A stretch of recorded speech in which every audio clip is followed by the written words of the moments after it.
Vikier van Baskerville, once the loyal hound of his noble household, stood condemned beneath the cold light of a full moon.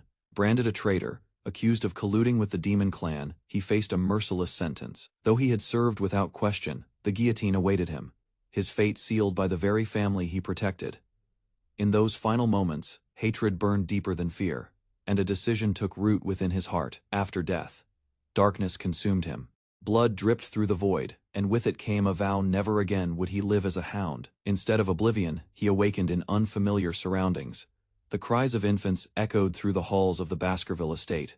Confused, his eyes fell upon his own tiny hands and familiar red eyes staring back from a mirror. The patriarch, Hugo Le Baskerville, his executioner, loomed overhead. Recognition struck like a blade. He was no longer a man betrayed, he was reborn. The cycle had begun again, but this time, vengeance would lead the way. To serve the Baskervilles, a hound was required to complete the dirtiest missions: assassination, sabotage, and silent threats. Vikier had once endured it all, bearing blood and ruin to uplift the name of his house. Recognition was his only goal, especially from Hugo, the family patriarch. Yet when the demon war ended and humans prevailed, his service was discarded. Betrayed, he was silenced, like a spent weapon executed not for crimes, but for knowing too much. Now reborn, vengeance burned anew. His infant body limited him, but the path forward was clear. The relocation to the Cradle of Swords offered a rare opportunity, a brutal trial where only the strong survived. In this blood-soaked maze of blades, he would carve a new fate. The final goal was the Styx River, a legendary spring that turned flesh into iron. But the river's gift was limited. Last time, others had forced him out. This time, he wouldn't yield. Determined, he plunged into its depths, prepared to seize the blessing for himself no matter who stood in his way. The chilling waters of the Styx seeped into Vikir's wounds, each drop sharpening his resolve. Pain coursed through him, but instead of retreating, he welcomed it. His small form trembled beneath the surface, yet he held firm, driven by the chance to gain what was denied him in his former life. Time passed, and worry crept into the voices above. Servants rushed to intervene, fearing the child wouldn't survive. Even Hugo, the one who once ordered his death, watched with curiosity as minutes ticked by. When the call to rise echoed through the river, Vikier resisted. He refused to obey the voice of betrayal. Instead, he forced his battered body to absorb more, clinging to the blessing hidden in the suffering. Bubbles rose violently as he began to drown, but he endured to the very edge. Eventually, he surfaced barely breathing but changed. Observers were stunned by his resilience. Teeth had already formed. Hugo demanded his name. Upon hearing it, he smirked coldly. Vikier had survived, and the first step of his revenge had begun with silent defiance. Sweat dripped from his brow as silent fury took root. Beneath calm eyes, vengeance hardened. Each day would be preparation. When strength returned, Vikier would ensure Baskerville vanished, crushed by the hound it betrayed. Born as Hugo Le Baskerville's illegitimate son, Vikier van Baskerville lived in the shadows of a ruthless bloodline. Though he displayed exceptional skill by the age of 8, within his cold-hearted family, that was barely enough to be noticed. Years passed in silent service missions, steeped in espionage, conquest, and assassination. By 29, he had reached his peak, yet remained inferior to those of pure lineage. As the demonic realm unleashed chaos upon the world, he survived its brutality and fought through decades of darkness. At 40, after achieving victory in a brutal war, his loyalty was repaid with betrayal, framed and beheaded under false accusations. But fate twisted again. Reborn in infancy, Vikier awakened in a familiar nursery, aware he had absorbed the Styx River's essence. This second life offered a chance to change everything. Yet danger loomed already. A mysterious chest in his crib unleashed venomous serpent's assassins, sent to end him early. Understanding the threat, the infant strategized, fully aware that survival now meant erasing every enemy, one by one, before they struck again. The moment the vipers lunged, the infant's eyes gleamed with murderous calm. Instinct guided his limbs as he intercepted the snake's mid-air. His movements, precise and cold, reflected a lifetime of buried instinct. Despite his fragile form, Vikier crushed the vipers with calculated rage, unleashing the darkness etched deep within his soul. As silence returned to the nursery, his vow solidified: he would bring down the entire Baskerville bloodline with his own hands. By morning, the scene stunned every onlooker. The child slept peacefully, surrounded by the mutilated corpses of venomous vipers. Panic swept through the estate. Every nanny on duty was executed in a frenzy of suspicion, yet no one could explain the serpent's presence. Only Vikir, silent and watchful, understood the hidden hand behind the attack. 8 years passed. No a student among noble heirs, Vikir trained in the sword arts. As techniques and aura mastery were explained, he remained focused on a single goal. Beneath his young appearance burned one question: how long until he could kill Hugo? Mockery surrounded Vikir as the heirs of noble blood ridiculed his status. Labeled garbage van, he became the target of Baskerville's infamous trio, Hugo Le Baskerville's trident. They laughed at the rumors, questioning how a bastard child could survive the Styx River or kill vipers as an infant. Vikir didn't respond, he simply observed. He remembered them well, the same boys, who falsely accused him in his past life. Knowing their future roles as enforcers of tyranny, he saw the opportunity to act now before they became threats again. They challenged him, eager to test the myth. Armed with bravado, they taunted him with blades, assuming he couldn't be hurt. Vikir allowed the game to play out. Minutes passed, their confidence slowly crumbled. The legend they mocked turned real before their eyes. 10 minutes later, their expressions shifted from amusement to fear. Panic replaced arrogance. Yet Vikir held firm, calculating. No fear in his eyes, no pain in his stance. This time, he wouldn't allow weakness or hesitation. The reckoning had already begun. A sudden cry broke the tension as pain surged through one of the boys. Vikir stood motionless, bloodied but calm, his gaze fixed on his stunned tormentors. Without hesitation, he reminded them of their mocking words, demanding they follow through. Fear quickly spread among the group, cracking their arrogance. They tried to flee, but Vikir blocked their path. One lashed out with a blade, enraged and reckless. It was useless. Vikir disarmed him with ease and forced him to the ground. Despite being younger, he dominated them effortlessly. Smirking coldly, he showed no mercy. The game was far from over. Within the cold, merciless walls of Baskerville, hierarchy meant nothing without power. A dark-haired boy struck without hesitation, slamming his peer to the ground. Crimson eyes gleamed with intensity as he challenged the surrounding students, declaring the fight had only just begun. Fear gripped his attackers when the rumors about his strength proved horrifyingly true. In a blink, he unleashed a devastating blow that sent another crashing into the floor. More opponents rushed in, only to be swiftly dismantled. Blood painted the floor, as panic spread among the remaining students. One staggered back, trembling, as the lone boy offered mocking comfort. He gripped a blade, barring their escape, and gave them a twisted choice: only one could leave. The others would live crippled, or not at all. Desperation took hold as the three looked among themselves, unable to speak.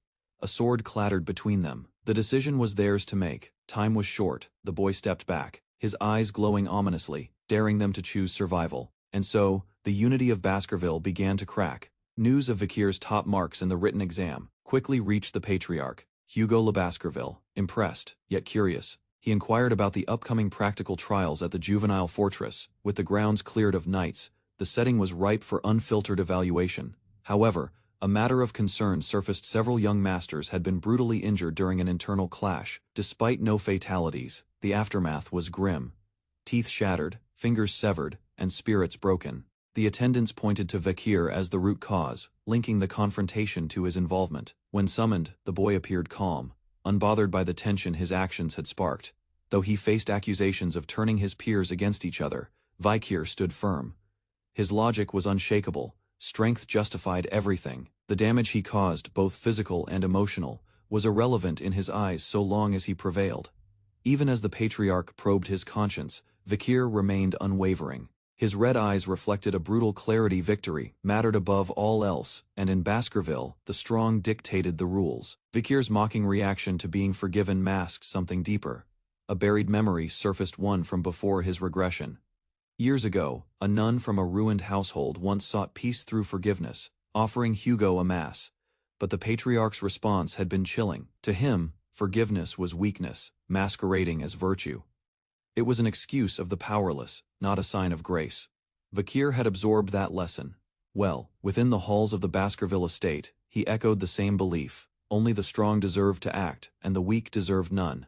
Hugo approved of this conviction. A simple reward followed permission to take any snack from the family's storied food storage. Grinning, Vikir requested chocolate, but not the refined kind. He wanted raw cacao beans, unprocessed, aromatic, and potent. The staff were stunned, unsure of his intent. Before them lay the bluety beans, rare and powerful. One bean could yield 100 liters of chocolate, and in Vikir's hands it was clear this was not about indulgence, it was preparation. Vikir walked away with the raw beans, declining any refinement. Onlookers mistook his preference as eccentric taste, unaware of his deeper intention. These were no snacks, they were tools. In secret, he prepared for the coming trial. The practical exam loomed ahead, and Vikir had no plans to compete fairly. Within 5 days, the bloody beans would trigger a disaster unlike anything the Baskerville clan had ever faced. In the land of ruthless bloodlines, the Baskerville family feared as the berserkers raises warriors from birth. Their children endure brutal training, molded through relentless physical trials. Even as toddlers, they are forced to sprint up steep cliffs, deprived of comfort and softness. Nightfall brings no rest, only the stench of death beside monster corpses. This is not survival, it is conditioning. By the age of 8, the ordeal intensifies. A deadly rite awaits the practical evaluation, no longer shielded by youth. The young hounds are dropped into Le Rouge, et Le Noir, a mountain stalked by beasts. The task: survive a month. Kill monsters, endure injury. Avoid death. The rules are cold and clear. Points determine worth. Death earns nothing. Pavlov, the family's shadow dog, explains the scoring. Additional points: tempt betrayal. Stolen badges can tip the scale. Arrogance, however, leads to ruin. Outside the marked zone lies chaos. As the exam begins, whispers rise. One boy stands out, rumored to have conquered poisons and aced every test, red-eyed and calm. He steps forward. This place he remembers well. The forest stood silent until the bell rang. At its chime, the ground erupted, as dozens of young trainees surged forward. With the exam underway, instincts sharpened. Some dashed toward familiar terrain, seeking tactical ground remembered from prior years. Others calculated quietly, deciding to shadow a stronger candidate and seize his position later. A few tried commanding their peers, but pride made cooperation fragile. Each participant chased advantage alone. From a distance, the instructor watched, noting the swift scattering of students. Though killing was not banned, it carried a penalty. Points would be lost, not gained, turning murder into a costly gamble. Shadows known as the Guardian Knights stalked the perimeter, silently judging every move. Meanwhile, one figure slipped toward the edges of the restricted zone. Vikir. His path diverged from the crowd. Hidden observers tracked him with curiosity. Rumors of his brilliance stirred whispers. Pausing near a great tree, Vikir assessed the ground. It was soft enough. He'd found his shelter. With calm resolve, he smiled. This place would be his base for now. Beneath the trees, a cloaked observer considered resting. That thought shattered as his eyes fixed on Vikir.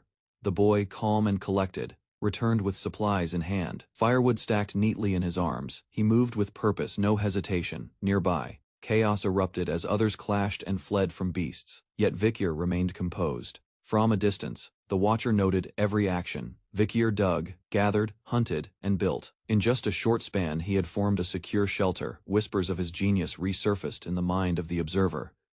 Doubt gave way to respect. Maybe the rumors held truth after all. While others laughed by the fire, Vikir moved alone. His eyes scanned the forest. Every movement served a plan. He waited until the right moment, then acted. Flames roared as he launched an explosive into a campfire, scattering those nearby. The distraction removed his obstacle. Preparation was complete. From the shadows, the boy stared ahead. His tools were ready, his mind sharpened. Now, with the fire raging behind him, he took a step forward, ready to begin the hunt. Vikir spotted the sign he was searching for: charred stool still smoldering. That trace confirmed the creature's presence. Only one beast left such markings. As flames crackled, a hulking figure emerged from the dark. Its molten breath lit the trees around it. Recognizing the threat, Vikir stood firm. Before him towered the hellhound, its glowing maw wide, radiating heat and menace. The forest trembled as a monstrous hound engulfed in flames burst through the trees, its body radiating heat like a furnace. This was no ordinary beast, it was the hellhound, a nightmare from the old world. Years ago, the boy facing it now had barely survived such a creature, but this time, though only 8, he carried the knowledge of a previous life. He moved swiftly, sidestepping the beast's charge. The first weakness was clear: hellhounds could only move straight, struggling to change direction. Taking advantage, the boy guided it toward a shallow pool. Even a thin layer of water slowed the creature, revealing its second flaw, an inability to cross water efficiently. Positioning himself just beyond the beast's reach, he prepared his final move.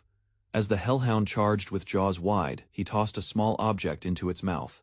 The monster faltered, staggering. Chocolate, the deadly poison to canines, had done its work. With a final whimper, the beast collapsed. Smiling coldly, the boy raised his blade, victorious. Though the beast had fallen, the boy's work wasn't done. Poison first attacked the hellhound's gut and heart, but armored ribs protected those organs. Instead, he drove his blade into the kidney, a weak point left unguarded.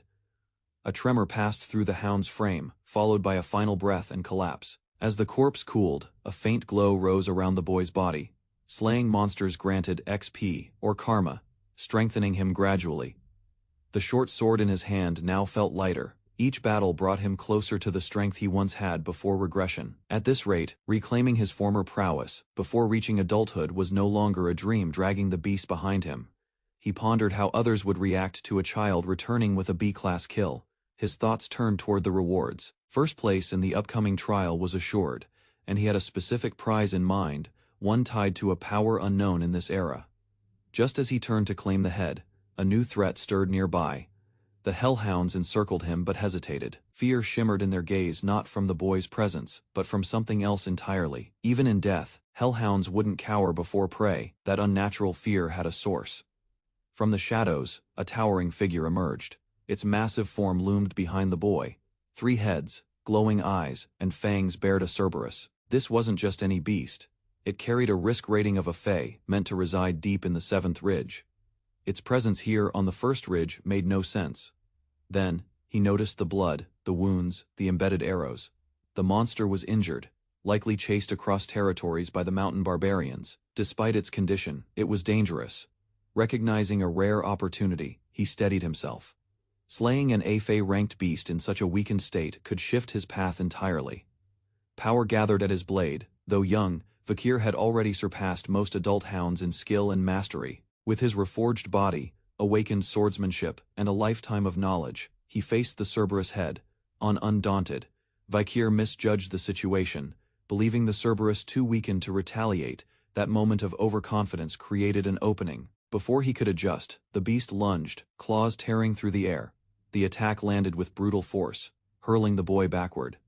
Blood spilled as pain surged through his body. Caught off guard, he gritted his teeth, realizing too late that he had underestimated the monster's remaining strength. Vakir stood alone under the moonlight, his consciousness barely holding on as the darkness pulsed around him. A sharp throb radiated from his torn arm, blood soaked the ground beneath. The beast had struck first, and Cerberus's fangs had carved deep. Rising shakily, he stared down the 3-headed monster. Its eyes glowing with murderous instinct, the creature halted, trembling. Something had taken effect. Not strength, but poison, the lingering mark of the river Styx. Though injured, Cerberus faltered, its aggression momentarily dulled, wasting no time. Vakir sprinted through the trees, dodging death with every step. His body screamed in protest. One more hit would end him. Reason over pride guided his feet. Running was the only choice. Without the gash on its side, the beast would have ended him already. Grateful for the barbarian ambush that caused it, he raced toward the boundary wall. Escape meant survival. Reaching the iron fence would bring freedom. But if he stumbled before then, he wouldn't get a second chance. Death was only seconds behind. Vakir's eyes locked onto the trap site, up ahead, a concealed circle in the open forest floor. Relief surged through him.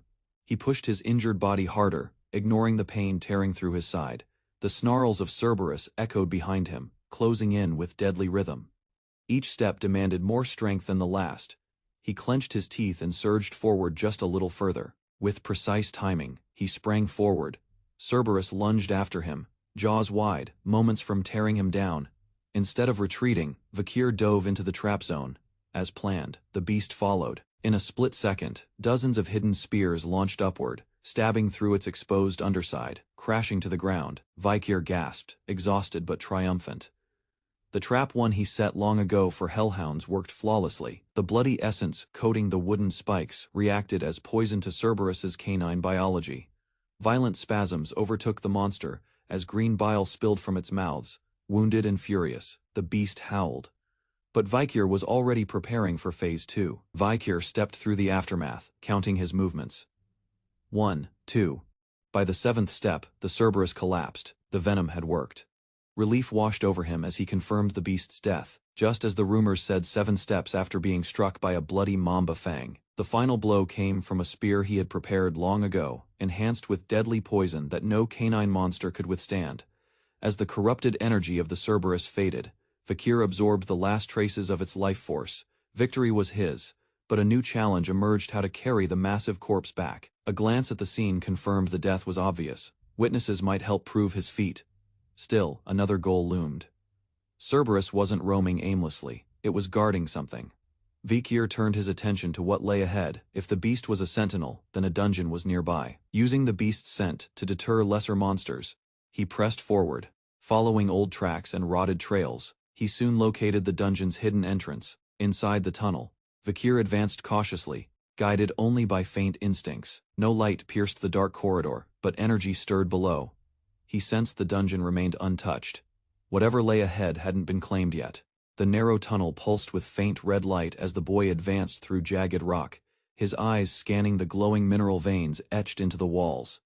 Each step brought him closer to the source, the crimson glow intensifying. Upon reaching the end of the path, a radiant chamber emerged, its brilliance unlike anything he'd seen. The dungeon's heart lay exposed, humming with magic. As he stepped inside, silence wrapped around him until the discovery. A crumbled skeleton rested by the wall, evidence of another explorer. Bloodstains and puncture wounds told of a violent end. Beside the remains, a journal recorded thoughts from a man calling himself Cain. The handwriting marked him as a fellow Baskerville. His words served as warning: this chamber, once legend, had become reality, holding trials that demanded sacrifice. Cain had entered with others, faced horrors, and became trapped by the dungeon's final task. Startled, the boy realized they had remained here for 3 years. Fixing his gaze on the red crystal altar, he sensed the final trial awaited, and its riddle was already unfolding before him. The writing revealed the tragic theory: Cain and his twin brother once believed that to claim the treasure, two had to become one. They interpreted the riddle literally, reflecting on their shared origin as twins in the womb. Convinced that unity required sacrifice, they made a fateful decision. With blades drawn, they clashed in desperation, knowing only one could leave with the dungeon's prize. The brutal duel ended in blood. One brother stood victorious, but the chamber remained unchanged. No treasure appeared. Rage and despair followed, as the surviving twin realized his act meant nothing. Though one remained, the trial had not been fulfilled. Alone and defeated, he fled the chamber, hoping to warn others through his journal. Now, another stood in the same place. Reading Cain's words, he pieced the truth together. There was no twin by his side, yet the trial remained active. The message must have been misunderstood. With clarity, he grasped the riddle's true meaning. Cain and Abel had been doomed not by strength, but by a flawed interpretation. Clarity struck as he observed the dungeon's setup. A dark hallway preceded a glowing chamber just as the riddle described. He understood the symbolism at last. His shadow, split by the ruby's light, represented the two. When light vanished, only one remained. As the ruby shattered, crimson shards swirled violently. A hidden path emerged below the pedestal, and the final trial revealed itself. Descending into the unknown, he discovered a relic, a cursed blade sealed in red magic. Beelzebub. The dungeon's riddle wasn't about bloodshed, but about perceiving duality through light and shadow. The weapon pulsed with malice, and the inscription confirmed its dark origin. It could only be wielded by those of Baskerville lineage. He remembered tales from his past life of the monstrous gluttonous fly, Beelzebub, a calamity of legend. Long ago, the 7 families sealed one devil each. The first Baskerville had faced this very curse. What remained of Beelzebub had been imprisoned here, its energy drawing creatures to its resting place.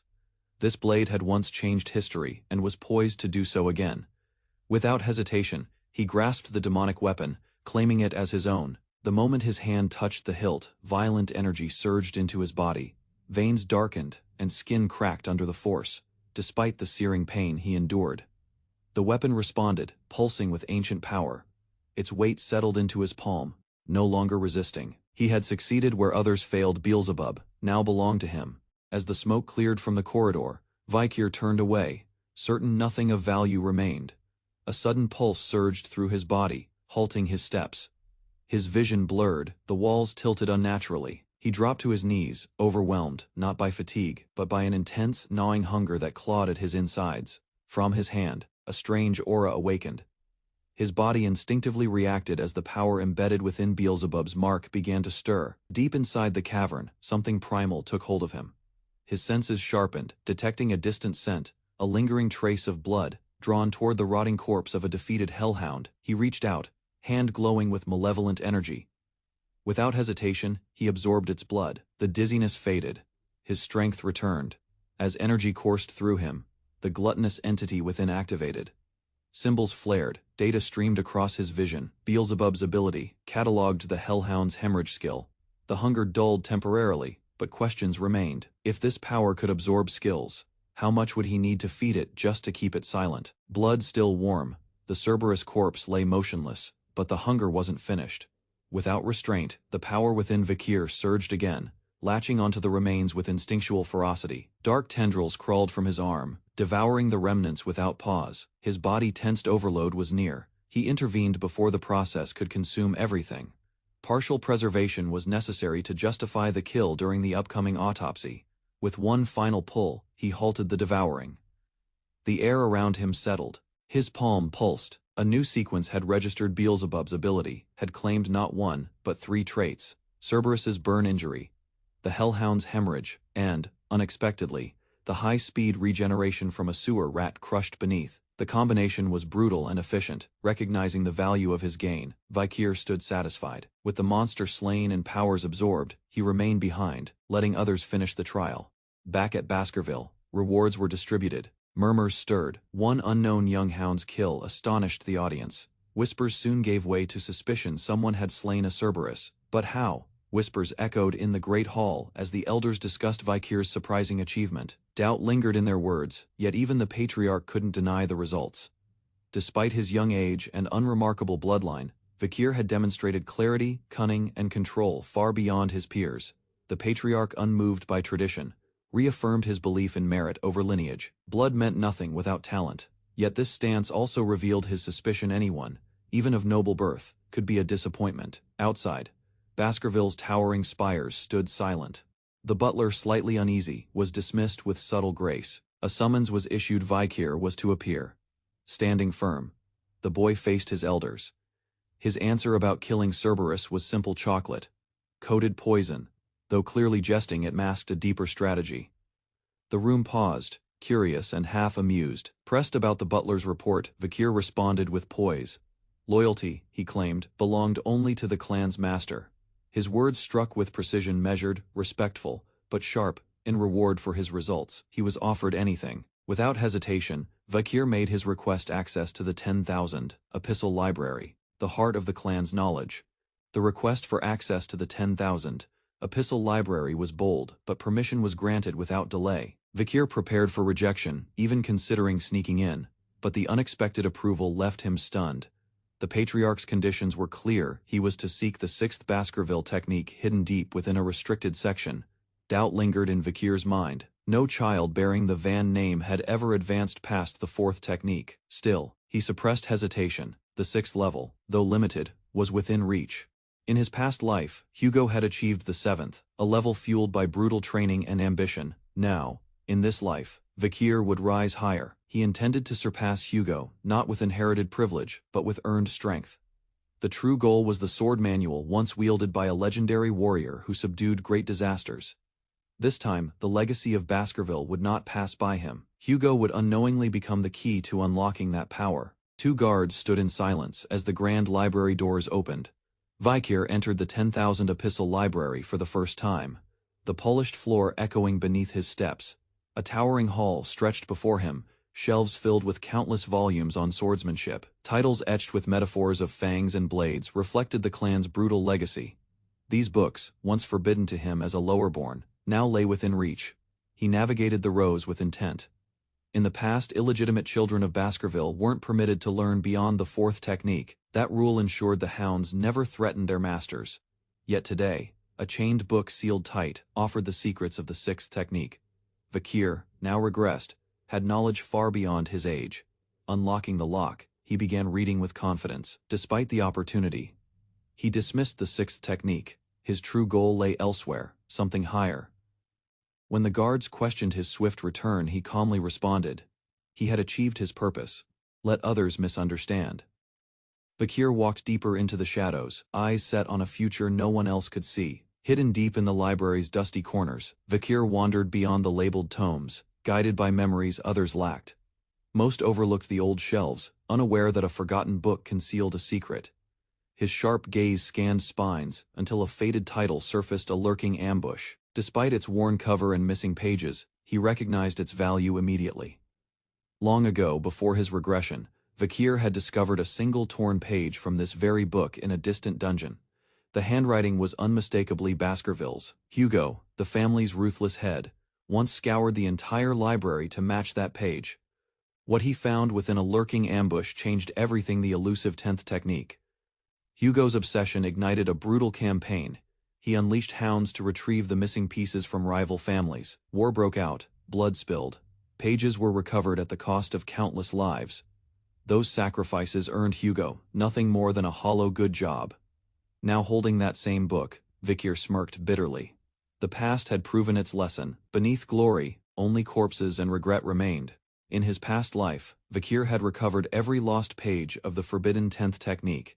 Despite reclaiming them, he lacked access to the original book, which halted his growth beyond the 4th level. Now, with the book in hand, he understood its value. Others saw it as nonsense, but once the missing fragments were restored, the misleading text revealed its hidden genius. Seated under morning light, Vakir filled in the blanks using memory alone. His plan was clear: complete the 10th technique before adulthood. Every phrase, symbol, and flow of mana aligned in his mind. Satisfied with what he absorbed, he stood and reflected. A full day had passed, and he had memorized the book entirely. Without the guards interrupting, the moment felt like fate. Power gathered as he began channeling techniques, one after another. First to fourth, each flowed seamlessly. In his prior life, he had the aura but lacked the skills. That limitation wasn't due to talent, it was blood. Being born illegitimate had denied him access. This time, he would surpass it. With fierce determination, Vakir launched forward, his body cloaked in red aura. The illusion shattered under his strike, and the overwhelming pressure surged through him. Exhausted, he stumbled. Unsure if he had succeeded, breath ragged, he raised his hand and sensed the shift. A 5th tooth had emerged. The realization struck him with joy. Without delay, he sprinted toward the exit, a young hound bearing sharper fangs than ever. After days of focused training, Vakir finally succeeded in drawing the 5th tooth, marking a major step forward in his technique. With mana capacity significantly enhanced, he felt the power he once possessed in his previous life, returning swiftly. His aura, once solid, now flowed like liquid, a hallmark of a true graduate. Reaching a level that had once taken 30 years, all before the age of 20, stunned even him. Graduators far surpassed ordinary sword experts. The transformation from solid to liquid aura brought flexibility and control. Vakir's swordsmanship had not only recovered, it had evolved. Rather than stopping at the 5th technique, he now envisioned a path to the 10th, with new techniques like lurking ambush offering limitless potential. Against mid-level opponents, he now stood a real chance, even in direct confrontation. Caution, however, was vital. Vakir needed Hugo to believe in his progress, but not fear it. Quietly, he destroyed the book that held the key to his breakthrough. When questioned, he deflected suspicion with a calm excuse. The fire masked everything. Vakir handled the guards with calculated ease. They dismissed the incident as trivial, unaware he had just erased critical knowledge. The conversation shifted, and he tactfully redirected their attention to the ruby mines, subtly suggesting their time was better spent elsewhere. Grateful for his discretion, they agreed to keep the matter quiet, misreading his calculated restraint as humility. As he walked away, they praised his kindness, blind to the intent behind his carefully crafted persona. Moments later, he stood before Hugo and the butler. His aura control had already sparked their curiosity. When asked to explain what he discovered, he described the sensation without revealing too much, giving only enough to confirm his advancement. Hugo's suspicions grew, sensing something extraordinary, yet dismissing it as childish exaggeration. Despite knowing the truth, Vakir smiled confidently and agreed to demonstrate. Soon after, he stepped into a circular arena. Onlookers whispered with disbelief as he drew his sword. Unfazed, he stood ready. Hugo, observing from afar, announced his test. He intended to unleash a monster against the boy. Vakir stood alone beneath the towering gate as the dust settled and chains clanked. A hulking orc, eyes glowing red, emerged snarling from restraint. Designated as a C-class threat, it was a beast meant for warriors at least twice Vakir's age. Onlookers muttered in disbelief. This match felt far from fair. Despite the murmurs, no interference came. The creature was unshackled, its roar shaking the arena as it charged with bloodlust. Without hesitation, Vakir stepped forward. His stance remained relaxed, calm eyes locked on the foe. As the orc lunged, he moved with precision, slicing deep into the monster's flesh. Shock rippled through the crowd as they witnessed the impossible. The boy had wounded it in a single motion. More strikes followed, each more precise than the last. The orc staggered, weakened by an unfamiliar sensation: blood loss. Vakir analyzed its reaction coldly. The bleeding wouldn't stop. Embedded within his blade's aura was a secondary effect, the hemorrhaging curse of a B-class hellhound. The crowd stood stunned. Vakir, merely 8, had overwhelmed a monster solo. Vakir calmly analyzed the aftermath. Hugo still doubted him, uncertain of the power gained in the library. Without hesitation, Vakir responded through action. He summoned a red aura blade, its presence undeniable and potent. The observers gasped, stunned by the sight of such energy from a child. The orc, still conscious, growled in defiance. Vakir dashed forward, crimson energy wrapping his form. His movement cut through the arena air too fast for most to follow. His blade struck with precision, overwhelming the beast in a blur of force from. Above, Hugo's expression turned unreadable. The butler confirmed Vakir's level, calling it the aura of a low-class sword expert. He praised the child's ability, recognizing genius. Still, Hugo withheld approval. Vakir, unbothered, looked up and calmly questioned if there existed a stronger opponent to test his skill.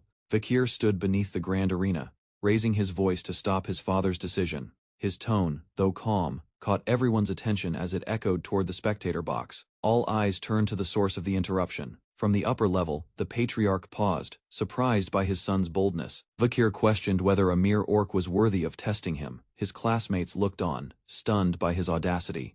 Inwardly, Vakir calculated his gamble. If successful, Hugo might finally recognize his talent. He imagined the possibility of being dispatched to a remote assignment, or admitted to an academy, anything to escape his current place.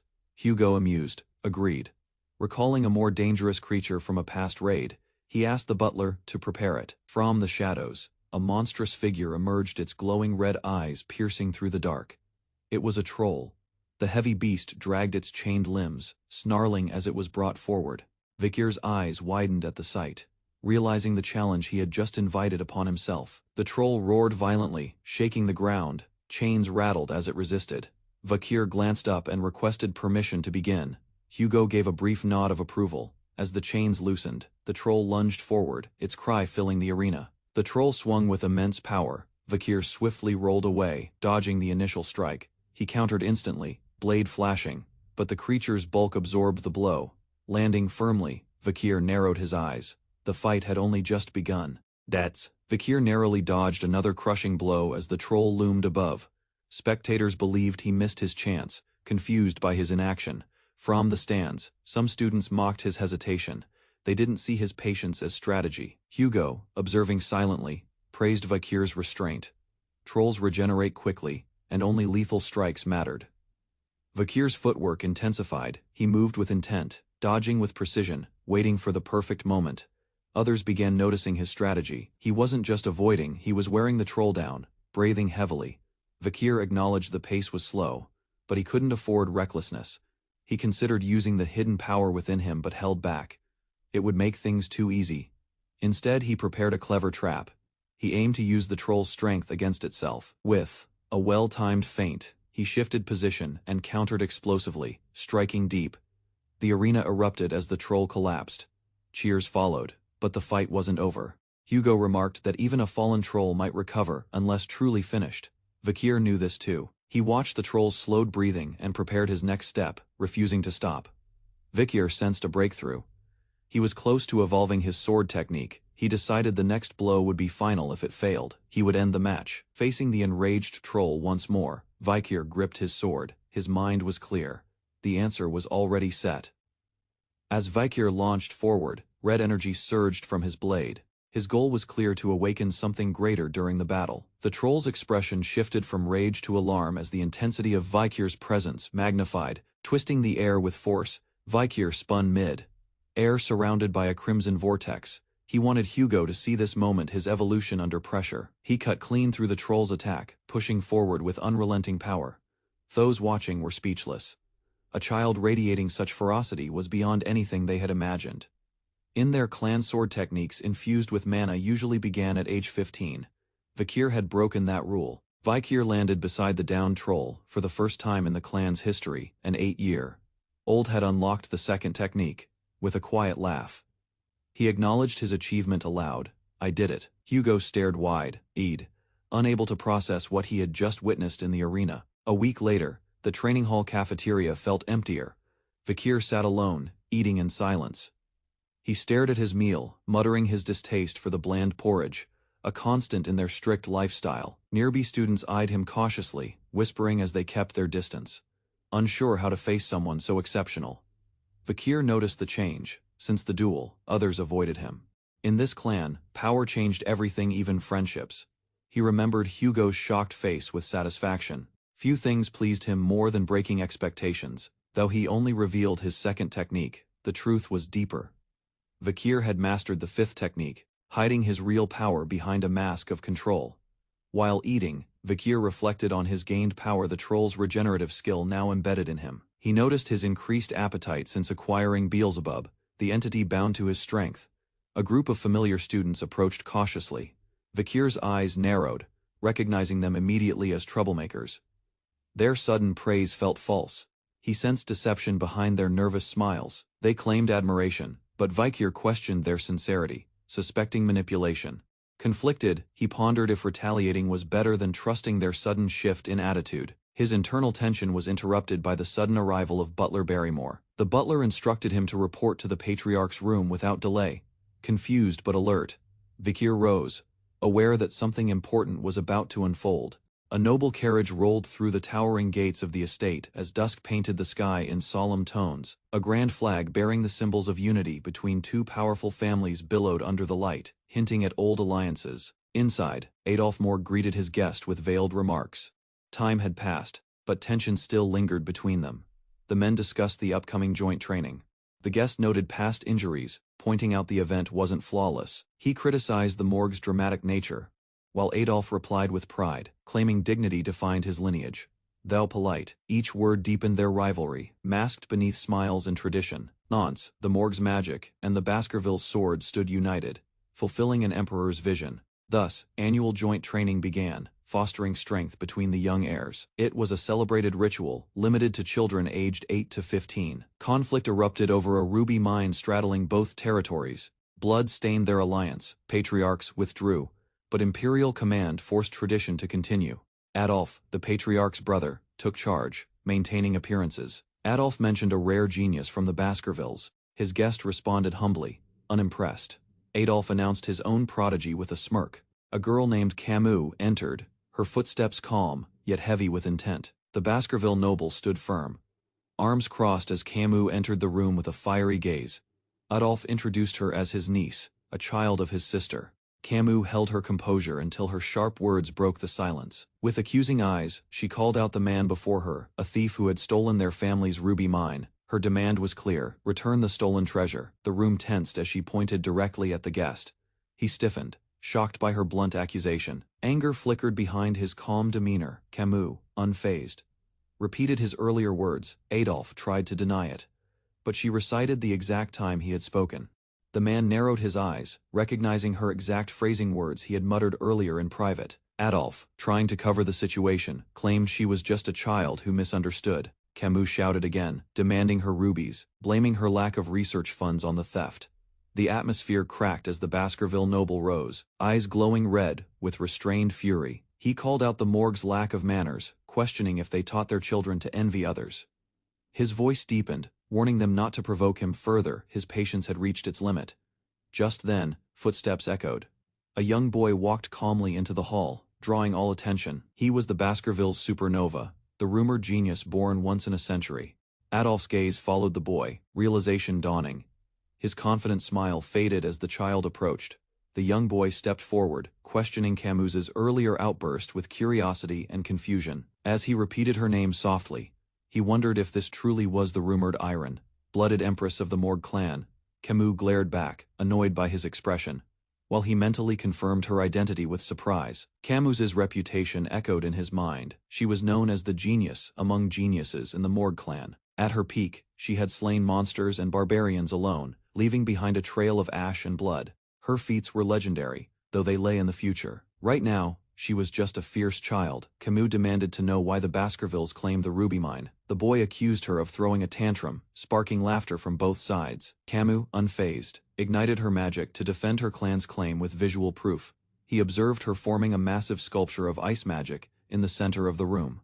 With confident flair, she summoned a full-terrain model, stunning the audience. Pointing at the display, she declared she would explain it so even he could understand. He examined the sculpture and intricate representation of the ruby mine's location. Camus described how the entrance sat on Morgue land, while the veins extended under Baskerville territory. She concluded firmly, despite the overlap, the ruby vein rightfully belonged to the Morgue clan. As Camus proudly outlined her argument, the Baskerville boy calmly noted, the Morgues had refused rental payments for mining access. Camus fired back, stating the Baskervilles didn't even need rubies for magic yet, still clung to the territory. He smirked, mocking their desperation to collect rent. His jab hit hard, leaving Camus stunned. Camus lashed out, repeating his contradiction. If they didn't need rubies, why block access? Adolphe coolly responded, they didn't need the rubies, just control over their land. Frustrated, Camus declared she would now prove who truly owned the ruby mine. Pointing to the ice model, she divided their territories clearly, one side theirs, the other hers.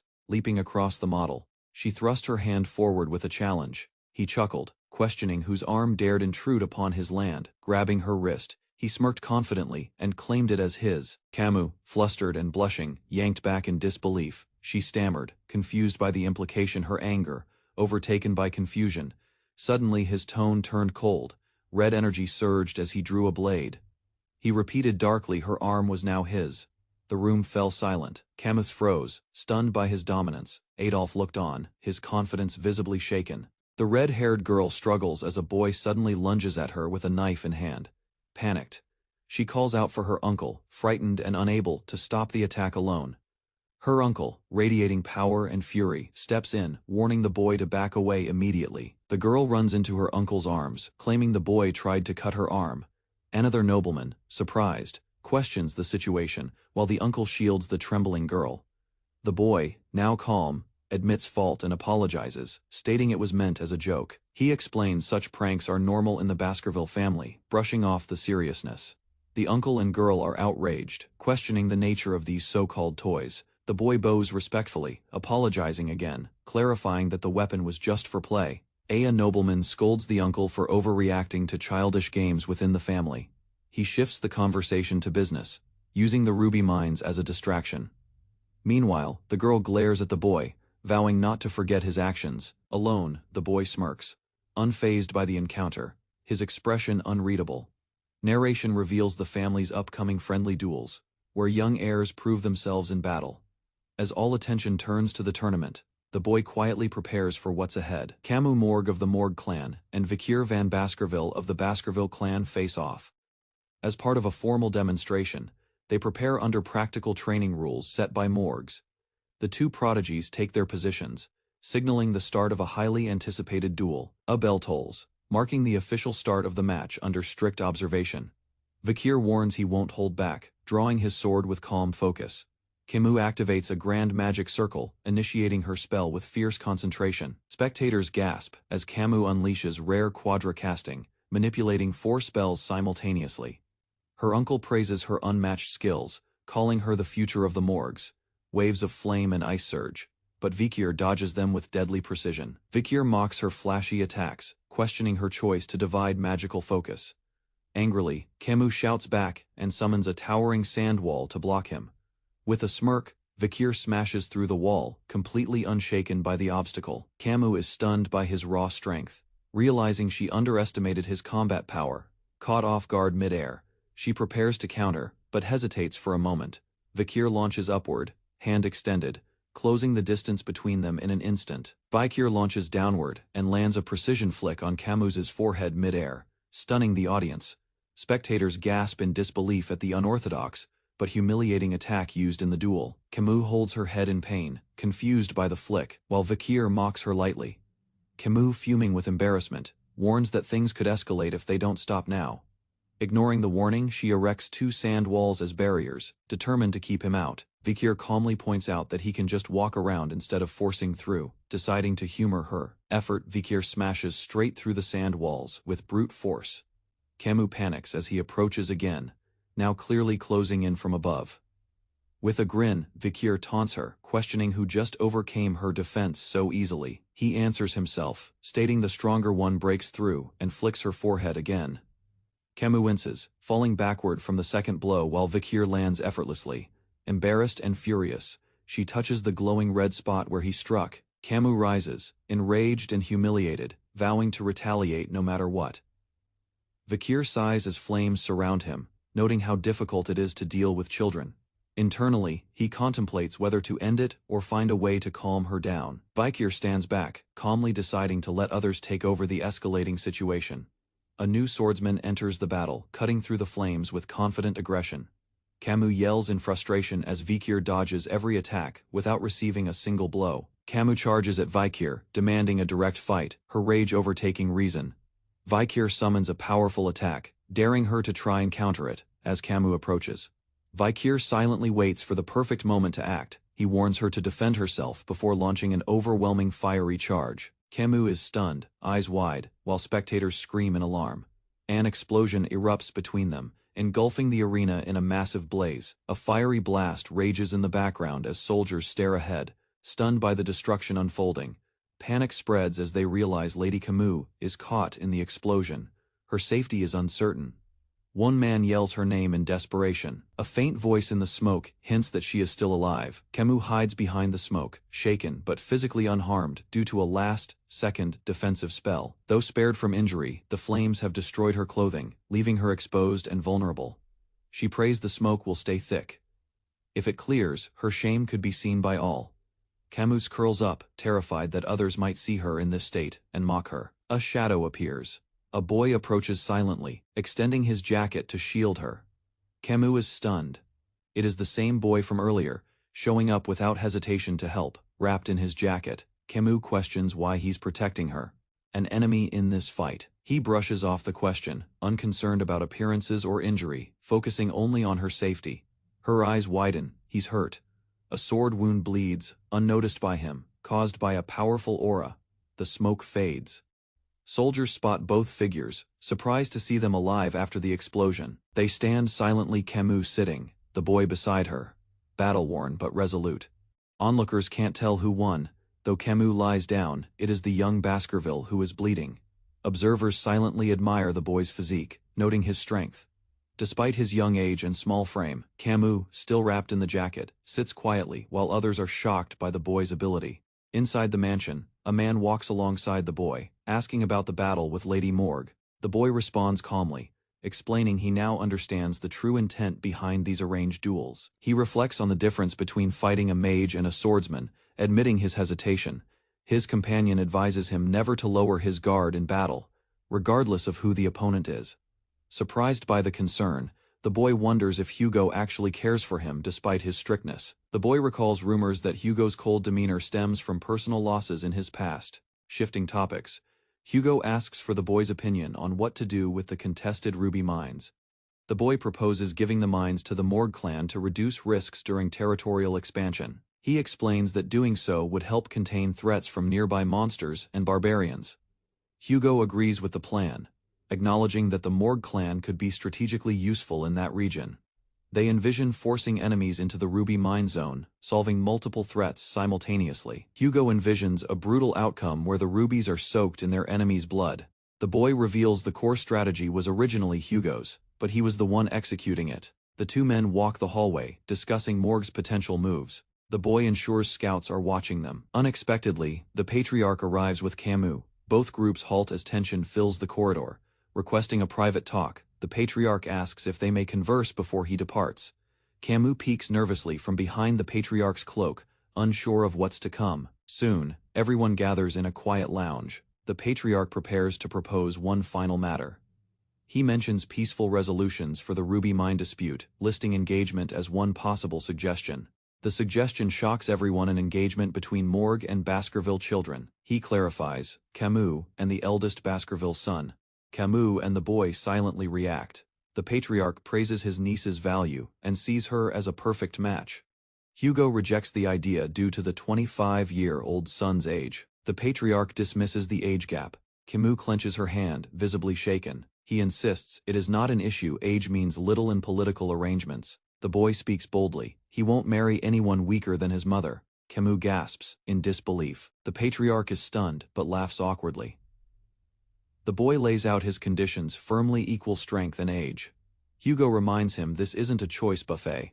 Camus responds confidently, stating she understands the situation and refuses to treat it as a game. Nervously, she hesitates while trying to say something further, but can't fully express it yet. The adults notice her pause, while the boy watches, surprised by her sudden seriousness.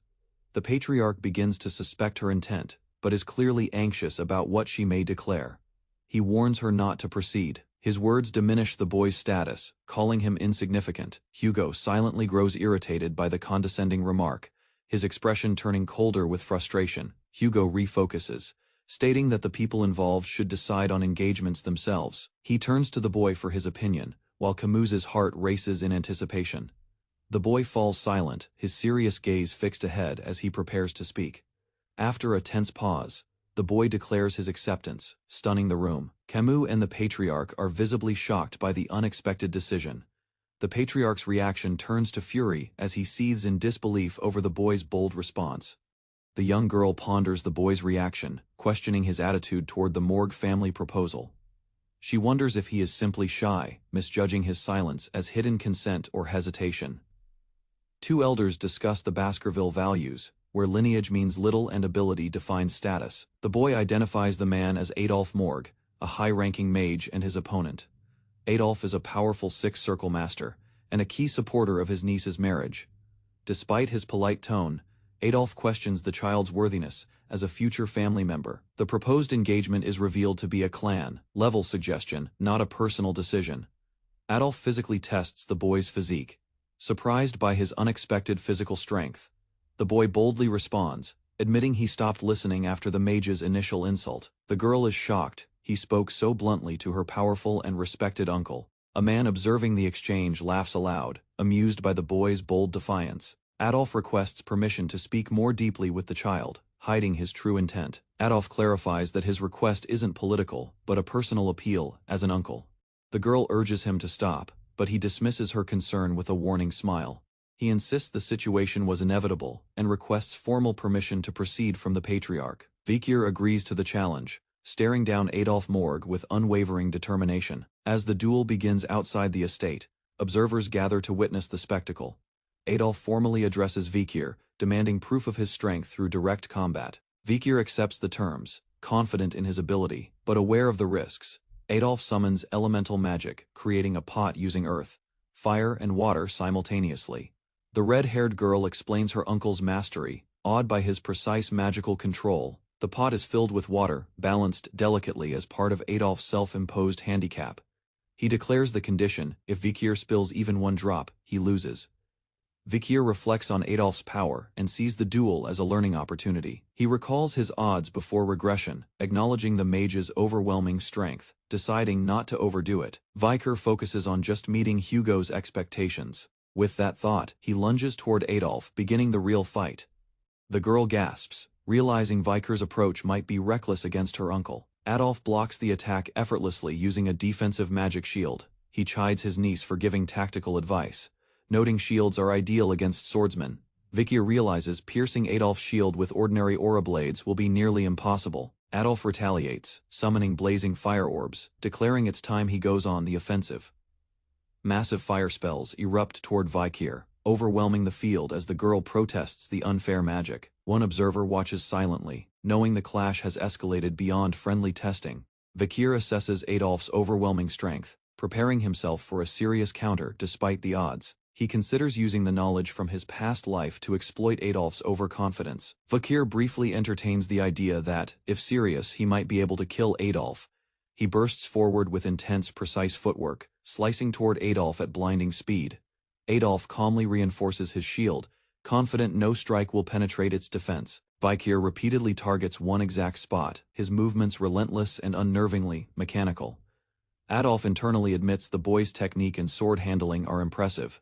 Yet, he believes the tactic is ultimately flawed against such a strong shield. Adolf mocks the effort, likening it to attacking a wall without understanding consequences. He critiques Vikir's focus, saying determination isn't enough against the wrong enemy. Adolf grins, claiming Vikir has talent, but lacks the strength to protect his niece. A droplet spills from the pot, shocking Adolf as the water trickles down his face. He notices a sword shard pierce the pot, ending the duel with a subtle strike. Vikir smiles calmly, indirectly confirming his success, while the girl reacts in astonishment nearby. Observers reflect on the outcome, unsure if Vikir's win was intentional or a fluke. Vikir walks away as Adolf silently acknowledges the boy's unexpected precision and potential. Adolf considers that Vikir may be a far more formidable hound than he assumed. The training grounds of Baskerville are visible, setting the stage for a major event. A fierce beast with red eyes roars, its power filling the air, signaling impending danger. Baskerville's soldiers, bracing themselves, prepare for combat as the beast charges toward them. The monstrous beast lunges, closing in on the soldiers, its fury evident in every movement. As soldiers try to strike, the beast swipes them aside with its brute strength. A figure stands still amidst the chaos, observing the scene with calm detachment. The soldier is now engaged in a serious combat stance, preparing to make his move.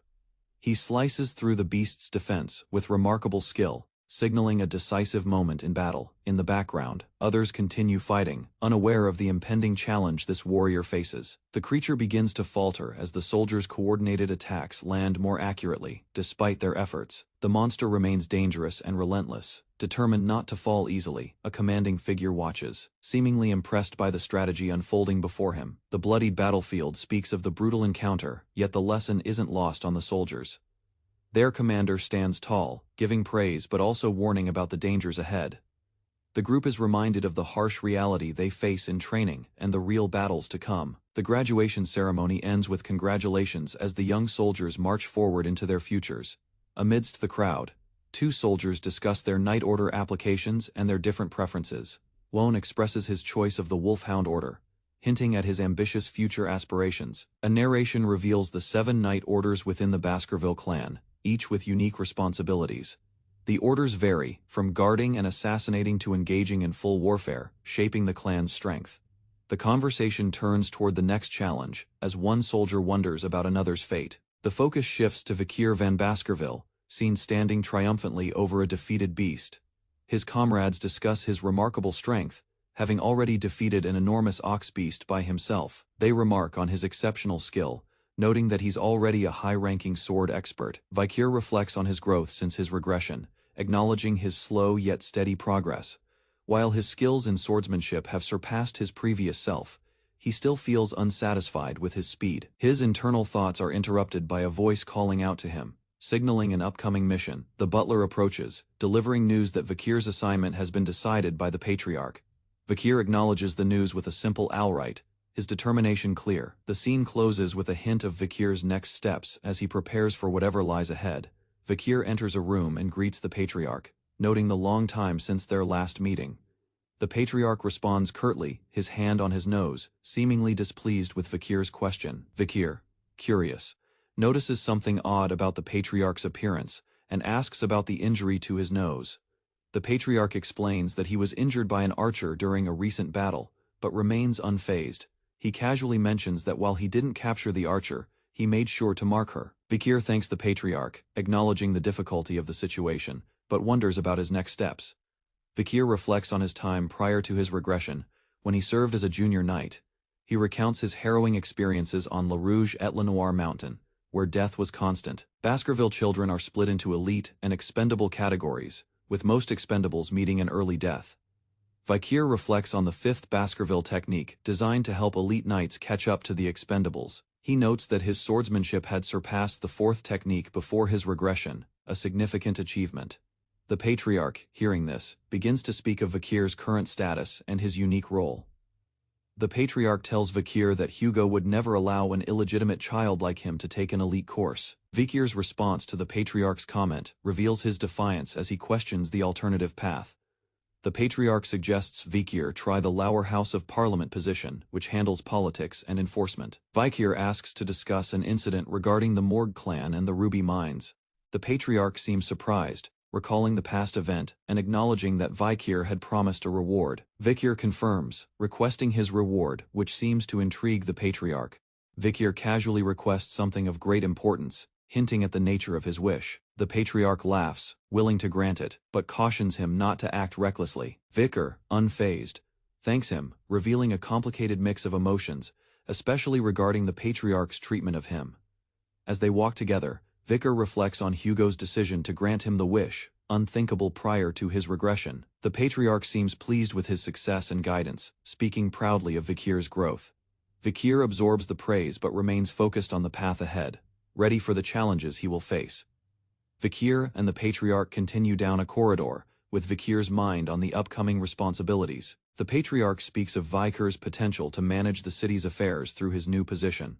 Vikir agrees, reflecting on how his actions now serve a greater purpose, far beyond personal growth. The scene opens with a view of the Baskerville territory, marked as the Underdog region. A grand mansion comes into view, hinting at the importance of the Baskerville family in this setting. A man instructs his subordinates, emphasizing the arrival of a new deputy consul from the Baskerville family. Two men walk together, discussing the new deputy consul's arrival, wondering what kind of person he is. One man reveals that the new deputy consul is only 15 years old, leaving the others shocked. The men express disbelief and worry about how a 15-year-old will handle such a serious role. As they discuss, a boy approaches, exuding an air of confidence and authority. The boy grabs one man's hand and orders him to remove it immediately, asserting control. The men realize with shock that this boy is the new deputy consul, confirming their fears. The boy, unfazed by their shock, casually mentions that he's planning to throw a party. The men exchange confused looks, unsure how to react to his unexpected announcement.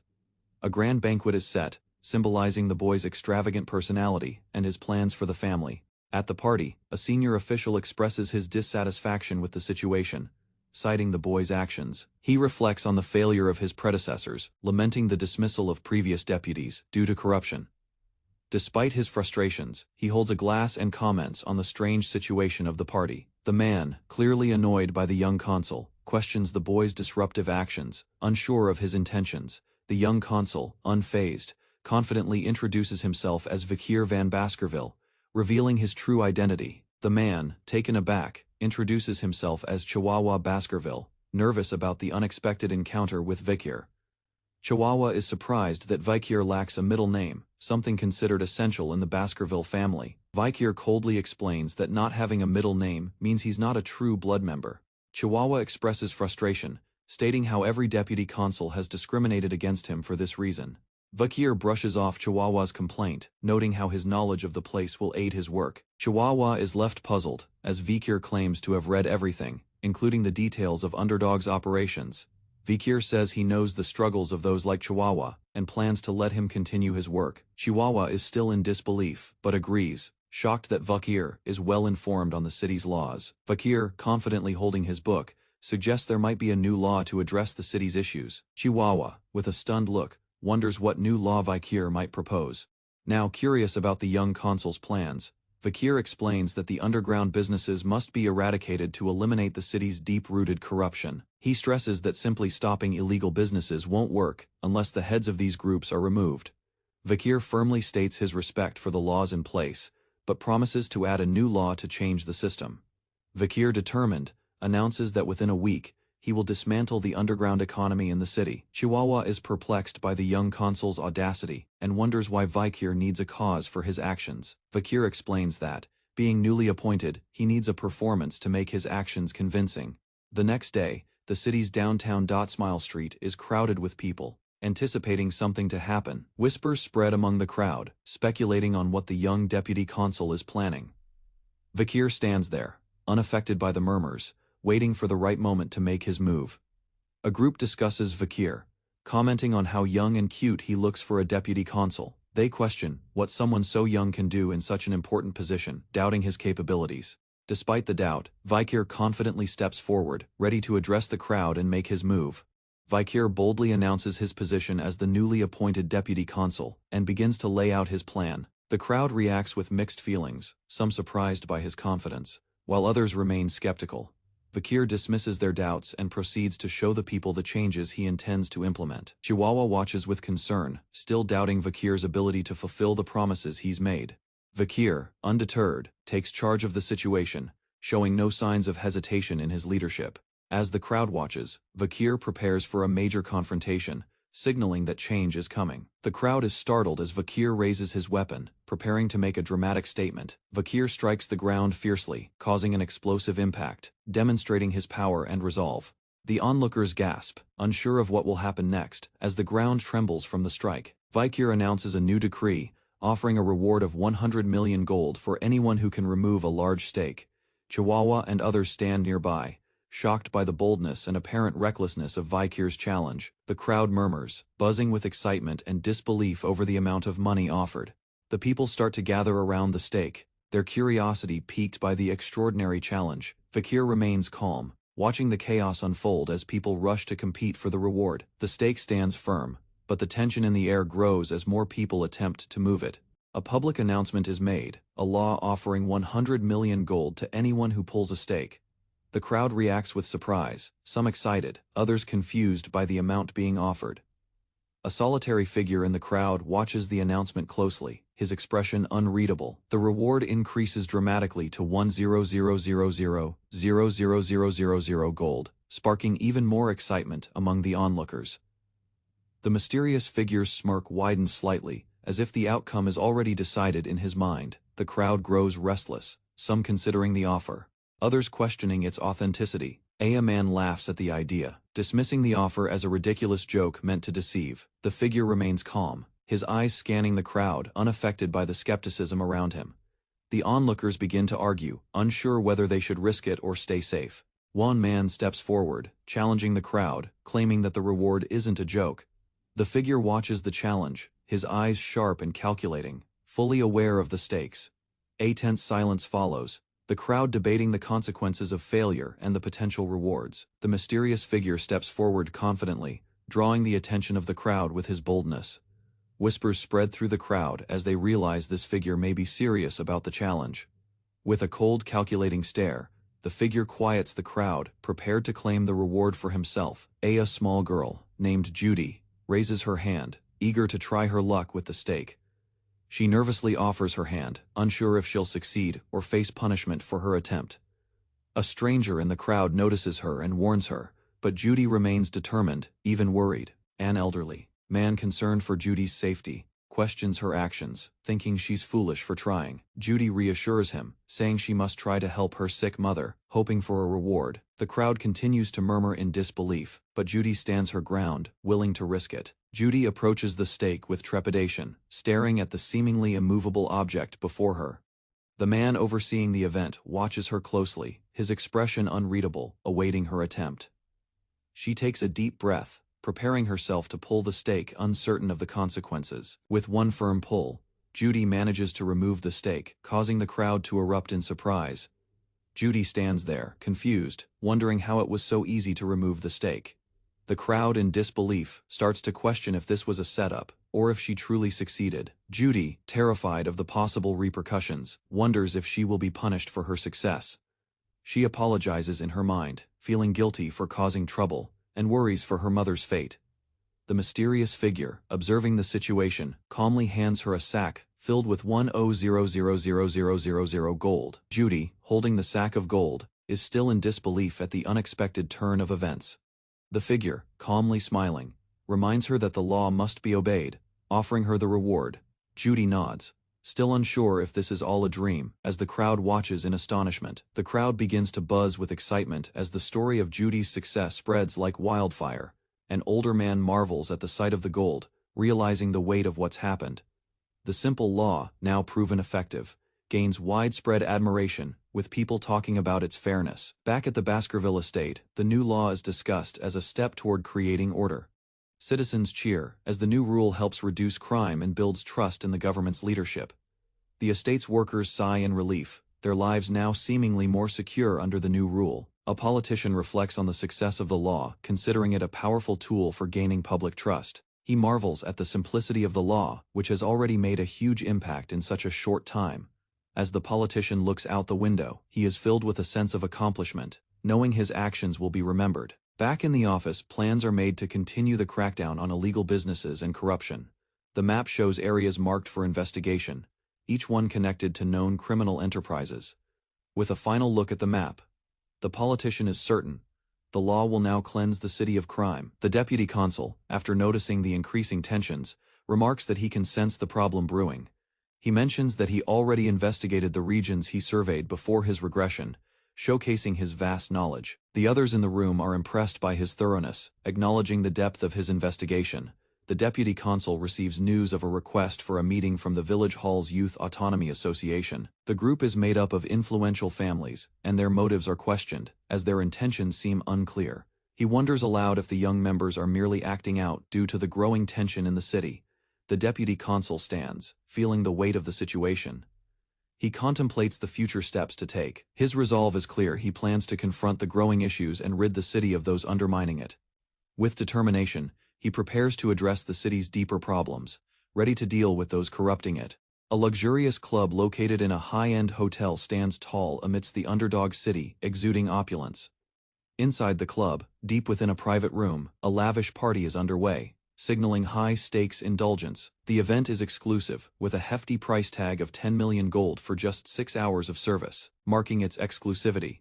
The attendees include influential figures from the 7 families of Baskerville, a prestigious and powerful group. An expensive pyramid of wine bottles is stacked, flaunting the extravagance, each bottle worth 1 million gold. The members toast, claiming that their wealth and indulgence come courtesy of the Baskerville family's protection. Conversations take a darker turn as the group discusses the ease of exploiting slaves and expanding their influence. One of them praises the Baskervilles for their territorial control, hinting at their connections to darker deeds. They joke about their dependence on the Baskervilles, calling them their personal protectors, and feel secure under their guard. The conversation shifts to the massacre of the Miziam Dinero clan, orchestrated by the Baskervilles for their expansion. The group discusses the ruthless destruction of their rivals, claiming only 7 clans now remain in the city. Amidst their dark conversation, the group continues to feast, discussing their next moves and future plans. New faces are introduced, with talk of a young man named Vikir, whose reputation seems to precede him. The group laughs, intrigued by Vikir's arrival, and plans to have some fun at his expense. They plan a grand party for Vikir, intending to humiliate him and force him to pay for their entertainment. The group discusses their plans for the evening, intending to humiliate Vikir by making him pay. Women are brought into the room, and they start to place them as they prepare for the event. One of the men dismisses a woman who drains his energy, sending her out to make space for the others. A newcomer enters the scene, catching the attention of everyone in the room. Curious, the group asks who the young man is, suspecting he might be a male escort. The stranger, Vikir, reveals his identity boldly, causing surprise among the group as they realize who he is. The shock on their faces deepens as they hear Vikir's name. The atmosphere shifts in tension. Vikir's confidence and presence seem to unsettle them as they start questioning his purpose in the room. One man recalls the rumors of his behavior and how he had caused trouble even when younger. Vikir is confronted about his audacity, and the room grows increasingly hostile toward him. He remains calm, seemingly unshaken by their hostility, while his eyes glow with quiet defiance. The tension heightens as the group begins to plan their next move, expecting Vikir to back down. The group toasts and discusses their plans further, unaware of the imminent change in the room's atmosphere. Vikir's hand moves as he prepares for something, the sounds of glasses clinking and murmuring in the background. In a split second, the tower of wine glasses topples, crashing dramatically as the room is thrown into chaos. The crash of the glass tower causes the room to erupt in chaos, with shock and fear spreading. Vikir stands confidently, his dark energy surrounding him as he declares his intentions. The atmosphere grows tense as the onlookers realize they are dealing with someone far more dangerous than they anticipated.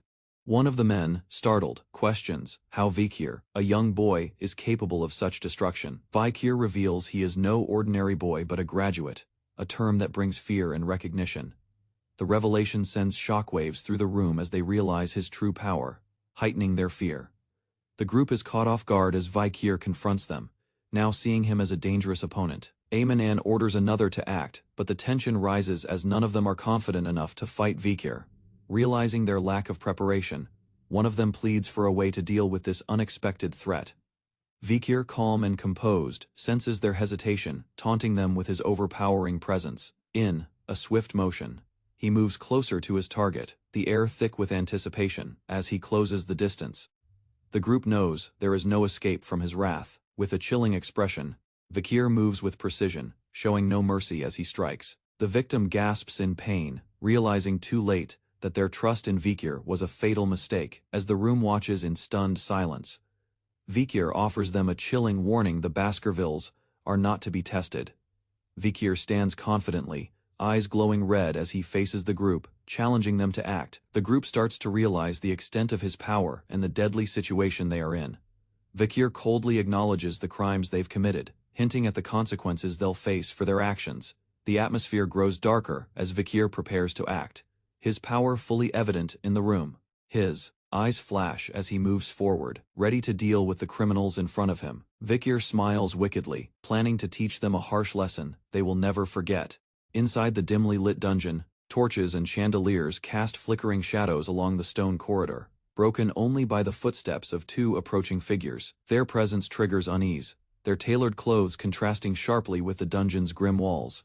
The older prisoner glares at them, furious. His threats spill out, warning that his father will retaliate once he learns of this treatment. Behind the bars, the blonde noble screams, fists clenched around the iron rods. His rage explodes, promising revenge upon his release. His screams intensify, demanding to be freed. The man outside the bars responds calmly, questioning if his punishment went too far.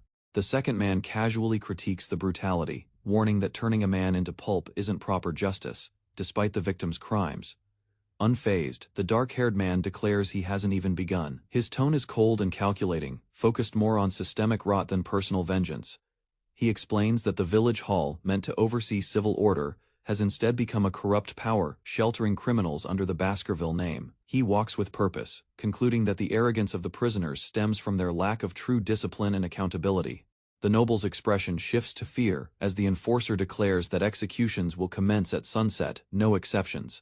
He adds that all associates of the corrupt will be buried with them. His voice is firm, unshaken by the deputy's disbelief. Panic erupts inside the cell. Dozens beg desperately for mercy, their defiance collapsing into raw collective fear.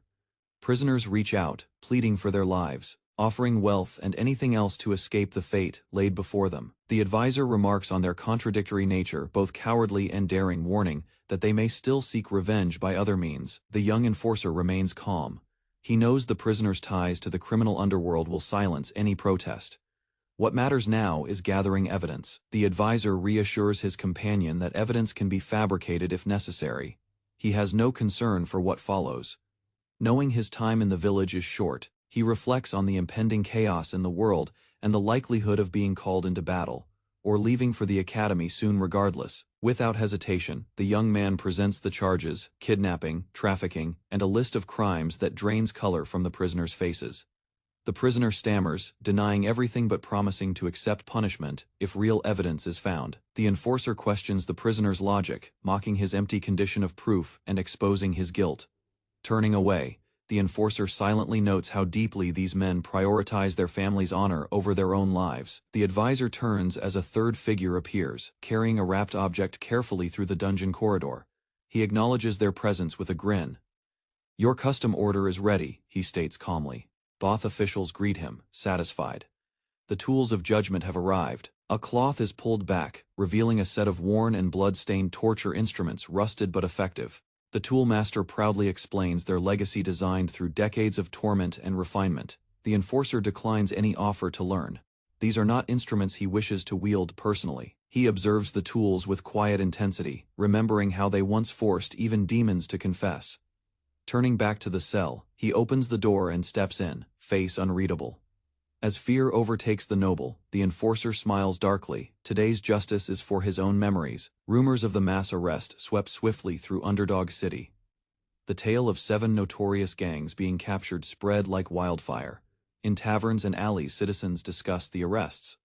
Some doubted they'd be punished, given their noble family connections. While a few believed the charges were serious, others questioned whether the deputy consul would truly go as far as execution.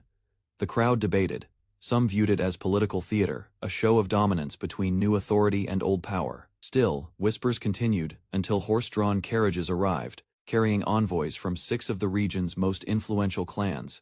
These noble families, once untouchable, now bowed their heads and offered formal apologies to the deputy consul. Wealth was offered gold bricks in suitcases.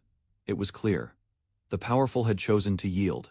Most expected this gesture would secure the release of the prisoners and preserve the old order. But reality struck when the 7 severed heads were displayed in the city square, proving expectations wrong. Crowds gathered. The preserved heads bore painful expressions, frozen in torment, silencing any thought of mercy. A notice detailed their crimes and punishments, leaving no room for rumors or excuses. Citizens stared, stunned. The law had been enforced without favoritism. The old system was shaking. Behind the scenes, the advisor marveled at the outcome. Never before had noble families faced public execution. The enforcer declared a shift in the city's future. This was the start of bloodshed and restructuring.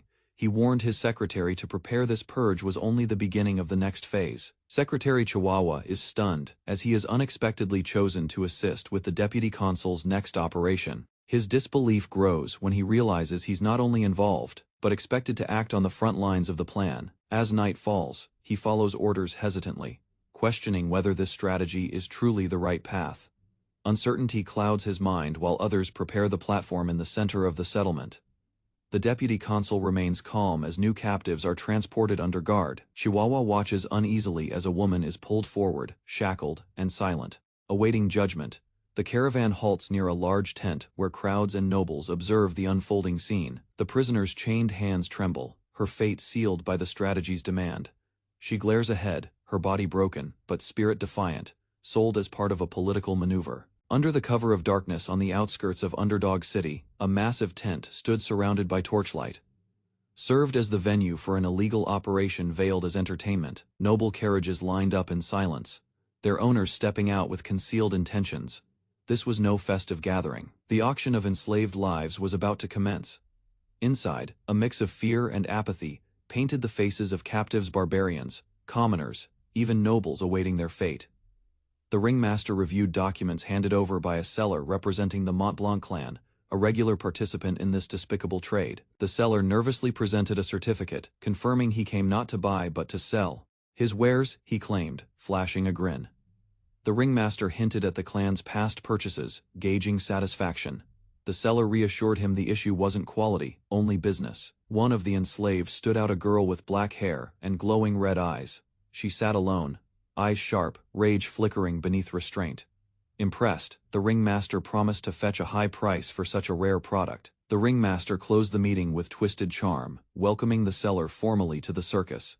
The night deepened, as the auction hall brimmed with masked bidders. On stage, the ringmaster announced the arrival of a beast smuggled from Baskerville territory. As he revealed the creature, a monstrous murciel, with 19 hearts, the crowd leaned forward in anticipation. It wasn't just rare, it was dangerous. A placard displayed the beast's stats, size, location, and relentless ferocity. The tension thickened as whispers filled the tent. The crowd stared at the beast's enormous form. Its hide, bones, and meat promised profit. Not an ounce would go to waste. The bidding began at 100 million gold. Numbers climbed quickly: 140, 200, then 250 million. Cards raised, eyes fixated. With no further offers, the gavel dropped. The monstrous murciel was sold for 250 million gold. One transaction in a night built on stolen lives. A ragged slave stood under harsh lights as bids rose steadily: 20 million, 60 million. Despite the crowd's lukewarm interest, the auctioneer pressed on, eager to move to the next product. The next captive, still in chains, was dragged forward. Confusion followed. One handler questioned the decision to sell the product, but the auctioneer insisted, offering to try anyway. The auctioneer addressed the crowd with false enthusiasm, claiming the slave had been retrieved from a jungle by slave traders. He called it a special product. Chained and snarling, the barbarian was dragged forward. He was introduced as a member of a wild jungle tribe, known as the Warrior of Balak. With wild eyes and fierce energy, the barbarian stared down the crowd. The auctioneer described him as a challenge for any slave trainer. The crowd watched with unease, a few murmured confusion. The auctioneer, ignoring hesitation, announced the starting price at 5 million gold. Silence filled the tent, no one raised a bid. The auctioneer lowered the price: 3 million, Then finally, 1 million, but still, no response. Frustrated, the auctioneer turned to his handler, admitting the product was a failure. He advised bringing only guaranteed sellers next time. With no sale, the decision was made to dispose of the slave. No further discussion followed. The handler prepared to act on the order immediately. The barbarian broke into a frenzy, shouting through the gag and struggling violently. His resistance was strong but futile. A masked guard struck him with force. The impact silenced him. Blood dripped from his mouth as he collapsed. The auctioneer returned to the stage, smiling. He dismissed the outburst as a minor incident, calming the audience as if nothing had happened. To recover the crowd's mood, the auctioneer promised the best product of the night. A new figure was led forward in silence. A woman observed with interest as a tall, pale figure stepped into the light. Each movement he made was steady and controlled. The young man with long black hair and red eyes stared forward, calm and unreadable. His arrival marked a shift in the room's atmosphere. The auctioneer praised the boy as a rare specimen: black hair, red eyes, and minimal restraints required. He called it a premium item. Before any price was announced, a noblewoman raised her bid card with confidence, offering 600 million gold.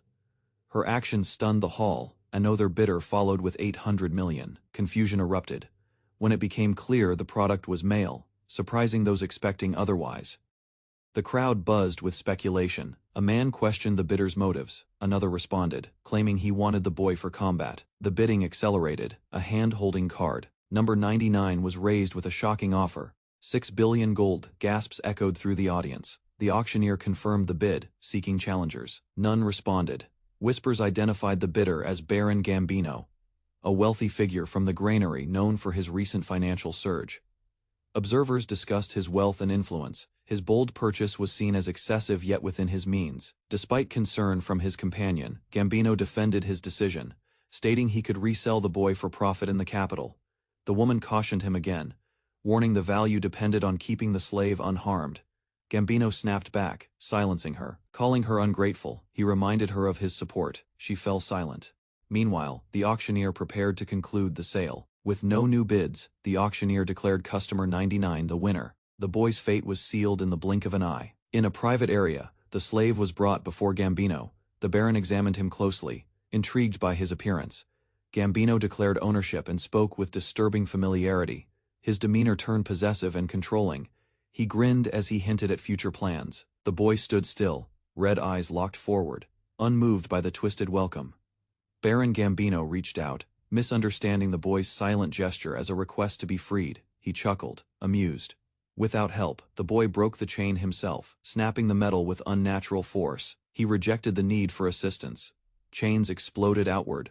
The sudden burst of power shocked both the Baron and his assistant, leaving them stunned and unprepared.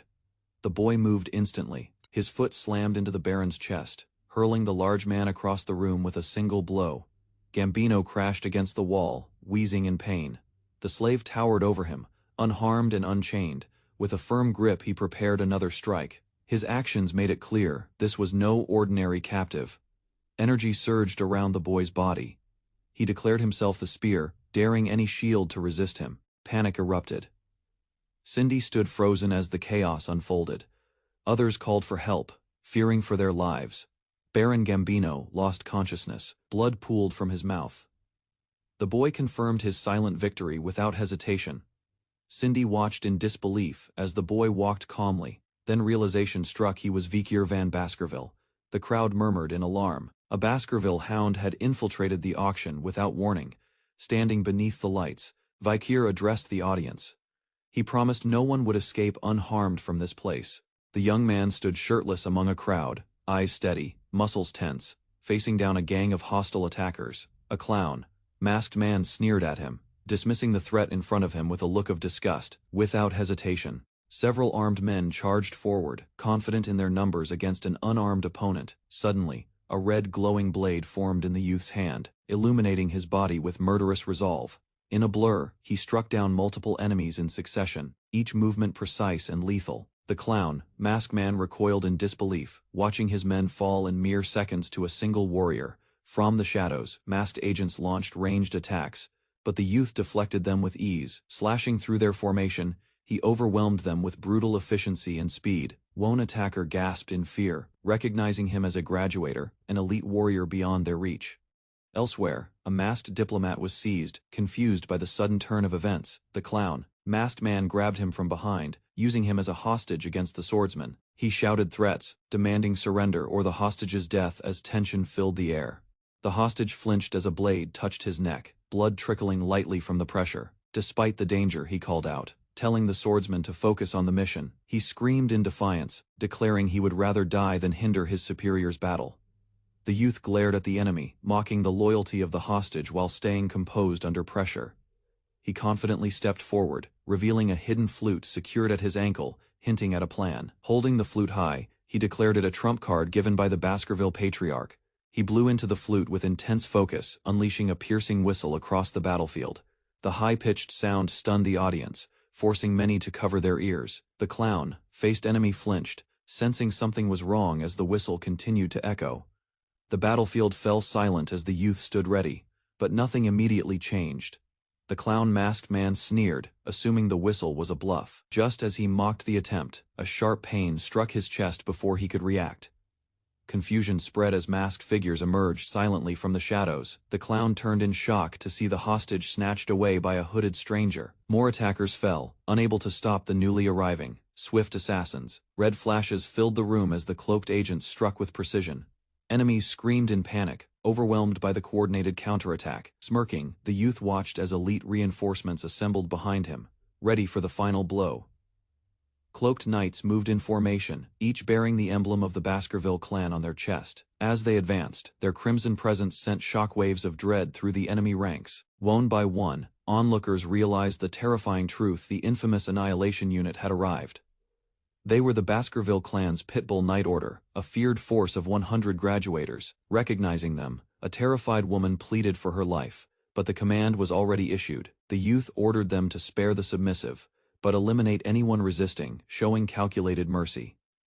As chaos spread, some tried to fake surrender, hoping to slip away unnoticed in the mess. Others begged for cuffs and mercy, but were told the knights carried no restraints for captives.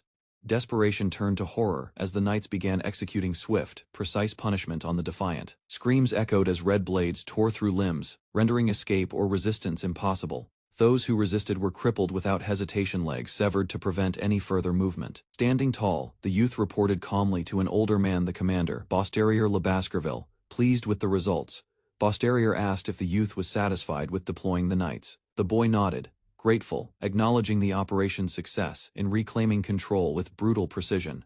Bosterior offered further support, reaffirming his role as commander of the feared Pitbull Knights. Vikir stood calmly as Bosterior observed him, noting his ruthless nature at such a young age. Bosterior extended an invitation to join the Pitbull Knights, impressed by Vikir's talent and demeanor. Vikir politely declined for now, stating he had an urgent matter to take care of elsewhere. As Vikir walked off, Bosterior smirked, internally amused and slightly annoyed by the boy's aloofness. Vikir moved through quiet corridors, focused on his hidden purpose. He located a secure vault and confirmed it was where the noble's hidden wealth was stored. Vikir reflected briefly on the funding they'd received, but dismissed the thought. His real reason for coming was not gold, but something else entirely. As he uncovered a blanket, something unexpected caught his attention. From the shadows, faint groans echoed through the storeroom. Inside a small cage, a weak figure lay curled in pain and dirt. Vikir looked closer, realizing someone had been imprisoned and left barely alive. The young man crouched beside the battered elf, her body broken and chained in a dark cell. His red eyes observed the marks left by brutal torment. Examining her closely, he concluded she had suffered long before being thrown into this prison. Her unconscious form showed signs of harsh treatment. With a sigh, he clicked his tongue, pulled out a glowing potion, and muttered that she was lucky. It was a rare gift given from his personal supply. The potion touched her lips, releasing a misty red glow that slipped past her clenched teeth and into her throat. Moments later, the healing magic spread through her limbs, erasing bruises and restoring strength to her weakened frame. Her eyes shot open. Alarmed, she backed away, confused by the presence of the stranger outside her cage. She huddled in the corner, unsure of his intent. He stood calmly, speaking a single command. "Go," hesitating. She peeked at him through the bars, uncertain but alert. He recalled countless battles with her kind before his regression knowledge that now let him speak their language, however poorly. Startled, she blurted a rapid string of words, her voice rising with confusion and emotion. He admitted to himself he wasn't fluent, but understood her enough. As she stepped through the curtain, she glanced back and offered a soft phrase, perhaps gratitude, before disappearing into the dark. Alone again, he turned his attention to the real objective. His mission wasn't about rescue, it had just begun. Lifting a cloth, he uncovered the grotesque form of a massive beast with crimson fur and fangs. Merchel's corpse lay motionless, intact. As red energy pulsed in his veins, he knew this was what he came for. Power surged through Vakir's arm as red energy coiled tightly around his hand. A grin stretched across his face, feeding the beast inside.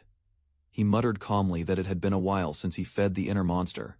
It growled impatiently within him. He warned it to finish quickly. The pitbull order was already on its way. The beast's appetite would need to be satisfied fast. By sunrise, rumors had spread like wildfire. The nobles involved in the illegal auction were found mangled and thrown into prison. That same day, the criminal den known as Burning Suspension erupted in flames. Its era of secrecy and decadence ended in ash. The decapitated heads of its leaders were displayed in the plaza, sending a chilling message against crime. The 7 founding clans, having lost their heirs, filed formal protests with wax-sealed letters. But the reply was unwavering. Death was the fate of all slave trade participants. Evidence had been seized, ledgers, drafts, and accounts detailing their guilt. Baskerville launched its own investigation for the Imperial Report. After that, the protests ceased. The clan heads appeared in person, kneeling before the administration. They begged the very man who destroyed their legacy. It was an unprecedented humiliation. Vakir answered coldly. Their wealth was confiscated under Baskerville law. There would be no mercy. On charges of treason, 3 generations of each bloodline would be purged. The execution grounds overflowed with the blood of corrupt nobles and officials. Justice moved swiftly. As the criminal network collapsed, tax revenue surged. The underdog city found stability and hope once again. Vakir's reputation soared, earning gratitude from underdog city's citizens. Even the office staff treated him with reverence. One staff member brought him coffee, attempting to repay Vakir for saving him. But Vakir reminded him to focus on work, not gestures. Grinning, the man argued that saving his life deserved at least a coffee. Vakir teased him for being stingy with sugar and cream. Their conversation turned to transcribing progress. Vakir reviewed the clerk's writing with mild amusement. Despite his recent literacy, the man showed impressive skill. Vakir acknowledged it with rare praise. In his thoughts, the manager admired Vakir's brilliance, not just in war or politics, but in understanding law itself. He believed that if Vakir remained as deputy consul, Underdog City would continue to thrive. But elsewhere, in the dead of night, the prison held secrets beneath flickering torchlight. A captive's chained wrist trembled in the silence, waiting for answers or judgment. Vakir arrived, apologizing for the delay. He approached the restrained noble with calm intent.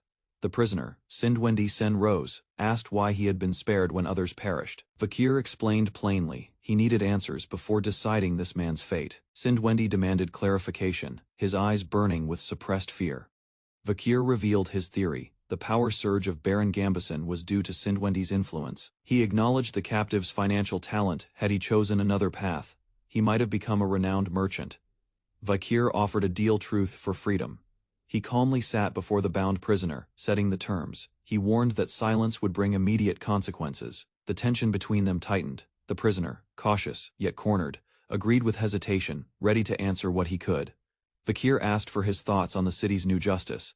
The man responded cautiously with flattery. Unconvinced, Vakir pressed him for honesty, reminding him of the stakes. Cornered, the prisoner gave in, giving a vague but acceptable answer under pressure.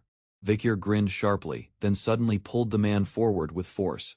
The chains rattled as Vakir approached, eyes locked with his captives. He demanded the reason behind it all, determined to uncover the truth. A sharp glare flashes in the dim room as red eyes widen. Shock overtakes the black-haired man. Across from him, a blond youth clenches his jaw, nervously calculating the weight of his words. Tension rises as the man leans forward, demanding clarity. Tell me what I'm doing wrong. The man's voice echoes. Morality has always been valued in leadership. He recalls the power of virtue. The youth warns that harsh laws, though noble in intent, will bring suffering and resentment. He adds that the Baskervilles will reject him if he outgrows the current leader's influence. Asked what should be done, the youth suggests surrendering power to the clan leader. To avoid attention, he must retreat to an academy or distant mountain, suppressing his identity. These places shelter the gifted. making them invisible in the Empire's eyes. But the cost is heavy. The clan leader will bear the punishment in his place. Realization dawns. The youth's arms tremble. Words sting. You want the Hound to kill its master. A shadow of dread looms behind him, soaked in blood and fate. The air thickens. Shock turns to steel in the boy's eyes. He accepts his role. As the hunting dog, it's the only way to escape hatred. A faint smirk from the man confirms it. The plan is in motion. The man praised the advice, comparing it to thoughts once held by someone named Nine, his tone calm and unreadable. He loosened the bonds and calmly declared the youth free, honoring his word. Still cautious, the blond boy asked if he truly meant it. The man affirmed it without hesitation, watching him walk away. Before parting, the youth turned, asking if the man knew of the Mezamadunoro clan. He spoke of their forgotten legacy, one of the founding clans of the underdog city, famed for their wealth. The 8th clan, once prosperous, had vanished after a mysterious downfall that left no trace. He recalled the youngest heir of that clan, once proud, who performed sword techniques at a celebration. Spectators were stunned. The boy had used sacred sword skills, known only to the Baskerville family. Fear spread quickly as the child's talent suggested a breach in Baskerville's secrecy. The Baskervilles responded ruthlessly, declaring the clan guilty of leaking techniques, and unleashed their hunters. The Mezamadunero were exterminated, but in truth, others had manipulated events from the shadows. The young demons of the 7 clans had stolen the sword secrets and framed the child. The man revealed a survivor, a girl smuggled out as an infant during the massacre. She had been abused simply for being beautiful, subjected to unspeakable torment. Disgusted, the youth turned away. I don't want to hear more, she said, walking off with clenched fists. The man explained that the events surrounding the Mezamadunero clan were not complete. A new figure later emerged in the city. A newly appointed deputy consul took power. He unearthed the crimes that had been buried and exposed the ones responsible. The 7 conspirators were captured, interrogated, and sentenced. They admitted their guilt before execution. The girl listened to the account of the executions. It was said that they apologized before they died. She reacted with anger and confusion. The idea of an apology, after so much suffering, unsettled her. The man clarified the apologies were meant for her, the survivor of the clan, living under a false name. She questioned the truth of the story. The mention of torture made her doubt the sincerity of their words. He responded by suggesting she confirm the truth herself. They proceeded down a dark hallway. He prepared to show her evidence directly. As she approached the bars of a cell, her expression changed. Something inside had caught her off guard. Inside were walls, marked by blood and scratched apologies. The cell reeked of pain and desperation. She backed away, visibly shaken. The reality overwhelmed her. She could no longer speak. The man stated that despite their punishment, justice for the Mezamadunero clan was still unfinished. One final enemy remained the Baskerville clan. The source of the original destruction had not been confronted. He acknowledged her position and reminded her that she held the right to take action. The man dismissed the question about his loyalty, implying it lacked importance in the broader plan. The girl silently accepted his reasoning. She realized the intent behind his actions and lowered her guard. She formally addressed him by name and vowed to repay the help he had provided, offering financial support. The man stood alone after she left, quietly acknowledging the value of her promise. The scene shifted to a peaceful building, contrasting the previous tension. Inside, a man greeted the deputy consul, unaware of the situation waiting behind the doors. The deputy consul sat amid lifeless bodies, calmly responding to the startled man's arrival. He jokingly suggested he may have killed them unknowingly, unsettling the visitor. They left the room, discussing the deputy consul's dangerous upbringing and recent incidents that seemed targeted. He listed multiple assassination attempts, poison, acid, sniper fire, and even being hit by a cart despite the threats. He appeared unbothered, considering whether the attention was intentional. The screen displayed his skills, high-risk combat traits from previous battles, and illegal sources. Thanks to enhancements from past items, even skilled assassins failed to injure him. Still, the frequency of attacks pushed him to investigate the matter more seriously. His attention shifted outside. He spotted a carriage marked with the Baskerville crest, indicating their arrival. The 2 men observed the arriving carriage, identifying its origin as one of the main families. The door opened slowly, causing sudden tension. One man recognized the figure stepping out, his expression shifting to shock. Vakir and his companion stood before the estate, pausing as a carriage arrived in silence. A composed figure stepped out, an elder butler in pristine attire, carrying quiet authority, with a respectful tone. The butler greeted Vakir, acknowledging his improved condition. The elder praised Vakir's journey since leaving the main house. Vakir responded with humility. Narration revealed the man's identity, John Barrymore, head butler of the Baskervilles for 4 generations. The companion stood in awe, stunned to meet the legendary role model for all servants. John announced the patriarch's command. Vakir must return to the main residence. A vision of Hugo, cold and sharp, aide, appeared in Vakir's mind. The name stirred surprise in the companion, but Vakir remained calm. Vakir's success was documented, praised by all classes, admired beyond his clan's image. His deeds challenged the stereotype of the Baskervilles as mere warriors. Before Hugo, he stood formally, praised as a son who fulfilled his role. Hugo declared his next step. Vakir would enter the elite Colosio Academy. Unshaken, Vakir accepted the order. This was expected. Colosio awaited an institution of nobles, where only the strongest would rise. Vakir saw his assignment to Colosio as the perfect chance to grow stronger without Hugo's interference.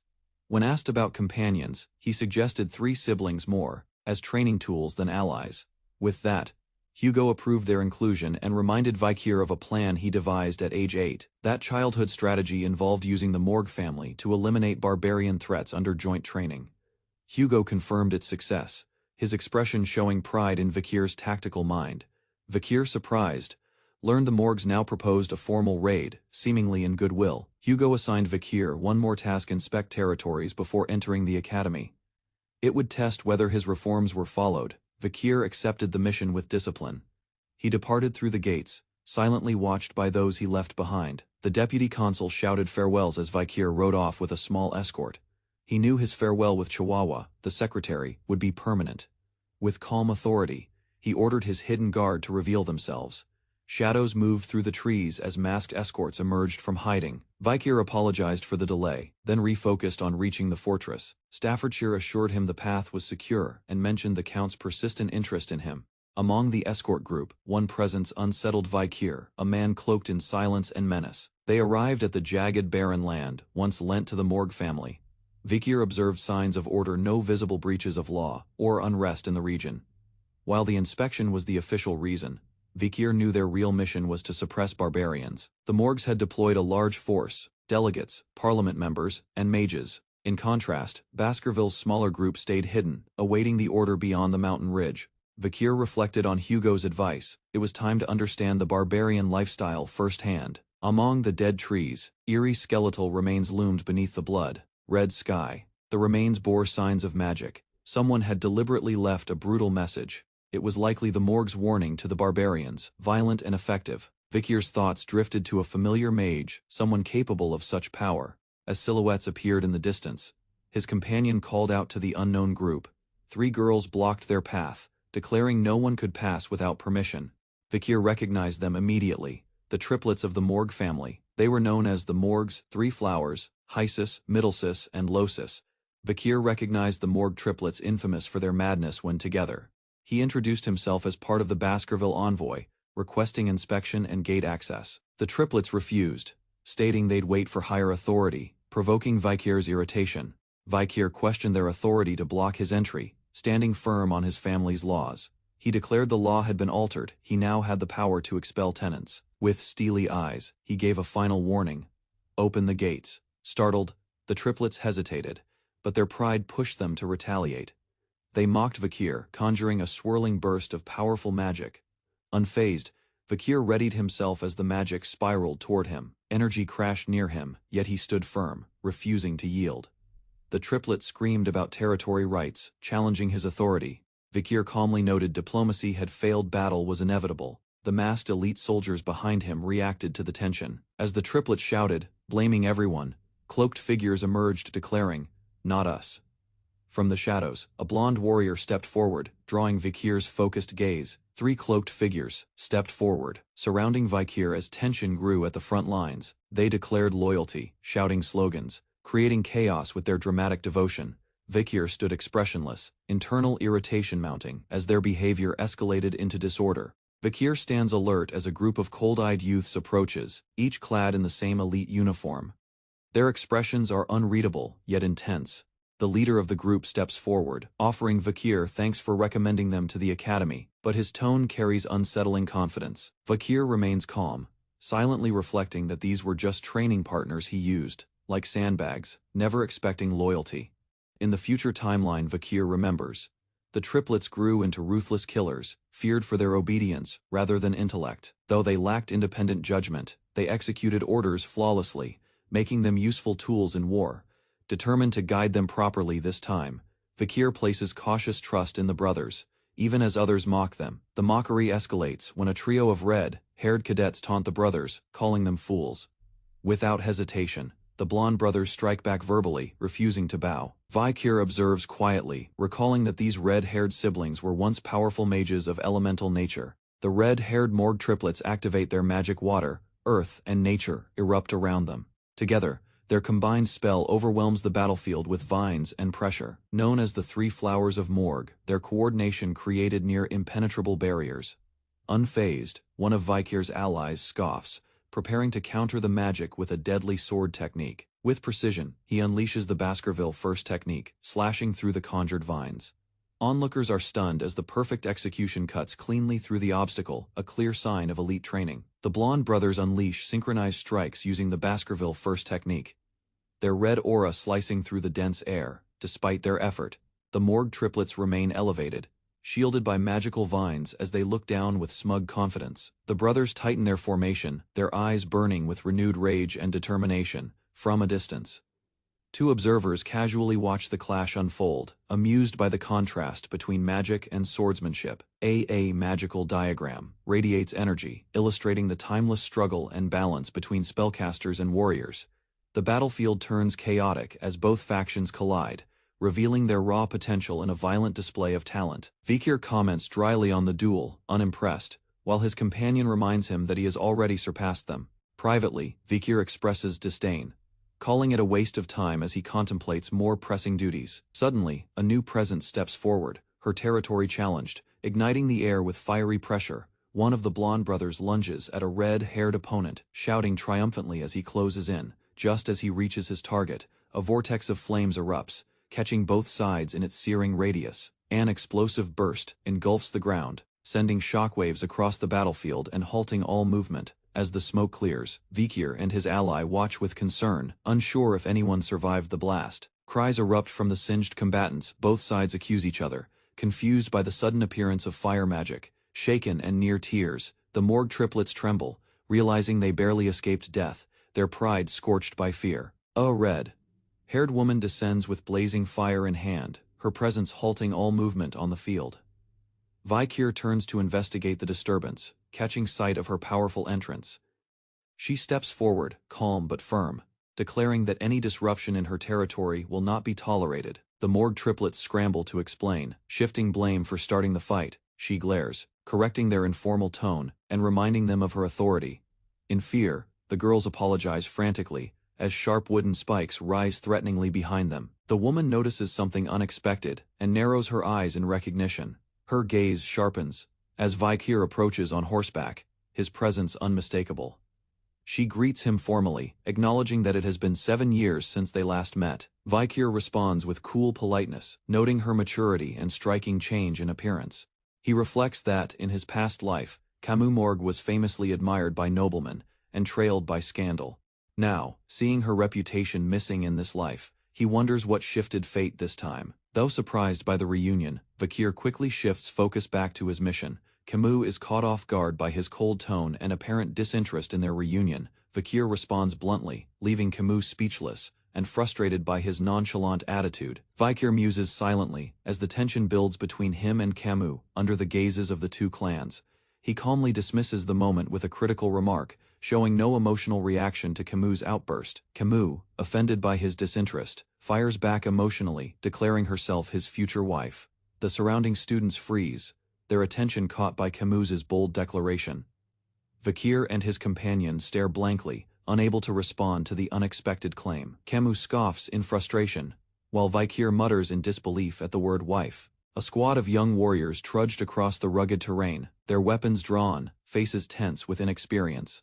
At a distance, the red-haired woman questioned the wisdom of deploying such green recruits, hinting at a flawed strategy by the Baskervilles. The male officer calmly explained the prearranged pact with the Morg clan. His remark hinted at a larger plan unfolding beyond the visible mountains. He asserted his leadership role, subtly countering her doubts. Despite being seen as disposable, he had earned trust within the clan. Switching topics, she probed him about the most troublesome barbarian tribes. He listed the warrior tribe, Balak, and the sorcerer tribe, Rococo, as key threats, emphasizing their unmatched skills and underestimated power. Amused, the woman mockingly awarded him 8 out of 100 for his answer. He questioned the scoring, puzzled by her logic. She claimed intelligence in men was overrated. With a teasing smile, she remarked that stupid men were more fun. He remained stoic, unwilling to take the bait. Her mock evaluation continued horseback skills, scored low, fashion even lower. She admitted he had grown up well, but criticized his emotionless expression. Her gaze stayed sharp, judgmental. Annoyed, he told her to stop the meaningless evaluation. She countered, declaring it necessary for assessing her future husband. He reacted with disbelief, asking why he was labeled her husband. She cited a test he passed years ago. Memories surfaced of a bizarre trial surviving with a pot on his head. That absurd challenge had somehow earned her family's approval. Furious about the ridiculous tradition, she ranted while fire flared behind her.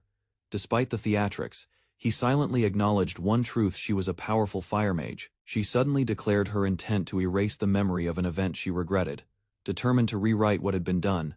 Blushing and flustered, she exploded in frustration, claiming her memory was flawless, and nothing ever escaped her. A strange object flew from her hand in anger, nearly striking him. He was left confused, wondering what had just hit him. The item triggered a memory, a ragged, dirt-covered piece of clothing from their past encounter. He held it up in disbelief as she looked away awkwardly, clearly embarrassed by its condition. Still holding it, he questioned whether she had even washed it before returning it. Her silence confirmed his suspicion. The group advanced, learning that barbarians had attacked a ruby mine and were capturing slaves or seizing crops. She explained they were likely relocating the captives for trade, revealing a brutal and organized strategy. Arriving at a massive wall built by earth and iron mages, she proudly acknowledged the Morg clan's strength. She admired the infused arrows from the Balak tribe, which pierced even thick defenses with unnatural force. Her uncle had nearly died from such an arrow, saved only by luck while his magic shield failed. They discussed the identity of a deadly archer believed to be female, whose skills rivaled any known warrior. A sudden shout alerted them. A scout had urgent news and raced toward the fortress command. The news shocked them. Their search party had been captured by barbarians, sparking immediate alarm. As the flag flew above the enemy camp, a powerful barbarian knelt inside a captive, or a threat. They confirmed the captive belonged to the Rococo sorcerer tribe. Despite interrogation, he remained completely silent and resistant. Attempts to use psychic magic failed. His mind was shielded by powerful sorcery. No one could read his thoughts. Confronted directly, the prisoner offered no answers.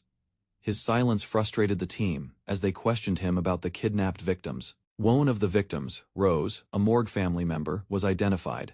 Her fate became the focus of questioning. The prisoner responded in a foreign tongue, his words cryptic. No one present could understand him. The vice head demanded a translator, but none were available. A young man hesitantly offered limited knowledge of the Rococo language.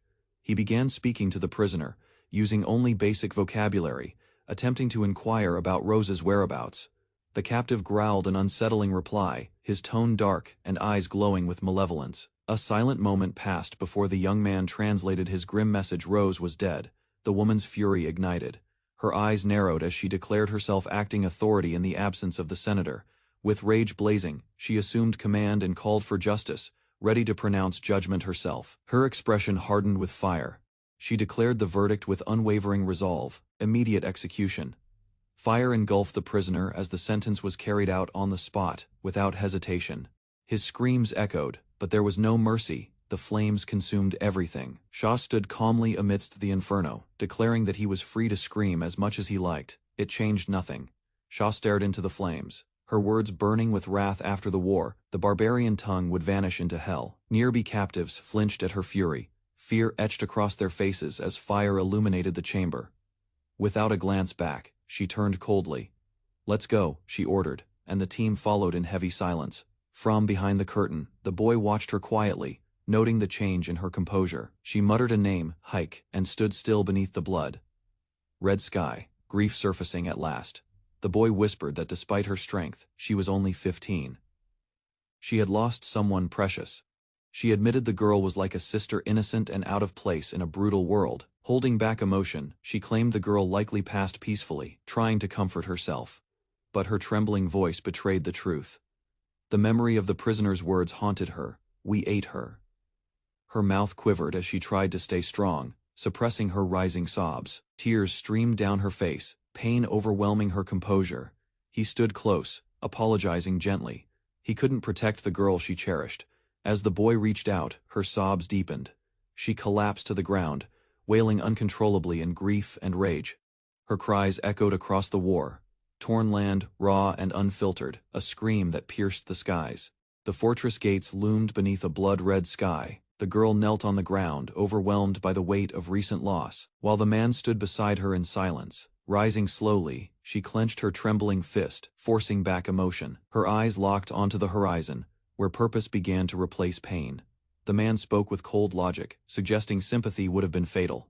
She steadied her breath, realizing mourning was a luxury she couldn't afford. He offered his hand. She glanced up, hesitant but resolute. No words were exchanged, only mutual resolve. Their hands clasped. It was not a gesture of comfort, but an agreement to act. Sudden clangs echoed in the distance. The enemy approached. Her time for revenge had come. From the woods, a figure advanced silently. Sunlight danced across white fur.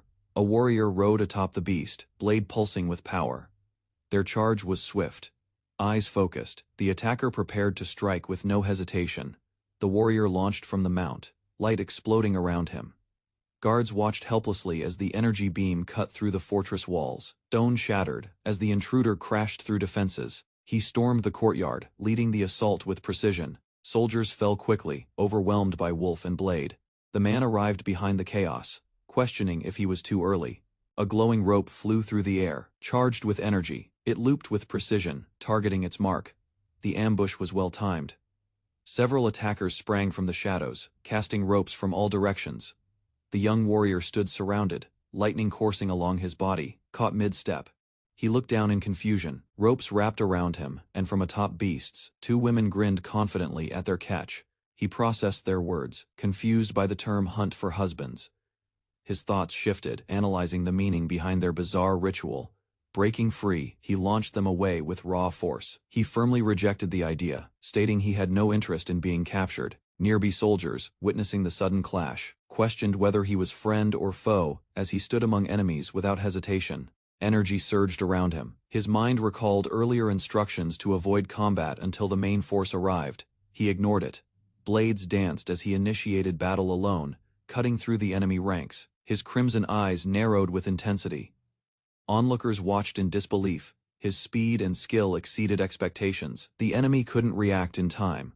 With a burst of aura, he ignited the ground, creating a blazing inferno that engulfed the area. Flames surrounded him as he stood calm.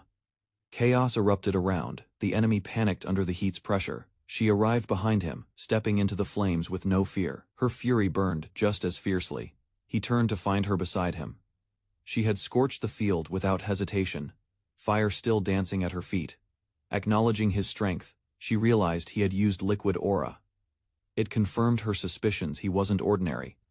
He explained his orders from the Baskerville Patriarch. She cast a barrier and declared he should not interfere further. She stood surrounded by blazing fire, eyes filled with fury. With her aura flaring wildly, she declared her intent to annihilate every last enemy. Her power surged violently, twisting the air around her.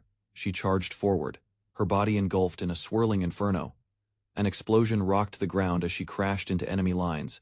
Flames devoured everything in her path without pause. The young man watched from afar, noting the flames' reach. Her rage was a weapon, but not without risk. Suddenly, a needle struck her neck. She winced and touched the spot calmly, identifying the attack as poison. Paralysis spread. She collapsed, unable to move. He approached silently, observing her stubborn spirit even in defeat. As enemies rushed, he caught the rope meant to bind her. With a flick, he deflected it with ease. He suggested retreat. She protested, her voice strained. Her cousin had been taken. She couldn't leave now. He reminded her that the main force hadn't arrived. Fighting now was reckless. He raised his weapon. Lightning crackled down his arm. Logic guided his actions, but his power answered emotion. He attacked swiftly, clearing enemies in a flash of blue energy. Atop the battlements, a new figure appeared. His presence shifted the battlefield's tone instantly. As they clashed, she called out to him. Vikir's strength surged, but he took damage in return. Memories surfaced of when she had once been held captive and powerless. Now, known as the Demon of Le Rouge, she had returned to stand as a warrior, not a victim. Vikir stood firm, aware of the overwhelming force before him. He understood hesitation would cost lives. He charged forward, striking with intense blue energy. His blade clashed with brutal precision. His opponent deflected the blow. The impact shook the ground, but Vikir maintained control. Vikir was hit mid-motion. Pain flashed, but he recovered quickly and analyzed his foe. He noticed something different. The attacker's movements were sharper, more precise. A serious threat had appeared. The warrior stepped forward, recognizing Vikir. Tension escalated. A past encounter had turned into a rematch. A warrior stood before a fierce woman who had once been enslaved. Her presence was no coincidence. She had returned, transformed by suffering and survival.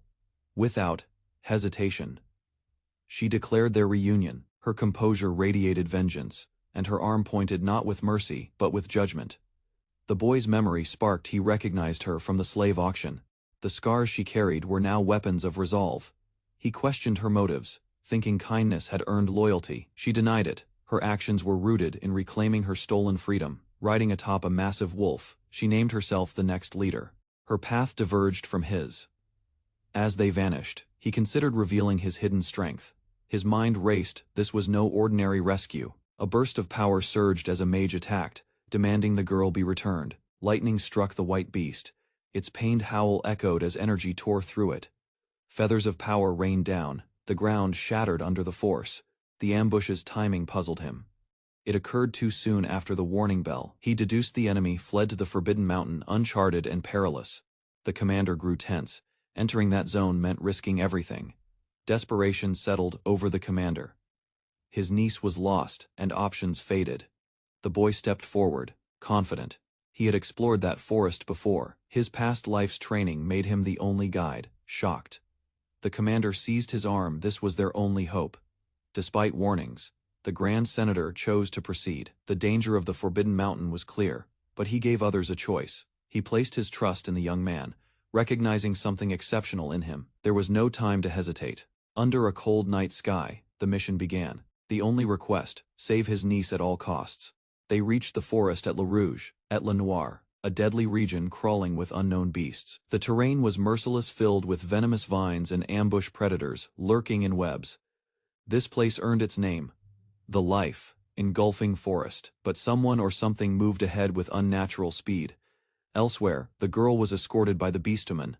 Tension loomed as creatures closed in. Suddenly, deadly hornets attacked. The young man slashed them down with glowing blades. Observers behind him whispered in awe.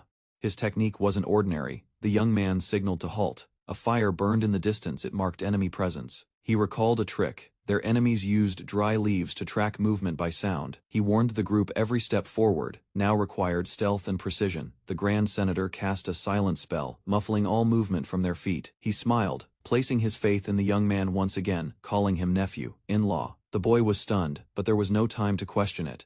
Their mission had entered the heart of danger. Around a blazing fire, the barbarian tribe circled their prisoner. She was bound, yet her spirit remained fierce. She screamed threats, vowing to incinerate them with her magic, but her defiance was ignored. The tribe spoke among themselves. One mentioned liking a boy they saw earlier. Marriage, not warfare, was their concern. She realized they weren't listening. Their focus was on choosing mates, not interrogation. From the talk of wife hunting, she began to understand their motive. A large warrior confirmed her fear. They saw her as a prize for the tribe's males. The woman cursed them, demanding death over humiliation. Her anger did not faze them. Even in silence, her eyes resisted. The warrior saw her will clearly. He gripped her jaw. His words were cruel. Discipline would be her punishment. Before harm could be done, a higher-ranked warrior intervened. She ordered the man to back off. The two argued fiercely over who caught the prisoner. She reminded him. It was her intervention that saved him during the mission. The prisoner listened. The others confirmed the woman Ayin was the tribe's commander. Surprised by the infighting, she analyzed the leader. A female commander was rare. If Ayin could stand against Vikir, then escape wouldn't be easy. She needed a plan, and fast. A Hun refused to back down, challenging Ayin's authority openly. Lightning crackled in her hand as tension rose. Ayin met his defiance with calm threat, daring him to fight. Her control over power silenced him. Frightened by her dominance, Ahun yielded, hiding his fear behind compliance. The prisoner watched, realizing Ayin had clearly won the tribe's respect. Yet her expression turned cold. Her memories of capture and humiliation by this tribe resurfaced. Fury surged. She activated her power and sent a shock through her restraints. She recalled her past, caged and powerless. Only kindness had saved her once. Ayin mocked her, vowing torment. Escape would not come easy this time. With chilling clarity, Ayin promised daily humiliation and total control. An explosion lit the camp. Ayin turned in shock as flames engulfed the area. The red-haired prisoner looked up. Chaos signaled a surprise ambush. Among flames and wolves, battle erupted. Someone had come for her. A fiery figure stormed in, casting judgment on the barbarian tribe. She recognized the voice immediately, and smiled. In relief, her uncle stood tall, flames in hand, demanding her return. A group of warriors, tense and alert, faces an ambush in the burning forest. The enemy strikes with speed, forcing them into a brutal clash. Blades flash as monstrous beasts launch a relentless assault. Screams echo while warriors fall under the weight of overwhelming force. Hidden high in a tree, Vikir observes the chaos. He senses a deliberate strategy behind the hunter's movements and grows suspicious. The tribal defenders shout in outrage, stunned by the sudden attack in the dead of night. Their forces scatter under pressure. Rogues retreat into the woods, but flames light their trail. Pursuers shout, unwilling to let even one escape. Among the flames, a red-haired warrior smirks confidently until she's ambushed and restrained deep in the forest. Startled, the girl hears rustling and spots Vikir approaching from behind a tree. He signals silence and quickly cuts the ropes binding her hands. The girl teases him, but he remains focused, reminding her this isn't the time to talk. A tall tribal warrior blocks their escape, recognizing Vikir by his knife skills and determination. She praises his endurance, strength, and resolve, qualities few possess in such darkness. Smiling, she declares his trial complete. Her words surprise him. Confused, Vikir processes her approval. He wasn't aware he was being tested. He struggles to suppress his combat instincts while recalling no past memory of this woman. Her intense gaze confirms it. She is the legendary Balak archer, Night Fox. Vikir analyzes the girl's unusual energy, suspecting a deeper connection to the Night Fox bloodline. He remains cautious as the forest stirs. As tension rises, a strange power activates between them, causing a magical pulse to surge from their arms in unison. The nearby elf warrior reacts in shock, his secret exposed. Vikir's sudden move has revealed more than anyone expected. Vikir lifts the girl and prepares to escape. Chaos unfolds behind them as he reassesses the situation. She agrees to cooperate. Her thoughts linger on his odd behavior, his language too formal, his mind clouded. The tribal warrior expresses quiet disappointment, hoping the boy would have submitted without resistance. Blue energy erupts as Vikir and his opponent clash, weapons sparking with force. The girl stumbles as the shockwave knocks her back. The warrior prepares another strike. The opponent channels deadly magic, eyes locked on the girl. Her intentions grow dangerous. A piercing blue column tears through the forest as the attack detonates. The forest is illuminated in blinding light. Vikir shields the girl from the blast. The danger closes in quickly. Amid the blast, the girl realizes something deeper stirring between them. The fight shifts from battle to survival. Her blade trembles, then falls.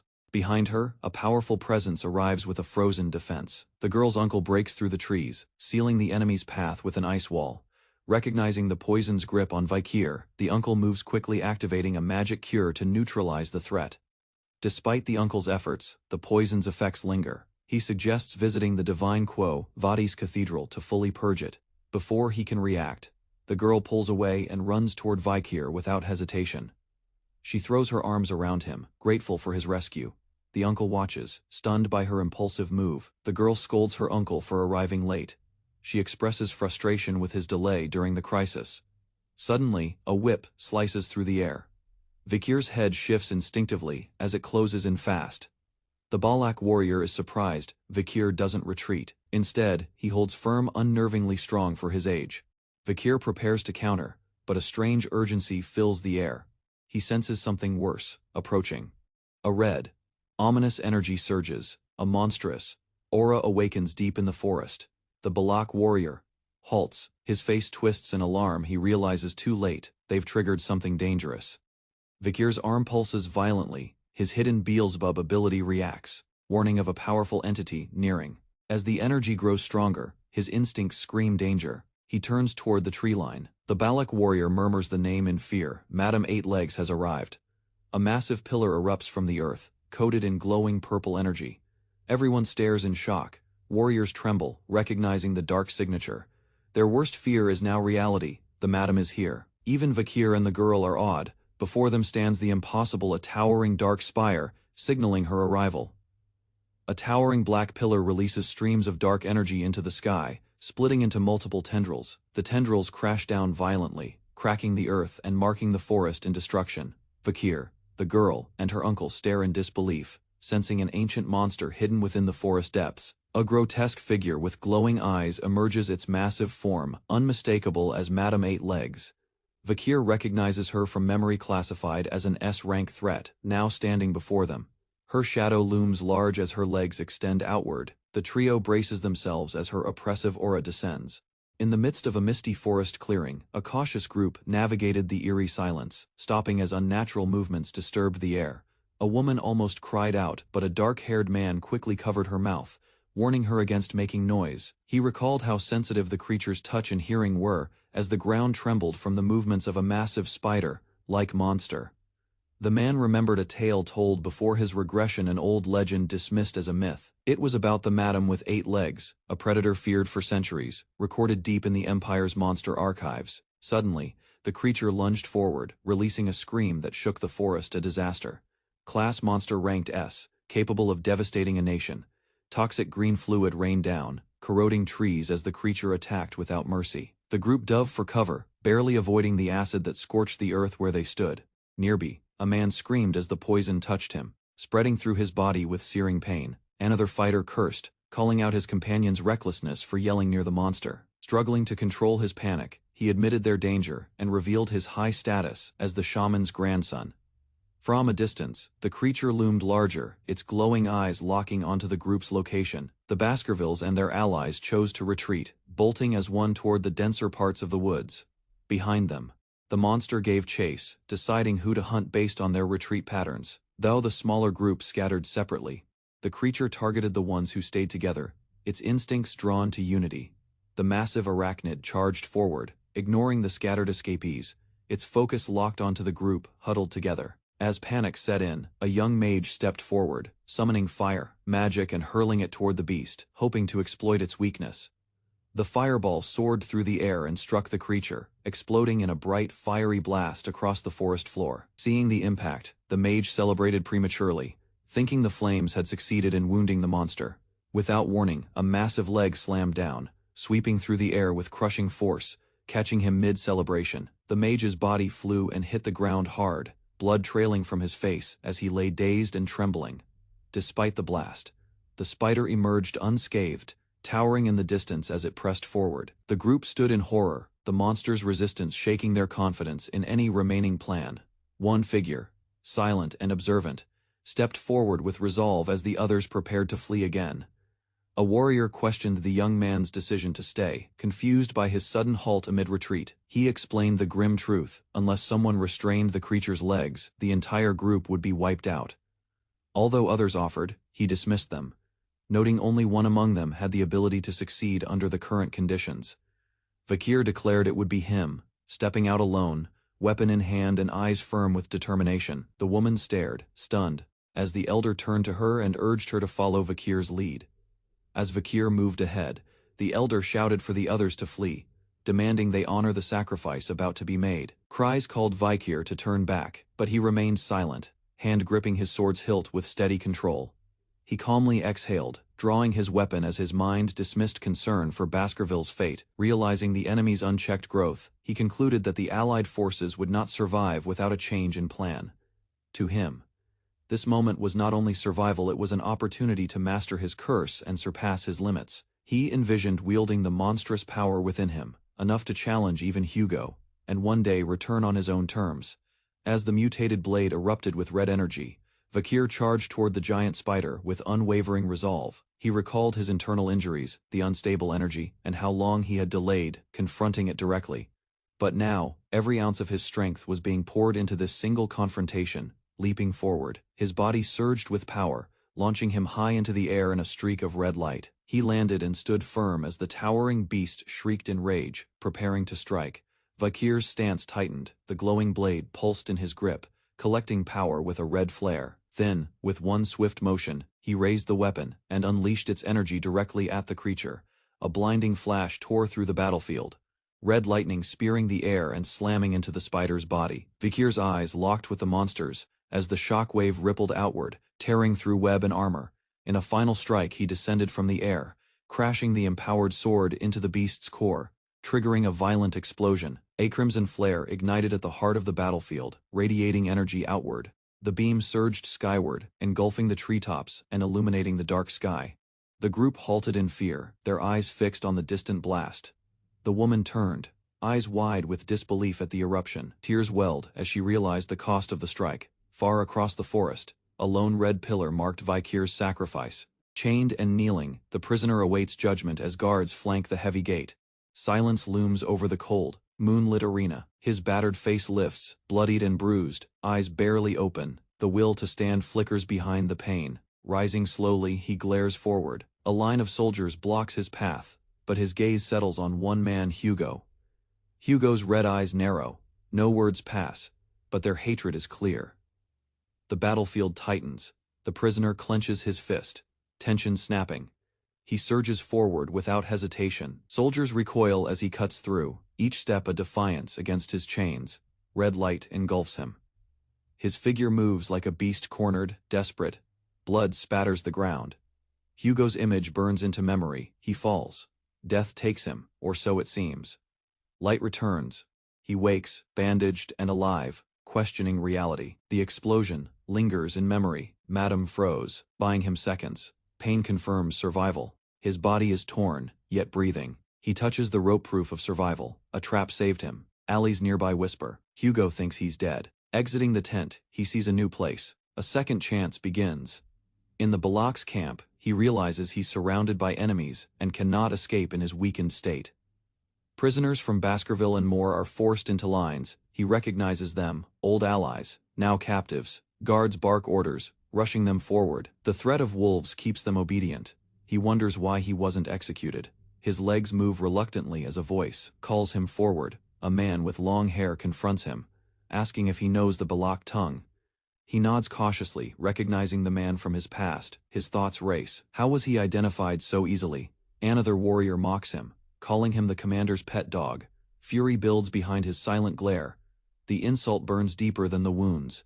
Chains seem to tighten around his memory and pride. He clenches his teeth, swearing revenge, even as laughter surrounds him. Rage flares in his eyes, stunning the man. A memory stirs dark power beneath control. His opponent strikes, knocking him back into the dirt. Beaten but not broken, he's ordered to find his owner at the rope's end, alone. He limps away, repeating the man's face in his mind for future vengeance. The rope stretches endlessly through trees. Confusion deepens with each step. Still following the path, he wonders who awaits him at the end. The rope trail leads into water, stirring confusion. He follows cautiously, unsure of what lies ahead. As he scans the river, he spots movement. A girl with sharp eyes watches from the water. They stare in silence. Her presence is unexpected, yet somehow familiar. She commands him to lie down. Before he reacts, she yanks the rope and flings him aside. He crashes into the ground. Confused, he hears yelling behind him. A group of children are shooed away. She protected him from a careless accident. She thanks him for saving her at a slave auction. He's stunned by the connection. She claims to have saved him twice as repayment. He processes her actions, her sense of debt, her loyalty. She confirms she set the rope trap to pull him to safety. When asked why, she admits he looked important and possibly valuable. Her motives turn transactional. She hints at ransom value. He realizes the danger. If she negotiates with Baskerville, his escape is undone. Internally, panic rises. His freedom hinges on silence. She smiles coldly, declaring he won't return to his party, sealing his fate. She declares him her slave and demands obedience, placing a blade near his neck. He remains silent, hiding his anger behind calm eyes. She enjoys his resistance, and claims she'll enjoy breaking him. She announces they're leaving and heads out. He follows, confused about their destination. She leads him toward the matriarch's village, where a tribal gathering awaits. Vakir and the tribal woman walk through a quiet forest path, sunlight filtering between trees. Their bodies bear signs of recent battle. The village they enter is vibrant. Locals rest in hammocks, share food, and laugh freely in open society, where communal living is the norm. She explains the Balak tribe's values, where wealth and space belong to everyone. To Vakir, raised in the imperial world. They approach a large ornately designed hut, the home of the tribe's matriarch, standing as a symbol of tradition and leadership. Upon entering, she greets her mother with calm familiarity, but the elder's sharp eyes fixate on Vakir with noticeable interest. The matriarch recognizes him immediately, revealing that he's the same boy often mentioned in her daughter's stories. Vakir realizes the woman guiding him is the matriarch's daughter, an elite warrior of the tribe known as the Night Fox. He recalls her from tales of conflict. She was the fierce Balak fighter who left a lasting scar on Hugo, his old comrade. It dawns on him that her presence alone was the reason Le Rouge and Le Noir's regions were inaccessible to him in the past. His thoughts shift to the past. He wonders how his former self, lacking power and clarity, every combat scenario, ambush, assassination, even retreat would have ended in failure. Now, face to face with her, the odds still feel grim. A confrontation then would have meant certain death. She calmly admits his chances would have been just 20%. Referring not to victory but his odds of survival. She studies his face closely. Suspicion grows, could he share blood with Hugo? Her instincts seem unnervingly precise. While others dismiss him as broken, her daughter insists he holds value. Yet, the matriarch warns, overconfidence in unfamiliar lands may cost him dearly.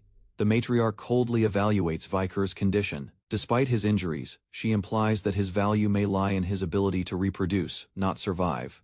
Embarrassed, her daughter abruptly interrupts, claiming she only wants him as a support slave for hunting. From the floor, Vakir listens silently as ownership over his fate is discussed.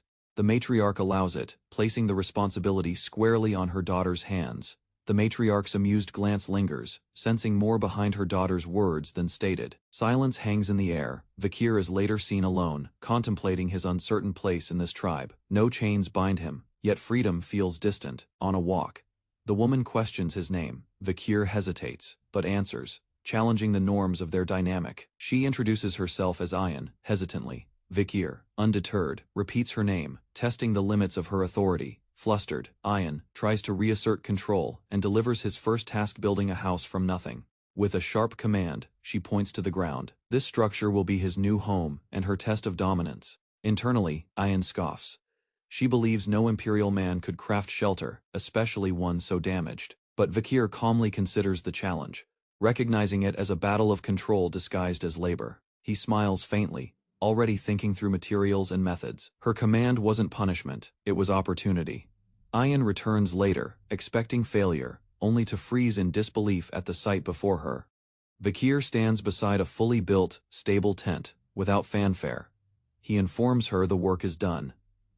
She stares at the result, shocked by his precision. Despite his injuries, he exceeded expectations with quiet efficiency.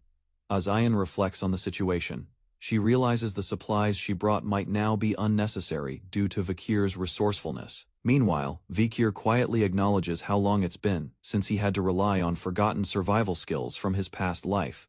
He recalls how swordsmen failed during times of collapse, and only those with practical survival knowledge managed to endure. Ayan inspects the shelter and is surprised even the drainage system is perfectly constructed. When Vakir mentions the matriarch's tent being structurally weak, Ayan freezes in disbelief. He outlines detailed plans to fix the structural flaw, and Ayan, flustered, agrees, hastily impressed but overwhelmed. Together, they begin repairs, mixing clay and building a reinforced foundation. Later they present the improved structure to the matriarch, who inspects the modifications silently. The matriarch steps inside and is clearly stunned by the transformation, pausing before speaking. She touches the repaired pillar and notes how the leak issue is finally resolved, thanks to Vakir's foresight. Recognizing his value, she praises his efforts and calls him a rare, useful male. She instructs him to handle similar maintenance tasks throughout the tribe, an unspoken promotion from slave to essential laborer. While gathering water, Ayan questions Vakir's loyalty, asking if he wants to officially join the tribe. Vikir dismisses the question, stating the work isn't exhausting to him. To him, this peaceful life is far better than the chaos of the Baskerville house, or the cruelty of the underdog city. The tribal warrior comments on Vikir's disciplined behavior, noting he carries himself unlike most slaves. Despite the burdensome tasks, Vikir dismisses the hardships, showing no signs of complaint as he continues working. The warrior offers help and guidance to ease his transition into tribal life, even suggesting that freedom is possible through effort. Vikir is told his next task: join a hunt and capture a large prey to support the village's food supply.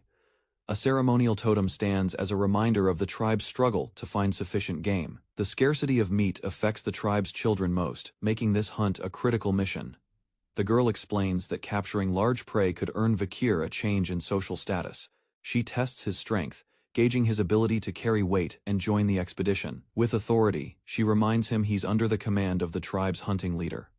Vikir agrees silently, and the two prepare to depart the next morning. He reacts awkwardly to her movement, causing momentary misunderstanding between them. Embarrassed, she strikes him in anger, revealing emotional tension masked by sarcasm. A hand wrapped in cloth slowly dipped into a large, sealed jar, disturbing the ancient dust settled within. As the hand pulled out, it grasped a decayed mask, black soot trailing from it, like smoke rising from cursed relics. A human, the shaman of the Balak tribe, called forth the hunters, and declared the start of the hazing ceremony with an eerie grin among the hunters.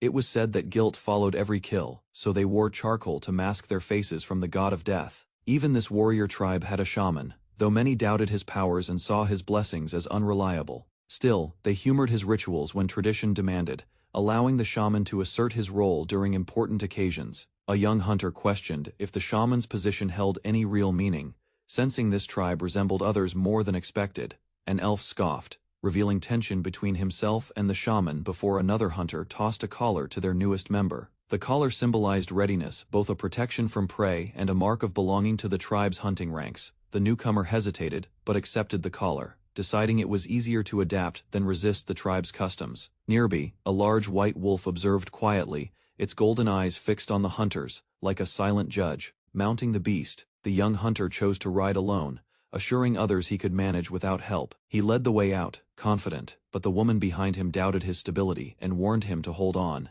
Moments later, he tumbled to the ground, his body still too weak for sudden motion.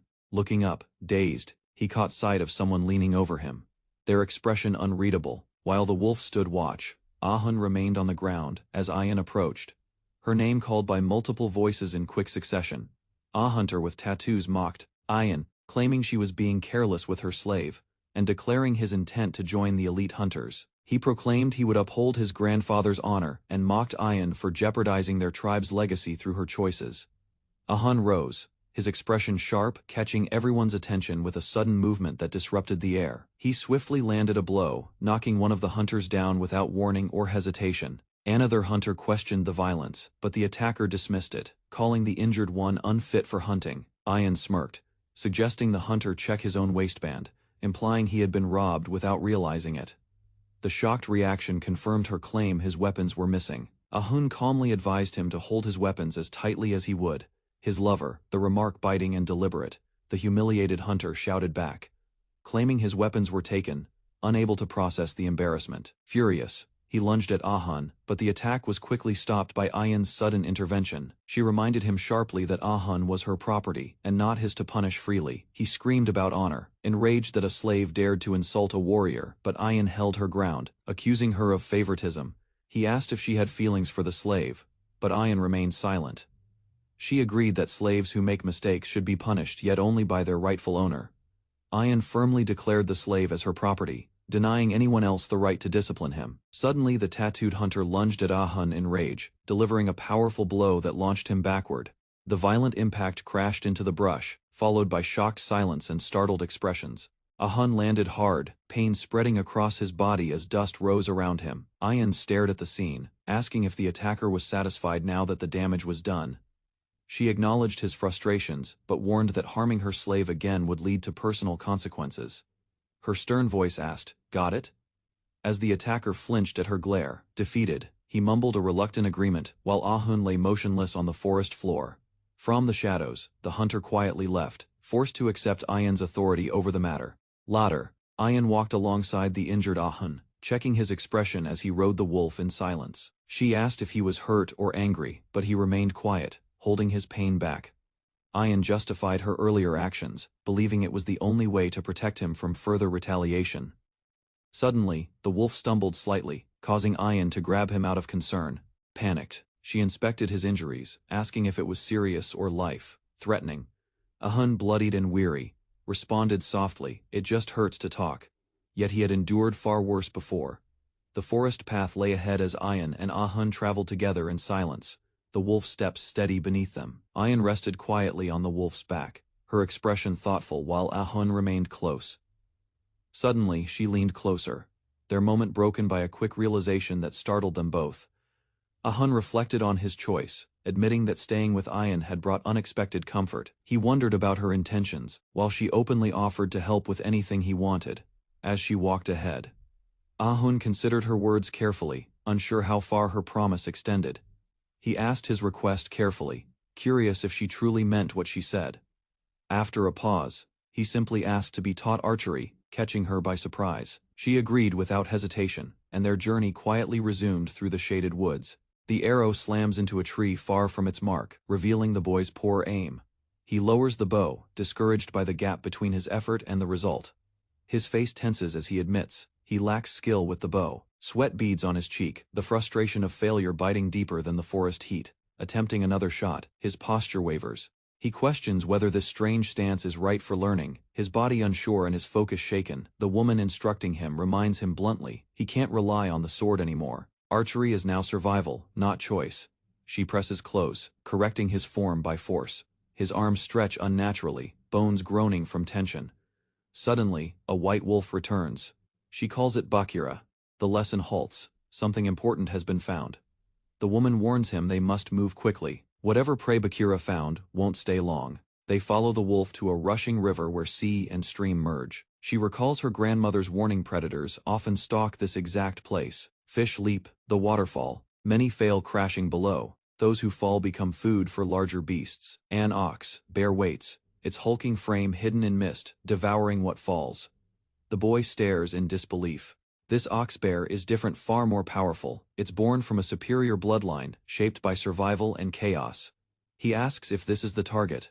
She replies no, it's beyond what they came for. Their true target is revealed: not the dominant beast, but the smaller male trailing behind. It's come to court the female ox. Bear the male approaches carefully, eyes fixed on the female. Its movements are hesitant, lacking the aggression of the larger ones. But the dominant ox bear notices and charges, roaring as it swipes furiously at the smaller male.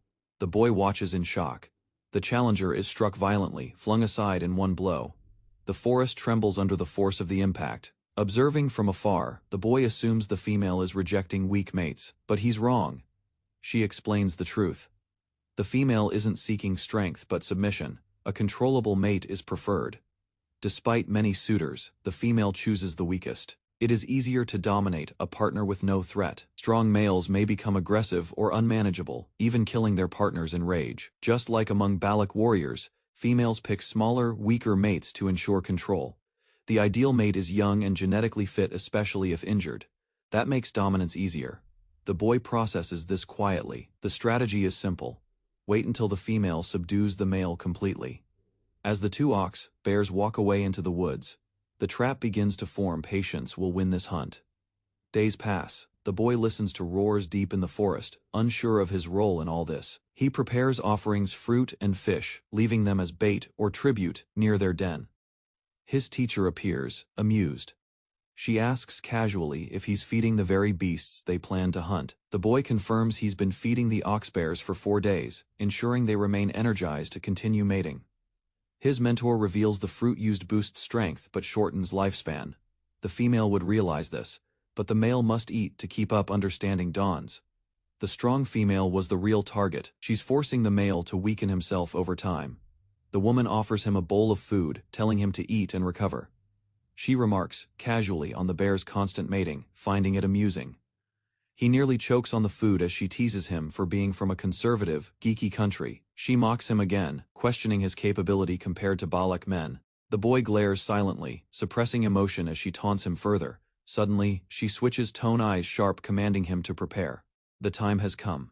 The ox-bear female is now pregnant. Her mate lies defeated nearby. She lets out a furious roar and begins chasing the male away. From afar, they watch. The female is now defending territory driven purely by instinct. The boy notes her exhaustion. She hasn't slept in days and has spent all her energy. She will now seek a quiet place to rest. This is their chance. As she begins retreating into the wilderness, they move. The real hunt starts now. The ox-bear retreats far into a glacial valley, seeking isolation. They follow its trail across icy terrain. Though it should be exhausted, it moves swiftly. She explains it is avoiding threats, choosing cold, empty ground. He's surprised the beast chose this location knowingly. She affirms the ox-bear's intelligence surpasses most wild creatures. He shivers, weakened by injury. She notices and urges him to stay close for warmth. Though he declines, she warns that stiffness could hinder the hunt. His body must stay responsive. She questions whether he wants to get in the way. He silently acknowledges her practicality. He gives in. She plays it off, claiming she's only concerned for her slave's well-being. Internally flustered, she masks her emotions with logic. Bakira suddenly growls. A threat approaches. The ox-bear's tracks vanish from the frozen ground. Confusion sets in as tension rises. With no clear trail, the woman questions where it could have gone. Red eyes glow ominously behind her. The ox-bear was never far. It had circled back, blending into shadows of ice. Its roar bursts forth as it charges, eyes lit with fury, catching them off guard. The ambush unfolds fast. She turns, bow rising, while the beast lunges violently through the icy air. Its body crashes through mist and snow, claws aimed to kill. The trap has reversed. He stands frozen behind her as the creature descends, deadly, intelligent, and faster than they imagined. The villagers cheered as a massive boar was dragged into the clearing, dwarfing all other prey. Their faces lit up with awe. The hunter, standing tall, had single-handedly secured the boar while others returned, with only rabbits. The tribe gathered to admire the kill. Thou proud, the hunter's eyes shifted to a Hun, a towering warrior. Attention slowly centered on who truly brought the greatest prize. A Hun mocked the effort, implying his presence ensured others' success. The crowd laughed nervously. Unsure of his intentions, he dismissed another hunter's return, belittling her potential and skill, branding her presence useless in the hunt. Suddenly, dark energy surged. A shadowed beast lunged from the forest, catching everyone off guard with its ferocity. A female warrior shielded another as the beast charged, claws swiping through air and ice. The attacker was no ordinary animal. It was dark, fast, and deliberate in its strikes. Just as all hope seemed lost, a white wolf emerged, eyes glowing gold, meeting the predator's gaze with a growl. The white wolf leapt, intercepting the monster mid-air with a fierce bark and blinding speed, injured but safe. The woman thanked her companion.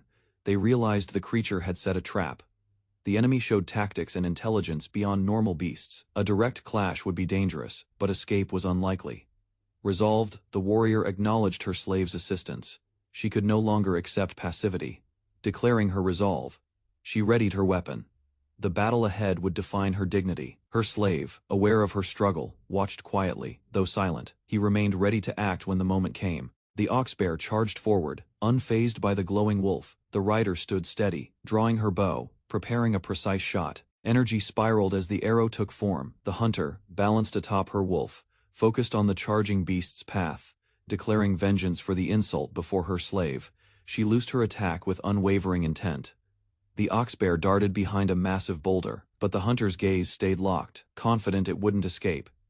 She explained, calmly, true arrows pierce steel, only if the will behind them demands it. The glowing arrow launched. It swirled with intent, not just force, guiding itself with perfect accuracy. The arrow spiraled through the rock and struck the beast, catching it off guard behind cover. The slave, watching nearby, realized the wave of aura had traveled cleanly through solid stone. The ox-bear collapsed. The shot pierced both boulder and target with unnatural precision. The hunter stood tall, her archery skills now undeniable. She fought without flair, yet with unmatched mastery. Even the observers now recognized her value, comparing her skills to the tribe's best. The ox-bear's blood spread across the frozen ground. Victory was secured. Another beast emerged, snarling and ready to strike. The white wolf circled defensively, arrows swirled through the air. The enemy's strength was rising, but so was hers. With sincere focus, she drew one final arrow, prepared to end the battle decisively. With unwavering eyes, the huntress drew back her bow, forming a glowing energy arrow charged with her will. She released it in a flash. The beam surged straight at the beast, cutting through air and resistance alike. The ox bear roared, but too late. The projectile exploded on impact, consuming it in a shock wave of force. Surprised by the result, she stood stunned. The ox bear had survived and lunged forward despite the blow. It slammed into her, sending her body spiraling backward. Her wolf was knocked aside in the chaos. She landed hard on the stone floor, breath knocked from her lungs, eyes narrowed with pain and resolve. Far away, an elder observed, questioning if a beast close to death could still act with human-like resolve. The fallen huntress tried to rise. The monster loomed again, bloodied but defiant. As the jaws opened, she saw no escape and froze, moments from being devoured. A sharp voice pierced the moment, mocking her display of dominance and questioning her strength. Her slave stepped forward, fury in his gaze, preparing to unleash his own strength. Without hesitation, he plunged downward, blade ignited in red light, cutting into the beast's path. Dark flames erupted as his attack connected, burning with crimson fury and violent energy. Explosions rocked the battlefield, fire consumed the surroundings. The huntress looked up, confused by the blaze. The ox bear staggered, its body scorched. She saw the flames and muttered, "Fire," as the battle turned. The slave stood calmly amid the blaze, unharmed. The woman stared, realizing his power was far greater than expected. Anather observed silently, alarmed by the overwhelming force displayed. The battlefield settled. Smoke faded. The girl called out, suddenly recognizing the slave's true identity. A blazing fire illuminates the dense forest under a moonlit sky. The celebration spreads across the village grounds, echoing with tribal chants. Warriors circle the flames, dancing wildly. Tents shake under stomping feet while drumming beats stir the air with primal energy. A large pot boils beside the fire. The hunter who brought the biggest kill stirs it, earning quiet admiration from his tribe. He sits beside the fire, surrounded by villagers praising his feat.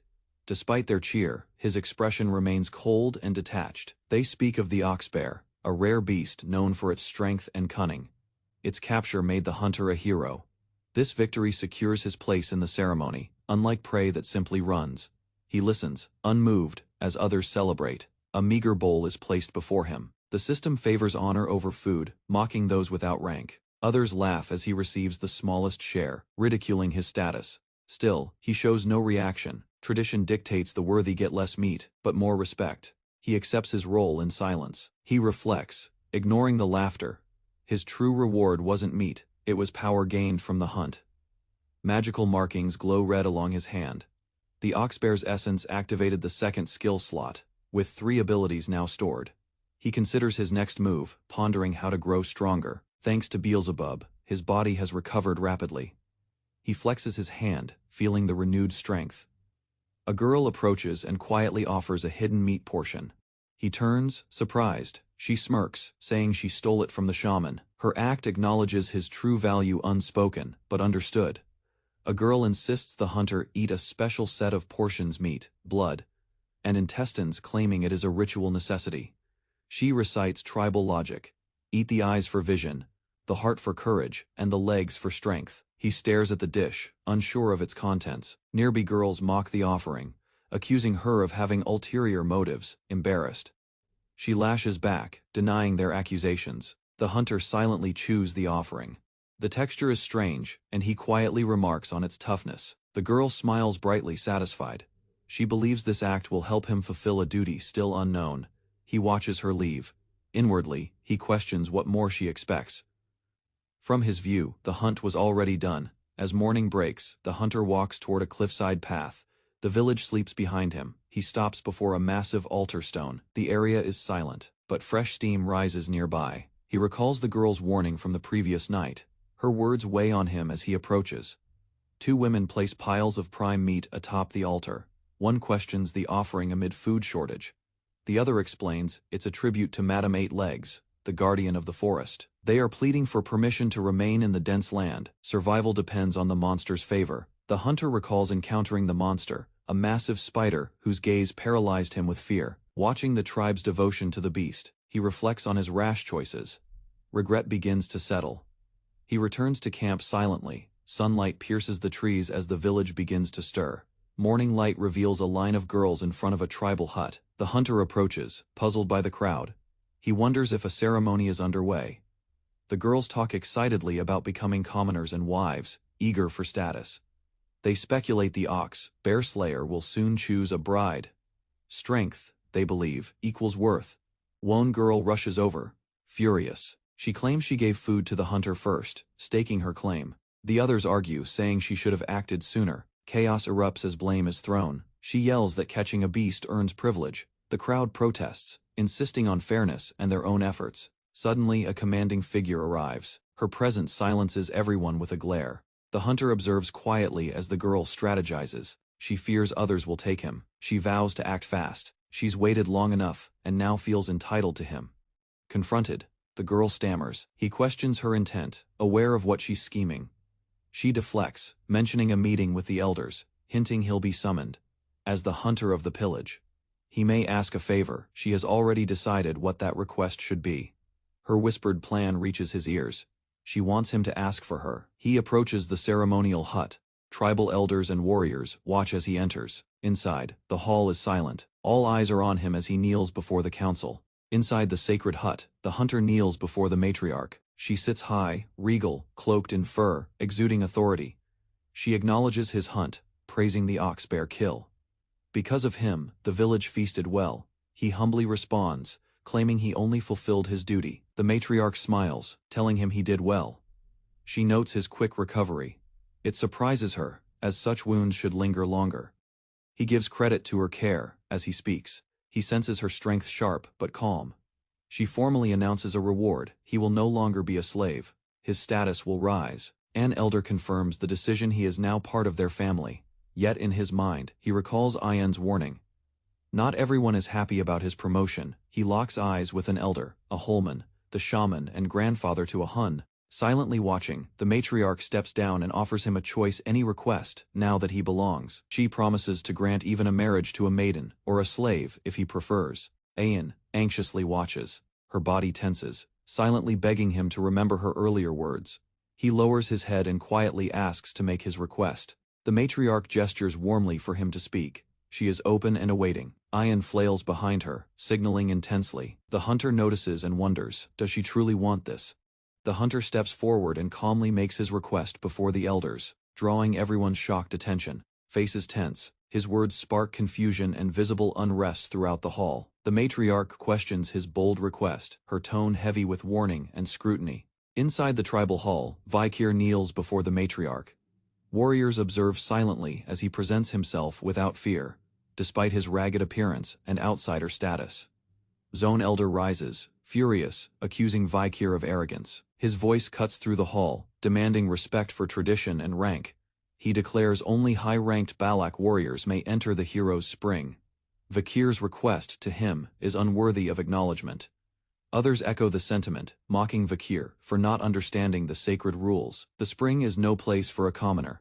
Yet a voice speaks in his defense, reminding all of Vikir's feet he caught an ox, bear at the pillaging ceremony. The matriarch questions Vikir's knowledge, calmly. He affirms it. I do. The hero's spring, deep in the mountains, glows with mystical energy, its waters healing. Only those who've earned the right. It fills slowly and is sacred. Entry is granted only to those with exceptional contributions. Elders argue, but one suggests allowing Vikir could be wise, seeing his potential. Still hesitant, the matriarch notes Vikir's injuries and considers compassion. She doubts, pressured by resistance from both the shaman and guards. A bell rings. Vikir reacts sharply. Someone approaches unexpected. The matriarch postpones the decision. All are told to resume their duties. One elder glares, clearly unsatisfied. The outcome is unresolved. Outside, a figure nears. Vikir confirms it's his guest. The Balak village stirs with excitement as merchants arrive with carts full of rare goods, fruits, grains, and unfamiliar luxuries from beyond the forest. Among the crowd, Vikir and his companions observe the bustling trade. A symbol on a merchant's banner catches Vikir's eye. It belongs to the bourgeois, one of the 7 great merchant families of the empire, now boldly standing in Balak territory. Vikir realizes their arrival defies logic. To reach this forest, they had to cross domains protected by powerful noble houses. There's no way they came with permission. Suspicion grows they must have smuggled themselves in. The merchant leader proclaims the 5-day market open, encouraging barter. The Balaks gather quickly. Various goods are displayed. Sleepstones, cosmetics, and grains attract eager buyers unfamiliar with market prices. Vikir observes silently as rare items are traded for trinkets. The merchants know they're exploiting ignorance. Balak warriors exchange valuable items without understanding their worth. A scroll passes hands unnoticed by most. Vikir chooses to stay uninvolved. Interfering now risks exposing his identity. Beside him, a Balak woman suddenly protests. She refuses to trade a precious gem for just corn. Her outburst surprises everyone. She questions the logic of the deal, demanding fairness. Frustrated, she claims the diamond should fetch 2 corns, not 1. The merchant is baffled. Vikir silently watches her celebrate her victory, amused at her misunderstanding of value. Nearby, more trades spiral into chaos. Arguments break out over radishes, cabbages, and deer antlers. The market is unbalanced. The merchant stiffens under pressure as the Balak warriors cheer over their victorious trades. He surrenders, forced to offer more goods. His outward compliance hides frustration. Internally, he mocks the Balaks, believing them too ignorant to understand true value. A small girl interrupts, politely requesting a glass orb. Her innocent face draws the merchant's attention. Curious, he asks for her offer. She opens her hands, revealing a beetle larva nutritious by Balak standards. The merchant recoils in disgust.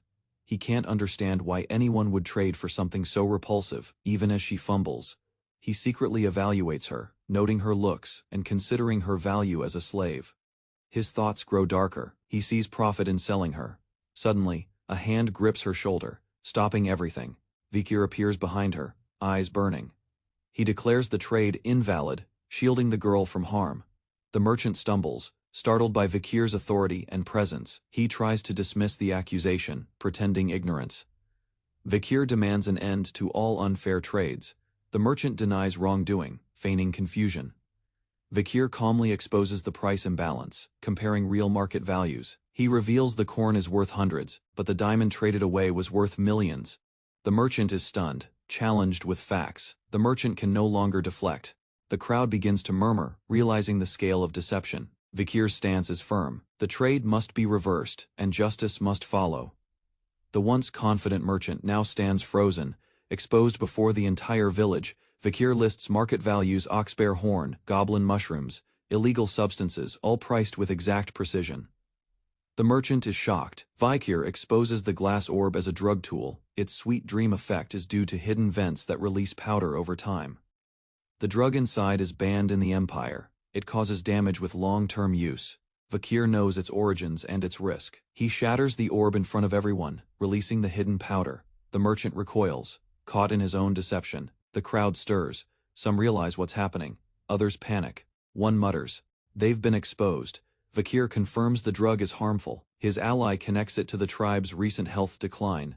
The merchant prepares to flee.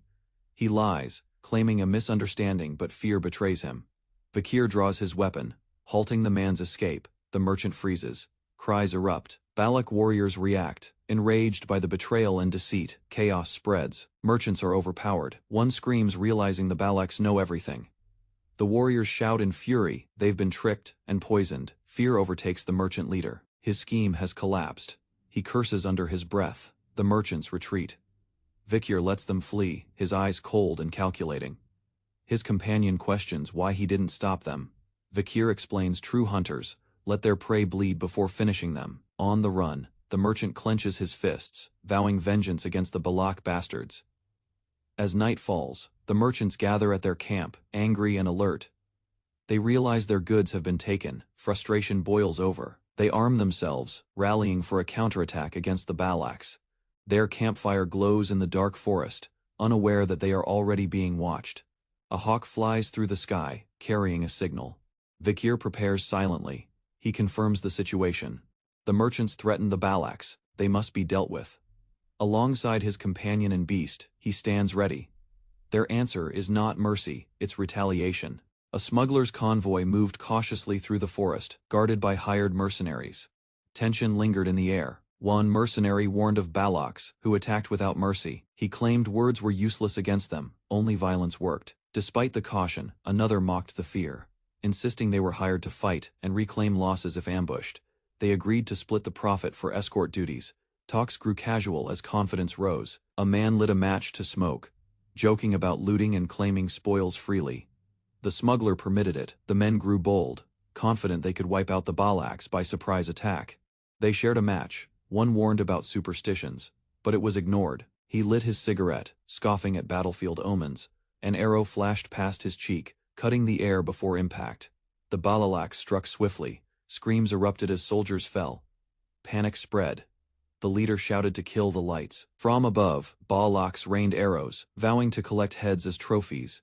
One warrior questioned how they could shoot by cigarette light.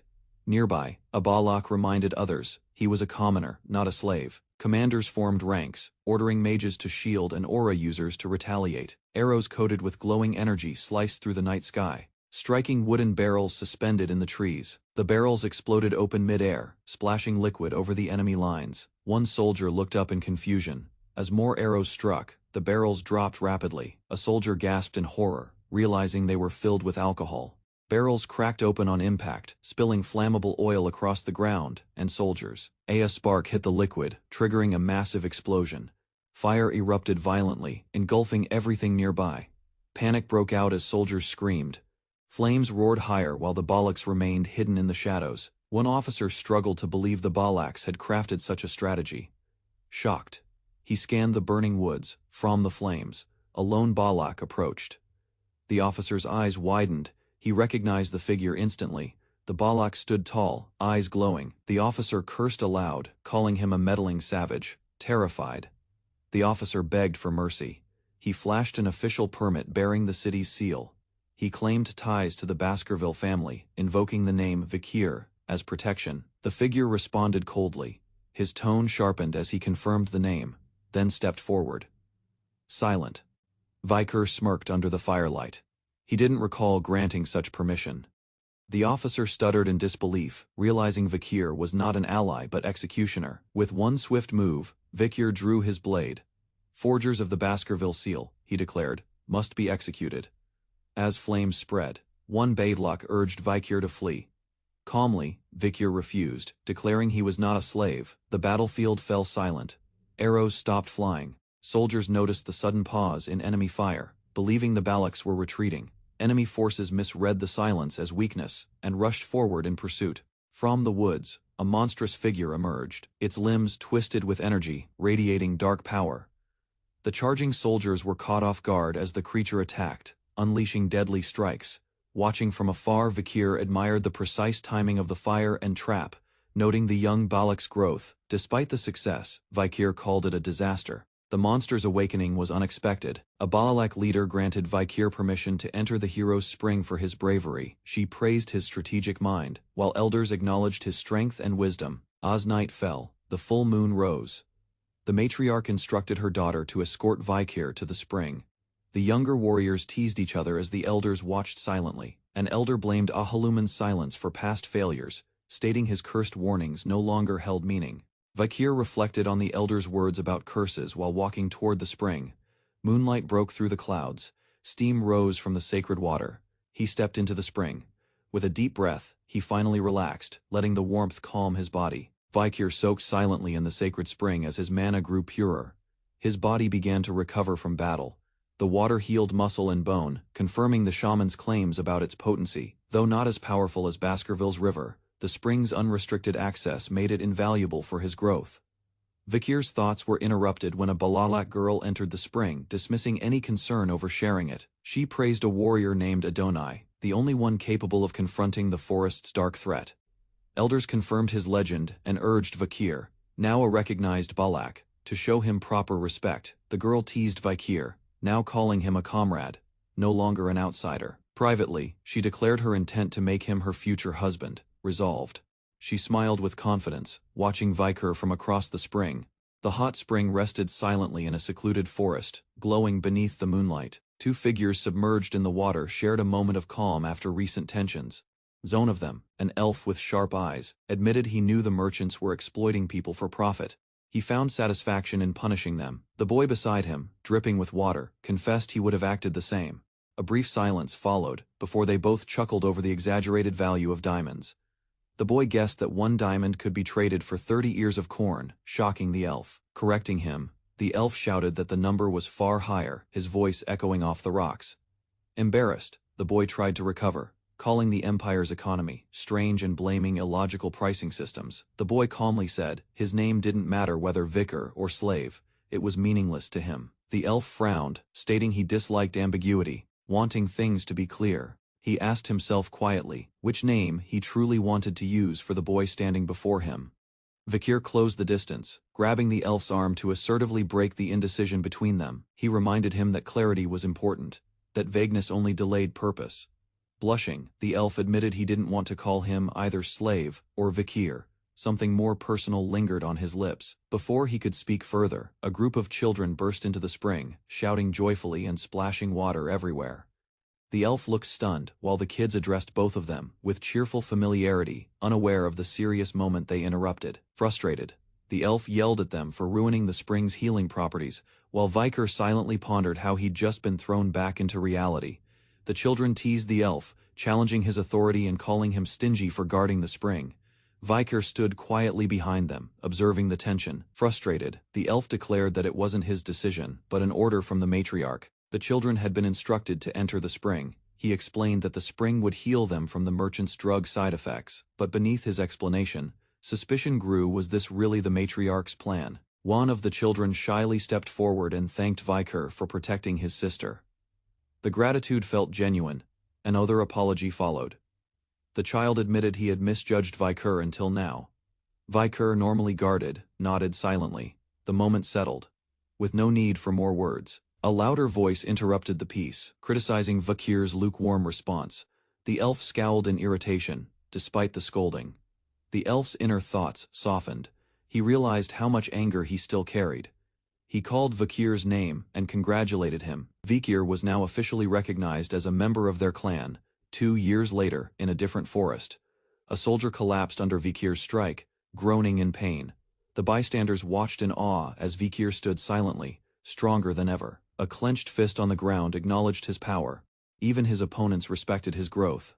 Now 17, Vikir turned away from the training field, leaving behind his challengers. Ignoring their calls for one more match, he declared the sparring session over. As they shouted behind him, Vikir walked into the trees, claiming he was just taking a stroll, but his eyes held deeper purpose. A group of warriors huddled together, speaking in low tones. They whispered how Vikir had grown even more monstrous after recovering, his precision matching even elite commanders. One claimed he could easily hit Ahun's nose and draw blood. But Ahun calmly denied being struck. He clarified the punch never landed. It simply stopped in front of his face, yet the wind pressure alone caused his nose to bleed. Vikir stood alone, fists clenched, exhaling slowly. His strength was no longer uncontrolled, it was honed. He could now perfectly execute a deadly move, the 6th technique. Facing a cliff marked by impact craters, he confirmed his mastery. He had tamed the 6th fang. Although he hadn't reached the 10th technique, achieving the 6th at 17 was already impressive. He activated a glowing red artifact. Its energy pulsed in sync with his body. With 6 mana circles awakened, he was now eligible to graduate at a high rank. Looking out across the trees, Vikir reflected that 2 years had passed in the deep forest. He wondered if his time with the Balax was nearing its end. A familiar white wolf appeared near a butterfly. Vikir reached toward his cloak, sensing something coming. Tracking a giant forest snake, Vikir crouched near the ground as Ayan identified the trail. She noted the size enough to feed the village for days, and smiled casually. But Vikir remained serious. Sensing her distraction, she flinched, caught off guard, and quickly denied her wandering thoughts. Ayan approached Vikir, casually mentioning a request from another hunting group, but her tone seemed overly light. Vikir noticed her unease. Her movements, especially her sudden change in subject, hinted she was hiding something important. She finally presented a dagger taken from an intruder. Its unique emblem was the real reason she brought it to Vikir. Vikir instantly recognized the symbol. It belonged to Clan Leviathan, one of the 7 imperial clans. Ayan explained how they caught one intruder who took poison before interrogation. The rest left no clues. She revealed that red liquid had been poured around their territory. The only trace left behind was the dagger. Vikir questioned her abrupt concern. Ayan hesitated, then asked if he ever thought of returning home. She insisted she wanted honest answers, uninterested in deception. With quiet tension, she urged him to tell the truth, revealing deeper concerns. Vikir admitted there had been another visitor from the Empire, someone likely targeting him directly. Ayan's expression turned serious. Her suspicions had been right all along. Far away, a red-haired woman walked silently through the forest. Her presence marked a shift in Vikir's fate. News of a mysterious woman entering the deep forest startled the young warrior. The elders had long forbidden outsiders from crossing into their territory. His eyes widened at the realization this stranger wasn't just passing through, she had come with a purpose. He now understood she had been looking for him. A figure with flowing crimson hair walked with confidence, confirming she was the one drawing attention deep into the wild. Her presence carried intent. Tension hung in the air. The question came, would he leave with her? The boy hesitated, caught between duty and a truth he could no longer avoid. Doubt clouded his thoughts. Was betrayal and hiding the truth? Could he stop what was about to unfold by invoking ancient rules? But resolve returned, facing the question head on. He gave his answer. He would not return. The decision was final. His declaration left her speechless. She'd waited for this moment, but never expected it to come so suddenly. She asked again, uncertain. But he confirmed with a nod. Even the wolf by his side seemed to understand the choice made. His thoughts turned serious. The Empire had lost track of him. That ignorance gave him an advantage for now. He calculated his next move. Hiding his power would be key before returning to face Hugo, unnoticed. A flash of red-haired memory surfaced. Camus Morgue, the woman he had once saved. Was this visit part of a deeper scheme? The alliance between her clan and Baskerville had strengthened. It all tied back to his supposed death. His disappearance had shifted political power, yet uncertainty stirred. What was truly happening beyond the forest? The answers lay outside. Suddenly, movement broke the calm. A creature surged from the river, erupting through the silence. Two startled youths watched as the beast landed before them. Trouble had arrived uninvited. The strange creature, a lungfish, thrashed on the ground, gasping as it expelled water from its gills. The villagers gathered, noting its rare emergence from the river. Its appearance signaled the coming of the rainy season, longer and harsher than usual. One of them paused. His eyes caught something embedded in the fish's body, a foreign object, a spear. Curiosity turned to alertness. They rushed forward and discovered something unusual inside the fish's stomach. A skeleton, twisted and decorated in tribal garb. By the clothes they identified him as a Lococo scout. He had likely been dead for some time. Yet the lungfish had mistaken him for fresh prey. The warrior suspected something darker. The man's corpse looked unnaturally frail, as if starvation had plagued him long before death arrived. Doubt crept in. Why would a weak scout be alone? Hunting, the thought unsettled him. As the sun dipped beyond the mountains, he concluded something dire had happened. He would head deeper to find answers, but, as he stepped forward, a stench overwhelmed them. His companion reeled back in shock. A horrifying sight awaited them, a massacre. Bodies of Lococo warriors lay scattered, their tents torn, their blood fresh. He muttered in disbelief. All the warriors appeared dead. Something had annihilated them without mercy. There was no fire or signal in the distance, just silence. Whatever happened, it was fast and decisive. They pushed forward to the village. Hanging bones at the entrance marked a warning or ritual, long since abandoned. Night had fallen, casting eerie shadows over the silent village. Not a soul moved. He noted the overgrown weeds. No one had tended the place in days. Something had driven them all away or killed them. The woman searched the village ruins, wondering if the Lococo tribe had abandoned the area. The silence was unsettling. Suddenly, a swarm of insects buzzed past her ears, unsettling her further. A foul smell clung to the air. Inside a dark tent, a corpse lay crumpled in the shadows. Vikir joined her. Another body had been found nearby. As he examined the remains, memories stirred. The red spots on the skin matched symptoms he once read about. He recalled the Red Death, a lethal disease from before his regression. It had wiped out entire races, beastmen and humans alike. Ayan panicked, calling it a curse. Vikir remained calm. This was no divine punishment, but a fast-spreading infection. He explained it wasn't highly contagious. She demanded answers. Was it really not a curse? He told her bluntly that if it meant death, then so be it. She wasn't ready for that answer. He concluded that most of the tribe had likely fled, leaving only the infected behind. He would investigate further. Left behind, Ayan sighed in frustration, feeling dismissed by his lack of empathy. As she turned, something strange caught her eye, a movement in the dark between huts. Then came a sharp scream that pierced the night. Vikir looked up immediately, already expecting trouble. He rushed to find her on the ground, pointing in fear. She shouted about a cursed child hiding nearby, She insisted they flee before it was too late. Her voice trembled with panic. Vakir remained composed. If she needed to escape, he would follow soon. But his eyes stayed fixed on the figure in the shadows. Ayan collapsed from leg cramps, unable to continue.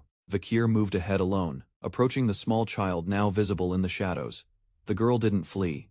Instead, she stood quietly before him, eyes filled with sadness, not fear. Observing her closely, Vakir realized she wasn't Lococo. Her age and posture suggested she had recently buried someone.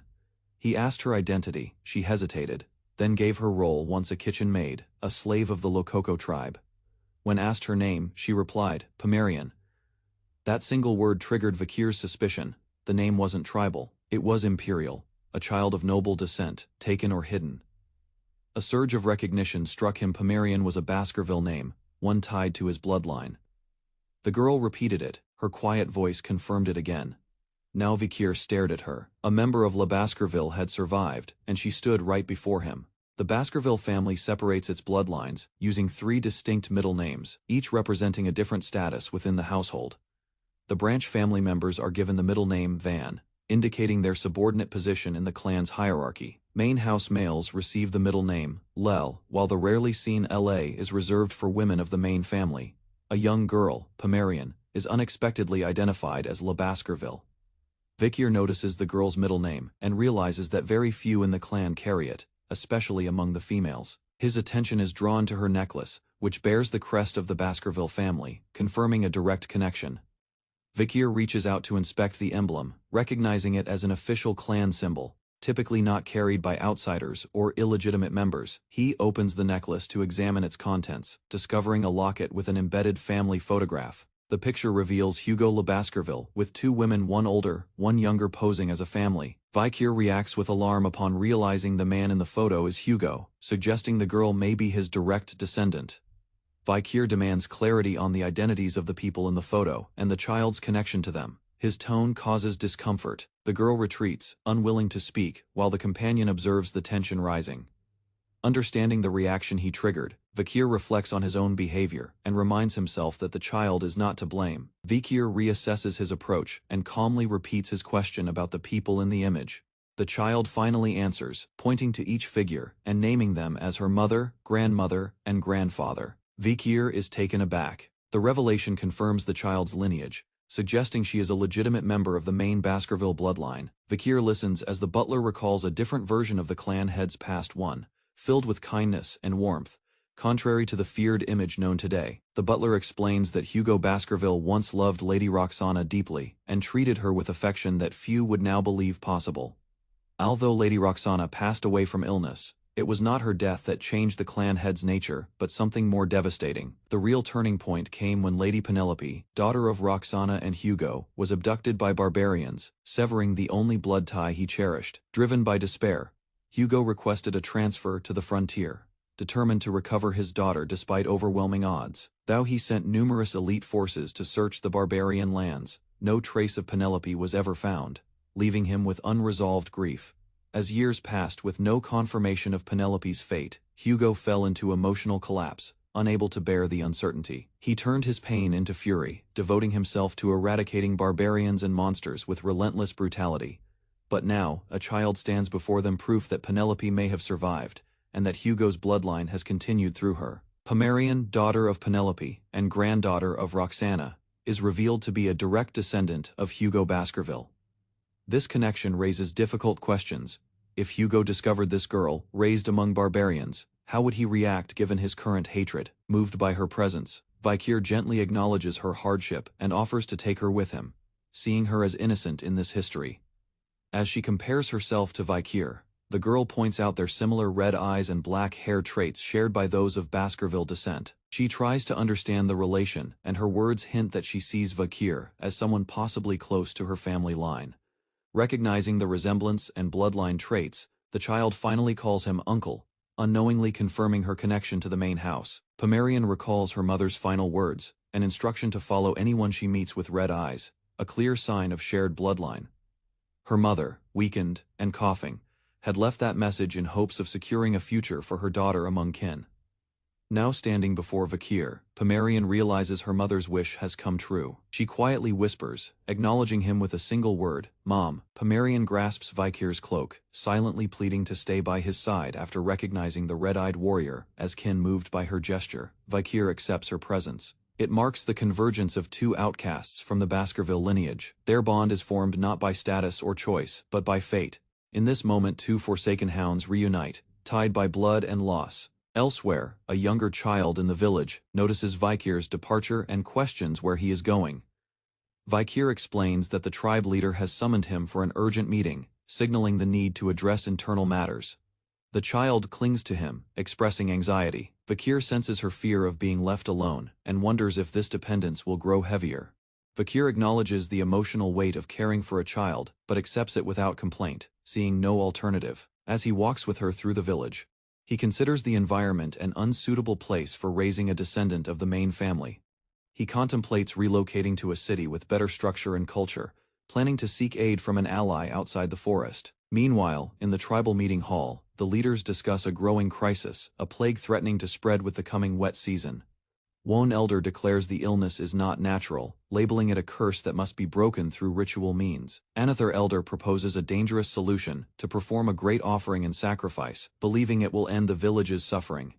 The tribe erupts in argument over the nature of the plague. Some call it a curse, others push for evacuation to escape it. Elders resist relocation, citing sacred burial grounds and centuries of tradition tied to their land. Younger voices argue the danger to children outweighs tradition, emphasizing that survival should take priority over the past. Chaos escalates as villagers present theories ranging from spiritual anger to poisoned mushrooms and insect transmission. Desperate for clarity, they beg the tribe leader to make a decision amidst growing fear. A quiet voice finally breaks the silence, naming the plague, Red Death. Shocking those who recognize the term, Red Death is recalled as a plague that once devastated the empire, spreading rapidly and killing countless victims. It was only halted by extreme measures, walls of fire, and divine intervention by a scientist with immense power. However, the cure never reached the barbarian territories, leaving many to die, forgotten by the empire's protection. The plague's past turned the Baskerville clan into executioners, wiping out infected villages without mercy. One man's hatred was strengthened by the losses, influencing generations of violent legacy. Now, in the present, a survivor quietly claims to know a way to stop the Red Death, choosing action over destruction. A goblin infected with Red Death trembled violently, bound by ropes and suspended in the air. Its convulsions signaled the onset of the disease's final stage. Without resistance, its body was dropped harshly into the shallow water below. A loud splash erupted, startling the watching crowd. From the branch above, the rope hung loosely. The goblin flailed beneath, drawing the attention of the tribespeople gathered around the pit. The goblin screeched, confirming the disease's grip. One warrior recalled Vakir's plan and realized it had worked. Every goblin exposed to the water was now infected. Another questioned if Red Death really spread through water. Vakir confirmed it. Tainted water was the primary source. With firm confidence, Vakir explained that boiling the water would neutralize the disease, making it safe to consume. A fresh goblin was lowered into a boiling cauldron. It screamed, then went limp. Death had been instant. The tribesmen pulled it out and immediately plunged it into cold water, eager to test Vakir's theory. Hers passed. The boiled goblins showed no symptoms. Red Death hadn't spread. Their experiment was a success. The clan leader praised Vakir's contribution. Hope returned to the tribe. However, Vakir reminded them that danger still lingered. The disease could infect through eyes or air during early dawn fog. An elder added that many once believed Red Death was a curse, not a virus, showing how little they had understood. Skeptical, but concerned, the elder grunted. Avoiding water entirely seemed impossible with the rainy season approaching. Overflowing rivers would spread the contamination further, even to the soil. The tribe needed better solutions. Realizing the risk, the elder declared they must relocate the entire village for survival. Shock rippled through the group. The villagers stood in a tense gathering as one of the elders reminded the group of their ancestral duty, protesting the proposal to leave the land. Others remained silent, conflicted between tradition and survival. Amid the hesitation, Vakir stepped forward. The mood shifted as attention turned toward him, expecting another argument or defense. Instead, he calmly presented a strategy. It involved staying within the Balak territory while ensuring protection against the coming threat. His confidence startled the group. Heavy rainfall began across the region. The seasonal downpour reached the base of the Noir Mountain, signaling the arrival of the flood season. The river broke its banks. Lowlands vanished beneath water, transforming into wide stretches of swamp. Within the dense forest, water levels climbed rapidly. Yet, the flood failed to reach Balak village due to prior planning. Villagers rushed to reinforce the perimeter. Ropes were tightened, and support structures were secured as the water encroached. Elevated homes, built on tall trees and wooden bridges, remained untouched. The construction had been strategically designed for this very event. Despite the ongoing storm, the village's defenses held. It remained the only dry area across the soaked landscape. The villagers quietly acknowledged that the preparations had worked. Survival was made possible through elevated structures and terrain use. Nearby, a child ran out from shelter toward Vikir, unaware of the movement beneath the surface of the rising water. Two glowing orbs appeared below the waves. A dark shape rose large and fast, approaching the wooden barrier. The creature breached the surface, revealing a massive aquatic form. Its body was scaled, its movements aggressive. Water exploded upward as it struck the platform. Two villagers near the edge were thrown back in surprise. One warrior stepped forward with a large weapon, intercepting the threat before it could advance further. Vikir spotted the creature from the village platform. Its large figure confirmed it was Mushusu, known for terrorizing nearby waters. The creature surfaced further, revealing a massive fish-like body with sharp eyes and wide jaws. It surged through the water, slamming against the wooden bridge. Vikir launched forward, determined to defend the structure the tribe had worked to protect. Vikir's arm became enveloped in energy as he prepared to unleash an enhanced strike using his sword. With precision, he leapt into the air and closed the distance to the attacking beast in one motion. He struck the Mushusu head on, forcing it back into the water with a violent explosion of light and force. The beast recoiled and flipped its body into the river, churning the water around it as it retreated. Vikir observed quietly as the creature slithered away, no longer aggressive. The villagers returned to safety and climbed the tree platforms again. Relief spread among them after the threat passed. Many residents gathered and praised Vikir. His quick response had once again protected the entire village. Some villagers remained silent, but couldn't hide their recognition of his growing value in the tribe. Others quietly admired him from afar, as the rain continued falling around the peaceful settlement. Later that night, food was prepared and served. The smell filled the tent as everyone gathered to eat. Children took the first bite and smiled immediately, enjoying the taste of the freshly cooked meal. The atmosphere turned calm and warm as the tribe appreciated safety, good food, and Vikir's contributions to their survival. Vikir returned home only to find Ayin already inside. She had helped herself to the food he prepared. She claimed ownership of the meal, citing her role in the household. Vikir's resistance was dismissed casually. From a distance, the children observed their interaction.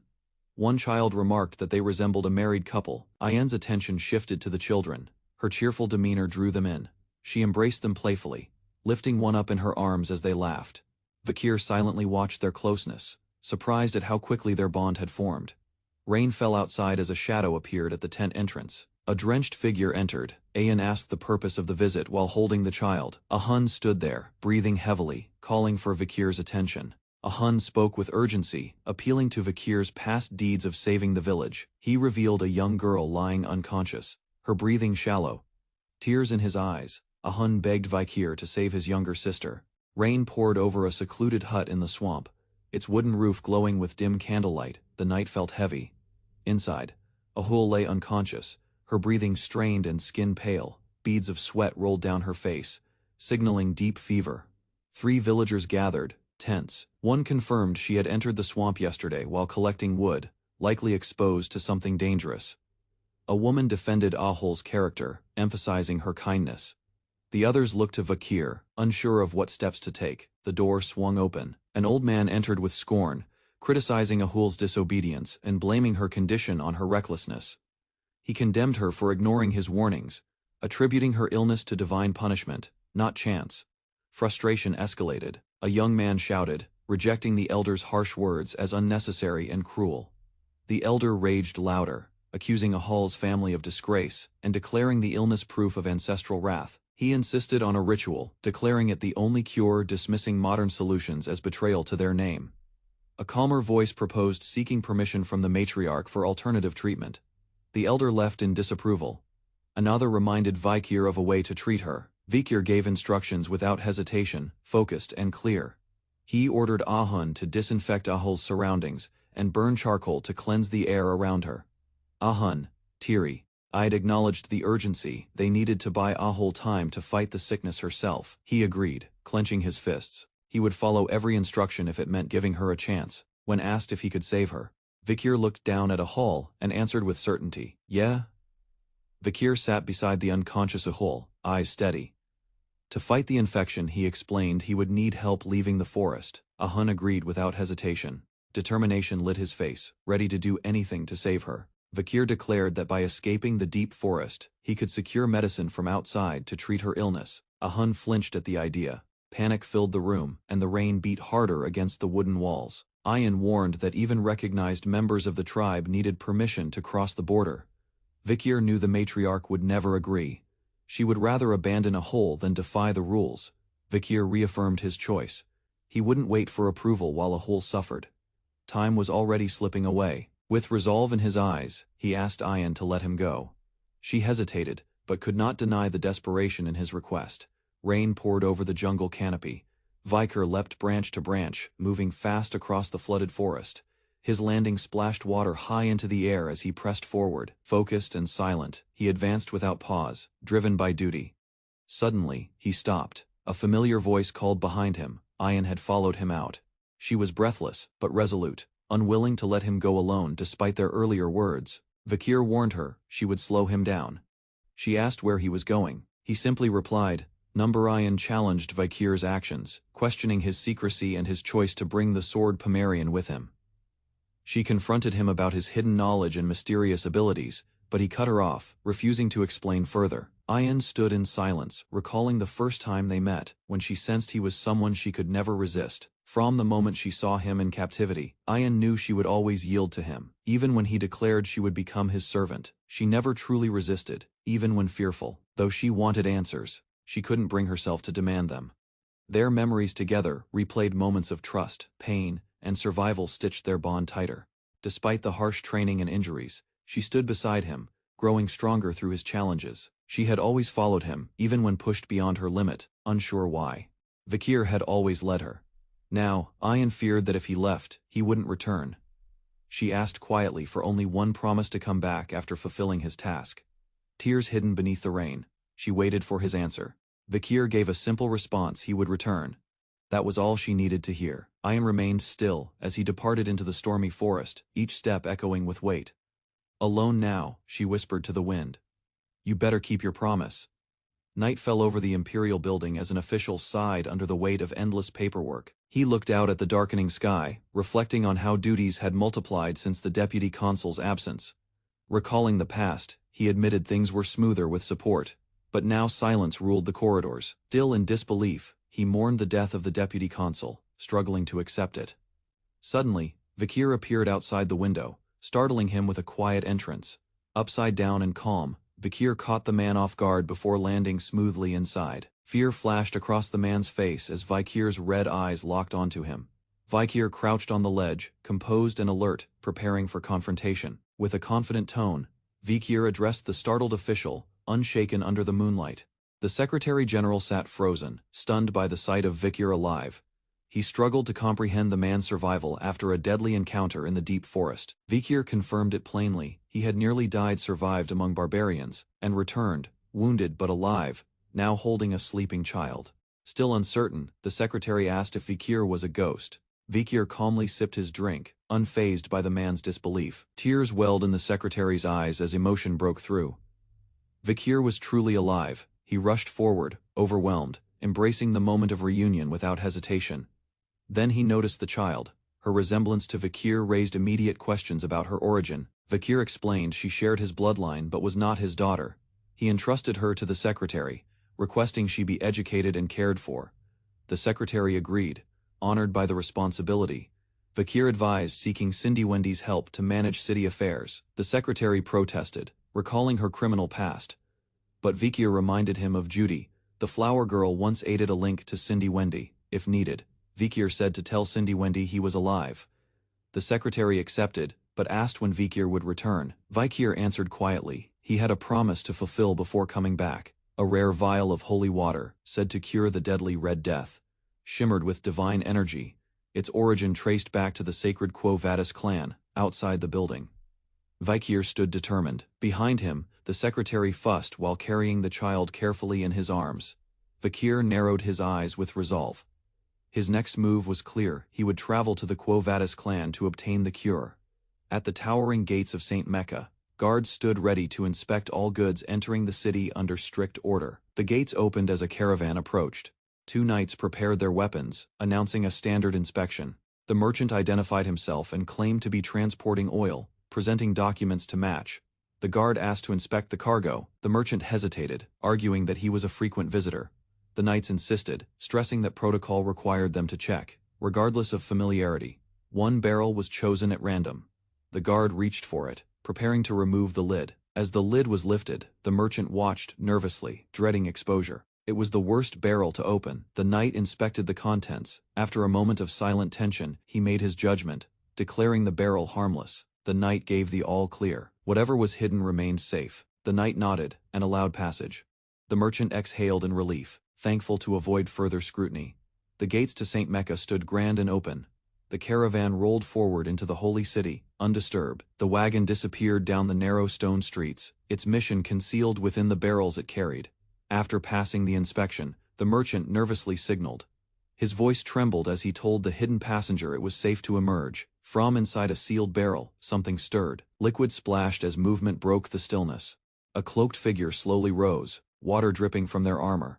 The merchant's face twisted in horror at what he had just unleashed. The figure climbed out fully covered in charred armor. Silent and imposing, they stepped onto the stone. Metal clinked with each step. A glowing eye flickered beneath the helmet. The merchant, shaking, asked to leave, but the figure stopped him. A command was issued. The merchant froze, realizing his task wasn't quite finished. The figure handed over a small object payment, or proof of agreement. The merchant accepted it reluctantly. He watched the figure disappear into a stairway, consumed by shadows. He couldn't believe anyone had survived in a barrel for hours. Staring toward the city's tower, he muttered this man wasn't human.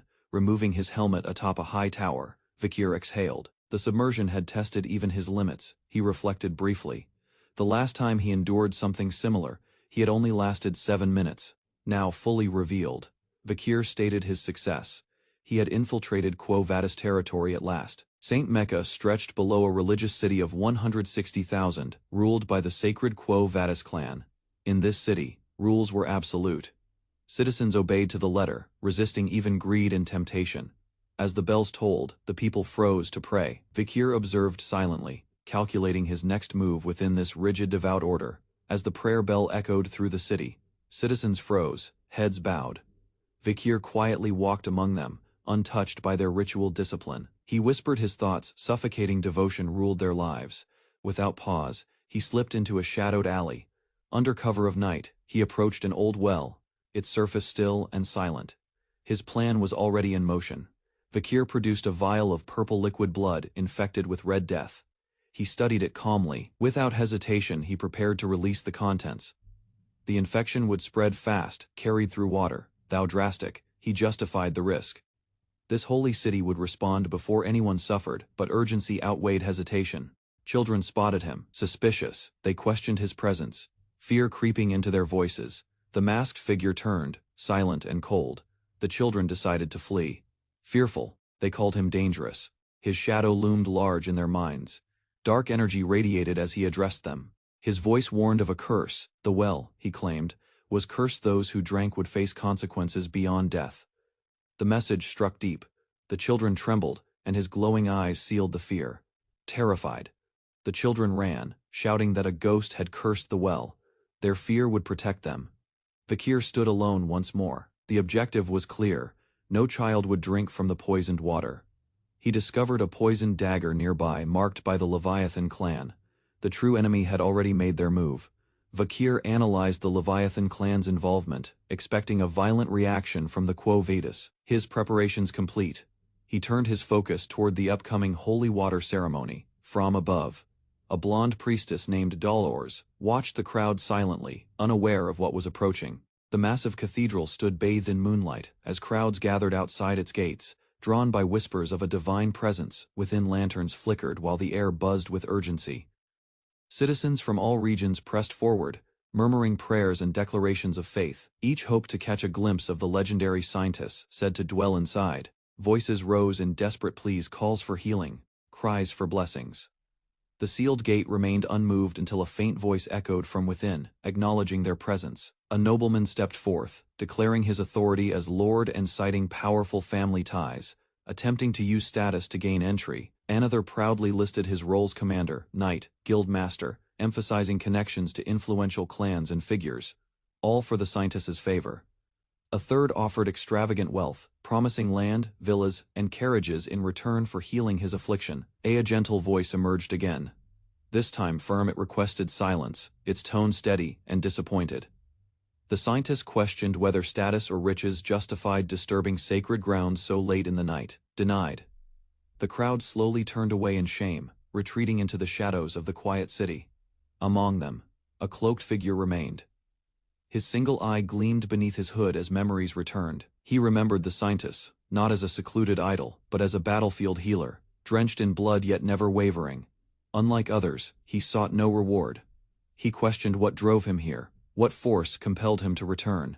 The man stepped forward into the moonlit space before the gate, whispering a solemn truth. He dropped to his knees, not as a noble or warrior, but as someone lost and broken. Alone in silence, he faced the gate, not with demands but with the weight of memory and longing. As the heavy gate creaked open, golden light spilled into the night. The cloaked man stood motionless, then stepped forward as a voice beckoned him inside. Within the grand hall, statues of angels towered beneath a gilded ceiling, and the scent of incense lingered in the air.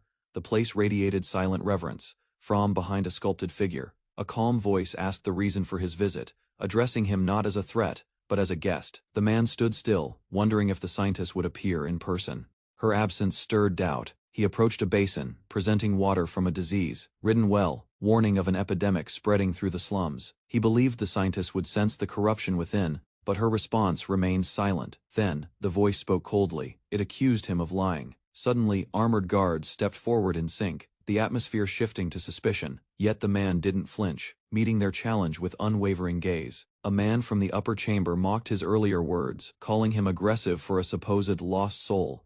Guards surrounded him cautiously, demanding to know his identity. Recognizing one of them, he recalled Dirko Quo Vadis, a righteous knight feared even more than monsters. Quo Vadis reflected on his harsh ideals, forged in war, and trained by the scientist herself. Despite hearing the report, he insisted the visitor unmask and reveal his purpose more clearly. But when denied, Quo Vadis raised his glowing tome, declaring he would not allow a suspicious man to simply walk away. The cloaked man watched as a divine, infused paper charm was hurled toward him. The knight's magic flared, reacting to the aura from the water pouch. Accusations followed swiftly. If the water was tainted, then the cloaked visitor was now considered the prime suspect in the outbreak. The man questioned the logic. Why would the guilty come forward? But even he began doubting himself under the knight's sharp reasoning. Without warning, the knight lunged with surging light energy, declaring judgment would follow after capture. Blades of divine force filled the air as the cloaked man dodged at high speed, calculating risks in silence. He couldn't use aura recklessly, not here, not where his identity could be exposed as a Baskerville. A thunderous clash erupted as they met mid-air, surrounded by glowing force and echoing energy. The masked man countered with sheer physical power, slamming the knight with unexpected might. The knight reeled in shock. Such power from such a small frame shattered his expectations. Blows continued to trade as they moved swiftly across the hall. Both held back nothing. Amid the exchange, the cloaked man thought of his deadly Hound technique, hidden beneath the surface. He launched in a circular leap, crashing into the knight with a burst of strength.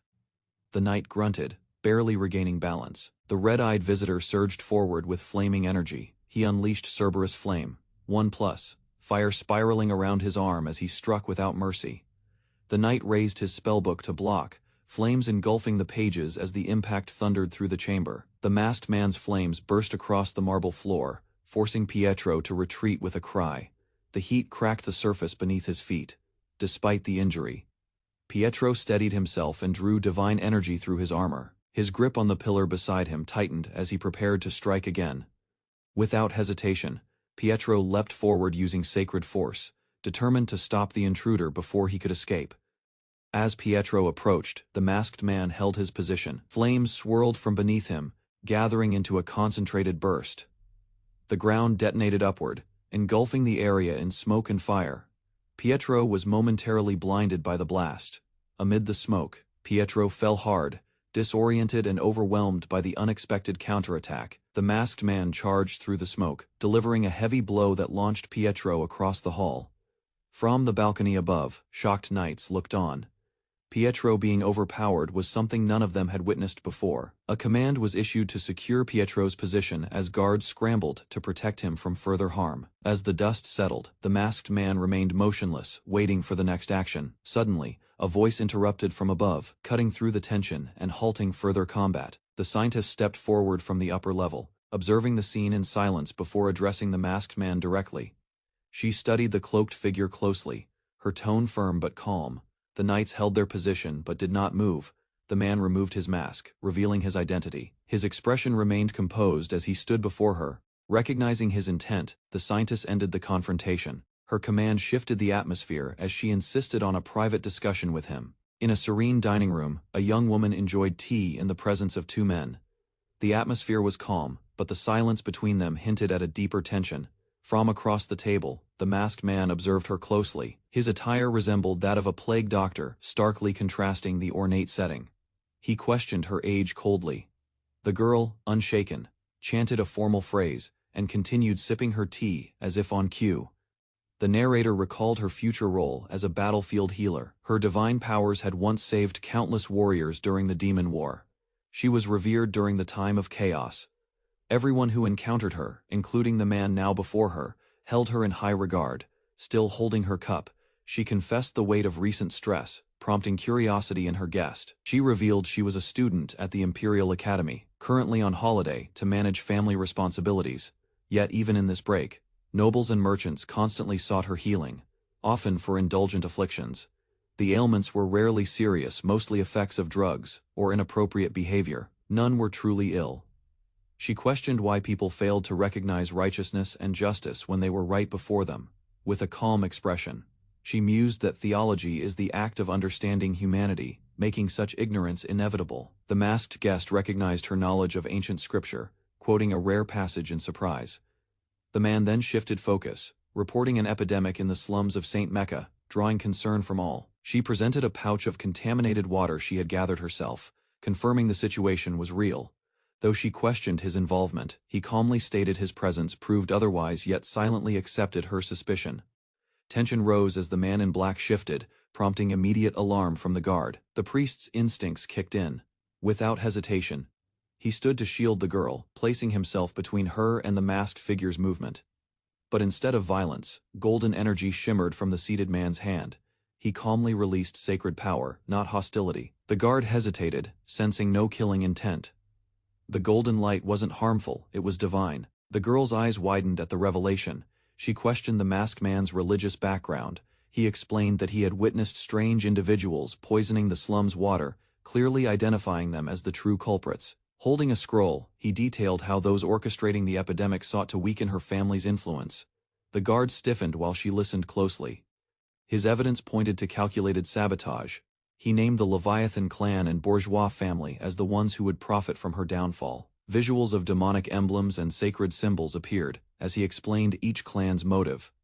He reasoned that once her family collapsed, power would shift uncontested to their enemies. The masked man declared this deduction as his theory, but it was rooted in solid observation. The two across from him exchanged glances, slowly acknowledging the logic in his claims. The girl murmured about the scale of such a conspiracy, questioning his identity. He calmly introduced himself as Knight Bloodhound, a name that left them uneasy, but intrigued.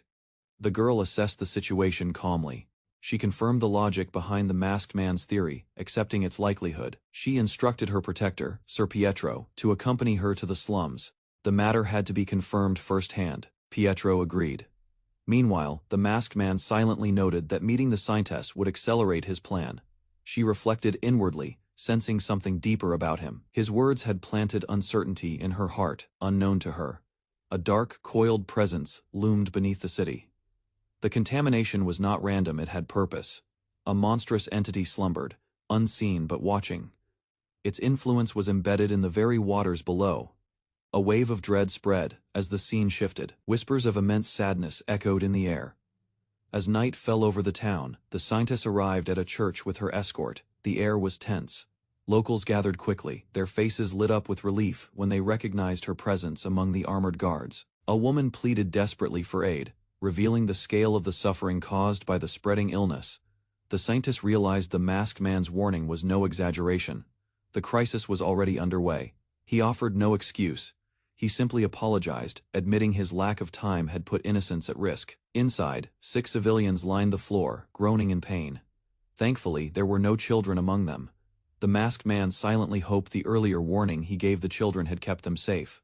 Moved by compassion, the scientist knelt and comforted the sick, vowing to heal them through divine power. The scientist closed her eyes and lowered her head, invoking divine power through silent prayer and repentance. As her tears fell, radiant light gathered from above, forming a glowing sphere of concentrated healing energy. The energy expanded, engulfing the room and touching every person within, bursting upward and illuminating the entire church. A man who was sweating and near collapse began to calm down, his breathing stabilizing under the healing light. His pain visibly faded, his body relaxing as health returned. Those watching gasped in disbelief and awe. The sisters whispered in amazement, their faith renewed as they witnessed divine intervention before their eyes. The crowd confirmed multiple people had been healed at once, overwhelmed by gratitude. The masked man observed silently, while the boy recognized the miracle's true potential.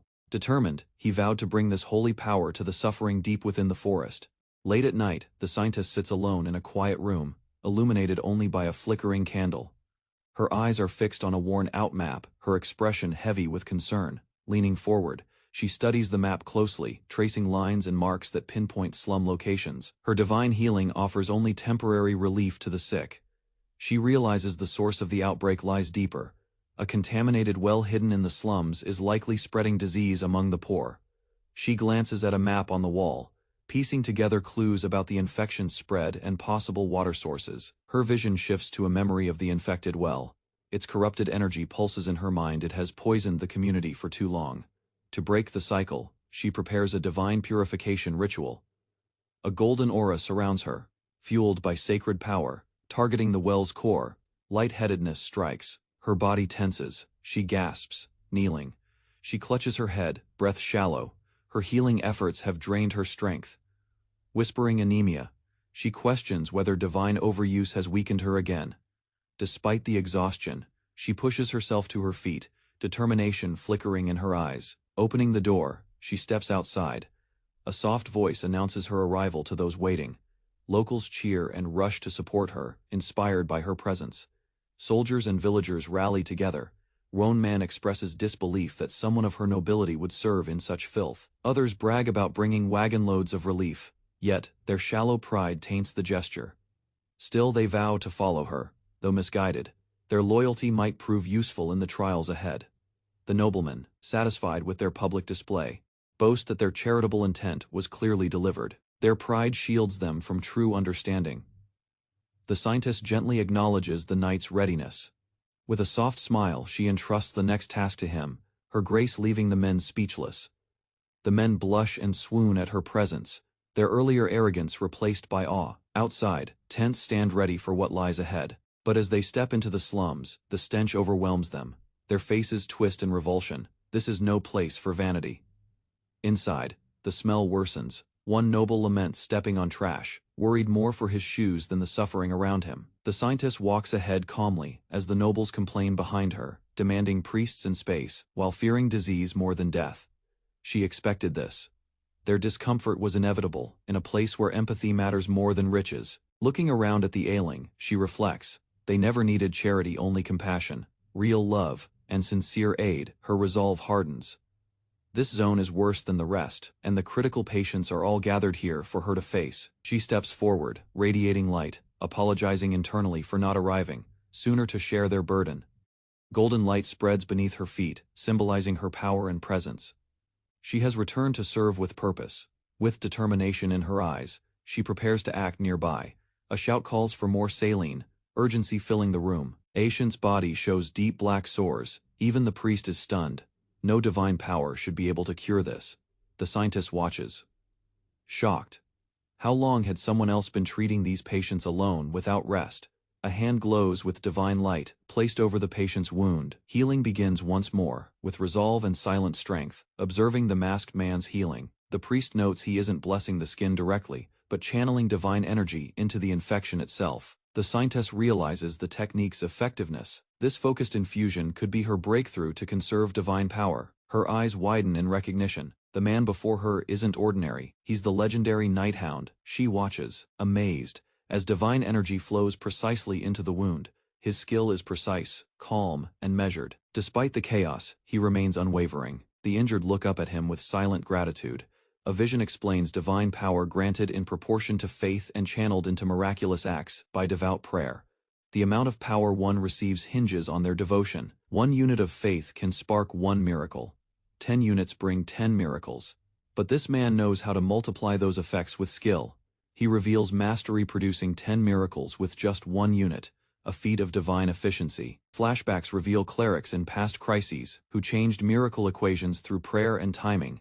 Even when divine energy was limited, they preserved it with absolute focus, maximizing impact. This phenomenon, called advanced divine power, turned desperation into disciplined miracle work. As battles with monsters grew, even non-clerics used divine power through righteous acts. The Night Hound, bearing karma from past battles, channels divine light through sacred grounds. Nearby, a child screams beside her unconscious mother, desperation filling the air once again. The child clutches her unconscious mother as the masked man gently assures her that healing will come soon. He explains her mother's illness is worsened by malnutrition and hands the child money for food and warmth, practical aid she desperately needs. But a nearby priest objects, declaring that material support violates doctrine, his voice laced with panic. Other priests echo the outrage, warning of endless demands if money is given to the poor. Unbothered, the masked man calmly questions their fear. If they worry about limits, he'll give all he has now. He kneels beside another patient, quietly offering gold, disregarding complaints in favor of human dignity. Looking down at the woman, he silently acknowledges her pain. Words escape him, only guilt remains. He whispers, "I'm sorry," his voice low, heavy with exhaustion and regret. The scientist watches from afar, stunned. He's the last person she expected to express sorrow. She wonders what burdens he carries, what regret weighs on him so deeply. To her, theology meant understanding people, so maybe his apology was inevitable. His mystery deepens. He's not just a healer, he's a man shaped by guilt and reason. She questions if their motivations align. Was his sorrow born from the same wound in her heart? He continues to heal, even as divine light burns his wounded body. Perhaps his regret stems from the same truth, the pain of not being able to save them all. Dolores approaches the masked man, radiant light surrounding her, as he stands still in solemn silence. Her hands slowly fold in prayer, her posture stiffens with unfamiliar tension. Dolores' heart races as she silently acknowledges the presence of the unknown man before her. The masked warrior paused, adjusting his visor as his breath slowed. Tension from battle lingered in the still forest air. He exhaled deeply, lowering his hand. The moment offered brief peace. A contrast to the chaos behind him, his sharp gaze shifted. Sensing presence, he turned. Behind him stood the priestess, watching quietly with concern. The priestess hesitated, then stepped closer. Her silence hinted at unspoken thoughts. She asked to speak privately. The warrior nodded. They walked side by side, away from the others. She thanked him for helping heal the wounded. He replied simply he had only done what was necessary. Her hands trembled. She confessed feeling unworthy, born with power but lacking strength and spirit. She questioned why someone like her was chosen, when others held stronger faith. Her voice softened, wondering why she bore the title of Scientess at all, he explained. Her awareness of weakness made her worthy. It showed humility. He said the world needed a light that shines even in the darkest places. She stared at him, eyes wide, touched deeply by his unexpected words. She asked if she could endure what lay ahead. He calmly said she would. Meanwhile, divine preparations continued. A concentrated holy water was created through mass prayer. Alone before the altar, she knelt, finally accepting the role she'd once feared. Kneeling before a divine altar, the scientist invoked sacred light. Her voice echoed through the grand hall as her form radiated gold. She declared the sorrow of bearing a sacred duty. Her body trembled beneath the overwhelming force channeled through her prayer. As her grief reached its peak, light erupted from the altar, illuminating the space in divine brilliance. A knight presented vials containing sacred water. The mission had yielded success. The priestess entrusted the task of secure storage to the temple guards, her focus shifting forward. Standing beneath the angel statue, she collected herself and prepared for her next duty. She clasped her rosary, silently praying before moving toward a stone figure. A man greeted her, an elder priest, and called her closer, referring to her as his daughter. She bowed respectfully and accepted his words. Aware this was no ordinary visit, he praised her dedication. She remained quiet, awaiting his instruction. He asked for details of the Red Death. She reported the well beneath St. Mecca as the source. He questioned further. She confirmed the source was an unregistered well in the slums. She described the cursed well, stained and tainted. Children spoke of a spirit lurking there. They had recovered evidence, a bottle used to spread the infection across the district. As he inspected it, she revealed something else, an unknown object, found beside the well. The cardinal examined the emblem, marked vile. His expression turned grim, recognizing the seal of Leviathan and bourgeois. Anger overtook him. Pacing rapidly, he cursed the heretics who dared corrupt sacred grounds with artificial plagues. He halted, shadowed by the towering statue. His eyes burned with fervor as he commanded the unthinkable declare a holy war. The priestess fell silent, troubled, a suspicion gnawed at her. She recalled the masked man Hound and voiced her doubt toward his intentions. The cardinal, face hardening, ordered his capture. He demanded full confession. Before he could move, she raised her voice, declaring the man innocent. The cardinal was stunned, questioning her words, her eyes held firm. She recounted his efforts to save the infected, reminding them he prevented further death. Her voice grew louder. There was no way that man could be evil. Hearing her defiance, the cardinal froze. It was the first time she had ever contradicted him. Eyes glowing, he raised his hand. He would interrogate the man himself. Power surged around him as he cast a divine signal into the sky. The priestess stumbled back, alarmed. A blinding pillar of light rose from the cathedral, piercing through the city skies. Despite her resistance, the cardinal murmured her opposition meant little. His will had already moved the army. The cardinal's command had already taken effect. Paladins moved in formation, armored and ready for confrontation. Their boots thundered down the stairs as they rushed through the corridor in unison. Blades drawn, they kicked down doors with urgency, clearing each hallway with military precision. The paladins identified their target. They called out the Hound's name and accused him of spreading the plague. Suddenly, a messenger sprinted in, face pale, calling out to the cardinal in panic. He reported an emergency, the sacred relic. One of the scientist's tears had gone missing from the basement. The secure vault stood open, the sealed containers empty. Shock spread across the room. The priestess turned pale. Realization dawned as she pieced together the truth. Her thoughts aligned. He hadn't come to harm. He came for the relic. High above, the Hound unveiled the stolen vial, its glow intact. He offered brief thanks, acknowledging its worth, before preparing to depart. With no hesitation, he leapt from the tower, vanishing into the open sky. The boy grips his sword, eyes sharp with resolve. His stance reflects focused determination as he faces the unknown threat. A monstrous two-headed beast bursts from the tree line. Its roar echoes, shaking the ground as it charges toward him. He raises his blade, the creature's glowing fangs closing in. Energy crackles where its paw meets the dirt. He launches forward, foot slamming down as he leaps into battle. The cracked stone beneath him marks his power. His body cuts through a curtain of leaves. Branches shatter as he drops fast, unprepared for the impact. He crashes below. Darkness surrounds him. Distant voices murmur, unaware of his struggle. Men observe with amusement. Their smirks hide cruelty as they watch from the sidelines. A wagon stands in a clearing, guarded, torches flicker, shadows dancing around it. The boy stands inside a closed arena. The crowd roars, hungry for blood. A towering fighter enters, welcomed with loud cheers. His bulk overshadows the boy.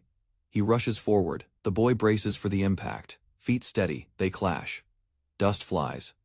The boy dodges narrowly, the opponent's grin unwavering. Blood splashes as the boy strikes back. The crowd gasps. He flips midair, foot aimed down with purpose. Powerful slam shakes the arena. The brute falls. The boy endures. Laughter erupts from the crowd as the boy lies unconscious. Their amusement ignores the pain below the stage. The brute victor roars triumphantly, his hands raised in celebration. The boy's body remains motionless at his feet.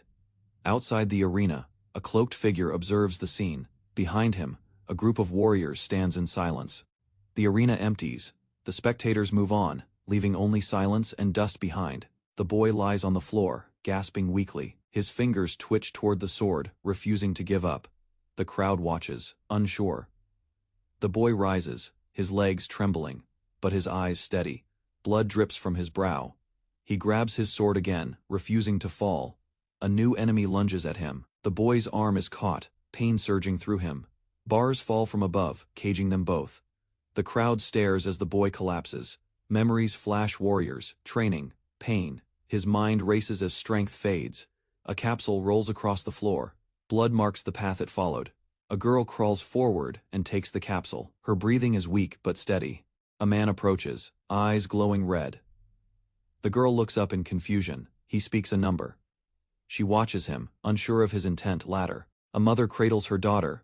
Peace replaces fear, if only briefly. The girl sits weakly on the bed, her mother by her side. Her breathing is shallow, pain etched across her face. She speaks of the pain worsening. Her chest burns, her limbs weaken, and her heart feels like it's fading. Fear builds in her words. She suspects the Red Death is inside her. The room feels heavier. Her mother gently cradles her, beginning a strange tale. It speaks of a seed buried long ago by her parents. That seed bloomed into a flower, nurtured by care and love. From it, they once found happiness. But addiction followed. Her father was executed. The truth behind her birth revealed quietly in her mother's regretful tone. Despite the grim past, the mother urges her to keep living. Life's trials, she says, are unpredictable. She holds on to hope. Vikir might return with a cure. The girl listens silently, unsure if she believes. Her doubt shows. In her eyes, Vikir's return seems like a distant memory, yet a voice suddenly cries out, "He's back." The door bursts open. Light pours in as the news spreads. Vikir has returned. Medicine in hand. Tears flow as the mother smiles in relief. She had never given up hope. But the girl rises and runs, her body still trembling. A new resolve pushes her forward. She races barefoot through the grass under moonlight. The pain has faded. Tears mix with night air. Her thoughts are only of Vikir. Before her, Vikir stands alone, silent, waiting, his aura glowing against the threat ahead. Vikir lay collapsed under the canopy, remembering the moment she showed no fear. Her strength ignited something within him. Bruised and torn, he pushed through the pain. The infection spread, but he kept rising with clenched fists. She arrived, fearless, alongside a glowing wolf. Together they faced forward without hesitation. The warriors turned in surprise as Vikir approached. No longer weak, his presence silenced them. The girl ran and embraced him, disbelief and joy on her face. Their reunion was intense. She had feared the worst, but he stood before her. They collapsed into the grass. Relief spread as others gathered around them. Questions followed, but he dismissed concern. His body had adapted through mana. She whispered his name. He looked at her and simply nodded. He had returned. At night, a treehouse glowed in the forest, sheltering a tribe struck by disease. The air was quiet, but urgency lingered. Inside, villagers gathered around a map while Vikir knelt before them, holding a glowing relic. They watched in anticipation. Vikir approached the unconscious patient, raising the relic. Light flared as he pressed it to her chest. A surge of light spread from the relic, startling onlookers. The girl stirred from her sleep. Spots on her body faded. The Red Death was gone. Whispers turned into disbelief. A healer confirmed it. The relic had cured her. Vikir asked, how many more were infected? The answer, around 30 in their tribe, thousands across others. Vikir gave orders to gather the sick. He confirmed they had enough cure. Now was the time to act quickly and spread it. They also spoke of Kea, a swamp monster. Vikir responded calmly. Kea had already been slain. Its body was lying nearby as proof. The villagers were amazed by Vikir's strength and timing. He urged them to gather the tribes at the river catchment. Time was limited. Under moonlight, the river shone between the mountains. Tribal leaders and warriors assembled, summoned by urgency. Before them stood Vikir, ready to lead them through plague and survival. Vikir extended the glowing relic toward the river, the energy pulsing steadily in his hand. Golden light surged from the relic, flowing downward into the water, spreading across the surface like veins of energy.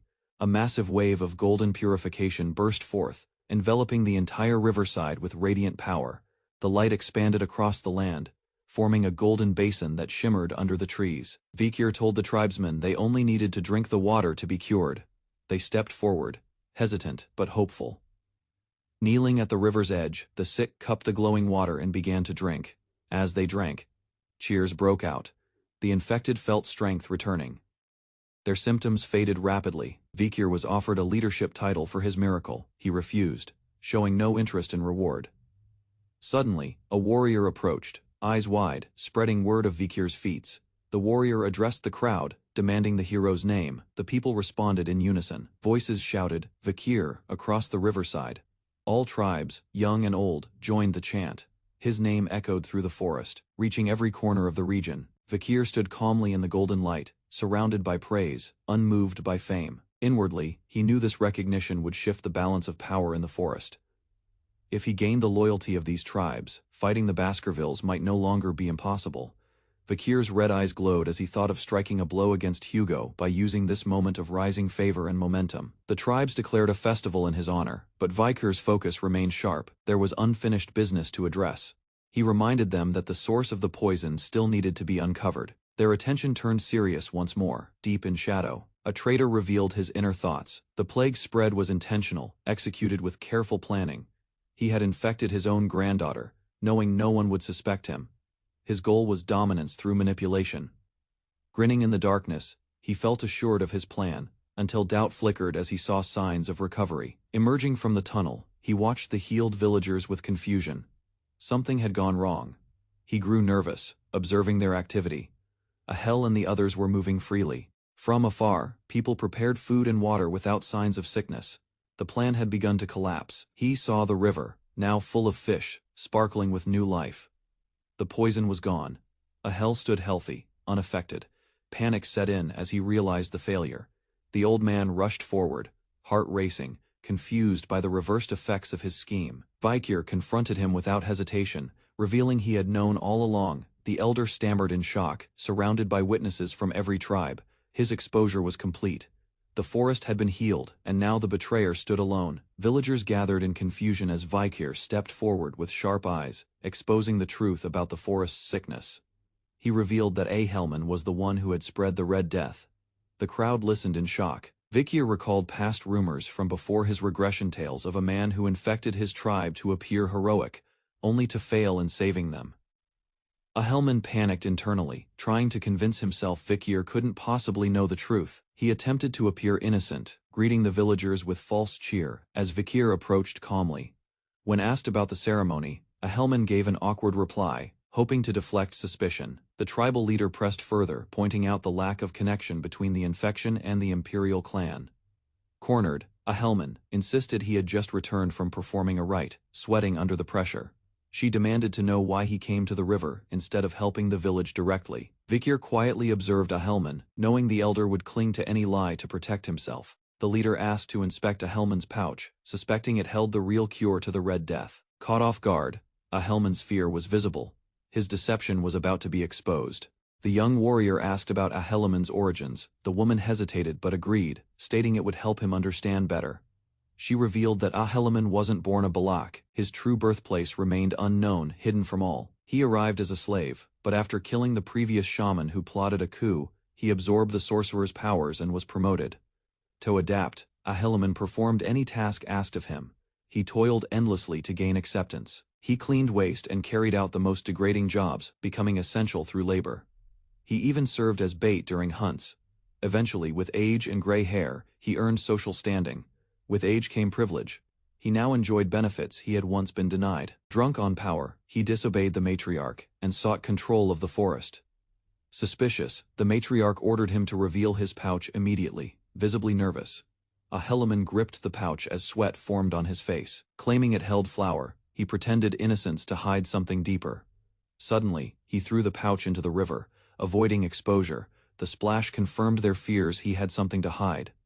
The elder lied about hand tremors, but she saw through it. Vikir noted they were right, though revealing the truth would now require another way. Yahello exploded in rage, denying the accusation that he possessed the antidote and had spread the forest's poison. Furious, he demanded the matriarch punish the accuser for defaming him and damaging his reputation as a shaman. The matriarch calmly agreed he couldn't be judged without evidence, offering to help him preserve his pride. Suddenly, she raised her arm and declared an Iliad, the tribe's method of resolving disputes through combat. Ahaluman was stunned, repeating the word in disbelief, clearly shaken by the declaration. The Iliad was a sacred duel where truth was determined by strength. The tribe would honor the victor's claim. Another warrior stepped forward, stating it was their tradition to settle matters this way. Ahaluman cursed under his breath, realizing the trap he had fallen into. Vikir stepped forward and boldly accepted, setting the duel under the next full moon. Vikir then challenged the delay, reminding them that the duel date was the challenger's right to choose.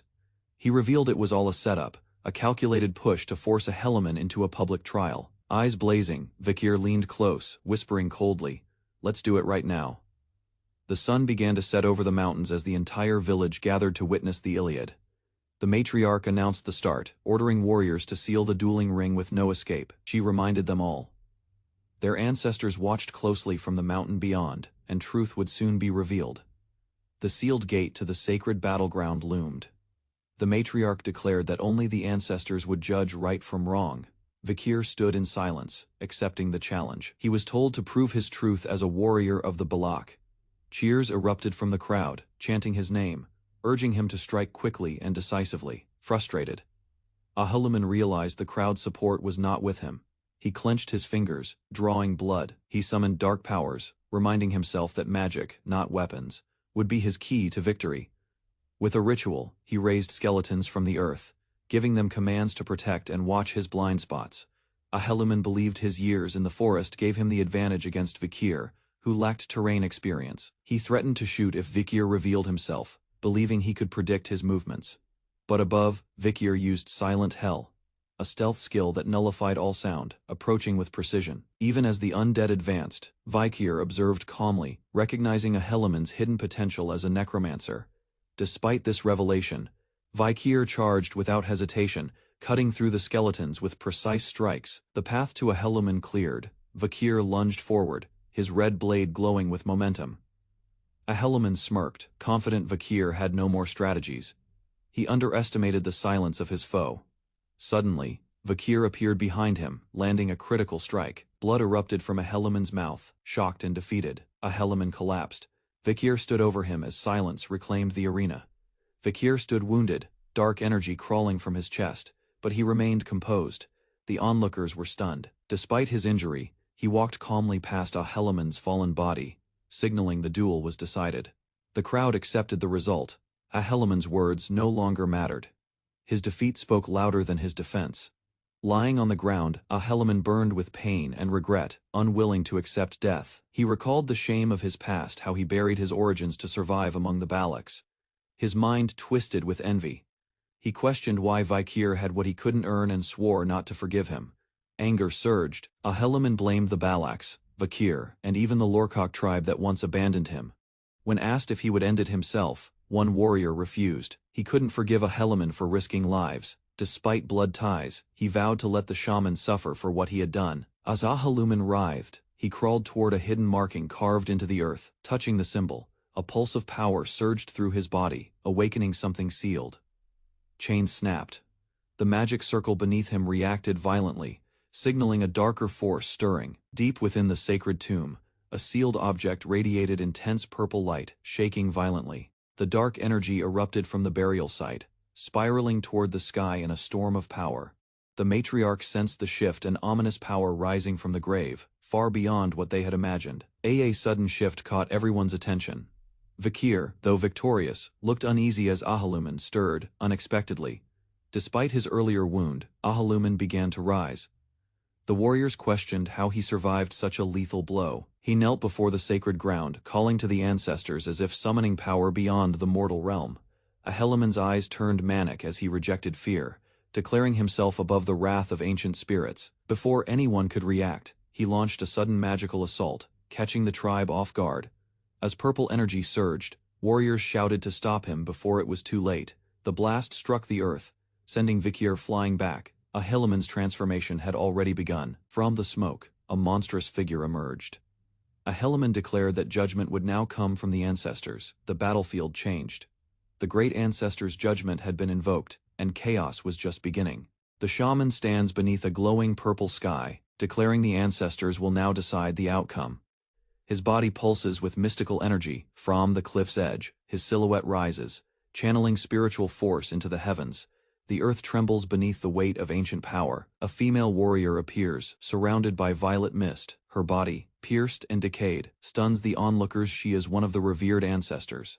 Questions rise about the shaman's form. He has become part of the undead himself. His presence among the living was always calculated. Graves erupt as skeletal warriors emerge. Their eyes glow, bound to the shaman's command.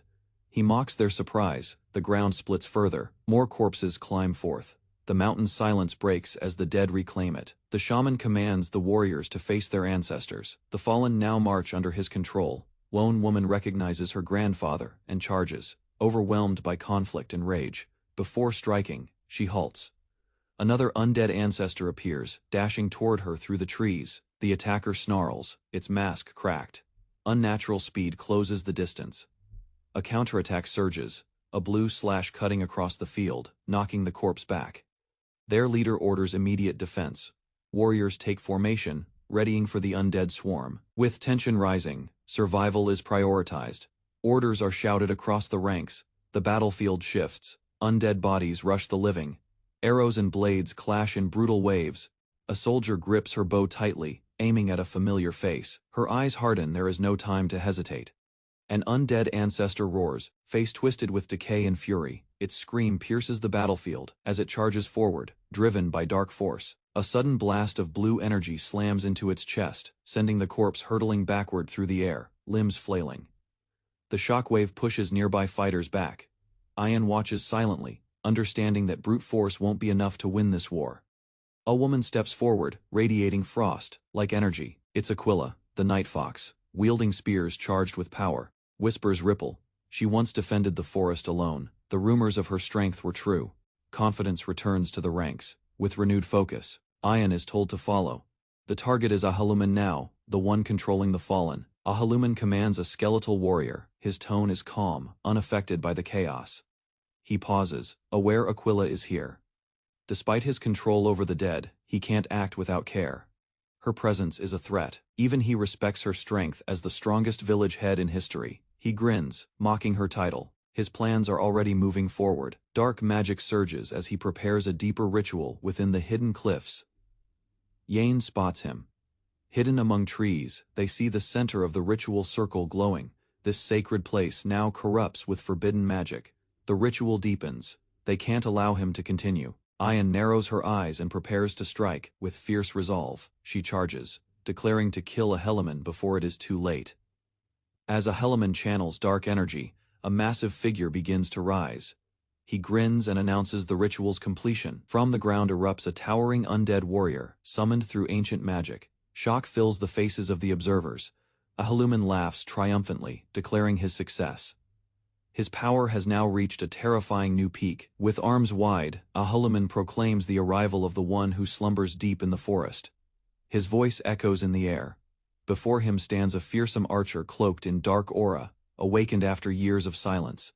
He claims to be the only one to recognize this legendary presence. The figure lifts his bow, dark energy swirling around him.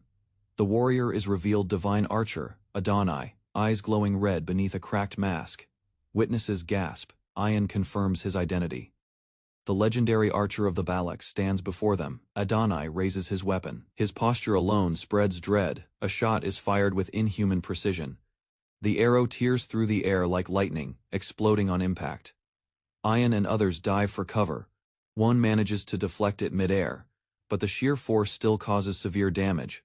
Behind them, Aquila braces for more attacks. Tension mounts as they regroup, under pressure. Ian feels a burning pain in her leg. Black marks spread around the wound. They realize the arrow was poisoned. Adonai's weapon is not ordinary. Its origin is darker than myth. It's made from the remains of Nadim, a monstrous eight-legged creature. The poison runs deep as Adonai prepares another shot. Dark energy erupts from the ground, spreading violently across the field. The cursed ritual has begun to alter the land. A long rift forms between both groups. Two figures stand separated by distance, yet both move toward the source of chaos. Ian calls to Vikir. Despite their injuries, they remain together, facing what comes next without retreat.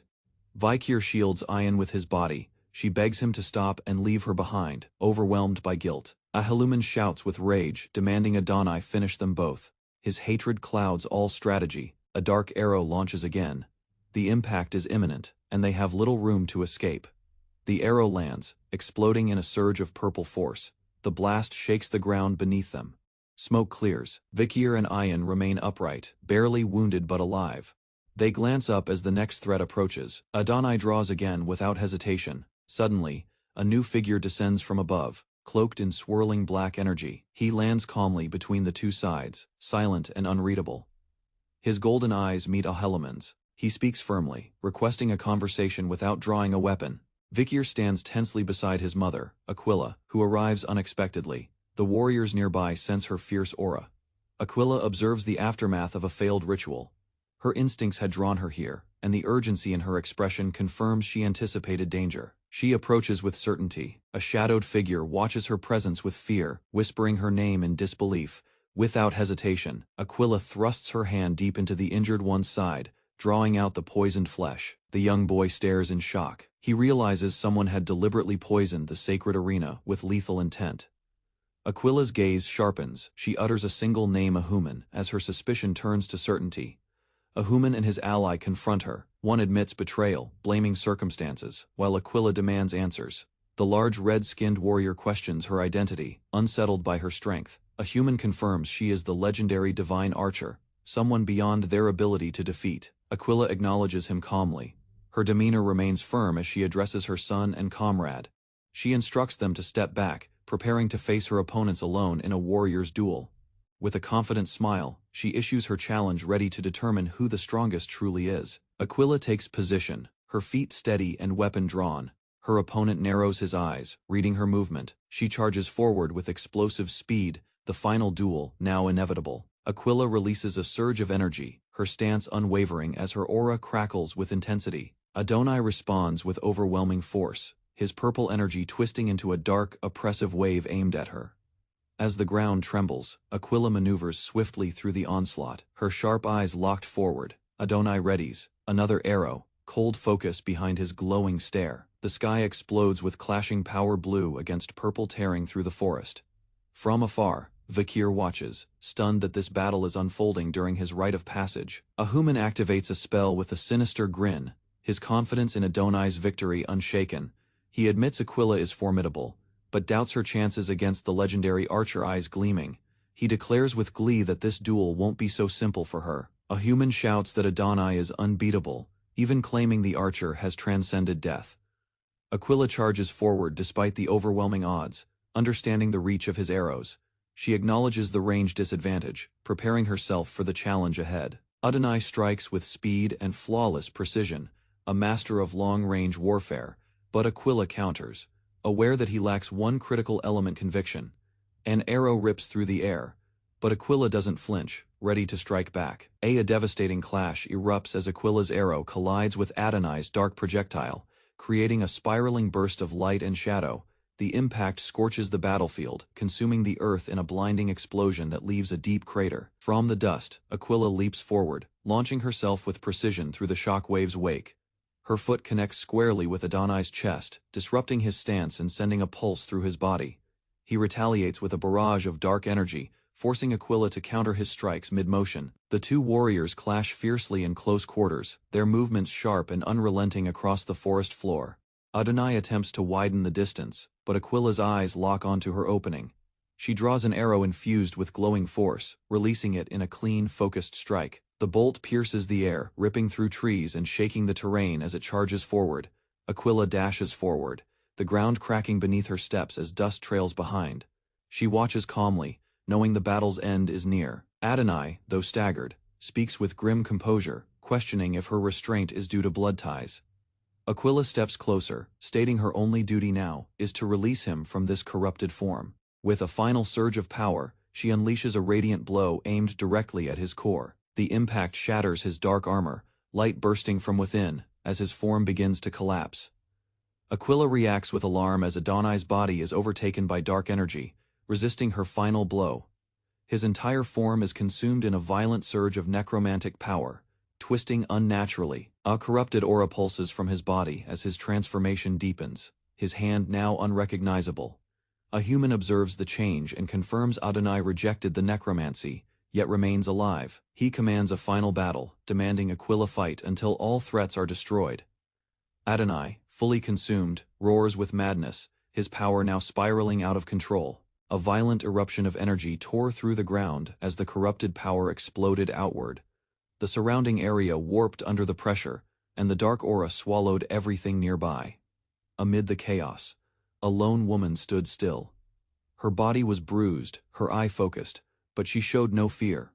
Her silence revealed determination. From the black smoke, a monstrous figure emerged, once known as Adonai. It was now a creature of hatred, surrounded by purple flames and a savage grin. The demon moved forward, each step cracking the earth as his energy distorted the air. Above, a massive beast circled the sky, while the demon glared upward, preparing another attack. A white-haired observer watched from afar.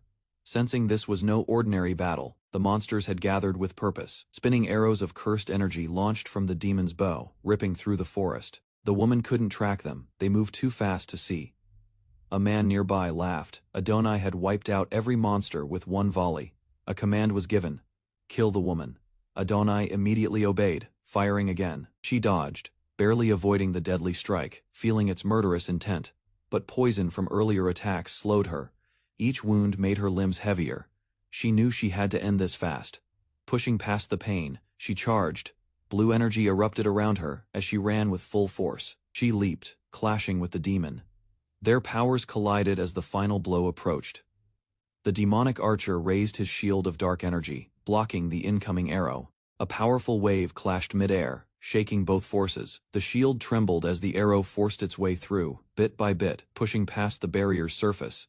The creature's grin widened. Despite the pressure, it absorbed the impact with sinister joy. Aquila watched closely, eyes sharp with realization. Another arrow was loosed faster, brighter, and sharper. It pierced the air like a beam of judgment.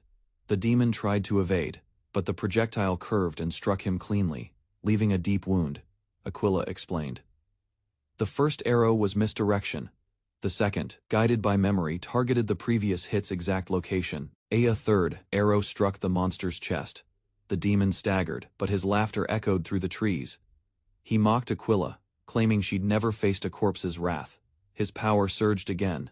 Aquila's expression hardened. The situation was far from over. Adonai wouldn't fall easily. The enemy charged. Aquila dodged quickly, arrows crashing behind her with explosive force. Farther away, a young girl trembled. She whispered for her mother as the ground rumbled. She clutched her pendant, feeling the forest tremble beneath her feet. A new threat loomed. Elsewhere, allies regrouped. One urged patience. Vikir would settle the battle. Another resolved to act. They had to kill a human before he could cast again. A human's fear of Aquila became clear. He was hiding behind Adonai to avoid her fury. Vikir darted through the trees, eyes locked ahead. The trail was fresh. He'd found his target hiding in the ruins. With explosive speed, he surged forward. His mission was clear: eliminate a human before another summoning could begin. Behind a crumbled pillar, a human waited. His plan was to strike with a single fatal blow. But Vikir was faster. He burst into the clearing, dodging the first ambush, and drove a human back. A human cursed, recognizing his attacker. He had prepared for this exact outcome. He called forth his death knights, confident they would overwhelm Vikir in numbers and strength. Vikir faced them head. On the knights' weapons flashed, but he met their assault without fear. Aquila joined the fight, her arrows striking with precision as magic surged around her. Ahuman watched with unease, his advantage slipping as both warriors closed in. Ahuman laughed maniacally, declaring victory as Aquila faltered for a moment. He claimed the forest would fall, and that her death was inevitable. His ambition flared. He would destroy the clans that had once rejected him. But a dark presence stirred. An ancient force awakened in response to the threat. Vikir activated the Baskerville skill technique, red energy tearing through the enemies. Ahuman's face twisted in shock. His elite knights were being overpowered. His plan was crumbling. Vikir stood calmly, analyzing the power before him. He had confirmed that the new skill could rival a high ranker's strength. Ahuman's expression shifted to unease as the situation turned. His reliance on Adonai began to falter. Summoned again, the monstrous Adonai charged forward, dark energy crackling across his body. Adonai launched toward his enemies, targeting Aquila. She braced herself under the wave of purple energy. His momentum surged as he passed her, focused entirely on annihilation. But Vikir countered swiftly, diving through the incoming vortex with precision. A human's eyes widened. Adonai's behavior shifted as if something beyond control had awakened. The necromancer called out in panic, sensing a misalignment in his summoning. Suddenly, a red slash appeared, catching a human off guard mid-chant. Blood trailed down his side. He staggered in disbelief, not understanding the sudden strike. Falling backward, his body froze. His vision blurred as he recognized his attacker. Vikir stood firm behind him, blade lowered, marking the battle's turning point. A sudden ambush unfolds on the forest trail as skeletal soldiers charge at a group of young warriors. The defenders scatter under the surprise attack, trying to regroup. One warrior counters with speed and strength, smashing a skeleton to pieces mid-leap. His movement is sharp, showing trained precision, even in chaos. A younger boy stands frozen, eyes wide as an enemy closes in. The skeleton raises its weapon, ready to strike him down. The boy stares up, unable to react as the blade descends. Fear locks him in place. A woman wrapped in dark energy appears, cutting through the enemy with ease. Her arrival turns the momentum of the fight. Behind her, a figure with blazing red hair and dark aura steps forward. His presence radiates overwhelming power.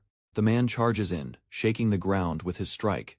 His target blocks, but barely. The woman pierces the dark figure's chest. His body begins to disintegrate into ash. She whispers a farewell, allowing the fallen warrior to rest in peace. Far away, a cursed man howls in fury, realizing his conquest failed. He slams the ground, frustrated that the forest slipped from his control. His eyes burn with vengeance. He remembers the warrior who once cast him out, cursing the Balak. He swears revenge even in death. Two warriors approach. Vikir remains silent, while his ally watches the fallen enemy. Another apologizes, regretful for ignoring Vikir's earlier warning about a human. Vikir glances at Ahun and gives a slight nod. Despite the regret in Ahun's eyes, Vikir's voice remains steady as he says it wasn't his fault. The battle is over. Vikir offers praise for Ahun's effort as they stand near the defeated enemy's remains. The group begins to regroup under the calm light of dusk. Others gather around. One elf quietly watches Vikir, while he lowers his gaze, deep in thought over the events that just ended. The forest lies still again. Vikir calmly suggests returning to the village as the sun starts to dip below the horizon. They begin the walk back. Their pace is silent, steady. The danger is past, but unease remains. As they move through the trees, a line of warriors forms behind Vikir. The mood grows heavier as smoke is spotted near the village. A boy spots something ahead and gasps. The village is in ruins, smoke still rising. The children who remain speak in fear. One explains that the madam came to the village. Shock runs through the group. Vikir and the others listen as the boy confirms it. She attacked while they were away.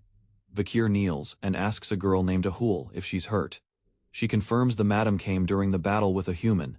Vikir reflects silently. The madam had done nothing until now, why attack while they were distracted? The girl hesitates to speak, still shaken. The warriors look to Vikir for guidance. Another villager speaks, pointing to the mountain. A strange smoke had risen from the ceremonial tent earlier. He explains that, after the smoke appeared, the madam began her rampage without warning. Vikir finds a strange corpse and a plant nearby. He realizes a human had prepared something that may have triggered all of this. Shouting a human's name, a warrior slams her fist into the earth, cracking the ground in frustration. The damage left behind is overwhelming. The matriarch emerges, wounded but composed. Her strength commands attention as she directs survivors to gather the fallen and prepare to rebuild. Despite her injuries, she urges those who can still fight to protect the living and honor the dead. Her voice rings loud, urging everyone to move quickly. A sense of urgency spreads among the group. Suddenly, Bakira limps into view. His injured leg shocks them. The brave beast barely stands. Kneeling beside him, the elf girl weeps and apologizes for leaving him alone. Narration reveals Madame Eight Legs, feared as the forest's evil goddess. Her presence is described as an unstoppable disaster. Vikir stands near Bakira, reflecting on how the Balak have been helpless against her overwhelming power. A cave lies ahead. Determination hardens Vikir's gaze as he prepares for answers. Inside the cave, flames flicker. Vikir stands before matriarch Aquila with a serious expression. He asks her directly to explain everything about Madame Eight Legs. Aquila pauses, silently acknowledging the weight of his question. Vikir presents an ancient scroll he recovered from the Lokoko tribe's ruins. It details the Madame's poison, her battles, and even the location of her hidden lair. But one detail leaves him unsettled. Something in the scroll raises a new question. Vikir questions why the tribes fear Madame Eight Legs but never united to defeat her. His voice holds doubt as he searches for clarity. Aquila reveals that even the Balak have an ancient record of Madame Eight Legs. It describes a legendary battle involving Sir Adonai. That battle was fierce. Adonai struck and destroyed one of the Madame's legs with a powerful arrow. But that was only the beginning. Instead of weakening her, the destroyed legs split into two, multiplying her strength. From that point her legs increased, defying logic. She grew more powerful with each regeneration. Not even Adonai's divine arrow could stop her anymore. Aquila understands Vikir's interest. She wonders if he's preparing to fight the Madame himself, despite the overwhelming risk. Vikir acknowledges he can't defeat Aquila or Adonai now, but fighting a monster is different. He has experience with creatures like Madame Eight Legs from another world, a world where monsters once invaded humanity. Vikir believes every monster, no matter how powerful, has a habit or weakness that can be exploited. If he can identify that weakness, then he has a chance. His resolve grows stronger. He quietly walks out of the cave, cloaked in shadow, thoughts focused. With eyes glowing red, Vikir makes his silent vow. He will kill the Madame. A silent mountain stood alone under the sky, hiding a sealed terror beneath its jagged summit. Without warning, a sharp explosion ruptured the peak, hurling debris into the air with violent force. From the heart of the eruption, a monstrous spider creature emerged, its limbs tearing through rock and light. The beast slammed into the forest floor, shattering trees and sending shockwaves through the ground. Hidden nearby, a cloaked figure studied its path. He'd predicted this moment through observation and patience. The man had learned the Madame hunted at exact intervals, her hunger ruled by strict timing. With agile movements, he climbed the rocky cliffs, leaping with precision toward the nest. He landed before a stone lair, sealed by dense webbing. It looked solid, but it was hollow within. This was the Madame's domain, a trap shaped like a mountain but empty and waiting. His blade ignited with red power as he prepared to enter. Swinging fast, he struck the thick web strands. They resisted, too dense to cut easily. The threads required force beyond standard steel. He needed precision, not brute strength. He crept downward through the webs, careful not to trigger movement. Victims lined the walls wrapped in silk, unmoving. He counted both monsters and men. The Madame had been hunting for years, and now, the hunter had entered her nest. The cloaked man stared sharply. He understood the Madame wasn't just a predator. She recognized her dominant role in the forest's hierarchy. He pushed forward through the webbed cave, ignoring the unease settling in. Time was against him. Suddenly, he stopped. A strange sight caught his attention: dozens of clustered orbs tightly wrapped in silk. The eggs shifted slightly, as if sensing his presence. He carefully reached for one, wary of triggering a defense. He picked it up. The surface pulsed softly in his hands. It was warm, alive. This was the Madame's egg. He realized now why she hadn't left the forest. She was protecting them before they hatched. In the shadows deeper in the lair, the Madame stirred.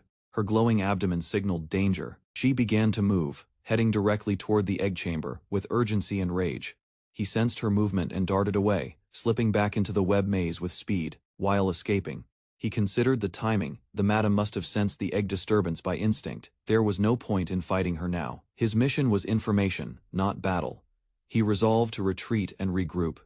The egg would be key to analyzing her behavior. Elsewhere, in a nearby village, his absence was being noticed by others. A few warriors discussed his disappearance, unaware of his dangerous infiltration. One woman whispered with concern. She knew he'd asked about the Madame, and that meant trouble was already near. Ayen stood in front of the tent, warning him. The Madame wasn't something a warrior could defeat. Bakira's injury proved that. She looked down at the wounded beast, its leg amputated after a close encounter. Its spirit seemed dimmed, her voice trembled. If anything happened to him too, she wasn't sure she could bear it. He turned to her and spoke her name. She froze, startled by the seriousness in his voice. "I have something to say," he declared. He stepped inside his tent, waiting for her to follow. She entered cautiously, eyes adjusting to the dim light. On the wall, she saw notes, maps, and pinned diagrams. The table was covered in records, drawings, and field notes about the Madame and its nesting behavior. He explained his research collected from forest tribes, studied from web samples, skin fragments, and the egg he retrieved. Ayen gasped. Her fear became anger. He had gone to the Madame's cave alone. He was truly planning to fight it. She offered to join him, but he refused. Her wound from Adonai had not yet healed. He told her the truth: he would be leaving the forest. There was something left unfinished in Baskerville. She said nothing, but her expression betrayed her understanding. She had known this moment would come. Still, she gathered the strength to speak. There was something else he needed to know. He paused, giving her his full attention. She looked at him, eyes steady but soft. She said when everything was done, and his duty fulfilled if he still wished he could return, and she would be waiting.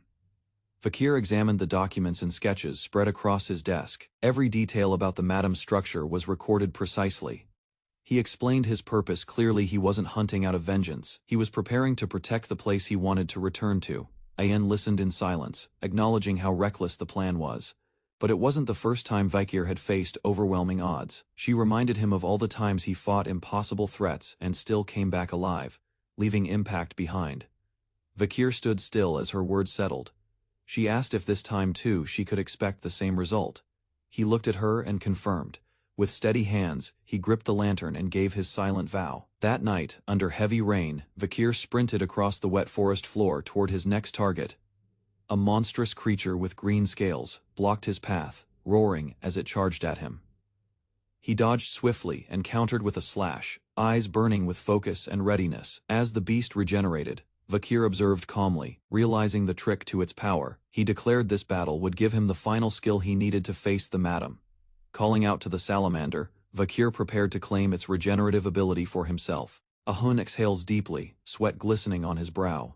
His bare chest and upright posture show the physical toll of building, but his face reflects calm satisfaction. A simple wooden house stands finished in the clearing, sturdy and complete. 3 figures gather before it, observing silently, a symbol of progress and unity. Ahun reveals the house is for Vakir.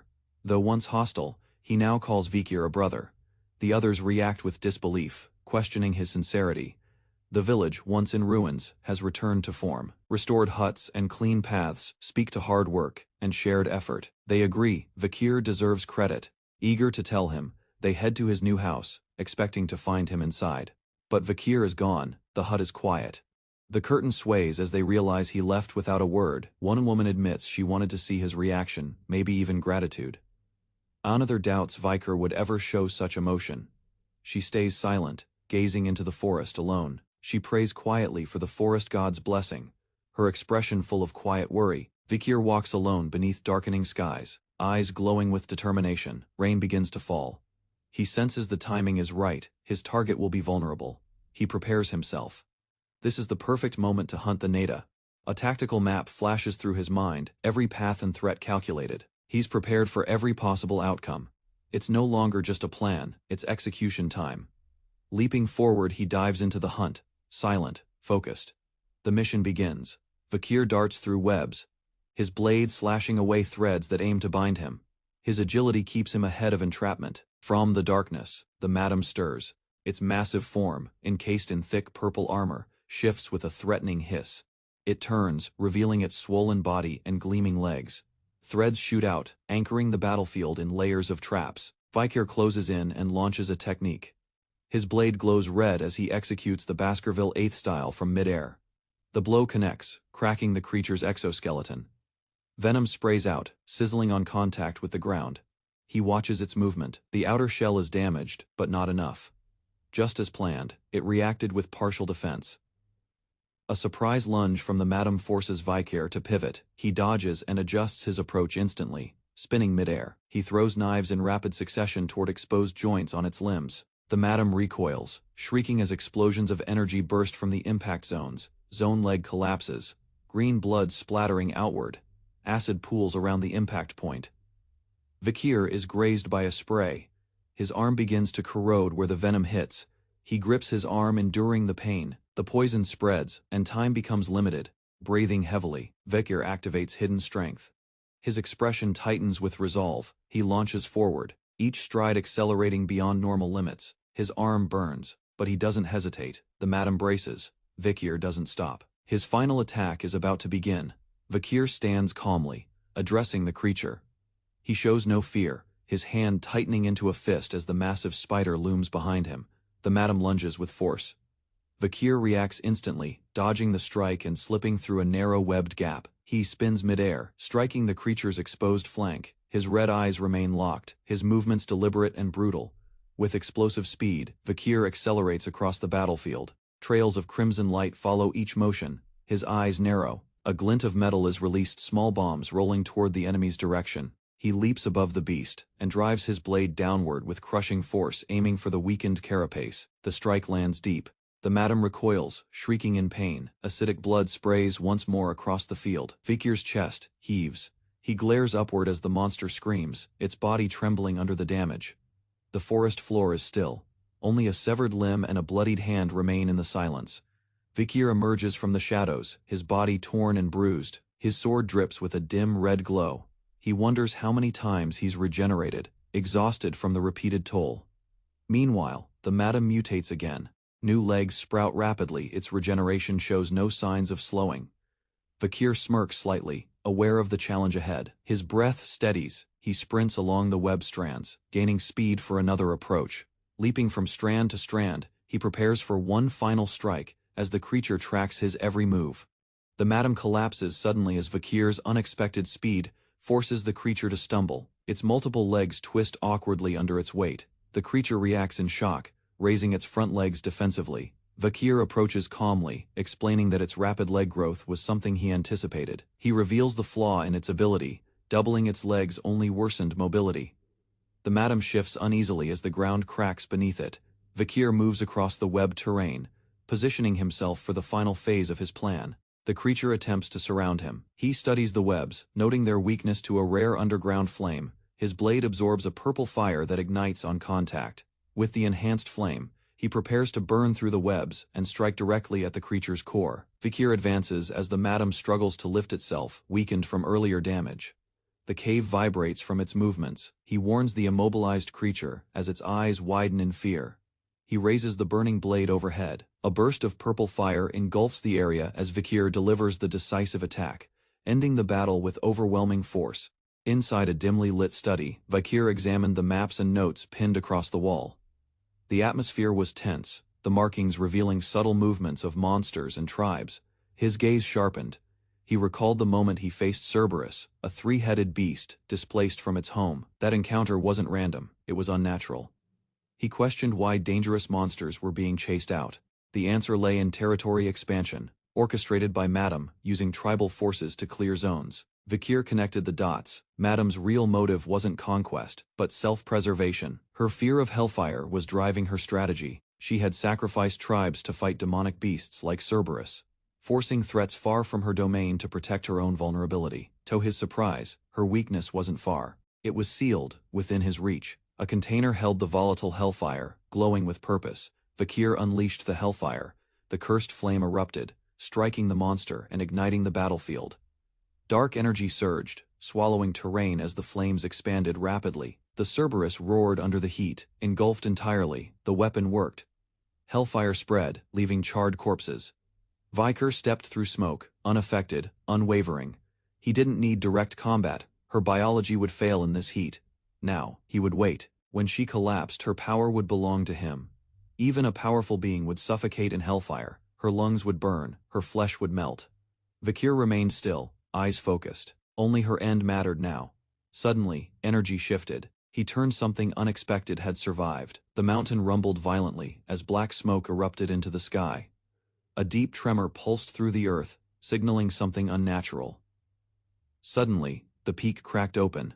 Blinding flames and debris launched upward, splitting the mountain with destructive force. From beneath the rubble, a massive figure surged through molten rock. Vakir's eyes widened. He hadn't expected such power to survive. A monstrous spider-like beast tore through the shattered mountain, its limbs glowing in the crimson firelight. Its massive body emerged. Fully Madam had transformed, her size and presence far greater than before.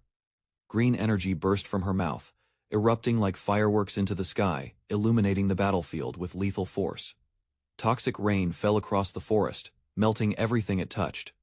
Trees burned as acidic drops consumed the terrain. Madam's senses failed her. Her eyes and body were damaged, unable to detect movement in the haze. Vakir stayed hidden, observing silently. Her vision was useless, burned by the very flames meant to destroy him. He realized the cracks on her body came from her own escape. She had fractured herself just to reach him. She was strong, but no longer whole. Vakir launched toward the weak points without hesitation. He aimed precisely, diving with a single target in mind, the exposed crack from her earlier charge. Energy surged around him as he descended. Blade drawn, a crimson arc struck her carapace with brutal impact. The first blow wasn't enough. Her shell held strong despite the damage. Vikir gritted his teeth. He would strike again, he only needed one more chance. The cracks on Madame's outer shell began to shift. Her hardened plates pulsed as if something underneath stirred. Fragments fell away, revealing newly formed layers. Her regeneration was accelerating despite the earlier damage. Vikir stood close, stunned by her restored glowing eyes. Her senses had returned quicker than he anticipated. A shock wave burst upward, sending debris flying into the sky. Energy spiraled violently around the clearing. Vikir was launched backward, limbs torn from the backlash. Smoke filled the air as he tumbled away. Lying broken, he realized his miscalculation. He had overlooked her capacity to rapidly repair key muscle groups. From the ground, he stared upward. The sound of heavy movement echoed in the distance. The monster approached. Vikir urged himself to rise. Despite his injuries, a voice pierced the air, questioning his decision to fight such a creature alone. A figure appeared beside him, chiding his lack of focus. The words cut deep. The stranger reminded him that his goal was revenge against Hugo, not wasting strength elsewhere. Vikir turned and saw the speaker, one with the same hatred in his eyes, yet colder and more resolved. Vikir lay on the cold forest floor, bloodied and silent. A voice questioned his motives, cutting through the silence like a blade. A shadow loomed above him, reminding him that if his goal was revenge, he should have already abandoned the forest and returned. Breathing heavily, Vikir's glare sharpened. His hatred for Hugo burned silently, clearer than any reply. Killing him was all he had ever wanted. Darkness surrounded Vikir as he stood again, wounded yet unwavering. His grip tightened around the sword, body shaking but mind resolute. He whispered his sole reason for fighting his desire. Not justice, not honor, only vengeance. Even beasts and blood knew why he was in the forest. It was hatred that brought him here, not hope. The past surged through his mind the exact moment Hugo's blade sliced his throat. The pain never left. Facing a towering creature, Vikir recalled that day as if it never ended. He wasn't just Vikir van Baskerville, he was a weapon, forged to obey. Born into chains, Vikir was raised to kneel. His master's will was his law. He believed service was his purpose. But that belief shattered when betrayal came. Beheaded like a dog, he learned the truth: loyalty meant nothing. As his lifeless body hit the floor, despair drowned him. His life had been worthless. That's why he now stood above Hugo. He wanted him to feel the same despair. But something had gone wrong. Hugo still breathed and everything had changed. His eyes glowed crimson, filled with rage. Vikir's mind echoed one goal: killing Hugo and destroying Baskerville. Chained and pinned, he was reminded that revenge had become his sole reason to live. He questioned whether he ever defied Hugo's will in his past life. The answer slowly emerged. There was one moment when he dared to think of desertion during a mission in the forest. As the others marched ahead, Vikir stayed back, tempted by the idea of escape. But the invisible chains of duty dragged him forward again. He chose loyalty over freedom. Bound by fate, Vikir followed the path forced upon him, just another well-trained bloodhound. His eyes reflected the same resolve, but inside, rebellion stirred beneath the surface. His teeth clenched. No longer could he submit, even if the commands came from Hugo himself. His voice rose in defiance. He rejected his master's right to control him anymore. The moment of execution was the turning point. He would no longer live like a hound now. The only thing he truly desired was something deeper than revenge: freedom. The world trembled as Vikir broke through, dodging the monstrous blade hurtling toward him. Shadows and light clashed above. His body collapsed, but his resolve stayed unshaken. As he reached forward, a single word echoed from his soul: freedom. An explosion of energy burst from the ground as Vikir struck it with force. The impact shattered the terrain around him. He rolled across the dirt, enduring the pressure of the beast's earlier attack. His body was battered but not broken. His thoughts narrowed. He recalled the reason for his fight: revenge, and the people he had to return to. They were his purpose. Vikir steadied himself and stood again. His expression showed determination as he faced the monster directly. He began moving toward the enemy, no longer out of obedience, but to fulfill his own will. The monster lunged forward. Vikir launched a direct counterattack with focus, strength, and precision. The two collided with force. Energy burst between them, shaking the nearby forest. Vikir observed the battlefield and noticed others approaching from the rear. Warriors emerged and entered the fight. They targeted the creature without hesitation. Reinforcements arrived from higher ground. More warriors jumped down into the battle zone. They were armed and moved quickly to surround the enemy. The entire tribe joined the battlefield, forming a solid front to support Vikir. The group attacked from all directions, overwhelming the creature's defenses. Vikir moved into formation, maintaining focus on the fight as support arrived. More allies joined. Despite previous instructions, they acted out of loyalty and readiness to fight beside him. Vikir stood amidst the battlefield, his body worn and scarred.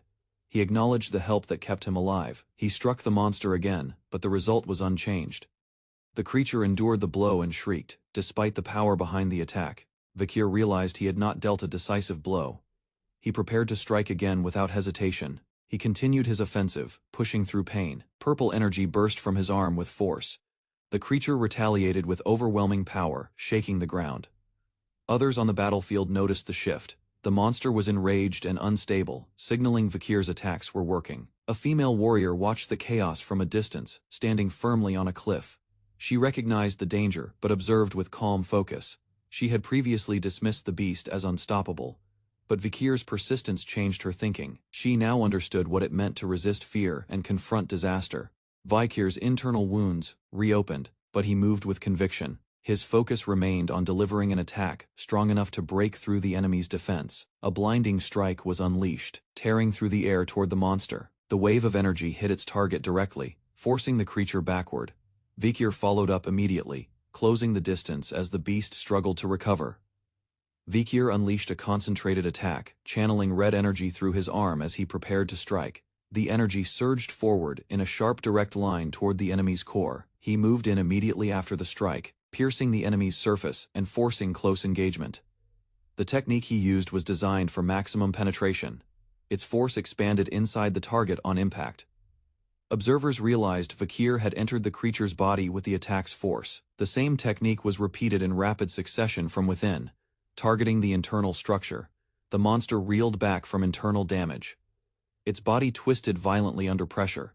Chains began to appear, symbolizing the internal restraint Vikir intended to break. He resolved not to continue living under command. His actions now were by his own will. The red energy surged stronger as he shattered the inner seal within the monster. Vikir executed a sixth technique, focused on internal destruction. He launched the final attack, aiming to tear apart the core from within completely. A monstrous creature surges forward, its body wrapped in lightning. Energy pulses violently as it releases a roar, shaking the ground beneath it. With a crushing blow, the beast slams its fist down. The force bursts outward, warping the terrain and creating a shockwave. Amid the chaos, Vikir bursts from the creature's eye. Onlookers freeze, stunned that he emerged from within the madam. The madam collapses under her own weight. Her limbs fold, and her body crashes, shaking the forest floor. Poison gas seeps from her corpse, swirling across the battlefield like fog, thick and dark. Vikir staggers away, green marks across his face. Realization hits he absorbed the madam's poison. Vikir lies beside the fallen beast, breathing heavily. His skin is pale, veins darkened. The creature screeches, writhing from the same poison. Its body trembles uncontrollably. He forces himself up, knowing time is short. He must remove the toxin. He slices into his arm, letting poisoned blood spill. Pain surges, but he endures. He runs, leaving a trail of blood and dark energy, vision fixed ahead. Inside, beasts stir, their glowing eyes track his movement. Creatures rise from darkness, sensing danger. Snarls echo in the lair. The Spider Queen's eyes blaze. She readies her children for battle. Vikir presses forward, voices call behind, but he doesn't stop. Vikir lies on the ground, his body bruised but breathing. The crowd gathers in silence, watching as he slowly opens his eyes. He weakly lifts his head as someone rushes to his side. He whispers to keep quiet, needing rest more than praise. One of the villagers tears up, overwhelmed by relief. Vikir responds faintly, his energy nearly gone. A strange, red, armored appendage forms on Vikir's arm, glowing faintly with power taken from the enemy. The screen shows the traits he acquired: deadly poison, silent healing, and regeneration, all embedded in the weapon slots. Morning comes. The villagers rest peacefully, while Vikir watches from a distance with calm eyes. As the celebration continues, Vikir reflects. The village enjoys their freedom, but his purpose remains unfinished. He speaks to Bakira, checking the wolf's recovery after battle. The loyal beast responds with a wagging tail. Vakir praises Bakira for surviving and finding a new mate. The wolf rests, comforted by his master's words. Vakir observes his hand, recalling how he used the seventh technique during the final clash. He wonders if it came from achievement or desperation. Either way, the technique remains incomplete. Despite progress, he knows he's still not ready to face Hugo, the swordmaster. Head on. Vakir clenches his fist. He's gained much but realizes there's more to learn. He turns toward the forest. His eyes glow red. He's ready to return to Baskerville. With Bakira by his side, Vakir steps into the sunlight. The mountains await his next journey. Vakir walks calmly through the village, ready to depart. The others gather to see him off, acknowledging his decision without resistance. He thanks them for their understanding. Their leader reminds him that once part of the tribe, he will always remain one of them. She reassures him that their bond isn't broken, even in parting. Vakir smiles in quiet gratitude before turning to leave. Vakir looks around, wondering why someone hasn't appeared. He understands she may be upset by his departure. He accepts the silence and prepares to continue his journey, knowing there's no turning back. From behind, villagers shout their support. They promise to help him, cheering loudly with heartfelt wishes. Children cry out for his return, calling him brother. Their voices echo through the trees as he walks into the forest. Light filters through the trees as Vakir's figure fades into the woods, carrying the hopes of those he left behind. He keeps moving, step by step, without hesitation. As he crosses a field, someone yells his name. Ayan runs to meet him, calling out across the grain. She stops, standing before him with determination. Her eyes meet his as silence hangs between them. She asks if he's truly leaving. He gives no immediate answer, his resolve clear. Without a word, Ayan unwraps a weapon and offers it to him. Her grip is firm. Vakir takes it, surprised by the gesture. She reveals it's a weapon once used by Adonai. The bow, named Anubis, was modified so he could wield it. Ayan's parting gift carries meaning beyond words. Vakir notices Ayan's gift and reflects. Her absence now makes sense. She had been preparing something meaningful for him. She hands him a choker with a broken chain, confused. He realizes it resembles the collars used on bloodhounds. Ayan explains she made it after hearing his unconscious murmurs. She insists Vakir is no bloodhound. She calls him a wolf free and strong, not someone who should live chained. Her words strike deeply. Unexpectedly, she rests her forehead gently against his.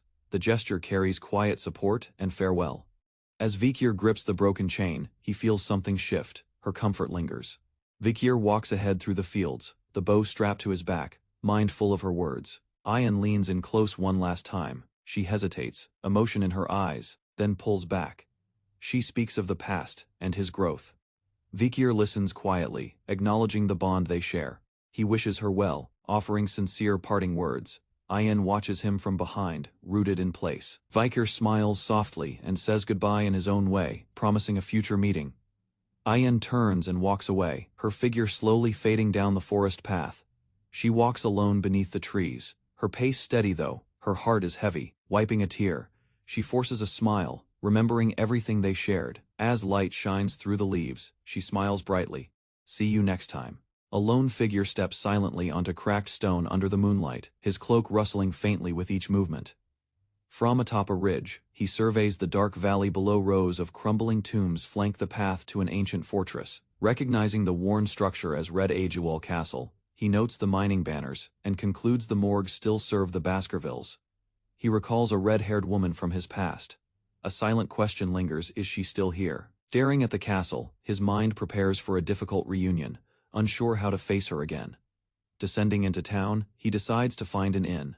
The streets are quiet, the air tense. With memory, his attention catches on a golden statue in the plaza, shining under the moonlight. He questions its origin, suspecting high approval was needed, perhaps even from Hugo. A guard warns him away, assuming he's trying to steal gold from the monument. The guard asks if he is a foreigner, shocked at his unfamiliarity with the statue's identity. Proudly, he describes the statue's subject, a hero who saved many with just a sword. He recounts a battle where the man saved the Morgue family's daughter, earning endless praise. The tale continues how the hero carried the wounded girl from danger with no hesitation. Then, he stayed behind to fight a monstrous beast alone, buying time for others to escape. Listening, the cloaked man stiffens. The tale is too familiar. This story, don't tell me, he thinks. The guard shouts the hero's name, Vakir van Baskerville, claiming he lived just 2 years ago and was a symbol of courage. As the statue's name is revealed, the cloaked man narrows his eyes. The truth confirms his suspicion. He mutters inwardly, "I knew it," while observing the inn where the lights still burned through the night. Inside the inn, laughter echoes as guards toast to Vakir, recalling the admiration he stirred at first sight. Women speak fondly of their encounters, once dismissing him as a pretty face, now praising his worth. Their voices swell as more soldiers join in, recognizing him as a true force from the very beginning. One woman describes his charisma and the frustration of trying to approach him. She remembers their conversations, though interference from Baskerville members clouded them. Despite exhaustion, just seeing Vakir revived her energy, leaving a lasting impression she couldn't forget. The cloaked man listens silently, unimpressed by the statue's representation of him. He reflects on the past, questioning whether others' achievements were wrongly credited to him. Yet he acknowledges one truth: he did face the madam in the end, and that earned unexpected recognition. Memories return. After his disappearance, Hugo Baskerville's fury erupted across the morgue estate. Even compensation from the morgues didn't quell Hugo's anger. He had lost a valuable bloodhound. Meanwhile, the sisters argue over romantic claims on Vakir, oblivious to the real man sitting quietly nearby. The cloaked man quietly pushes away his drink, weary of hearing others argue about a past they don't understand. He attempts to slip away unnoticed, but a drunken woman suddenly calls out, accusing him of acting suspicious. The room's attention turns toward him, some dismissing the claim, others driven by curiosity or instinct. She insists on confronting him, but he remains silent, his red eyes glaring with sharp control. Enraged by his refusal to respond, the woman casts a binding spell, vines erupting from the floor. He leaps over the attack with precision, the spell tearing through the tavern floor behind him. The outburst startles. Everyone's eyes widen as shock replaces celebration, moving with focused intent. The cloaked figure evades incoming attacks and pushes toward the exit, but he's surrounded. Guards demand answers. Tension thickens as weapons rise toward him. Unbothered, he decides it's time. He'll reveal himself to the Baskerville family regardless. He begins removing his hood. The sisters watch in awe, completely distracted by his appearance. When his face is fully revealed, gasps fill the room. His sharp eyes and striking features stun them. Recognition spreads. A man shouts. His features match the statue, though slightly different in expression. Red eyes, black hair, it all lines up. The truth begins to settle uncomfortably in their minds. Faces pale. One by one, they utter a single syllable, trembling. Vivi. The inn echoed with recognition as those inside reacted to Vakir's sudden return.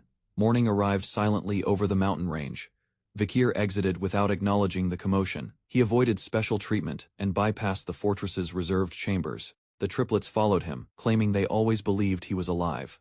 They assumed his visit was meant for them. They reported that an owl had already been sent with news, just as instructed the previous day. Vakir reminded them that the message was meant to reach the Baskervilles, not circulate vague information. He declined their escort and internally noted their lack of discipline, planning to report it later. He asked about Camus Morgue's location.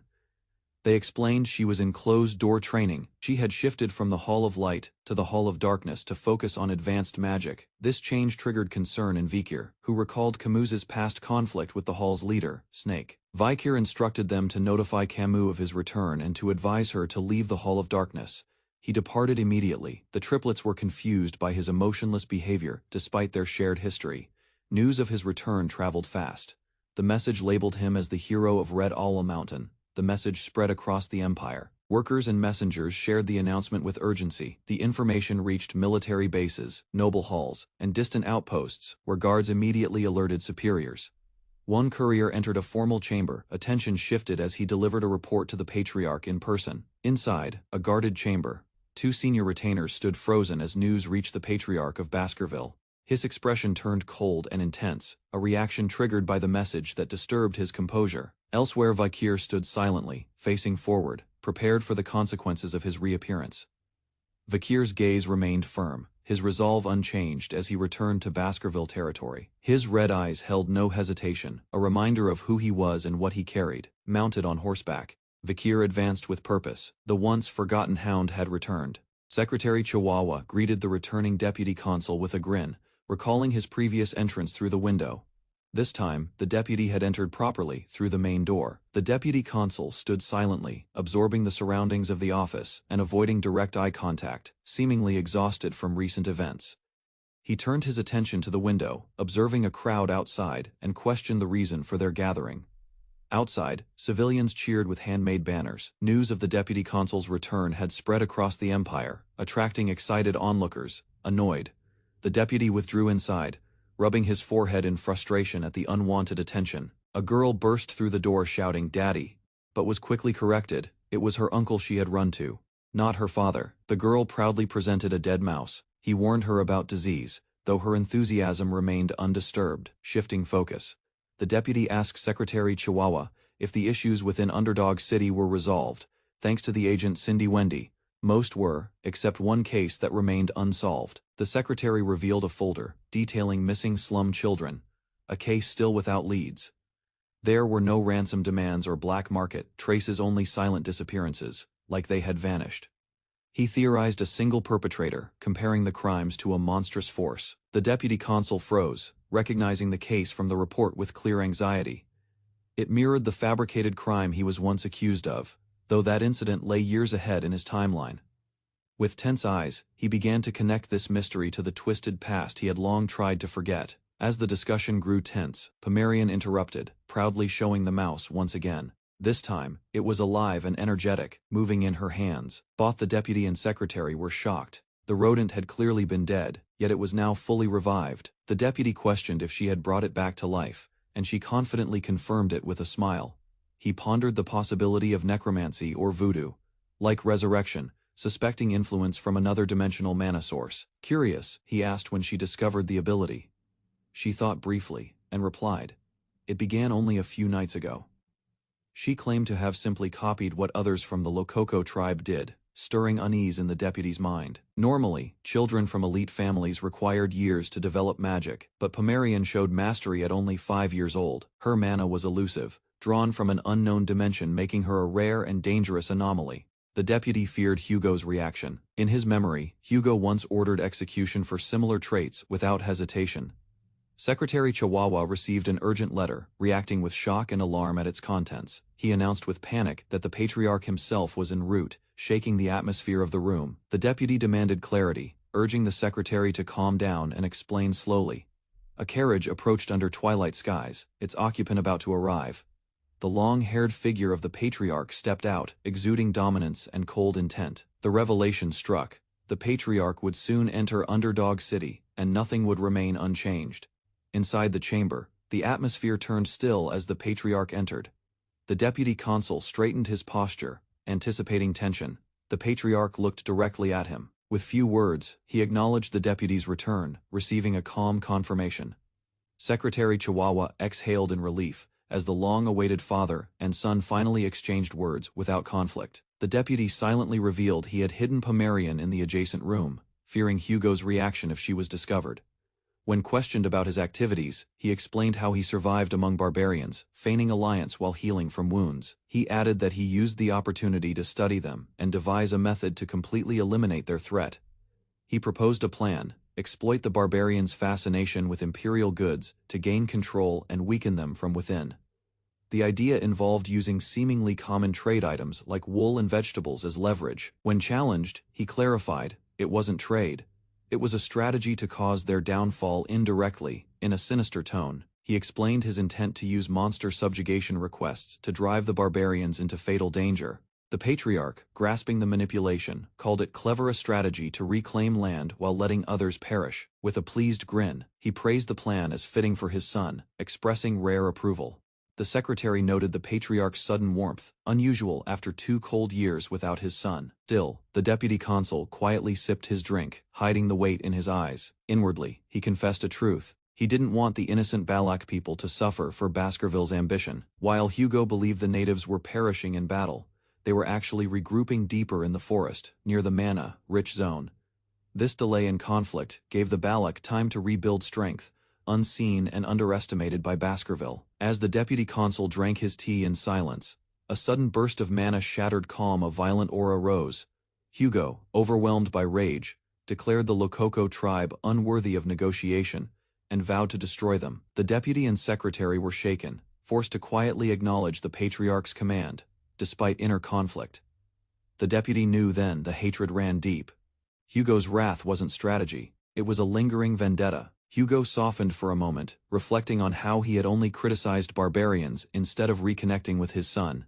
He reminded his son not to endanger himself again, citing the diplomatic rewards they earned after his heroic actions. Still, for Hugo, no political gain could outweigh the pain of nearly losing his child. He warned the deputy not to repeat past recklessness. No glory was worth the loss of family. The deputy silently remembered the night of betrayal before his regression, stabbed by those he once trusted. Even the bloodhounds had abandoned him, confirming in that moment his complete isolation. Though his father's care now sounded genuine, the memory of injustice and false judgment still burned in his mind. A storm raged outside as he stood in silence, declaring his gratitude while masking contempt. Just then, a small voice called from behind. Pomerian had slipped into the room, unaware of the danger. Secretary Chihuahua froze in fear as he noticed Hugo's sharp glare locking onto something unexpected. Pomerian ran in, startled by thunder, rushing toward her uncle with cries of fear, exposing her presence to Hugo. She clung tightly to the deputy consul, trembling, while the room fell into tense silence at her sudden arrival. The deputy panicked internally, realizing Hugo and Pomerian must not face each other. Hugo stepped forward, stunned as his eyes met Pomerian's frightened expression.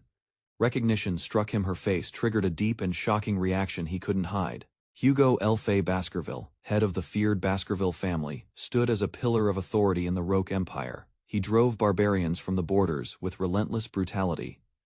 His sword, stained in blood, rested where monsters once fell. Hugo was revered as the Empire's sword saint, a killer of hundreds known for unwavering decisions. Hugo's iron resolve defined him, but now, something unfamiliar crept into his heart: hesitation. A small girl cried, frightened by thunder, clinging to her uncle. Her red eyes drew immediate attention. Tears streamed down her cheeks as she cried about Hugo's mustache. Her presence unsettled him. The young man explained he brought the girl to serve him. At first, he believed she shared their blood. Hugo denied any connection. He didn't believe she was family. He reconsidered, admitting Penelope would have been older if still alive. Declaring fatigue, Hugo left the room, concealing his shaken thoughts. The son sensed his father's rare hesitation. Hugo invited him to the grand banquet, an honor reserved for few. Determined, the son accepted the rare opportunity. Alone, Hugo's gaze lingered on the girl, her face stirring buried memories. Elsewhere, the son rested in luxury, his body unaccustomed to peace. His muscles, trained in hardship, remained tense. Rest would take time. Vecchia reflected on Hugo's earlier reaction. Something about it felt out of place, too emotional for the iron-blooded patriarch. Weighed whether to inform Hugo about the pendant and Pomerian, her pendant, a symbol from the past, could be dangerous. Vecchia decided to test Hugo after the banquet. Pomerian might become a crucial piece in toppling Hugo if used wisely. Suddenly, a shadow moved inside the quiet room. Curtains fluttered, revealing a masked figure entering with deadly intent. Armed and silent, the figure advanced with blades drawn, approaching the bed as if rehearsed. But the bed was a decoy. Vecchia launched from the side, ambushing the assassin before they could strike. A swift clash erupted. Vecchia deflected the attack mid-air and countered with precision. He pinned the masked figure down, demanding answers. The attacker panicked under pressure. Recognition dawned. Vecchia realized who it was. This wasn't an enemy, it was someone familiar. The masked intruder removed the hood. A sharp voice mocked Vecchia's defensive habits. It was Wendy, alive and unchanged. She teased him for using a pillow as a decoy. With a smirk, she greeted him, revealing she knew his real identity: Vecchia Van Baskerville. Vecchia warned her not to make noise, recognizing her as Cindy Wendy, an old acquaintance. She confirmed it was her behind the financial ploy, refusing the bribe sent to stop her. Mocking his failed schemes, she revealed her motives were calculated. Everything was part of her deeper plan. Wendy reminded Vecchia that if not for her, Judy would have lost the massive funds he provided. Her intervention saved the investment. Vecchia had placed finance, savvy guards to oversee Judy, but Wendy questioned their actual loyalty and intentions. Vecchia clarified that he specifically ordered the guards to avoid her. His control over the situation had always been deliberate. Wendy realized she had been manipulated from the start. Her irritation was clear. Vecchia had outmaneuvered her. Vecchia asked for the promised information. Wendy complied, pulling out the scroll she had prepared. As she handed over the documents, Vikir noted how much she had changed over the years and requested cleaner reports next time. In return, Wendy was granted permission to join native trade operations. She jokingly began calling him boss. The documents detailed key attendees for the upcoming grand banquet, confirming Vikir's efforts earned his invitation. He skipped Hugo's profile, already well known to him. His focus was on the others. Among the profiles were Boss Terrier and Great Dane, Hugo's half-brothers, known for their absence in family matters. Vikir questioned their attendance, noting their usual distance from internal affairs. Wendy hinted that their presence might relate to Vikir's own unexpected return, something not all welcomed. Osiris, Hugo's eldest son, was also attending. He was once the family's ideal heir. Wendy described Osiris's skill already near the level of the 7 counts, close to becoming a swordmaster. Vikir remembered Osiris as cold and distant, someone who didn't even greet his own kin. A dangerous rival now awaited. Wendy speculated whether Osiris was the strongest among the Baskervilles, but Vikir dismissed the comparison, warning her not to judge strength lightly. As he reviewed the documents, Vikir paused on a name someone unexpected, returning from isolation just for the banquet. It was Seti Le Baskerville, a gentle and kind brother who lacked sword talent but possessed rare empathy in the ruthless family. Vikir recalled Seti weeping for dying hounds no one else mourned, a memory that left deep respect in his heart. Among all the Baskervilles, Seti was the only one Vikir held in genuine regard, a contrast to the cruelty of the others. Gripping the dossier, Vikir prepared to review the next name on the list with a sharpened gaze. Wendy noted the presence of another surprising name, but Vikir skimmed the file, already familiar with the person. Multiple documents revealed faces he knew well, enemies and allies alike, all tied to past encounters. Vikir anticipated the banquet with quiet intensity, aware that many hidden agendas would unfold by then. Vikir's footsteps echoed along the golden hallway as he approached the grand chamber. The air was still, but tension seeped from the walls, like an unseen mist. He stopped before the massive ornate doors bathed in orange glow. 2 armed guards stood silently, flanking the entrance like statues. Above them, light from the high window cast long shadows across the floor. The doors began to creak open. His expression was unreadable as he stepped forward into the warmth and weight of the Baskerville estate's inner sanctum. Vikir entered, his amber eyes fixed ahead. Nobles turned their heads toward him, their expressions mixed with amusement and scrutiny. At the center of the long table, the banquet glittered under a chandelier. Vikir walked alone, each step deliberate. He announced his presence as ordered. Laughter flickered among the seated elites, but the weight of his name still drew attention. He bowed respectfully, thanking them for the invitation. From the head of the table, an older man welcomed him to sit, calling him, "My son." A title flashed: Revenge of the Iron, Blooded Sword Hound, marking the beginning of something deeper. The banquet resumed, but murmurs stirred. Silverware clinked nervously. A guest coughed, questioning the doneness of the meat, prompting curious glances. The man introduced himself, Boston Terrier Le Baskerville, his comment laced with underlying provocation. Another elder, Great Dane Le Baskerville, responded coldly, questioning the remark. Boston Terrier casually clarified he meant the meat beside him. With a twisted grin, he claimed it was unfair for his beloved nephew to eat undercooked meat, his tone sharp beneath the politeness. Great Dane Le Baskerville asserted his own claim to Vikir, speaking with restraint but clear authority. He emphasized guiding his nephew toward the right path through the Mastiff Order. The room remained tense as he openly criticized the Pitbull Order, deeming it inferior. His comment stirred unease across the table. Vikir, silently observing, questioned the true intent behind his invitation. His suspicion deepened as motives unfolded. 2 elite orders, Pitbull and Mastiff, stood among the 7 representing Baskerville. Both had extended offers to Vikir. Before regression, such offers would have secured a prestigious path, but his outlook had changed. Now, he regarded both factions with cold indifference, dismissing them as nothing more than mutts. Despite outward civility, the butler noted the rare display of warmth toward the young master. Boston Terrier questioned Vikir about his survival in the perilous La Rouge and La Noire mountains. Great Dane followed up, expressing concern but also clear interest in Vikir's combat growth. Hugo interrupted, ordering the others to let Vikir eat first. His calm voice carried absolute authority, with sharp eyes and firm tone. He demanded silence, repeating himself only once. The tension shattered the brothers' confidence. Both uncles offered nervous apologies under Hugo's glare. Vikir stood calmly, declaring he had no difficulty proving his achievements. Hugo offered to postpone demonstrations, but Vikir declined, undeterred by fatigue. He emphasized that skill was not bound by location or time, daily life itself was his training. Vikir commented dryly about his uncle's terrier's wine indulgence and Dane's undercooked steak while observing quietly. Without a word, he placed his hand on the table, lowering his head slightly as mana surged through him. A sudden wave of energy burst outward, startling the room.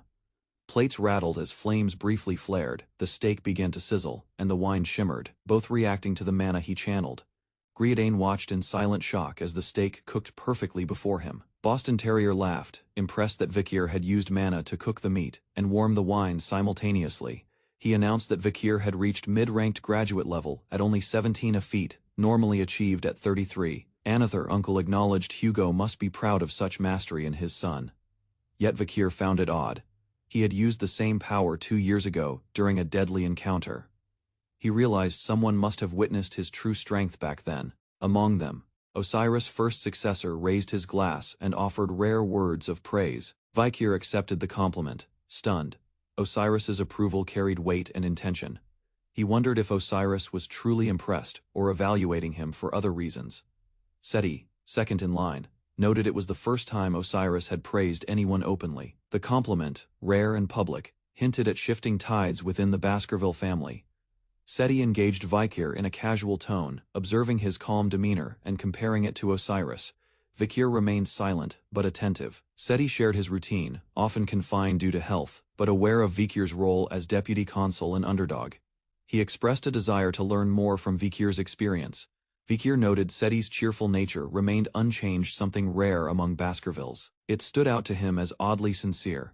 Vikir recalled past battles where Seti showed rare compassion, even in bloodshed, comforting comrades during chaos.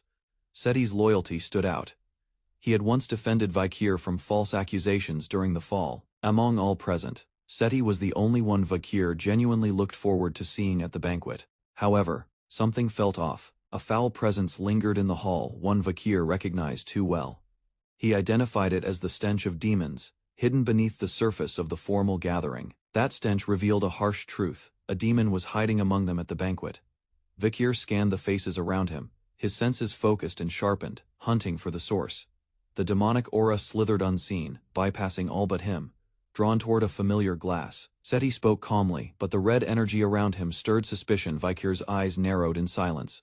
Vikir sits at the banquet table, observing Set, who keeps the conversation light and inclusive. His mannerisms match the man Vikir once trusted. Set offers kind words to the servants and shows polite gestures. Everything seems normal on the surface, down to his smile and warmth. Yet something is wrong. Though Set looks unchanged, Vikir senses a dark aura. Suspicion grows. Does this man reek of demons? Set casually praises Vikir's leadership and hints that the people want him to stay in power permanently. Vikir listens silently, then responds simply, "I see." His gaze sharpens, yet his expression remains neutral. Set smiles and toasts. Vikir raises his glass with hesitation, hiding his thoughts as the glasses clink. As Vikir looks at the wine glass, he notices something disturbing. Set's reflection is missing. He suspects demonic possession. Could the real Set be dead, his body hijacked? Vikir resists acting hastily. Without proof, he must gather more information and keep up the charade. Set asks about Vikir's plans, but his presence is suffocating. A foul, unnatural stench lingers. Vikir suppresses his discomfort and gives a vague answer about his order choice, masking his revulsion. When another brother interrupts, Vikir cuts off the conversation, demanding silence and focus on the meal. Vikir's rebuke silences the chatter. The stench finally fades. Internally, he feels brief relief. His elder addresses him kindly, asking about the meal. Vikir nods, answering with restrained politeness. The elder hints at a private discussion. Vikir remains alert. The real battle is only beginning. Vikir responds calmly to the elder's request, concealing his thoughts as he processes the veiled danger in the room. Later, he steps into the cold night, leaving the banquet behind. His footsteps echo with tension across the cobblestones. The sky looms heavy. Vikir reflects on the dinner's length and the weight of suppressing suspicion for hours. He recalls the reason for his summons, the academy entrance approval. His mind clears as he walks forward. Suddenly, red energy flashes toward him. A combat technique erupts in his path, sharp and hostile. Recognizing it as the sixth technique of Baskerville, he weighs response but restrains himself, staying within his revealed rank. Instead of retaliating in full, Vakir uses the fourth technique to counter just enough to maintain his cover. Red arcs slash through the air. He dodges narrowly, reading the attack's rhythm and intent. He steadies his aura, preparing to absorb the clash using positioning and timing, not brute force. Laughter erupts. A towering figure steps from the shadows, mocking Vikir's effort and comparing their strength. The attacker boasts of family ties, hurling praise while brandishing a sword, clearly unrestrained and arrogant. Others arrive. One accuses the man, Terrier, of barbarism. Tensions rise as confrontation deepens under the moonlight. Pitbulls calls out the attempted murder, noting the uncle's recklessness and its likely consequences. Terrier feigns innocence, claiming affection drove the attack, that he'd never truly harm his nephew.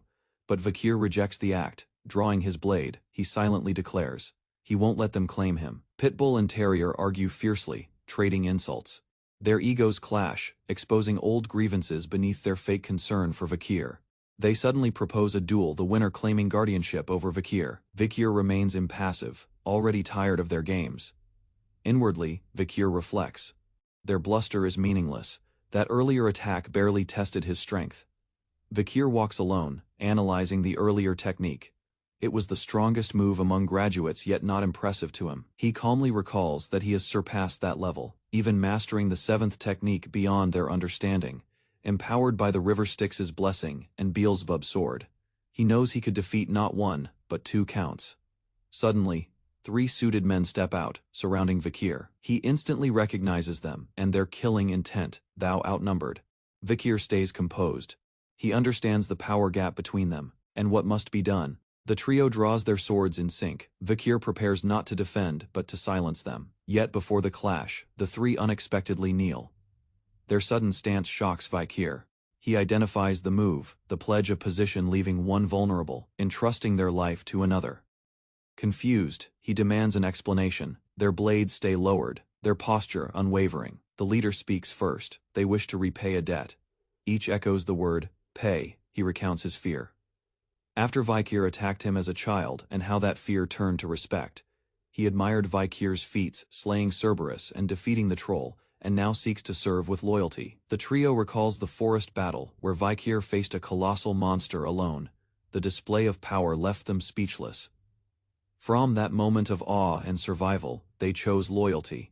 They would no longer follow others, only Vakir. They pledged themselves as his 3 spears, vowing eternal service. Vakir listens without expression, his thoughts unreadable. Vakir remembers another time before his regression, when those same men betrayed him without hesitation. They were once Hugo's 3 spears, known for ruthless obedience. Even if they only followed orders, he cannot forget. He walks past their kneeling forms. Despite the past, vengeance can wait. He rejects their pledge for now. Vakir tells them he doesn't need vows, only usefulness. He'll exploit their loyalty to its fullest. The 3 agree without hesitation, smiling. Their trust is absolute, even without recognition. Elsewhere, a man watches calmly. Set's demonic possession complicates everything and must be dealt with swiftly. Vakir silently affirms his mission. The demon must be destroyed, no matter what. But before that, he walks into the tower, where an unexpected encounter awaits. A stern man interrupts coldly, demanding answers. Vakir stands firm. His next move is calculated. He calmly asks about Miss Roxana and the daughter she bore, a topic buried deep in family secrets. The elder recoils in shock. Rage flares in his eyes. The name strikes a hidden nerve.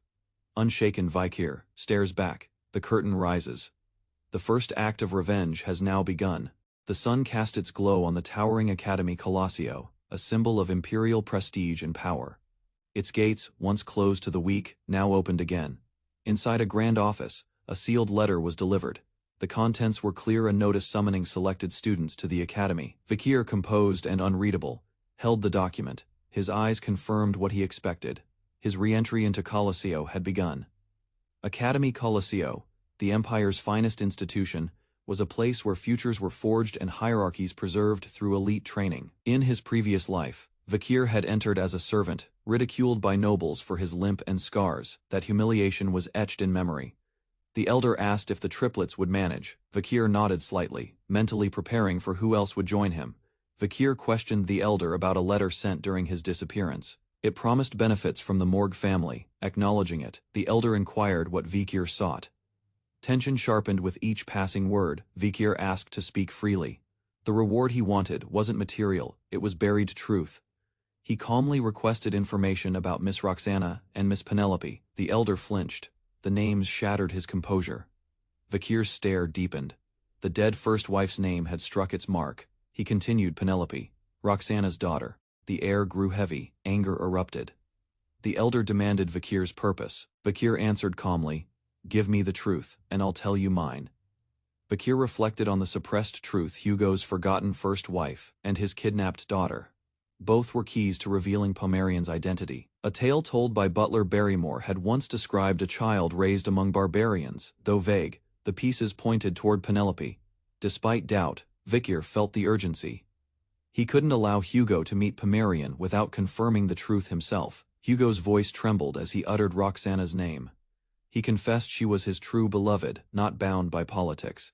He described Penelope as his most treasured child, causing Vikir to react in silent shock. Hugo admitted, Roxana was a commoner. Their bond hadn't come from status, it had started with love at first sight. Vikir realized Hugo began his story from the beginning. The elder spoke of their difficult love, shaped by hardship. Roxana tried to pull away due to her background, but Hugo left everything behind to be with her. He declared that for her, he would sacrifice body and soul, proof of his unwavering devotion. The two fled together, pursued by the Baskervilles. Their love was repeatedly tested under deadly circumstances. To protect Roxana, Hugo fought relentlessly. Surrounded by blood and enemies, he never wavered. Despite the pain, they endured. Their love gave them strength to survive when no one else supported them. Eventually, they overcame disapproval and married. Through that resolve, Penelope was born into a fragile peace. Hugo recalled the joy of his family. Penelope and Roxana were his world, and he vowed to protect them. But tragedy struck. Roxana's health collapsed after childbirth, and she passed, leaving Hugo to raise Penelope alone. Penelope developed into a joyful and kind-hearted child, admired by all in the Baskerville family. She embodied both her mother Roxana's warmth and her father's resilience, earning affection from everyone around her. However, the peace ended abruptly when she was kidnapped by the Lococo tribe during a walk. The incident caused chaos. Hugo questioned how the tribe infiltrated Baskerville's guarded land. Despite his efforts, no trace of Penelope was found. Grief turned into obsession. Using this event to justify territorial expansion, Hugo sought revenge and began taking more wives. To grow the family's power, Hugo turned to mass producing heirs through arranged marriages. Years passed, and the iron-blooded Baskerville family was born, feared, and militarized. Though successful, Hugo remained emotionally broken, having lost his only true family. Vikir acknowledged Hugo's pain but condemned his cruel legacy of child, soldiers, and conquest. Hugo demanded to know why Vikir had asked about Roxana and Penelope. Vikir placed a pendant on the desk, an object linked to the past. Hugo recognized it instantly. It was the pendant he made for Roxana. Seeing it again triggered memories. It confirmed Penelope had once worn it. Vikir calmly asked what Hugo would do if Penelope's successor still lived. Hugo was stunned. Hugo was stunned by the revelation. His expression froze as he processed the mention of Penelope's daughter. Vikir clarified the statement. Penelope had a child, making Hugo a grandfather. The atmosphere shifted heavily. As the doors opened, a young girl entered, calling out to Vikir. Her presence caused immediate emotional shock. The girl stood beside Vikir. Hugo recognized her from a past encounter. Confused and overwhelmed, Vikir admitted he had hidden the truth. He had met the girl during an expedition into Lococo territory. The pendant the girl wore matched one tied to Penelope. Hugo connected the clues and realized the truth. Internally, Vikir urged Hugo to feel conflicted. The child was tied to both his daughter and his enemy. Hugo stepped forward, grabbing the girl's hand. His reaction betrayed emotional conflict and suppressed instincts. Vikir silently questioned Hugo's ability to handle the truth about Pomerian's existence. Hugo questioned the child's origin, realizing it implied Penelope bore a barbarian's child. Vikir confirmed it directly. The truth was now undeniable. Vikir wanted Hugo to experience collapse, to be broken by rage and sorrow. As Hugo reached for the child, Vikir set the final phase into motion. The trap was closing, with the man weakened and emotionally destroyed. Vikir's path to revenge was ready to begin. Outside, the sun rose calmly, unaware of the chaos inside. The world moved forward without pause. In the garden, the group walked silently. The child's attention was fixed on Hugo's beard, sparking an awkward interaction. The girl pulled at it without hesitation. Her innocent remarks unsettled Hugo, calling him Grandpa for the first time. Shocked, Hugo stood speechless. Even the vice-patriarch admitted it was a moment no one expected. Vakir watched silently. Internally, he questioned the surreal change in Hugo's demeanor. Hugo, overwhelmed, began to visibly break. The weight of his emotions shattered his past composure. Holding the child, Hugo acknowledged the truth: he had become a grandfather. Tears welled up. Hugo expressed disbelief that he'd ever hear someone call him that. Vakir, confused and disturbed, questioned Hugo's softened expression. Anger returned. Vakir couldn't accept this version of Hugo, the same man he swore to destroy. Vakir van Baskerville, 15 years old after regressing, stands before Hugo, the man who once ruled his fate. He wonders if, with this second chance, he could assassinate the monstrous patriarch who once condemned him. But Hugo, now a swordmaster, exudes an aura so sharp and unshakable that no opening exists, even in his most mundane moments. Vakir abandons the idea of a direct strike, knowing that Hugo's heightened awareness won't falter. Years pass, and Vakir meets Pomerian, the child of Penelope, the only woman Hugo ever loved. Realizing Pomerian could stir Hugo's emotions, Vakir plots to exploit that bond, with time slowly increasing the chances of success. On the day meant to mark Hugo's fall, Vakir observes him calmly enjoying the garden with Pomerian. Yet confusion grows. Hugo is smiling, seemingly content, not the ruthless man Vakir remembers. Overwhelmed, Vakir questions the man's demeanor. Why is Hugo acting so happy? Hugo looks at the girl and questions her identity. Haunted by her resemblance to Penelope, the girl innocently mentions the name Penelope, triggering visible shock in Hugo. He freezes as he hears the name of the woman he once loved, stirring forgotten emotions. She explains that her mother missed her father and often looked at her necklace, lost in memory. Clutching her tiny hand, she calls him Grandpa, her words piercing through Hugo's stoic mask.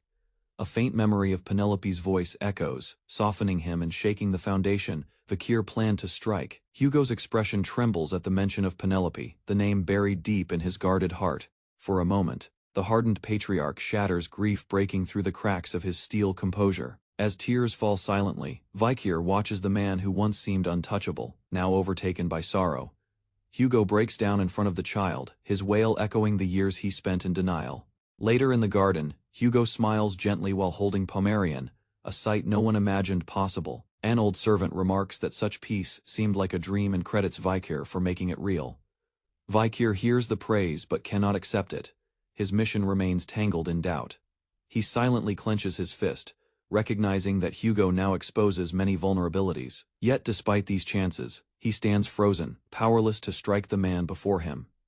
That night, Vakir lies awake, haunted by the shift in Hugo's demeanor.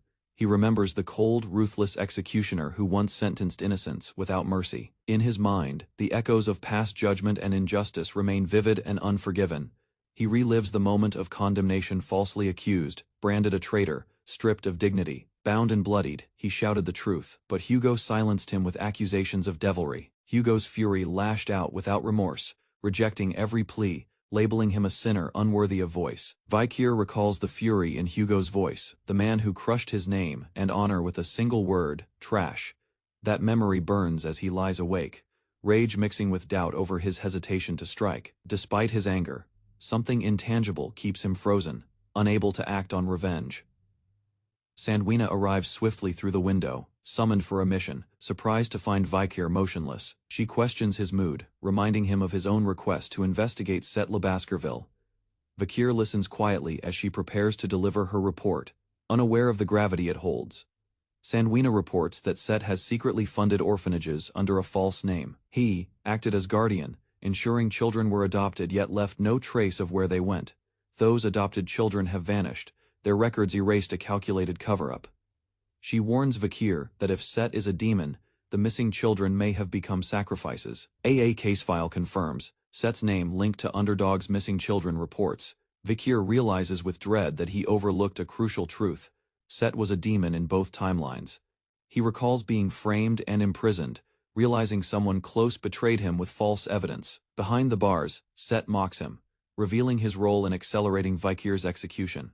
With cruel amusement, Set feigns sympathy, masking malice behind twisted smiles and laughter. Vikir's eyes widen in horror as the truth he feared begins to unfold, a memory returning too vividly. Two children walk cautiously through a forested path, guided by a stranger holding a lantern. The boy nervously asks where they are, but the man smiles and calls the cave ahead their new home. Standing before a dark cavern, the children realize this isn't the warm family they expected, just emptiness. Setle Baskerville dismisses their confusion with a grin, masking sinister intent beneath a calm facade. He then reveals the truth: the cave is only a passage, not their destination. As his eyes turn red, inside, a monstrous demonic eye awakens, drawing one child into a vortex of dread. The boy cries out for his mother, paralyzed by terror before the demonic entity. Helpless, he stares as shadows surround him, unable to escape the fate ahead. Blood-stained shoes mark what followed, a scene of violence too late to stop. Set licks his lips, confessing that children are irresistible prey, revealing his true identity. He is named Andromalius, the 10th corpse among the devil's attendants. At night, a rocky mountain cave loomed in silence, its entrance veiled in shadow and trees. Inside, cold stalactites dripped from the ceiling, above a field of bones scattered across the cave floor. A man sat in the darkness, wine in hand, contemplating the shortage of humans necessary for his dark ritual. He addressed a raven named 8, seeking advice about raising humans as livestock. The raven, a creature of intelligence, warned that exposure to humans could risk their secrecy. The man, unfazed, assured 8 that magical traps would keep Baskerville hounds from detecting their lair. While sipping blood, he calculated that he'd need over a decade to collect enough power to open a gate. 8 cautioned against provoking humans or exposing their presence. The man dismissed concerns about Baskerville and urged 8 to maintain order with the other corpses. Dark liquid oozed as the man declared the corpse's duty to ensure humanity's fall. He sensed unrest within Baskerville, noting Hugo's changing demeanor. He mocked Hugo's affection for his granddaughter, seeing it as a weakness. To sabotage Baskerville, he needed Hugo to stay cold-hearted toward the young heirs. This would ensure no disruption when he seized them for his ritual. Frustrated, he blamed one name for complications: Vikir van Baskerville. Andromalius reflected bitterly on how Vikir had survived deadly trials, including a venomous snake attack meant to kill him in youth. He had once believed Vikir perished in the forest, only for him to return alive, bonded with Hugo's granddaughter. Frustrated, Andromalius seethed, feeling his years of scheming against Hugo unravel because of one survivor. Elsewhere, Vikir walked beside Hugo down a quiet corridor, unsure why he was summoned. The silence between them lingered, with neither speaking despite the urgency Vikir sensed. Vikir pondered Hugo's intentions, confused by the abrupt meeting and unsure of what to expect. In the past, Vikir might have seen this as a chance to strike Hugo down in revenge. But now, his perspective had shifted, emotions no longer driven by rage. Hugo broke the silence, directly acknowledging Vikir's hatred, catching him off guard. Stunned, Vikir realized Hugo sensed his once deadly intent. Hugo confessed his guilt, admitting his cruelty stemmed from vengeance against barbarians. Vikir suspected a trap, finding it hard to believe Hugo would willingly show such vulnerability. Yet Vikir's instincts shifted. With clenched eyes, he quietly offered an apology. Hugo thanked him, then mentioned Penelope's peaceful final moments, as relayed by Pomerian. Knowing his daughter had died without suffering, Hugo's burdened heart found a small sense of peace. Hugo stood in quiet reflection, haunted by memories of his lost family, yet feeling a rare sense of emotional rescue.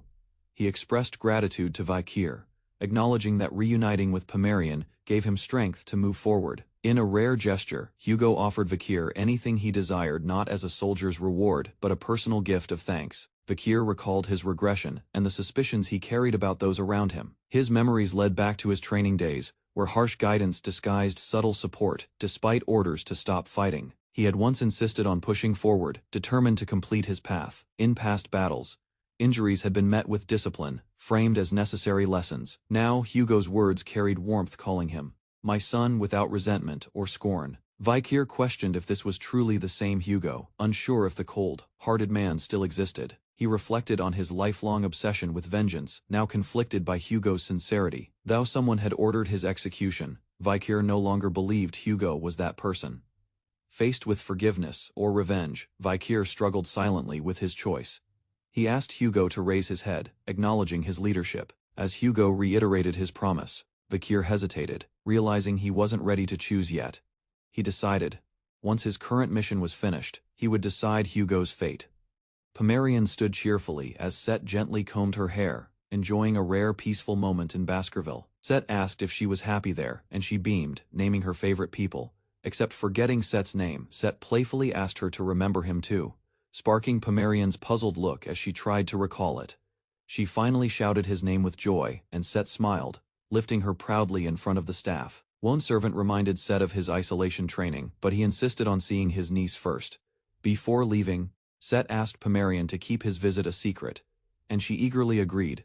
Set praised her hair, saying it resembled her late sister Penelope's. The maid questioned how Set knew Penelope, since he hadn't been born at the time. Her words triggered a chilling moment as Set stiffened, his face unreadable. A demonic voice echoed in Set's mind, warning that his father was searching for him. The apparition intensified, its bloody image forcing Set into panic. Pomerian, unaware of the vision, looked up in confusion at Set's strange reaction. Set quickly composed himself, carrying Pomerian while avoiding further suspicion. He deflected her questions about the missing nanny, giving a vague excuse. Changing the topic, Set asked if she liked Grandpa Hugo, and she happily confirmed it, smiling brightly. Set, with twisted intent, fixated on Pomerian, seeing in her the reflection of Hugo's dead wife and daughter. His hand moved with dark resolve, aiming to strike a devastating emotional blow. As dark energy surged, his madness deepened, consumed by the desire to break Hugo through her death. Set approaches with measured steps, addressing Osiris, who stands beside a child. His tone is direct and controlled. Osiris, looking mildly irritated, questions Set about the nanny's absence. Suspicion flickers behind his calm exterior. Set replies that the child was alone, so he took over. Osiris responds curtly, hiding his displeasure with a frown. Set warns that their father would be enraged if he knew. Osiris casually suggests keeping it secret. Osiris instructs Set to return to his isolation training. He delays his own training with a smile, dismissing its importance. Set glares, silently vowing to one day kill Osiris. The tension remains unspoken, buried beneath calm expressions. As Osiris turns away, Set grabs his sleeve. The act halts him, unexpected and sincere. Set expresses concern, worried that Osiris is pushing himself too hard. His voice carries unfamiliar warmth. Osiris is momentarily stunned. He registers the sentiment but doesn't respond, unsure how to react. Dark thoughts flood Osiris's mind: resentment, comparison, and the pain of living in Set's shadow. Returning to the present, Osiris masks the spiral of emotions and excuses himself with forced calm. As he leaves, Set remains with the child. Neither follows. The moment quietly ends. Set stares in silence, watching Osiris fade into the distance. No emotion reaches his face. The child glances up, sensing the shift. Set responds with a faint smile. Set reflects that this was the first time he expressed concern. Raised in coldness, care feels unfamiliar. Set reflects on his father's surprising ability to cry. The once emotionless patriarch sheds tears, moved by the title grandfather. This moment sparks a question in Set's mind: could he also live expressing the emotions he has long buried? He gently thanks Pomerian as he rests a hand on her head. He silently acknowledges her role in softening their harsh legacy. In a secluded cavern, a shadowed figure emerges. Footsteps echo with unease as Osiris arrives. He sits down, visibly irritated, muttering about the inconvenience caused by Hugo's constant presence beside Pomerian. His inner thoughts boil. He cannot kill Pomerian while Hugo remains attentive. Hatred for Osiris festers beneath the surface. Osiris continues brooding, kneeling in frustration. He contemplates the perfect moment to act. He schemes to strike when Pomerian becomes more precious to Hugo. Timing is everything for the kill. Osiris imagines cruel scenarios, debating whether to harm her directly or exploit her emotionally. His thoughts twist with malice. Suddenly, a figure approaches the cave. Unaware, Osiris is nearly ambushed. He quickly reacts, narrowly evading a lethal attack. A clash of blades follows in the darkness. Realization dawns: someone has broken into the trap. He turns toward the breach with focused intent. Peering into the dark tunnel, Osiris senses intrusion. Panic flickers. Someone came through the crack. A new figure steps forward, eyes glowing red, expression unreadable. He walks with purpose. The stranger declares his purpose. He has come to see Set, but his intent remains cloaked in mystery. Osiris stares in disbelief as Vikier van Baskerville stands before him. The name alone shatters his composure. Vikier explains he followed Osiris unnoticed. hidden by silence and magic. His wound is already healing through a mysterious power. Osiris reels at the revelation. A mere mid-grade graduate cracked his trap. Panic grows. Vakir might know his true identity. Vakir's words cut deeper than expected. He draws a connection between Osiris and the dark case of missing children.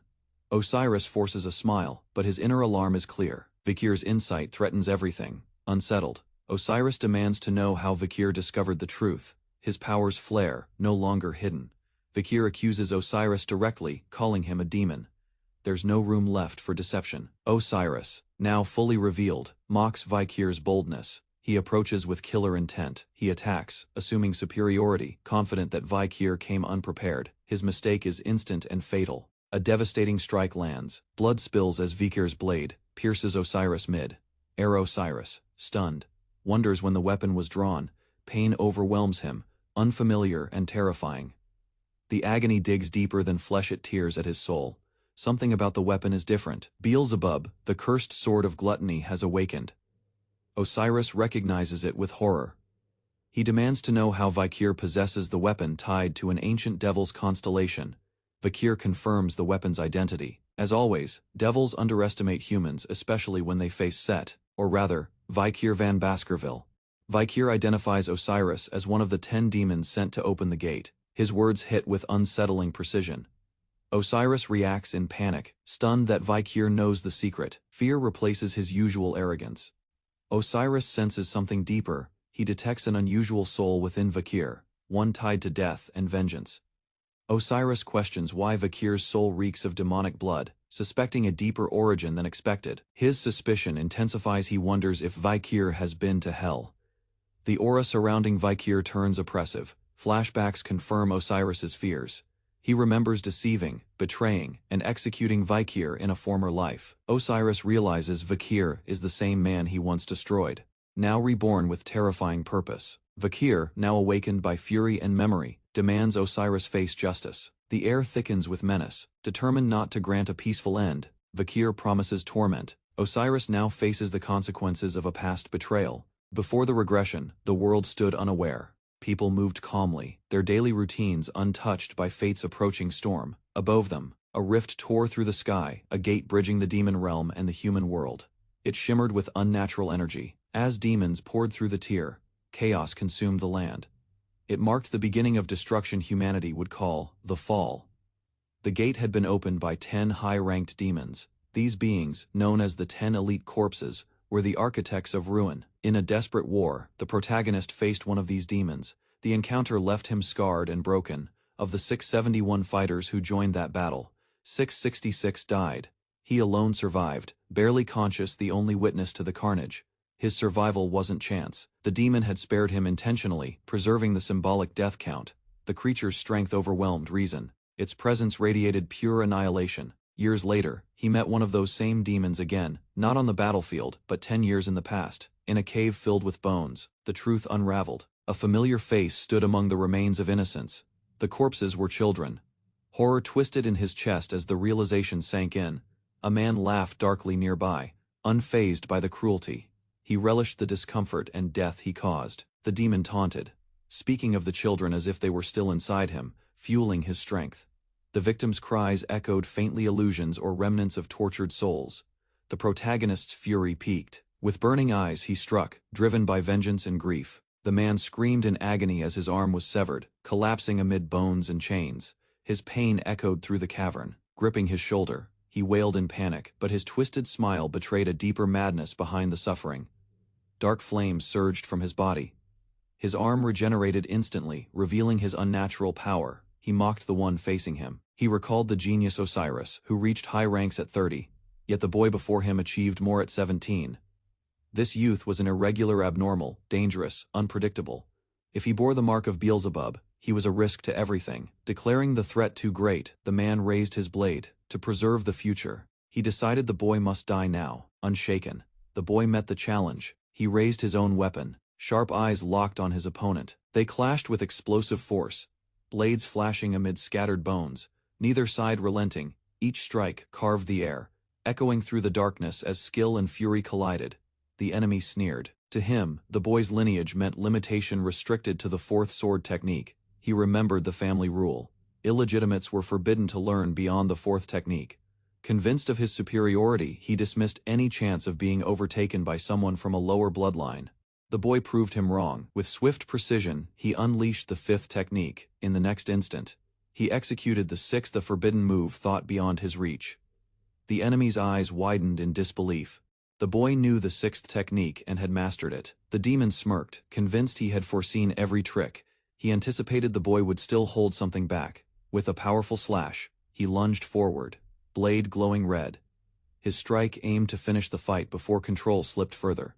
The boy didn't falter. He moved swiftly, red energy gathering around his weapon. As his stance shifted in silence, steel clashed again, but this time with overwhelming force. The boy unleashed the forbidden seventh technique of the Baskerville family. Caught off guard, the demon staggered as blood burst from his chest. Panic overtook his confidence. The boy advanced calmly. Mastery of the seventh fang now belonged to him alone. The impact shook the ground. The demon kneeled, wounded, unable to mask his pain. The boy mocked his arrogance. Demons saw humans as weak, but pride had blinded them.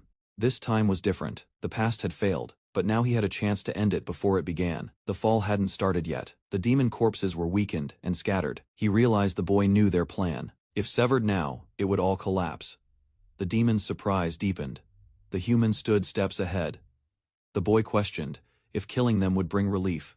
His tone was cold. Certain fear surfaced in the demon's eyes.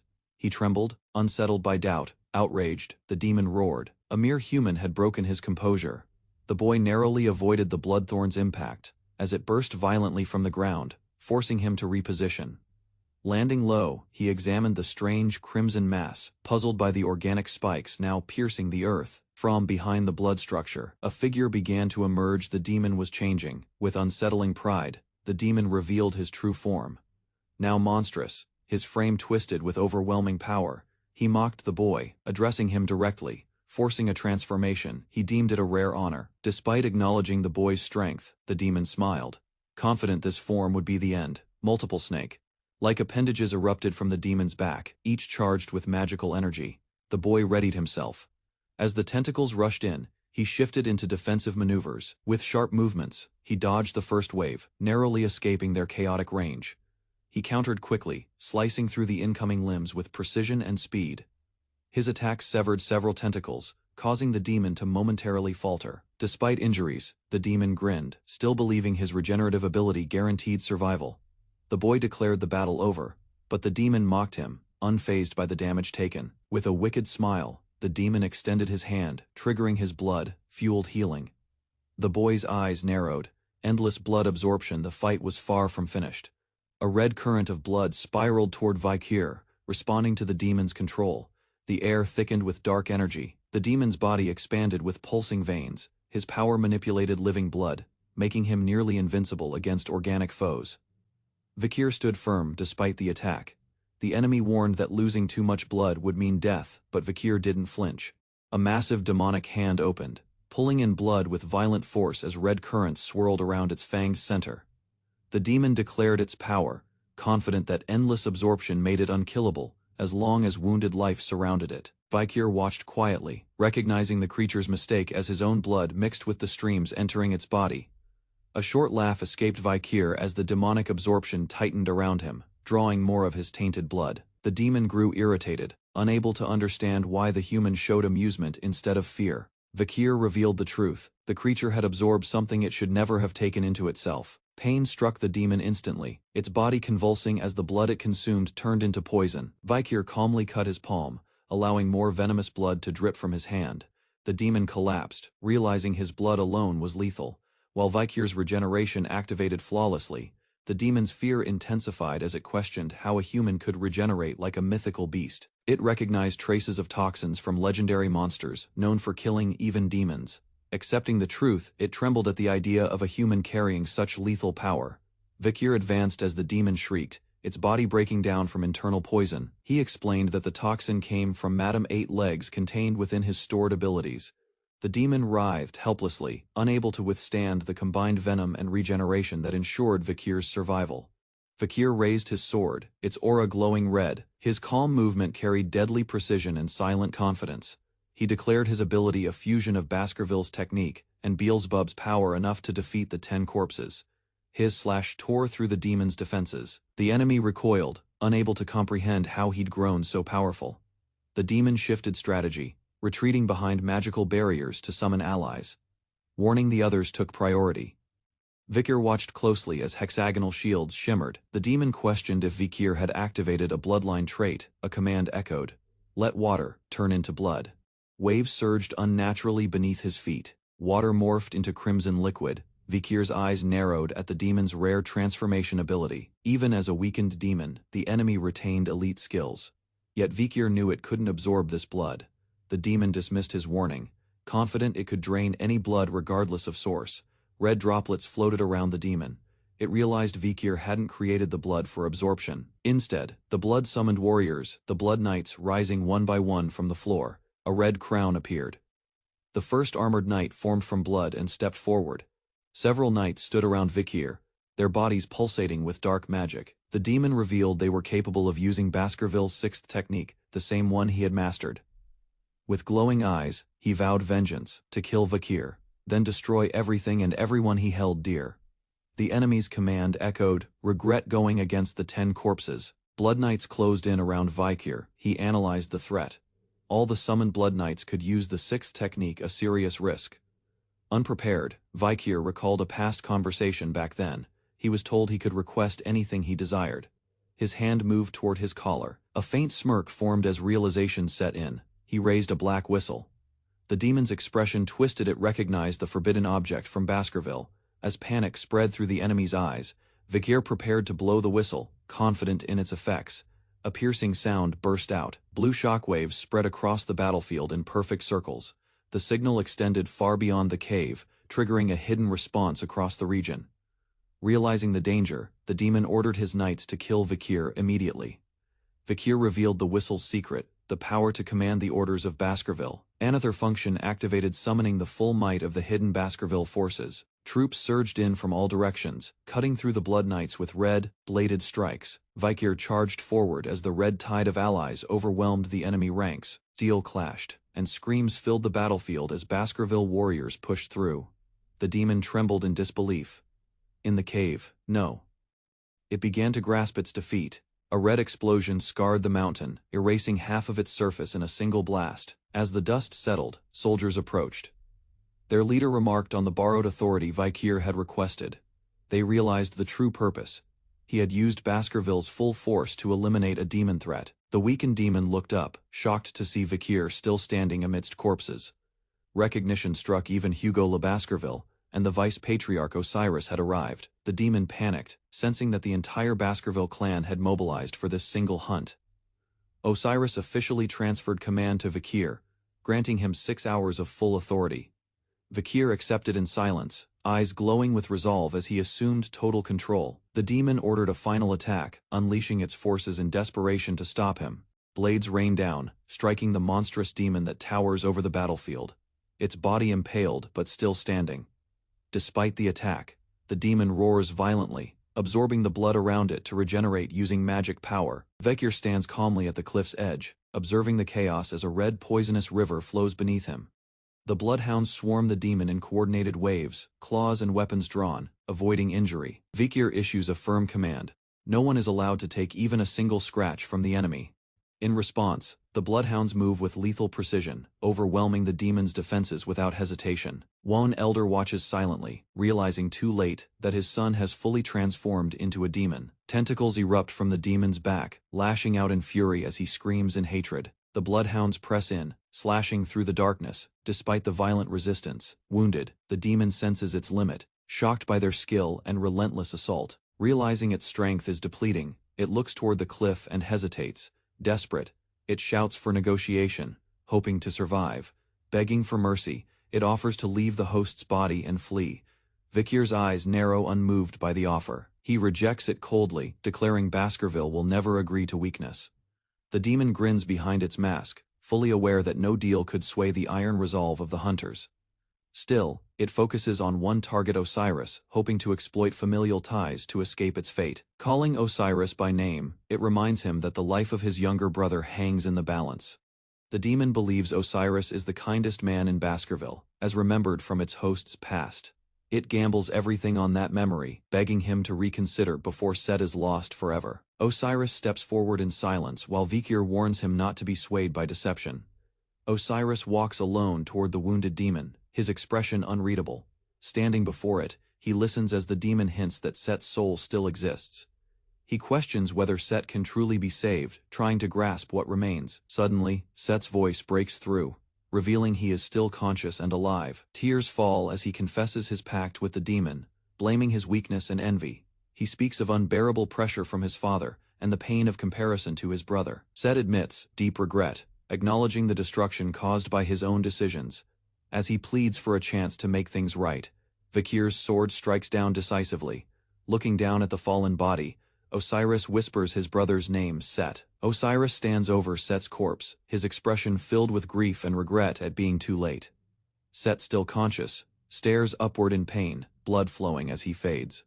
Vikir assures Osiris that Set's soul is gone, and the demon had only manipulated him. Osiris reflects on his failure to protect Set during their youth.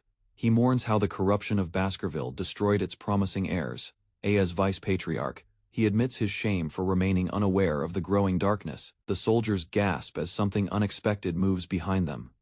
A red, hooded soldier shouts in alarm as Set's severed head begins to rise. They all look upward as the demon's head ascends toward the storming sky. The demon laughs hysterically, calling the bloodhounds fools for believing it was defeated. It declares the gate delayed, but promises vengeance through its siblings. Vikir curses the distance, realizing no attack can reach it in time. Hugo steps forward, eyes locked on the escaping head. He reminds the enemy that a swordsman must never turn his back. The demon trembles, overcome by an inexplicable fear it inherited from Set's memory. Hugo's eyes widen as he recognizes the emotion flooding in fear, not his own, but inherited through Set's soul. That fear anchors itself in Hugo's grip as he draws his blade, the hilt wrapped in crimson energy. Vikir watches silently as his father steps forward, radiating pressure that silences the battlefield.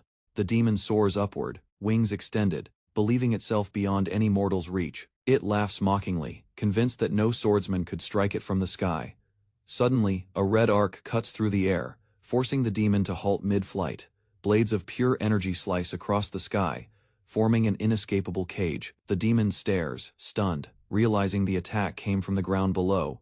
Hovering, it begins to fall, shaken that a human reached it. Vikir identifies the technique. It belongs to Hugo, the sword saint of Baskerville. A vertical slash of divine force rips open the sky above them. The heavens themselves split, showing the overwhelming might of a swordmaster's story. A public notice appeared across all Baskerville territories, declaring an official investigation into the recent missing children cases. Citizens crowded the squares as the family promised justice and compensation, revealing the scope of the tragedy. Shock spread as the second oldest son of the Baskervilles was named responsible for the horrific events. Newt, Set's mother, was brought to trial in chains, facing severe charges tied to the abductions. She was accused of poisoning rooms, harming the first wife, and assisting in the kidnappings. Unbrainwashed and aware, Newt was sentenced to immediate execution for 1642 crimes, crying out for Set. Set's remaining henchmen were executed next. Vice Patriarch Osiris led the case with strict control. Though Osiris commanded it, authority was temporarily handed to a younger figure. That person was Vikir van Baskerville, now trusted with decisive power. Rumors called Vikir the bridge in the barbarian war and the hero of the crisis. Though discontent lingered, admiration grew as justice moved swiftly. Even nobles weren't spared. Baskerville law applied to all. Inside, young Pomerian curiously asked what changed about Grandpa. Her eyes widened. His beard was gone. He smiled, asking for her opinion. She replied, "It's so empty." With the purging of Set's influence complete, Baskerville territory returned to calm, the chaos seemingly erased. Vikir noted that all traces of demonic presence had vanished, and efforts to track other demons were underway. He had tasked an agent, Cindy Wendy, to uncover more about demon kings, though the risk was significant. Vikir and his eldest brother exchanged words of respect, acknowledging the aftermath of the crisis. Discussion turned to Vikir's delayed academy entrance, now possible with the situation under control. Despite the unrest, Vikir accepted his father's decision to send him away for safety. Vikir considered Hugo's motive, wondering what plans required him to act from a distance. He realized their father feared Vikir would become entangled in internal power struggles. Though distant emotionally, Hugo's actions revealed concern for his son's future. His brother reassured him, claiming to understand Hugo best and urging Vikir to trust him. Elsewhere, the patriarch fumbled with Pomerian's hair, struggling to braid it properly. She watched with innocent delight as the elders focused on a peaceful task. With her hair done, Pomerian smiled proudly, radiating warmth. Vikir watched silently, absorbing the rare moment of peace. In his heart he felt the weight of history, seeing everything through the lens of the past. Vikir reflected on his past. Once bound by a collar and blindly following Hugo without question, lulled by chains, he obeyed orders without resistance, unaware of deeper truths behind his loyalty. He had never noticed Hugo also bore a collar, equally restrained by unseen forces. Visions from Vikir's past surfaced, memories of love, loss, and suffering forged through experience. He recalled moments shaped by fate and despair, each weighing heavily on his resolve. In that flood of memory, his gaze returned to Hugo, now a changed man. He realized Hugo's smile reflected freedom, a life no longer ruled by chains. The Hugo he once sought revenge against no longer existed. Vikir acknowledged that his past self had also been released from restraint. Surrounded by family, he witnessed a scene of peace once unimaginable. He chose to leave for the academy, his brother affirming his decision. Though his heart wavered, he smiled as he looked toward a new path. Yet deep inside, he couldn't fully let go of the broken chain. Even as he stepped away, its remnants clung tightly to his soul. The weight of the past still bound him, and he wasn't ready to release it. Bound by chains once again, Vikir faced the darkness head, no longer retreating from it. The demon's claws clashed against his restraints, symbolizing the internal battle still raging within. Clutching the chain, he declared silently, his true revenge was just beginning. Under a moonlit sky, a demonic figure burst violently from a clock tower, shaking the city. The beast descended with force, tearing through stone and steel as it landed. With unrestrained fury, the creature charged, eyes glowing, locked onto its target. The demon roared in frustration, demanding to know who had discovered its secret pact. It lunged with reckless power, claws tearing at the wind as it rushed forward. In response, a red blade glowed with vengeance, poised to strike. The battle ignited in blood and fury. Vikir's strikes landed with swift precision. The demon's confusion deepened, its blows failed, its strength faltered. With a final leap, Vikir crushed the demon beneath his heel. The battlefield grew quiet. The last twitch of the demon's hand faded. Under moonlight, a lone figure vanished over rooftops without leaving a name. Only whispers remained: the Night Hound, the Avenger of the demons. The capital city of Venetia overflowed with new arrivals. It was the entrance ceremony day for Colosseo Academy, attracting elite students from across the empire. The academy's grand structure stood in the center, radiating prestige. Its reputation as the world's finest institution drew overwhelming attention. Within the grounds, enthusiastic club recruiters called out to passing freshmen, offering pamphlets and persuading them to join their groups. The students discussed the intense competition among new recruits.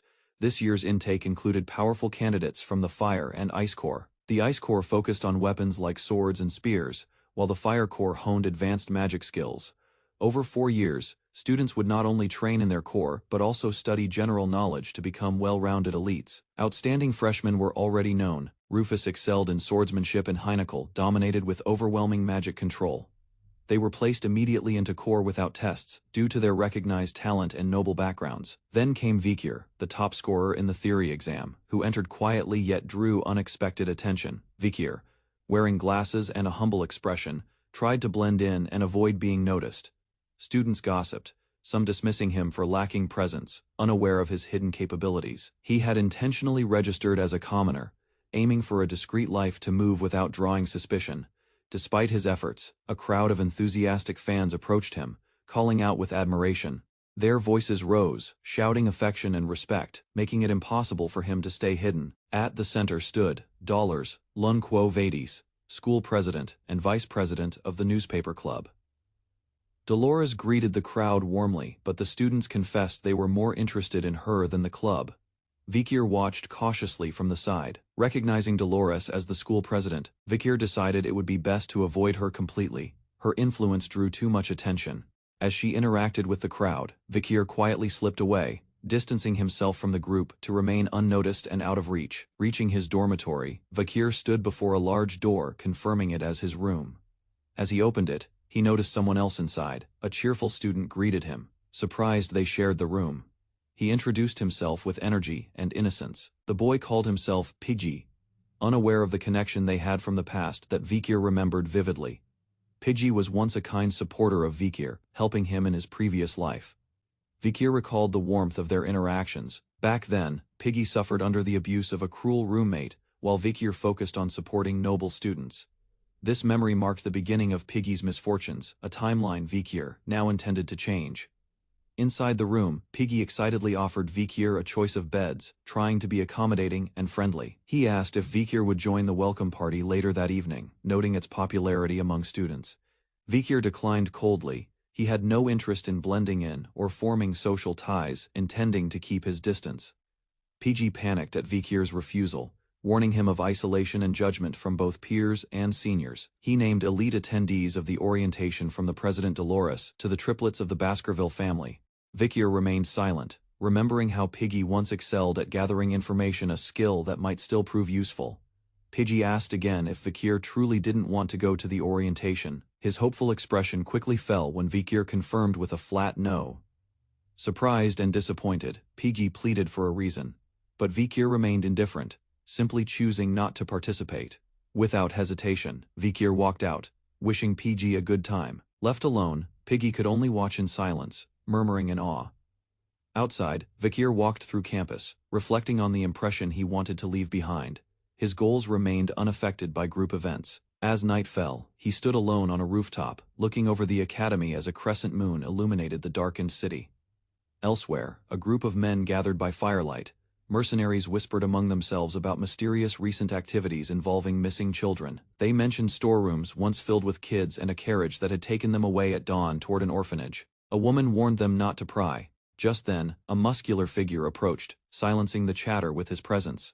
He barked at the group to stay alert or risk losing their pay. The mercenaries fell into line immediately. He introduced himself Ron Battison, the flesh grinder, and mocked the men's weakness and lack of combat spirit. Declaring himself a graduate and superior, he dared anyone to challenge his strength, craving violence and bloodshed. Suddenly, a voice interrupted, calmly identifying him by name, questioning his past atrocities. Battison turned in shock, angered. Battison roared at the speaker for disrespect. He prepared to attack the unknown voice in rage, but before he could react, his underlings were already down. A swift strike had ended them instantly.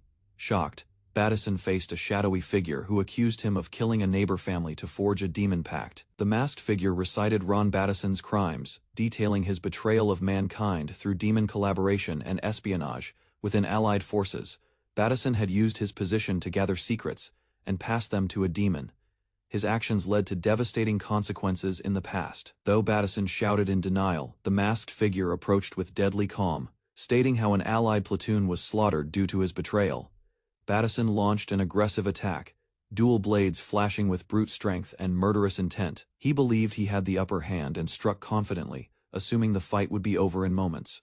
But red lines pierced through him instantly, blood erupted, and panic replaced arrogance.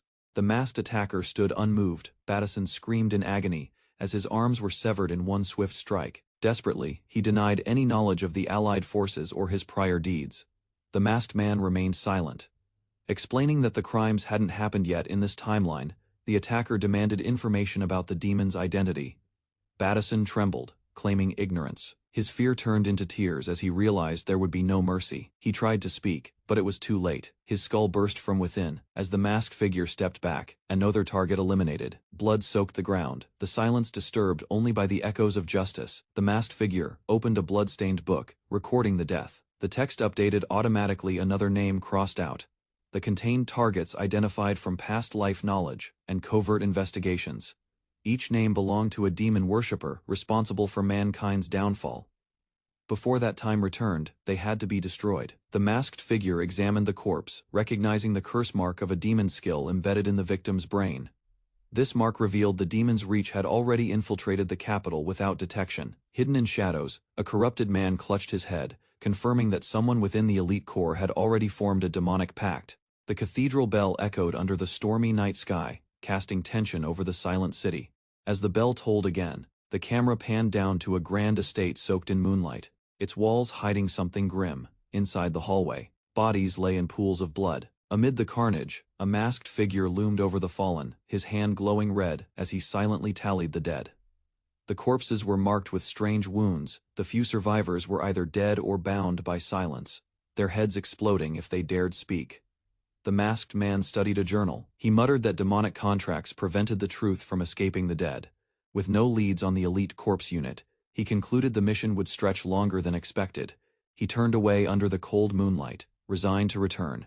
Leaping across rooftops, he moved swiftly and silently toward the academy. He landed beside a warm-lit window, his eyes glowing beneath the mask, as he scanned the activity inside. Inside, the freshman welcome party continued. Unaware of the bloodshed outside, the masked figure descended into the woods beside campus, pulling off his disguise mid-air. Now revealed as a young man in uniform, he adjusted his glasses and pondered quietly. Considering the party still in progress, he debated whether he should show up briefly. Inside the hall, students laughed, plates full of food, oblivious to danger beyond the walls. Their cheer peaked when the student president and vice president arrived, drawing admiration.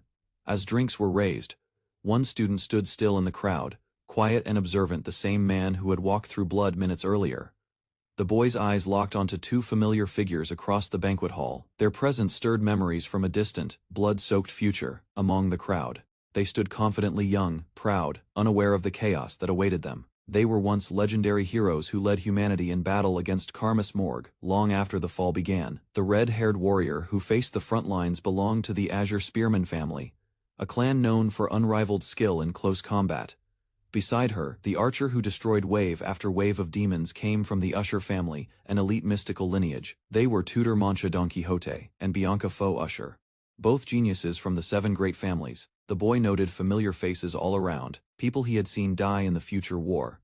He silently wondered if Karmas Morg had entered the academy yet. As others chatted, one boy hesitated when asked to perform, clearly uncomfortable under pressure. Teased by upperclassmen, the nervous student was told to drink to avoid singing. He stared at the overflowing mug, overwhelmed by the impossible challenge. A chant began around him, voices echoing one command: drink. Cornered and trembling, the boy obeyed and chugged the entire mug with shaky hands. Cheers erupted as he emptied the drink, only to collapse and vomit moments later. Laughter followed. Cruel remarks were thrown carelessly.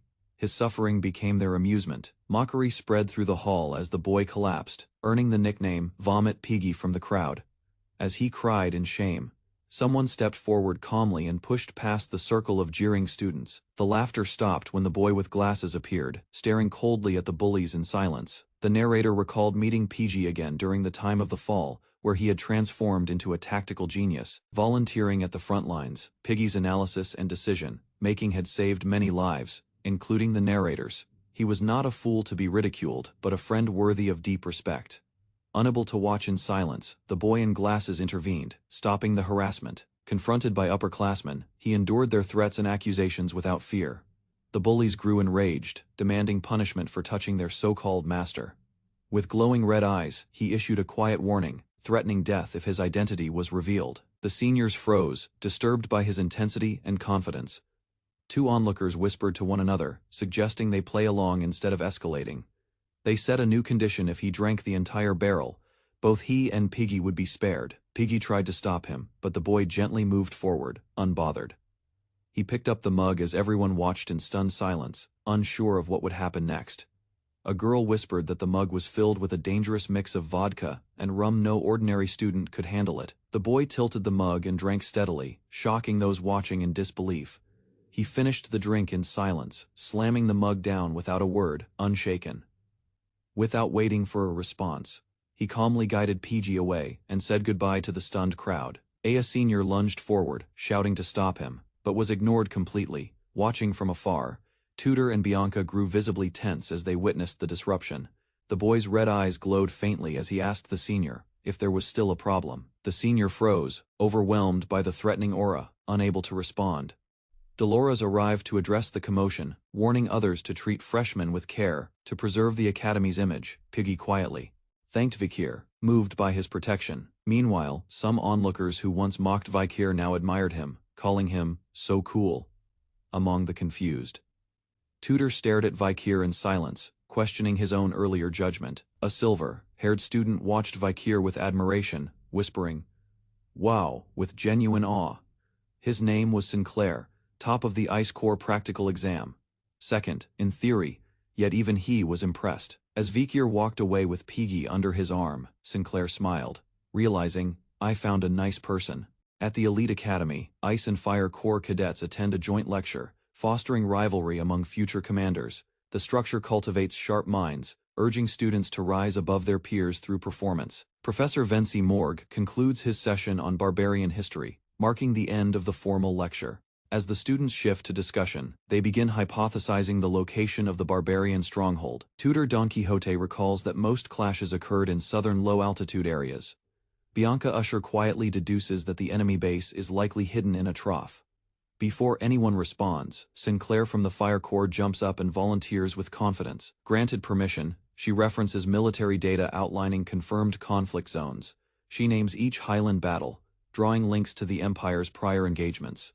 Sinclair concludes all but one location were in valleys, reinforcing the terrain theory. Vikir silently compares this with the corpses found, each tainted by demonic presence. He remembers their faces burst violently before death, a disturbing consistency. Suspecting something sinister within the capital, Vikir considers sending an investigator. Suddenly, a classmate calls his name aloud, breaking his concentration. Professor Morg ridicules the Ice Corps as Vikir is caught appearing to sleep. Vikir denies sleeping despite his eyes being closed, unfazed by the professor's challenge. He calmly states his name as others stare in disbelief at his composed demeanor. Professor Morg mocks his excuse, but is unsettled by Vikir's unwavering tone and sharp reasoning. Morg regains composure and offers Vikir a choice: answer correctly or risk the Ice Corps' reputation. He explains, Sinclair earned 1 behavior point for the Corps, but Vikir's response could raise or ruin them. With a pointed gesture, he delivers a threat disguised as a question, demanding precise analysis. The question demands identification of Balak battle zones and deduction of their stronghold's location. Other students whisper concerns, knowing the Balak tribe's data is difficult to trace. Pressure builds as some students blame Vikir for risking all their progress with a single answer. Unshaken, Vikir confidently begins listing locations tied to recorded Balak conflicts. He correlates the highland skirmishes with topographical features, using tactical logic. His deduction points to a region between a river and the Southern Ocean, a likely hidden base. Vikir finishes, noting the Balaks moved since the Yahello incident, rendering his answer historically accurate. The classroom is stunned. Even Morg is taken aback by the detailed verified conclusion. Recognizing Vikir's name, Morg realizes he's the top scorer, in theory, a genius hidden behind silence. Following Vikir's flawless answer, Professor Morg grants him 10 personal points and awards the Ice Corps 1 point in return. Despite acknowledging Vikir's intellect, Morg deducts 10 points for his closed eyes during class, enforcing strict discipline. Sinclair, now aware of his identity, is surprised she hadn't realized sooner that he was that Vikir. Whispers spread across the classroom as students confirm Vikir is the one who topped the theory exam. Tutor glares with envy, blaming Vikir for nearly causing the Ice Corps to lose points. Despite his grudge, Tutor silently acknowledges Vikir's superior academic rank with reluctant admiration.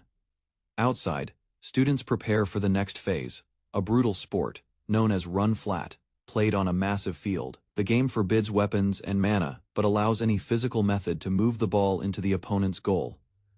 Players dash forward in synchronized bursts, the match unfolding with raw, unfiltered aggression. Tutor, confident in his athleticism, charges forward, clutching the ball and shouting with pride. Spectators cheer while Bianca comments disdainfully on the barbaric nature of the sport. Opponents rush to stop Tutor, determined not to let him pass through their formation. Identifying his foes as elite brutes, Tutor decides not to confront them head on. He feints skillfully, maneuvering to evade them with speed rather than force. But an enemy blocks his path, demanding the ball, forcing Tutor into a direct contest. Tutor charges forward with explosive speed.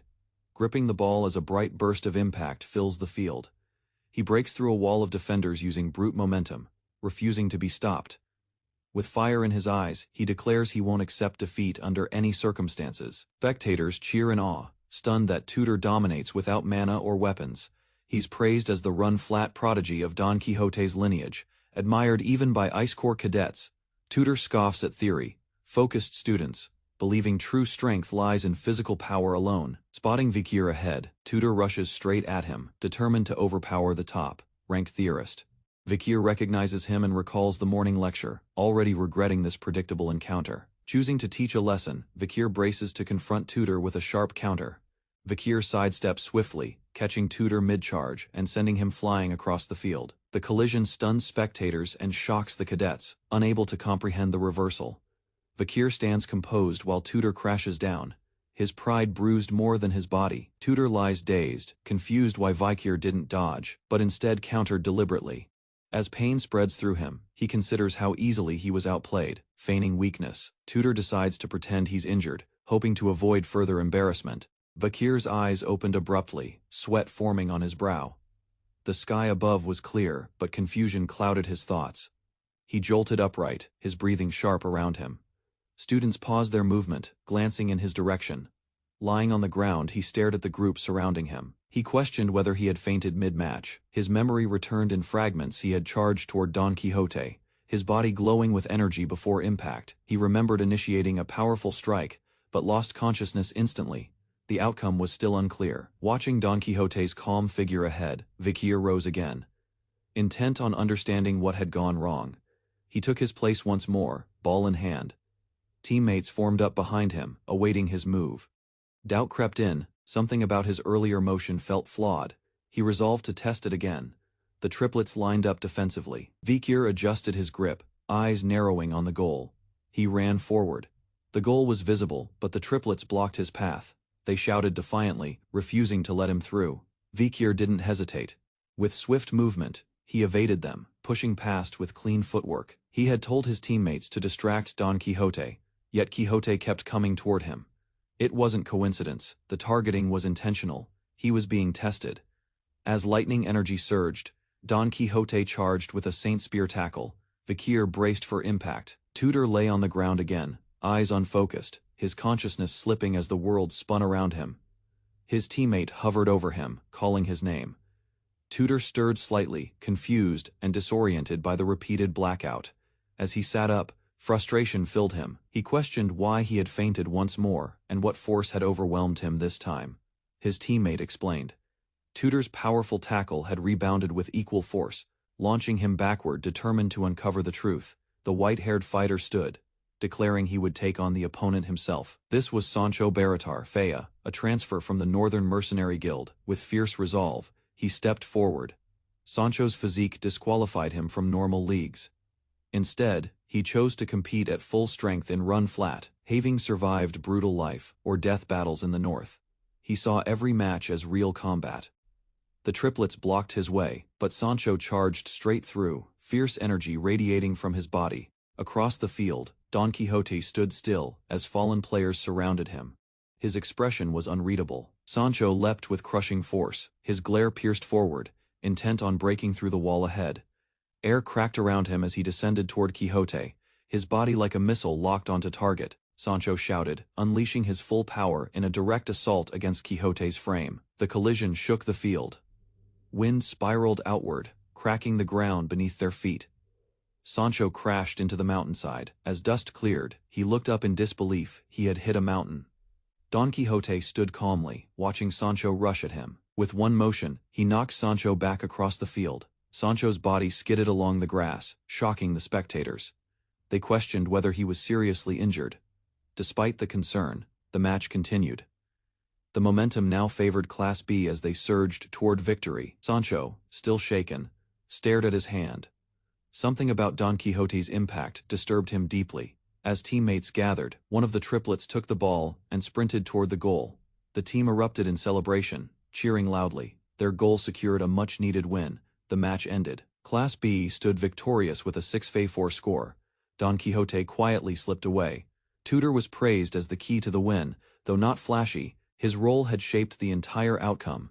He was congratulated for making Don Quixote retreat and unintentionally causing Sancho to reflect on himself. Sancho complimented Tutor's strength, surprised by his solid build, despite lacking mana.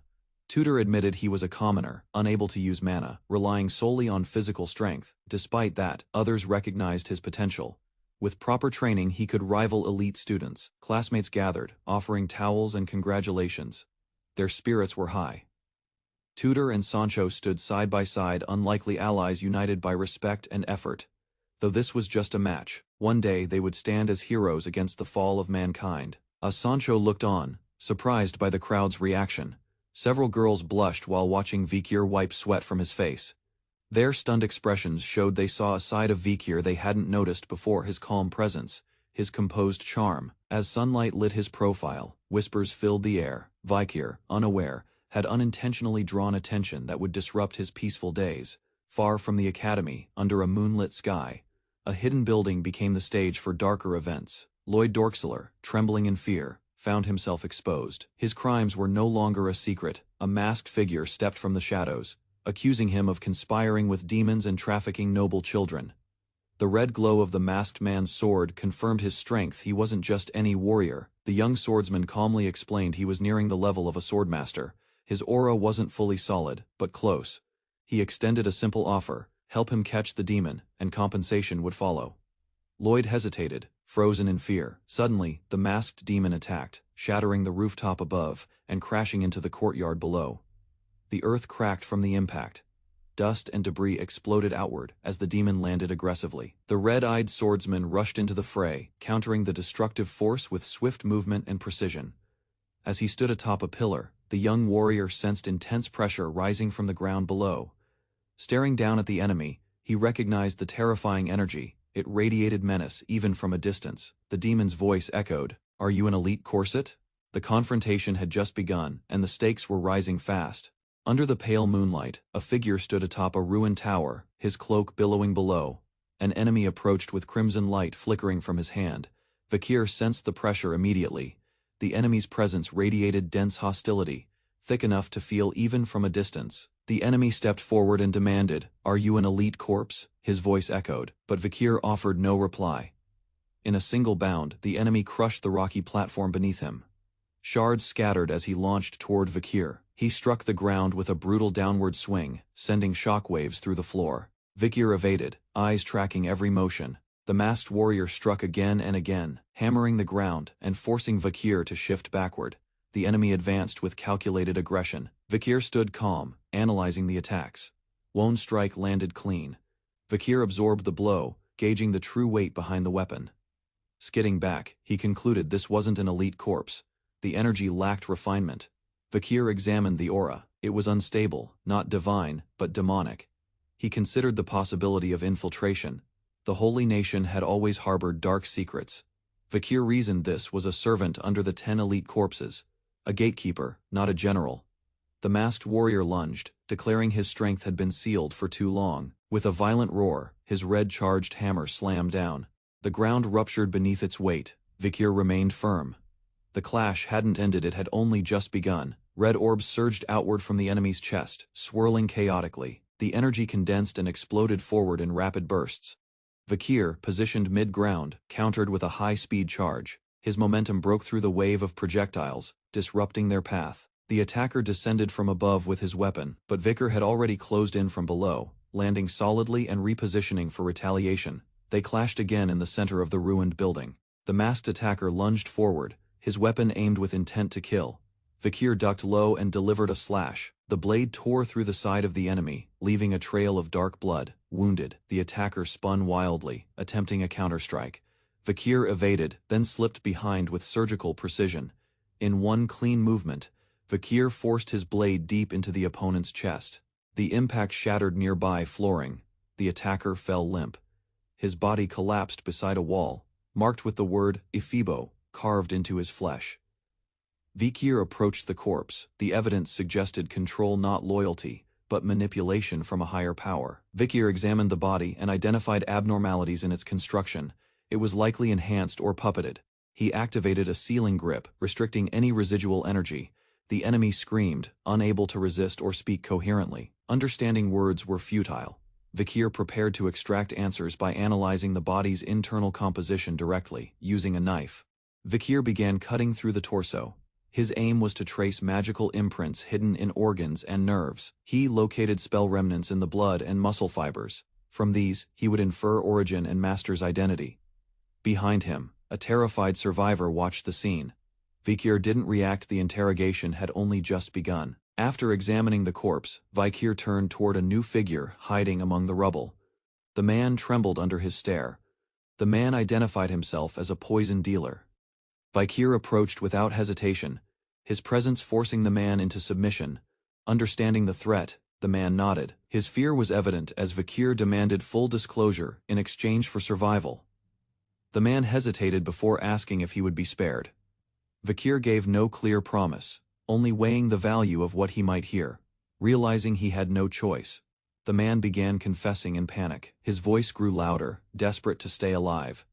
He revealed that important documents were hidden inside the headmaster's room, specifically in his personal safe. Before anything more could be said, the man's expression twisted in agony. Something activated within him. A sigil embedded in his eye glowed violently, a magical backlash surged through his body. The explosion was instantaneous. The green energy spread outward, consuming the man entirely. A bell tower sounded across the district. The city below reacted to the sudden shockwave and rising smoke. Knights rushed to the scene. Alarmed voices echoed in the streets, confirming the eruption had drawn public attention. Among the arriving guards, a female leader pushed forward, demanding answers. The commotion had reached the sanctum. The woman listened to her subordinates report that the explosion showed irregular patterns, unlike standard attacks. She viewed the blast site, a massive crater, centered near the orphanage grounds. As she walked toward the edge, she noticed battle marks carved across the building, proof of an intense fight hidden beneath the surface. The scientist approached the wreckage, her gaze fixed on the orphanage scarred by battle. Soldiers stood silent behind her. She paused, stunned by the sight before her. A shattered mask lay near a collapsed body. As she stepped closer, the weight of the destruction unsettled her. The presence of something beyond ordinary violence became clear. She knelt, visibly shaken. A nearby knight asked about her condition, while scanning the area for threats. She nodded faintly and glanced at the ground. The mask had been partially hidden beneath rubble. Recognition hit her. The design of the mask confirmed her suspicion it belonged to the Night Bloodhound. During class, Professor Vinci scrutinizes a report claiming a second venomous fang in the Venomfang species, his tone sharp with disbelief. Upon learning that Vikir authored the claim, he questions its validity and warns that spreading false data will penalize the entire Ice Corps. Vikir remained still, silently wondering if the fang's existence had not yet been discovered in this timeline. Challenging the claim publicly, Vinci prepares to dissect the creature's abdomen in front of the students. His blade slices through the exoskeleton as blood spills, gripping the audience's attention. Suddenly, a sharp reaction erupts from the corpse, causing a jolt of alarm. A glowing fang shoots into the air, stunning everyone in the hall. Dodging instinctively, Vinci recoils in shock, no longer confident. Vikir calmly holds his report and asks if this serves as enough proof, conceding. The professor awards the Ice Corps a point and summons Vikir for further explanation. Classmates whisper, impressed by Vikir's intelligence and past victories. Some admire his looks, hidden behind glasses and messy hair. His eyes narrow, recalling the chaos from the previous day. A massive explosion had torn through the area, leaving ruins behind. From the smoke, monstrous limbs had lashed out, revealing a deeper threat. In the aftermath of the explosion, Vikir stood shirtless amidst the wreckage, the battle's toll evident across his body. While reviewing evidence, he recalled retrieving a ledger from the headmaster's vault, the only trace left after Erebos vanished. The document revealed locations where demon-linked children were raised as food. Analyzing the map, Vikir noticed that each site was isolated, implying calculated planning. He couldn't dismiss the theory that multiple elite corpses might be operating within the capital. Worse still, he suspected one such elite may already be embedded within the academy walls. A well-known newspaper circulated in the academy. Its popularity surged daily, managed by the academy's influential journalism group. Lukian, standing at its helm, was a charismatic blonde student who welcomed newcomers to the club. New members introduced themselves, each driven by different motives: ambition, image, or intellect. Tudor expressed his desire to be elite in all areas, while Sancho aimed to break stereotypes. Sinclair valued knowledge as power, and Bianca joined for its strong leadership. Piggy nervously shared his interest in analysis, while Vikir joined simply due to club rules. Internally, Vikir saw Lukian as a strategic source to gather intelligence discreetly. However, the president immediately questioned his commitment, doubting he belonged in their ranks. Inside the clubroom, Vakir's identity is exposed by a bold classmate who recognizes him from a published article, labeled as the top Ice Corps freshman. His achievements are humorously flaunted in front of everyone. Anna, the enthusiastic reporter, proudly admits to writing the article. The team shifts focus to a grim article reporting the destruction of an orphanage by an unknown assailant. Anna connects the incident to another murder, believing the same person is behind both. Piggy asks Vakir's opinion, who silently concludes that the children were victims of demonic rituals. The club members begin brainstorming headlines to cover the incident, seeking something impactful. Each title suggestion grows more dramatic, but none feel definitive or satisfying. Tutor proposes a name for the unidentified figure, comparing him to infamous criminals. Mocking suggestions escalate until Tutor jokingly suggests absurd names like Mr. Terrorist. However, the conversation takes a serious turn when a calm voice suggests the Night Bloodhound. Everyone grows quiet, sensing weight behind the name just spoken. A flashback shows the masked figure at the crime scene, confirming the name's connection. Despite his humble appearance, he had once healed the poor and aided the dying. The club president defends him, believing his actions had purpose, even if misunderstood. A sudden realization flashes through the group as one girl questions the harsh sound of the suggested name, linking it to barbarian culture. Despite the negativity of the name, everyone starts agreeing that Night Bloodhound might be the best option. Anna panics about the headline's accuracy, while others debate its appropriateness, eventually turning to Vakir for his opinion. Without hesitation, Vakir states his indifference, hiding deeper thoughts behind his glasses. Tutor presses him further, asking what side he would choose if forced to decide, stating only that the figure in question is not virtuous. Tutor agrees, but Vakir suddenly steps back as the president questions his certainty, forcing him to confront his own assumptions about the vigilante. As her intense gaze locks on him, Vakir is left unsure how to respond, momentarily shaken. Tension filled the room as a student criticized the Nighthound's character, but hesitation crept in when challenged. Dolores leaned forward, her sharp gaze demanding an answer. Did he truly know the accused was Vakir? With calm authority, she reminded them that reckless reporting could irreparably damage someone's life. Another voice argued that guards had testified, blaming the Nighthound for the orphanage's destruction. Dolores countered, stating the testimonies were speculative, lacking solid proof, especially with corpses hidden beneath the building. Her impartial stance surprised some, especially given her own family's ties to the orphanage. Calling for objectivity, Dolores proposed revising the article before jumping to conclusions. She reasoned that if guilt was confirmed later, criticism could still be justly delivered, and he, quietly observing, processed her unexpected fairness. Suddenly, a student burst in. Professor Vinci demanded they label the Nighthound a villain, refusing to bend. Dolores resolved to confront the professor herself. Others whispered about her unshakable nature, both amused and impressed. In battle long ago, she had led the Holy Knights with unwavering fire. Without hesitation, she had scolded fear and pushed soldiers into action. Watching her now, the boy no longer felt condemned, only seen for what he truly was. A respectful man expressed gratitude to the scientists as the scene transitioned from tense inquiry to daily routine. Morning broke over the academy, marked by the echoing sounds of a campus-wide alarm. Student stirred awake, lazily greeting his roommate and beginning the day. Stretching with a yawn, the student greeted Vakir, already prepared for the day's training.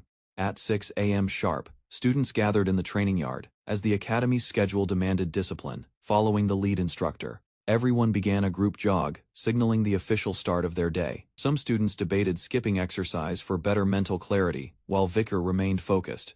He explained the physical benefits, only to receive sarcasm in return from his roommate.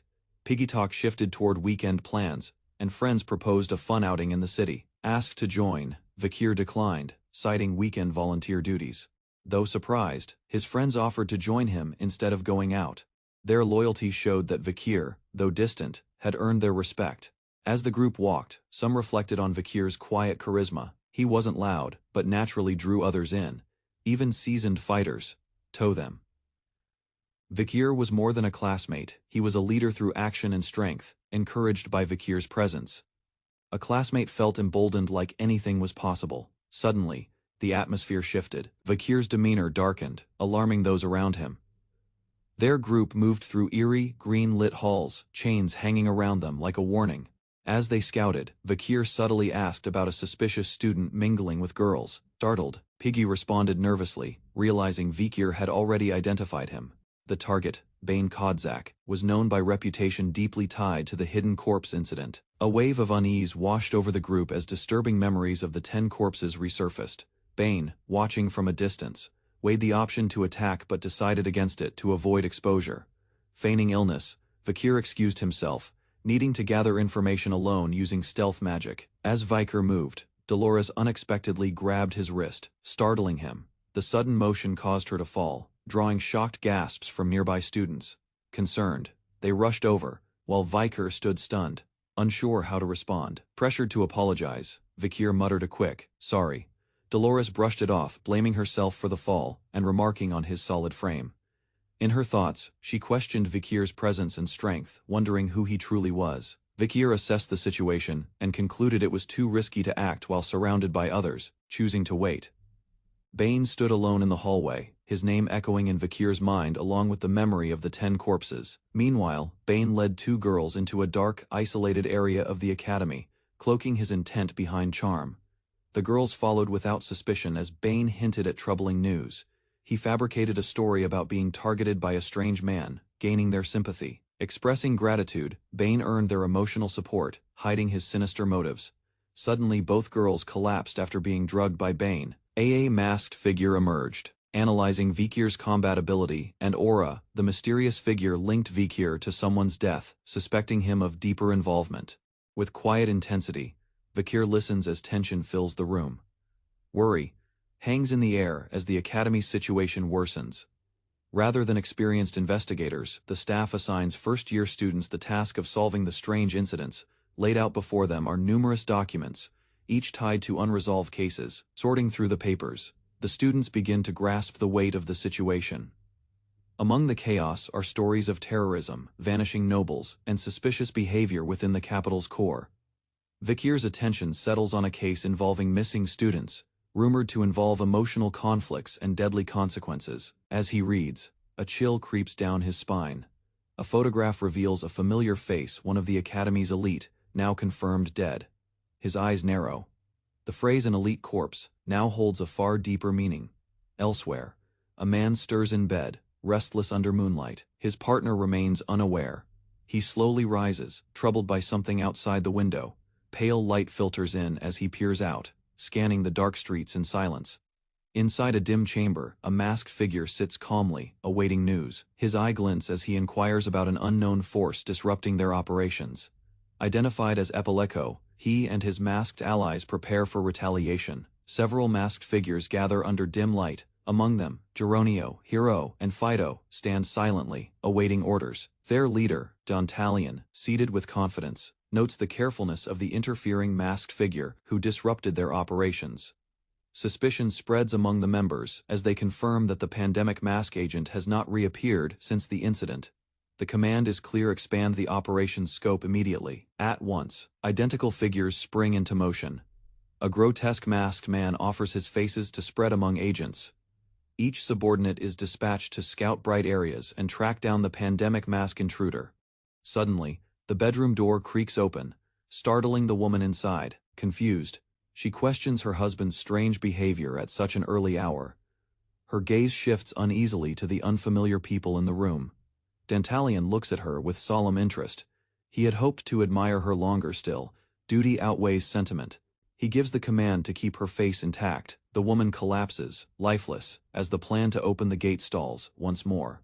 Grimacing in annoyance, Dantalion covers his warped face. He commands Ephibo to follow. There's someone they need to meet without delay. With a sinister smile, Dantalion expresses his desire to release stress, ominously hinting at violence to come.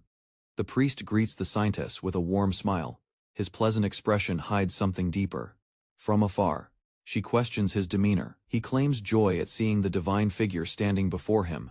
However, she doesn't share his mood. The visit is serious. She didn't come for pleasantries. He explains his recent absence was due to investigating missing persons and violent crimes. Unspoken thoughts betray him. He knows he's responsible for those very cases. Internally, the scientist senses something is wrong. She identifies him as guilty Lun Indulgentia, tied to the Guovates family, masking corruption through religious charity. She confronts him with purpose, seeking to abolish the church's exemption system for the rich. He dismisses her concern, implying donations equal redemption. Her resolve hardens. Forgiveness, she insists, comes only after true repentance, not through wealth.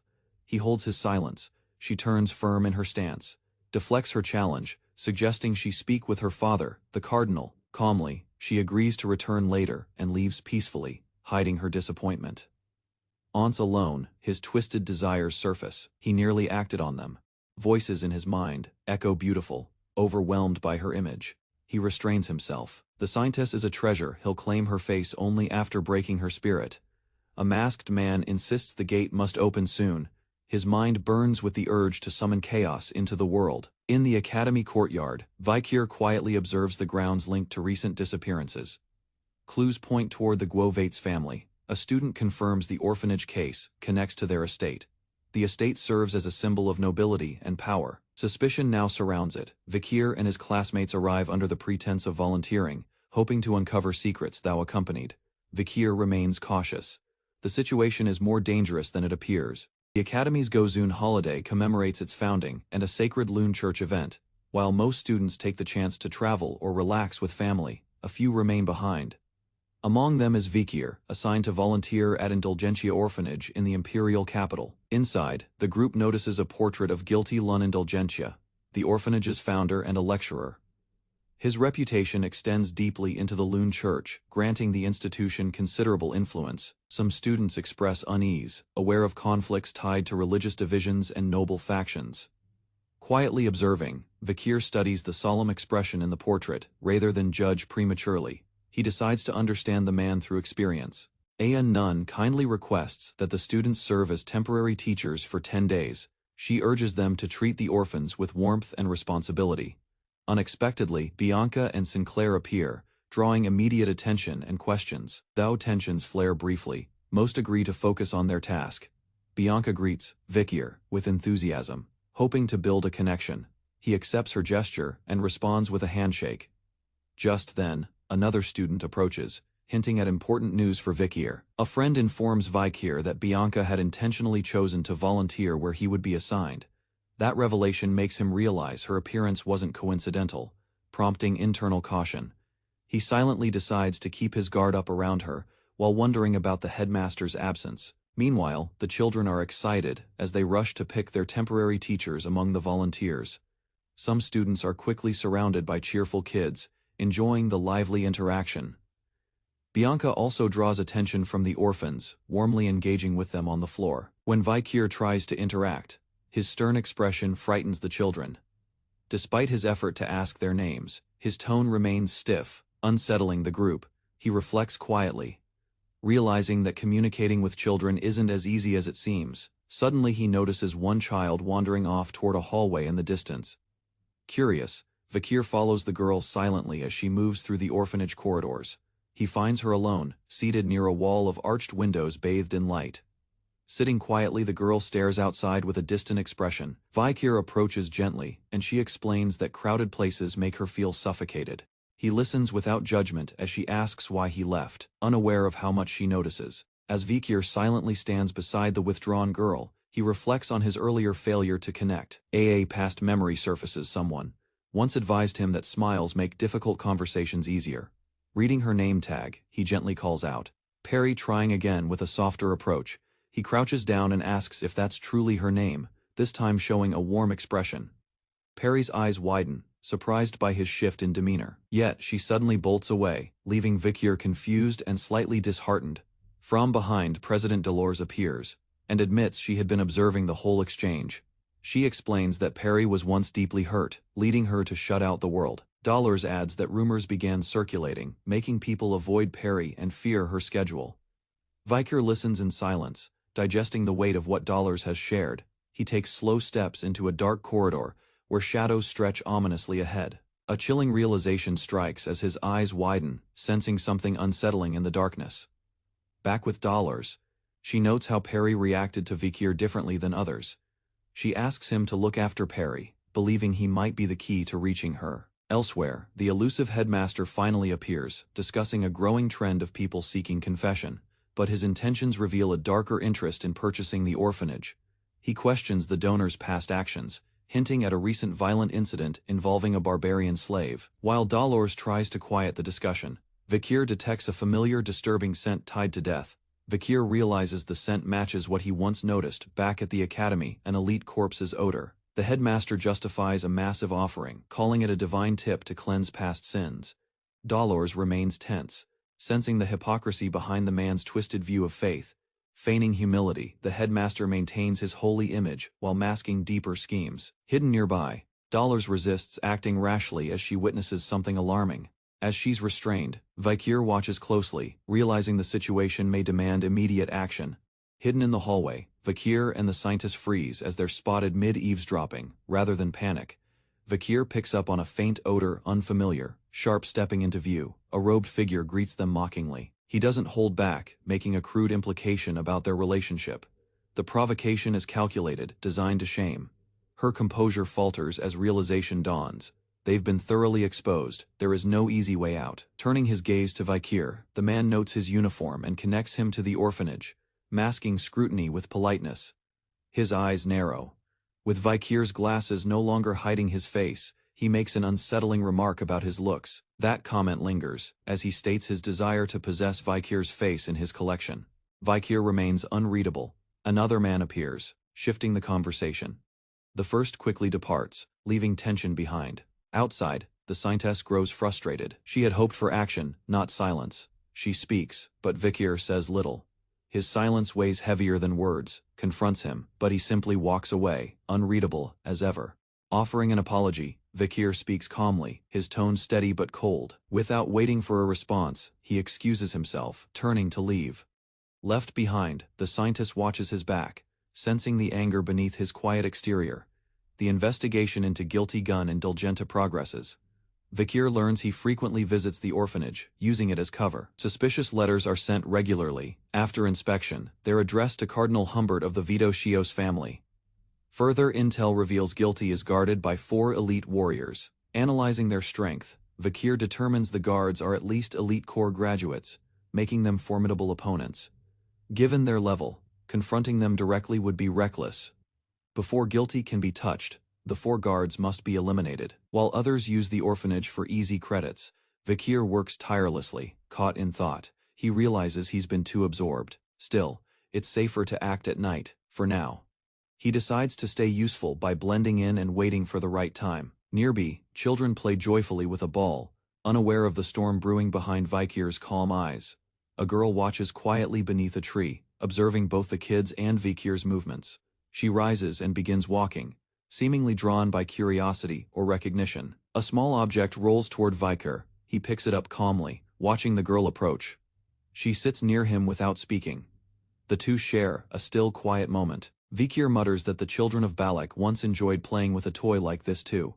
He examines the unhatched madam's egg. Though dormant, he's kept it with him. Its shape makes it a convincing toy. With a simple toss, he offers it to the girl nearby. Her eyes widen with delight as the egg lands safely in her hands. She runs off happily, clutching the egg like a treasure. From a distance, Sinclair appears and compliments Vikir's kindness, noting the contrast to his usual demeanor. Sinclair addresses him directly, expressing a desire to speak more casually and build a closer connection. Taken off guard, Vikir listens as Sinclair explains he wants to close the distance between them. Vikir quietly agrees, allowing him to speak freely. They walk together, Sinclair musing about calling Vikir something other than brother next time. Meanwhile, the girl plays with the egg, tossing it into the air with growing confidence. It bounces unexpectedly, slips past her reach, and veers toward the fencing nearby. With one final bounce, the egg flies through the gaps and drops into the water below. The three arrive just as the egg vanishes into the estuary. Realizing it's lost, she clutches her hands nervously. Though he says nothing more, his gaze lingers on the water, unreadable and distant. Faced with his next step, Vikir mutters that he has no other choice. At the same time, the scientist hurries through the hallways. She pauses, calling out Vikir's name under her breath, as if hoping to reach him through thought alone. Perhaps her earlier judgment of Vikir was clouded by bias, formed too hastily. Conversations around her reveal his constant presence and effort at the orphanage. He wasn't just pretending to help. From the kitchen to the laundry, Vikir was always working. Even small acts, like helping with clothes or preparing games, show his sincerity. The children trusted him. Her own prejudice painted a false image. Realizing his intentions, she resolves to apologize. Vakir had shielded her, not used her. The girl stumbles, and Sinclair reacts in alarm as Vakir drops his coat. Shoes are left behind as Vakir bolts forward without hesitation. His target lies beyond the fence. With a powerful leap, he dives straight into the waters below, eyes fixed and unwavering. The surface explodes as he hits the water. A dark current churns violently beneath. Yees widen in shock and fear at what might happen next. Fear spreads across their faces as ominous shadows ripple through the water around them. Emerging from the water, Vakir tightly grips the recovered egg, his body covered in mud. He holds it out calmly, assuring the girl there is no need for guilt or regret. Watching him, Sinclair, the scientist, and the girl all stare, in stunned silence, their eyes wide with awe. Children scattered across the field, their cheers echoing as they played without restraint. A volunteer beside him exhaled deeply, wiping sweat from his brow, while noting how quickly time had passed. The children's energy surged as they vowed to keep playing until they dropped. She shifted nervously, clutching something in her hand as she glanced his way. Her face was flushed, uncertain. Without a word, she stepped closer. Vakir's eyes narrowed slightly, noting her tension. With a quick motion, she placed a flower crown on his head. Surprised, he reached up to touch it. Her hand brushed his, and she gently held it. Confusion flickered in his expression. She whispered her thanks for staying by her side and always returning the ball. Rather than speak much, Vakir responded simply, saying he liked sitting with her like this. Her fingers lingered before she hesitantly asked if they'd ever meet again. Memories of peaceful days flashed through Vakir's mind, though he remained unsure. Unable to give her false hope, he admitted he couldn't promise to return. Hope shone in her eyes as she wished for one more meeting. She vowed to come here again if tomorrow still existed for her, or him. A small smile crossed his lips as he corrected her softly. The grand hall of Indulgentia Orphanage stood tall as a ceremony commenced. A priest praised the volunteers, expressing that the time spent with the orphans had been invaluable. He emphasized that the experience gave the children a sense of family and filled emotional gaps they long carried. Opening a decorated chest of goods, laughter echoed as students celebrated, but Vakir remained quiet, sensing something off. Internally, he recognized the priest's manipulation, appealing to guilt, in order to solicit donations from the youth. The priest arrived with a full guard, making any direct move difficult. Vakir's expression hardened. He could no longer allow this man's actions to continue unchecked. As coins clinked into a box, the priest declared he would hunt an elite corpse next, his real intent revealed.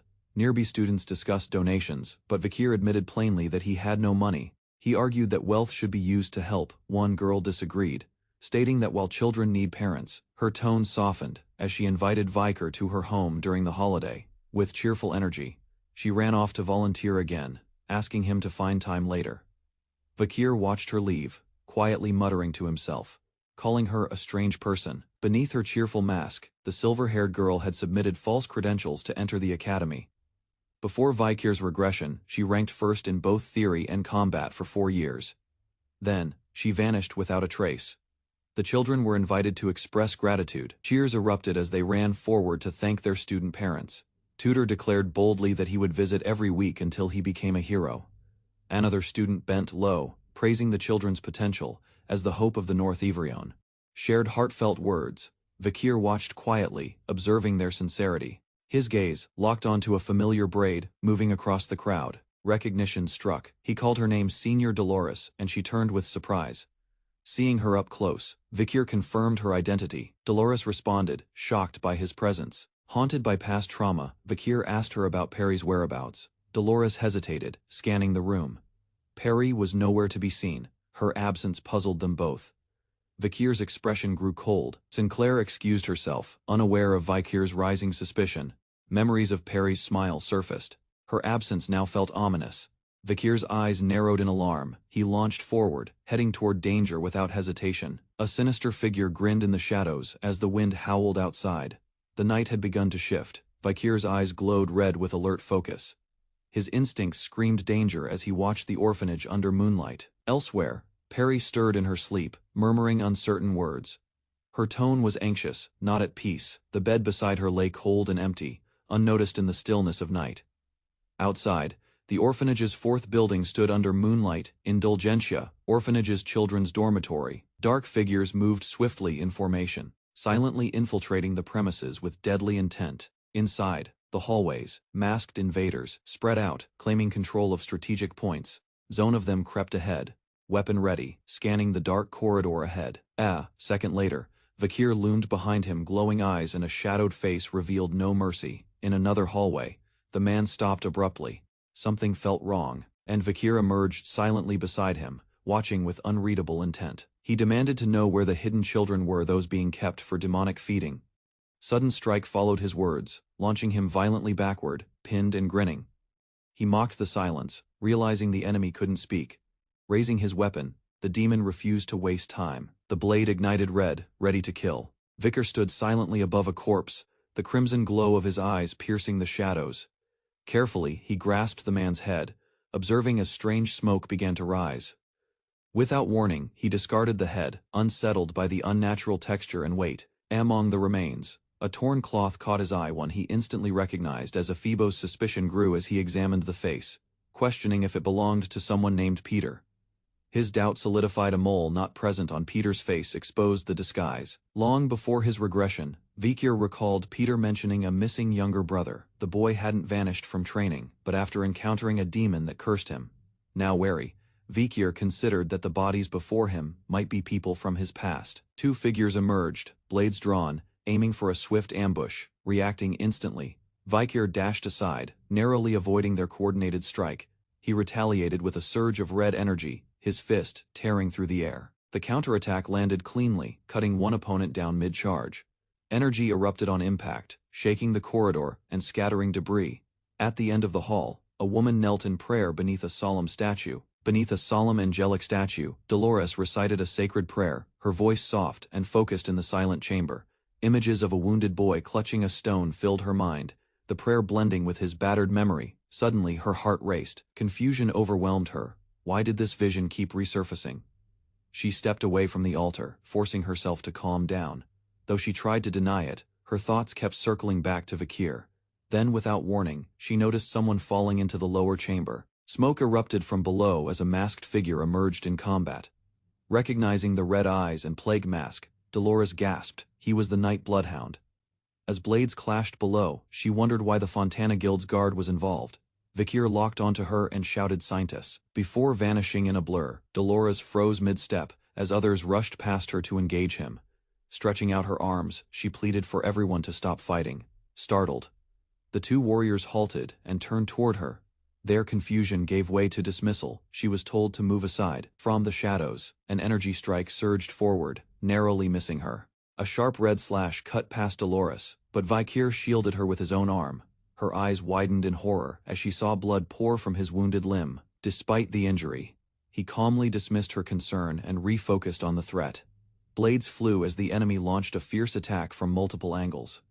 Dodging swiftly, Vakir turned the assault back on them with ruthless precision. Blood stained the floor while Dolores stood frozen in silence, watching the carnage unfold. Surrounded by fallen enemies, Vakir's figure remained firm amidst the growing bloodshed. Shocked, Dolores struggled to find words as she approached his side. Her voice trembled, urging him to treat his wound, but he brushed it off. Vakir questioned why guards from the Fontana Guild had attacked him. While examining a corpse, he revealed the undead had mimicked others' faces. Together, they confirmed the enemy used illusion to hide their true forms. With unease, Dolores wondered why victims all traced back to her Quo Vadis family. Vakir left the implication hanging, reminding her of her role as scientist. Quietly, she whispered in disbelief, someone named Quilty might be behind it all. Stared down at the corpse, its features triggering a distant recognition in his mind. He recalled the name, Staffordshire Baskerville, a man once associated with the Diablo's order. Memories surfaced of a man who evaded suspicion using noble protection, only to vanish later. Examining another body, he noticed a tattoo marking it as part of the Con Collector family. Vakir thought about isolation training, something often used to hide dark intentions. He connected it to others who disappeared. Similarly, many of them now linked to forbidden practices. Flames erupted across the corridor as enemies launched a fiery ambush. The blast tore through stone and walls, scattering heat and rubble. Through the fire, Vakir and Dolores ran forward, evading collapsing debris. Emerging from the blaze, a figure with red hair stood firm and waiting. Her voice echoed, recognizing Vakir from long ago.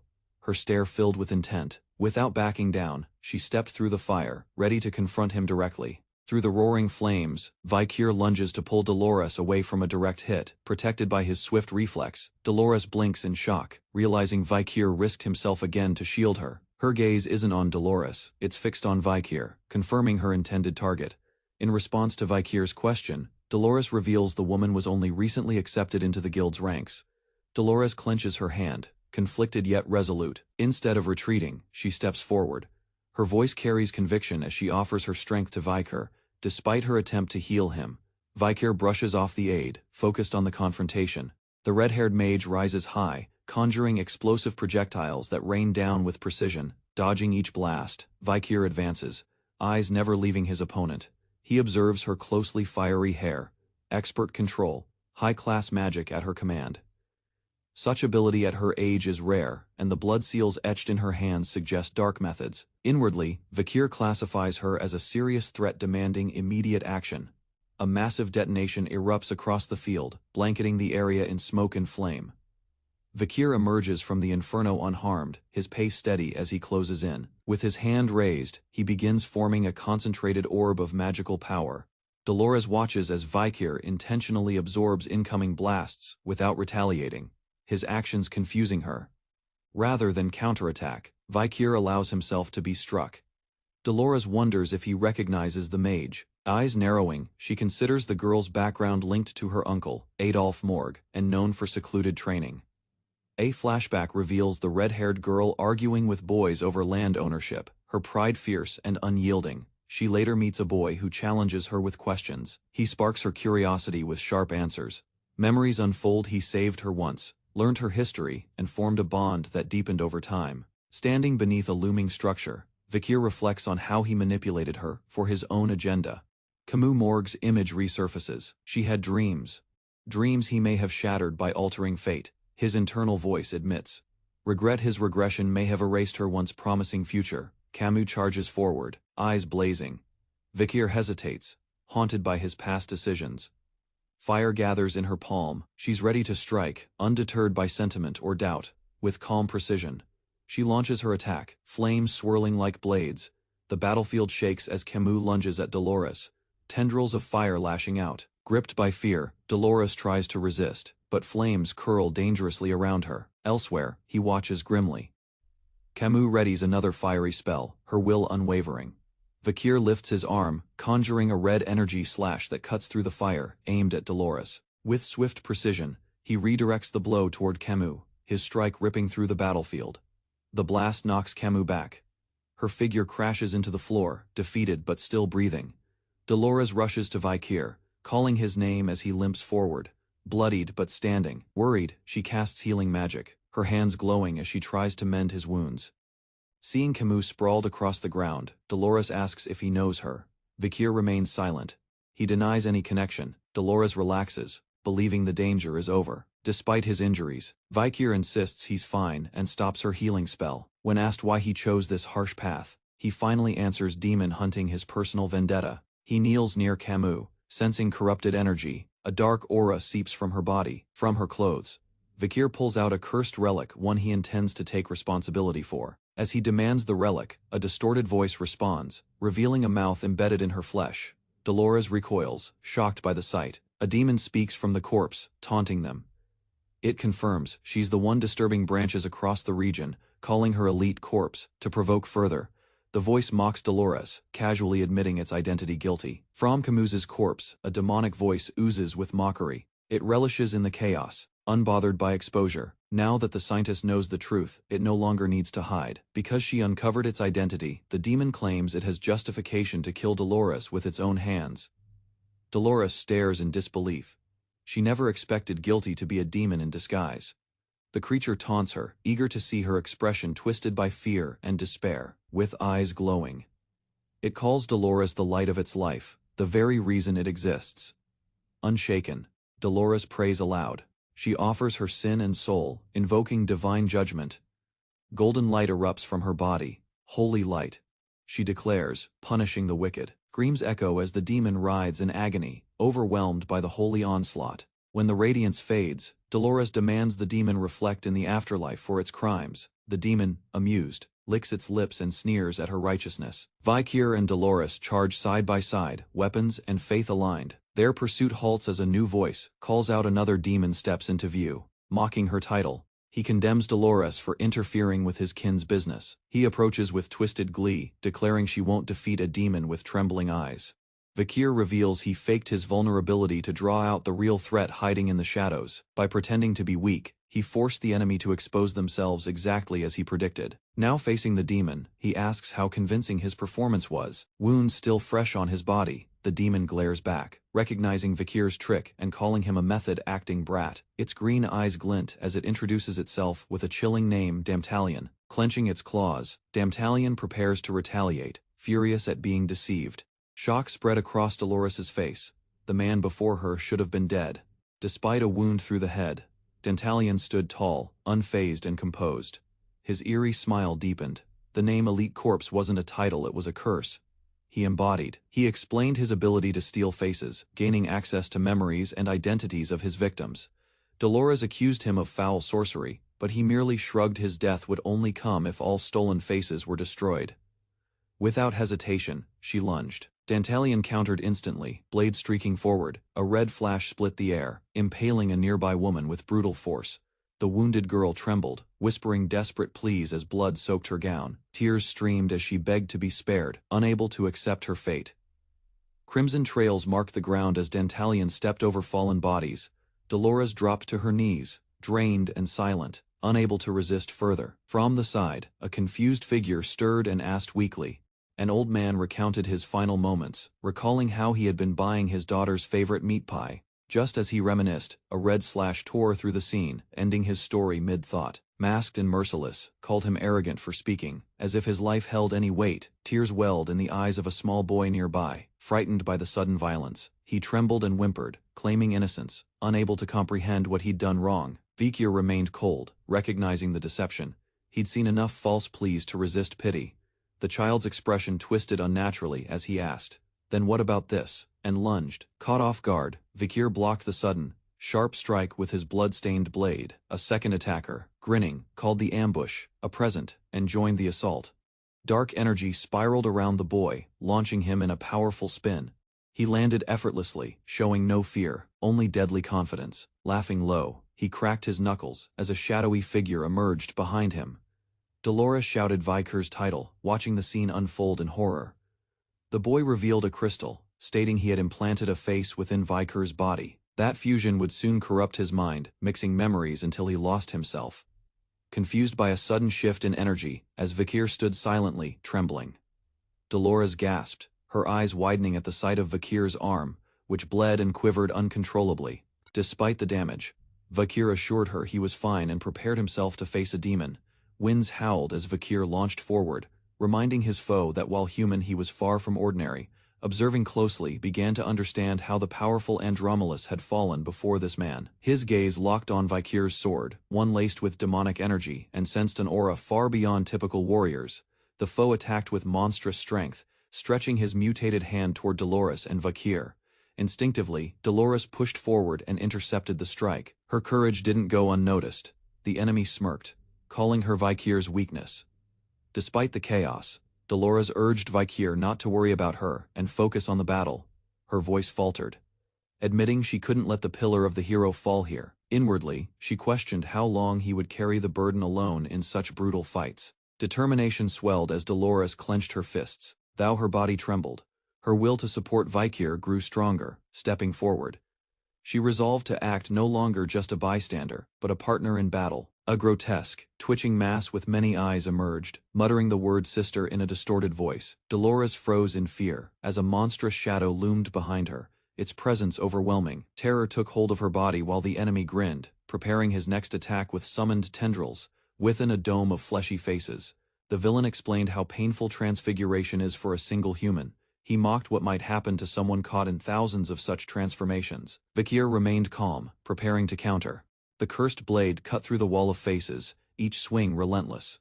Among the fragments, he spotted one particular face that stopped him in his tracks. It belonged to someone from his past. Someone he thought he'd never see again. A memory resurfaced the face of a smiling girl under a tree. Reality blurred as the girl's image was overlaid with the monstrous wall.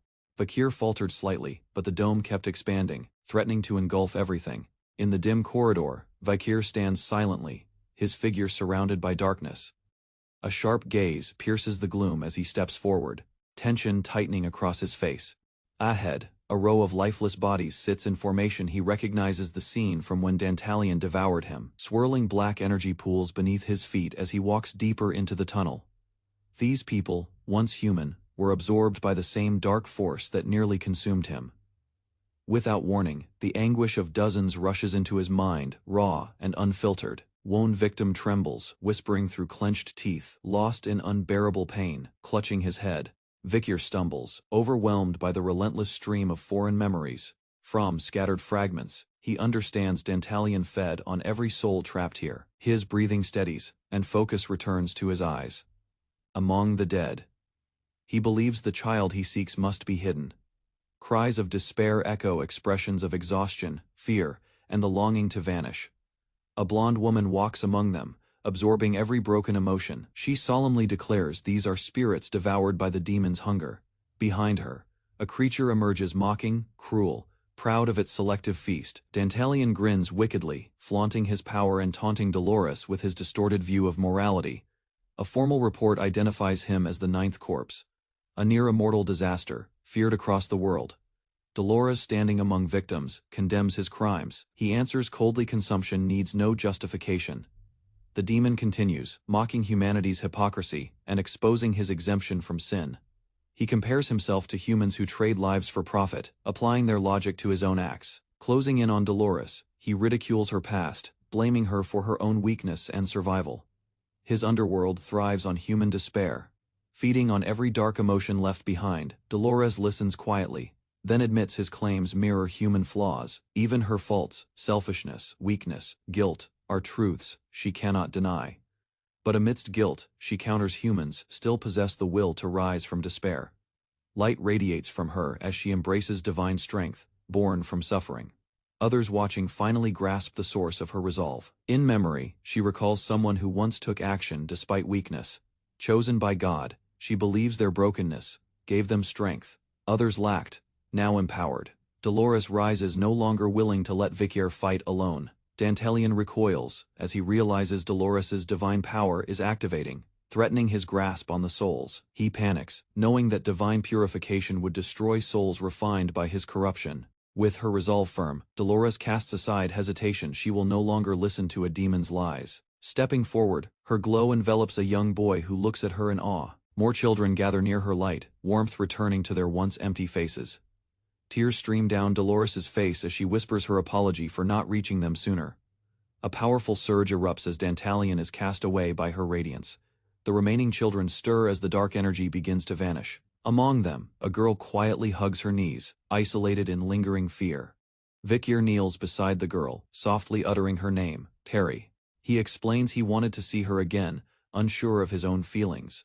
Determined, he declares that from now on, his life will be devoted to slaying demons. He recalls their first meeting, her smile forever etched in memory. That single moment gave his revenge a greater purpose to build a better future. With deep regret, he thanks her and apologizes he couldn't protect her in time. Vakir listens silently as Perry speaks through her tears, confessing she had been afraid. As golden light swells around them, he embraces her among the children's restored spirits. Perry's voice trembles. She was scared, yet grateful he came back. They hold each other under the divine glow, surrounded by warmth and clarity. With determination, Perry makes a solemn vow. She will never forgive the man who caused such pain. A radiant light flares across the building as that promise seals with power. From a distance, Dantalion recoils, stunned by the holy strength Dolores unleashed. He questions whether she had awakened as a true saint, her purification force shaking his domain. Nearby, Vakir and Dolores advance together, enveloped in golden brilliance. A separate figure clutches his arm. Awestruck by the sudden surge in his aura, he realizes the scientist's power has drastically amplified his own potential. His eyes flare red. He's ready. He believes he can finally reach that level. Crimson energy explodes from his body as Vakir ascends, wielding solid aura. Dantalion is shocked, recognizing the unmistakable signs of a swordmaster. Clad in red, Vakir glares at the demon. He promises Dintalion won't die easily. Dolores approaches Vakir, golden light swirling around her as sorrowful energy pours forth. A flood of grief and rage pulses through her memories of children sacrificed and betrayed. Recollecting the Pope's prophecy, she decides to awaken her full divine power by accepting him as her sole companion. Energy radiates from Dolores, linking her soul to Vakir's in a sacred surge. Through this resonance, Vakir's abilities rise sharply, enhanced by her divine blessing. At that instant, he transcends mortal limits. The first Swordmaster is born. A monstrous clown recoils, stunned by the pressure Vakir now emits. The onlookers recognize this level of mastery, reserved only for legends among the noble families. Spinning helplessly mid-air, the clown realizes something is terribly wrong. With a red flash, Vakir strikes, blasting the foe across the chamber. His opponent tumbles violently, the cursed souls inside him vanishing as they're purified. Dintalion, now weakened, faces a grim truth: his illusions have lost their power. A hidden observer gasps, fearing the ninth corpse will fall. Hopes of conquest shatter, their advance toward the human realm is blocked. Vakir glares forward, voice cold behind his mask. As the enemy prepares to self-destruct, Vakir stands defiant beneath a massive looming presence. Dolores senses the imminent danger, her skin tingling under the pulse of unstable energy. Despite the pressure, Vakir assures her with calm strength, glowing with divine and swordmaster power. Memories from a former life guide Vakir, now he believes he can reach a higher state. Once unreachable, the image of the sword Hugo showed him is now within his grasp. Elsewhere, the demon prepares for defeat, hoping his allies will still carry out the fall of the human world. A searing red beam erupts skyward, Vakir unleashing a strike of unparalleled intensity. The blast rips through the battlefield, shattering everything in its path with divine precision. From afar, the crimson energy rises, like a pillar, signaling devastation across the landscape. Citizens awaken in confusion, rattled by tremors shaking the foundation of their buildings. Zone Girl, eyes wide, senses the shift and kneels to pray. Amid chaos, opening her eyes to the heavens, Sinclair watches the light split the sky. In the distance, Dolores stares upward, stunned by the unfolding miracle above. Sinclair whispers in awe, questioning the spectacle's origin as the glow continues to spread. That night, an enormous pillar of light shines above the Empire, drawing attention from nobles and commoners alike. Students gather near the ruins, discussing the rumors surrounding the Nighthound's appearance. Speculation grows as they reflect on the terror attack that ended without a single casualty. Whispers circulate that the missing headmaster and his guards may have been taken by the Nighthound. Others nearby comment on Dolores, guessing she must be overwhelmed by the recent revelations. A man in thought recalls Sir Quilty's odd behavior, realizing he was hiding something dark. While some condemn the Nighthound for attacking their family, others secretly feel justice was served. Dolores calmly approaches Sir Pietro, requesting everyone's attention with solemn grace. She apologizes for what must now unfold, her steps firm as silence falls. All eyes fix on her, waiting to hear what the scientists will reveal about the incident. Standing before them, Dolores clutches a document, the truth behind the Quo Vadis family. A mysterious ally had handed it to her, entrusting the people's judgment. As she opens it, she begins exposing the family's corruption with unwavering voice. Dolores announces that Quilty used indulgences to cover crimes like fraud and murder. The crowd gasps, as she names high-ranking individuals involved in scandalous cover-ups. Shock ripples through the citizens. Their scientist has just unveiled a truth they can't ignore. Dolores reads from the book, exposing Count Meryl's crimes and his payment for absolution. She clenches her hand, vowing not to fear her father and to live with honor. Raising her voice, Dolores swears to end the corruption within the Quo Vadis family. Under the tree, a young boy questions her commitment and faith. Vakir watches silently as the boy swears his own vow to protect the future. As he departs, he passes a simple grave, hoping the soul resting there finds peace. Dolores enters Professor Rankier's office, demanding clarity on why her article was dismissed. With frustration, she questions why her honest critique was overlooked, while a less critical piece was published instead. Rankier calmly replies that her writing harshly targeted a specific group, and the Academy maintains political neutrality. Insisting she spoke the truth, Dolores challenges the decision. He points out that editorial staff found her accusations lacking evidence. Dolores then questions his allegiance to tradition. After a pause, he admits the situation is complicated. Realization strikes Dolores: only the Pope holds more power than Cardinal Humbert within Quo Vadis. Doubts rise about the Pope's independence, given his age and vulnerability to control. Rankier warns that her article appears to defend the Night Bloodhound. a figure many deem criminal. In her thoughts, Dolores rejects the label of criminal. The Night Bloodhound acts with purpose. He has battled hidden threats alone, confronting demons ignored by others. She exits, silently resolved to stand by him, even if in secret. Elsewhere, students finish training. One complains about the burden of outdoor study. As the group invites a peer to join, he declines, requesting time to himself. Watching quietly, Dolores decides she won't let him face it all alone. The student excuses himself from group activities, claiming he needs solitude. Alone in his room, he breathes a sigh of relief, finally finding time to settle in. Since receiving divine blessings, his shoegazer rank reverted to high-rank gladiator. Among his spoils from the previous battle was a mysterious object assembled from 4 sacks and ominous mask. It's the mask of degeneracy, picaresque, known for dark traits like fratricide and degeneracy, but currently inactive. He recalls reading about it before his regression. Driven by curiosity, he lifts the mask, ignoring the caution about potential side effects. Upon wearing it, his depleted health and aura are instantly restored, surpassing even salamander healing effects. It also regenerates lost limbs and removes fatigue.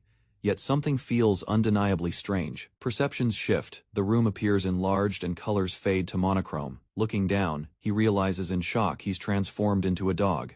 Instinctively, he races around, desperate to remove the mask before the effect becomes permanent. The transformation reverses the moment he wills it, revealing the control he has over the shift. Rather than a flaw, he now sees it as a tactical advantage, becoming a dog at will. With no rules against animals in the dorm, this newfound power could be useful. Standing shirtless beside his desk, the boy notices movement from the egg wrapped in cloth. As cracks spread across the shell, he recognizes the signs something powerful is about to emerge. He recalls the Mazam 8 legs, a terrifying high-ranking monster once driven deep underground due to its strength. The egg begins to glow as the descendant of that monstrous creature prepares to hatch. With a burst of light, the shell explodes, revealing a tiny creature with round eyes and soft fur. He's stunned by its harmless appearance. Despite its lineage, it barks and wiggles like a puppy. Lifting it carefully, he observes the creature's odd behavior, mimicking canine sounds.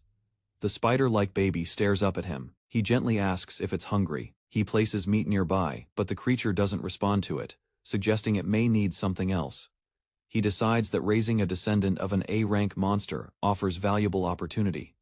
While searching for food, a voice suddenly accuses him of tainting the academy. Turning around, he sees a group of students glaring, clearly looking for trouble. One boy recognizes the others. Grenouille of the Fire Corps stands among them. Grenouille's background makes him intimidating. His name carries weight at the academy. Another student tries to leave, but is stopped, clearly caught in a power play. Tutor faces scorn from Grenouille, who degrades him for his low rank. The insults strike hard and personal. Grenouille declares Tutor unworthy of the academy and demands he leave, branding him a disgrace among elites. Coldly, he adds that Tutor's weak status reflects poorly on those who associate with him. Despite fear, Tutor finds his voice and defends his friends, refusing to stay silent. Grenouille smirks at the defiance. Unimpressed, he asks mockingly what Tutor plans to do. With a sharp command, Grenouille orders his group to attack. Tutor braces for impact. Suddenly, a shadow tightens across Tutor's clenched fist, signaling help has arrived. 2 students grab an attacker. One taunts, asking if he's okay, while gripping him by the skull. With glowing red eyes, Sancho crushes his opponent's confidence. Tutor looks up in shock. Vakir appears behind Tutor, catching him off guard. All 3 allies now stand united. Grenouille's expression changes as he realizes the situation has shifted against him. Tutor, still shaken, watches as the tide turns in their favor. Grenouille growls Vakir's full name, recognizing the new threat. Sancho and the others regroup, confronting Grenouille's team without hesitation. With cold fury, Tutor demands to know who dared lay hands on his friend. Grenouille confronts Tutor in the academy hallway, leading a group of smug students, while Vakir stands quietly in the back. With a sneer, Grenouille mocks Tutor's choice of companions, calling them low standard and beneath notice. Tutor calmly reminds him that rank holds no power here, but Grenouille scoffs, bringing up Tutor's failure with the Night Hound. Toxic fog begins to spread from Grenouille's group as they smirk, claiming they could have caught the Night Hound easily. Startled, Tutor questions if this is still an academic environment or a hostile demonstration. Suddenly lunging forward, Grenouille punches Tutor, who stumbles back as the green fog intensifies, feigning restraint.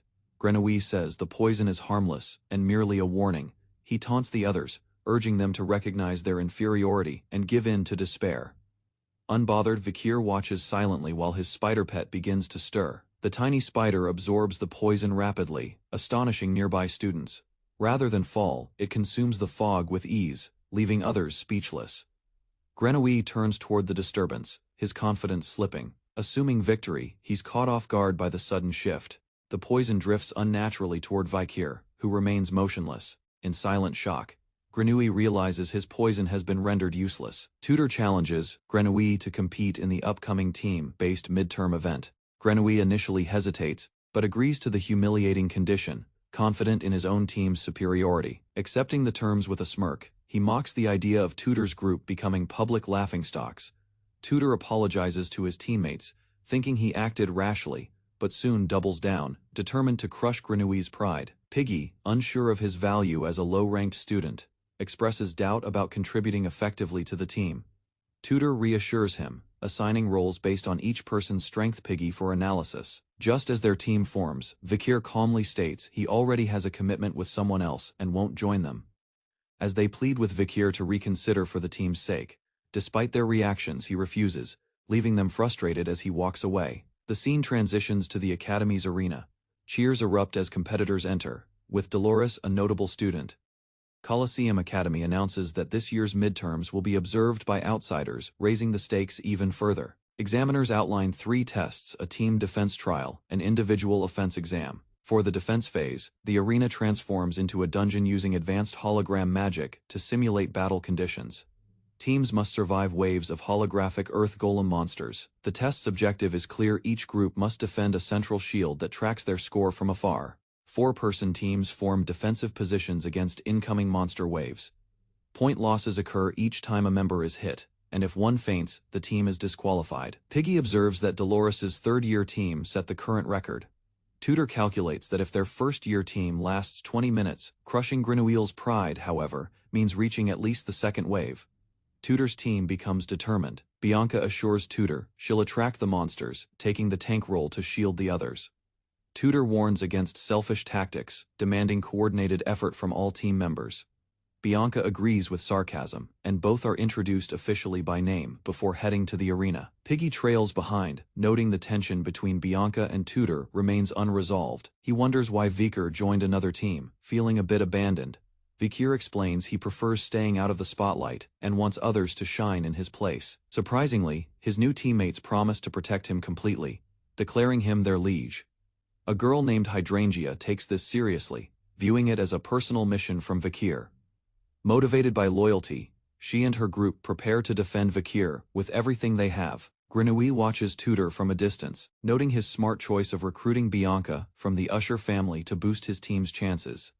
Despite Tutor's move, Grenouille believes defeating him is still possible. He addresses his teammate Scholar with condescension. Scholar struggles to pronounce Grenouille's name, further irritating him as he asserts his goal to dominate the first years. As the test begins, several groups are introduced, each stepping forward with their own ambitions and strategies. Tutor's team, assigned as Group 109, gathers with confidence. Excitement surged through the arena as the first-year students gathered for the Academy's entrance exam. Among the sea of eager faces, Vikir stood quietly, calculating. Below them, a wide coliseum spread open, with a glowing hexagonal barrier signaling the challenge space. Inwardly, Vikir compared this to his previous life. This exam felt unfamiliar. The instructors explained the arena would become a virtual dungeon, once activated.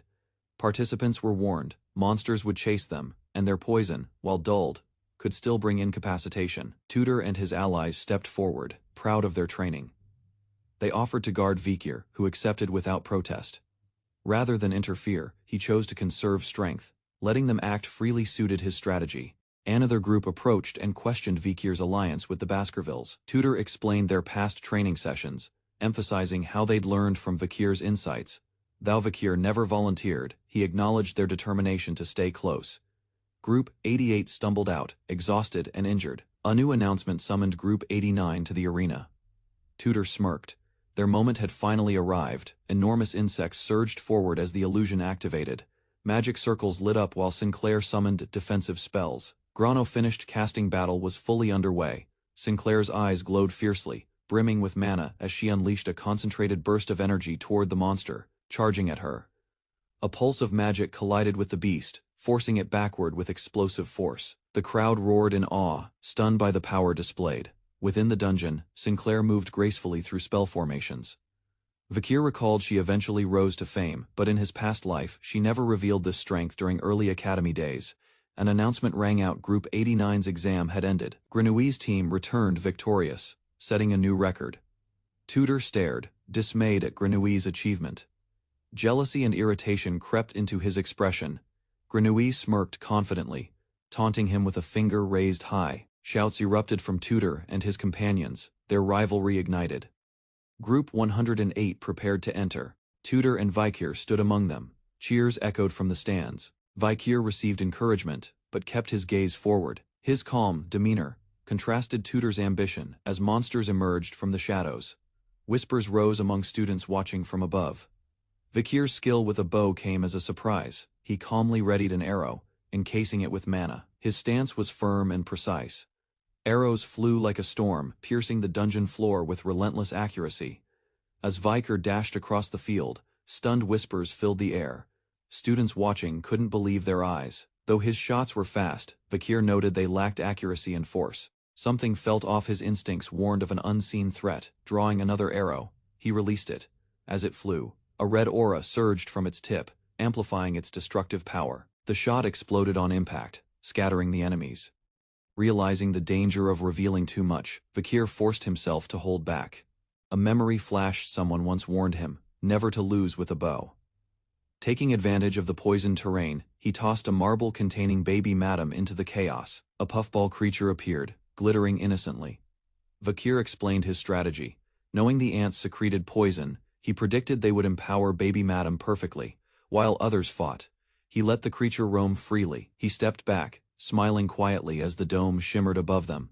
When the exam ended, Group 108 had cleared the trial in 19 minutes and 50 seconds, ranking second.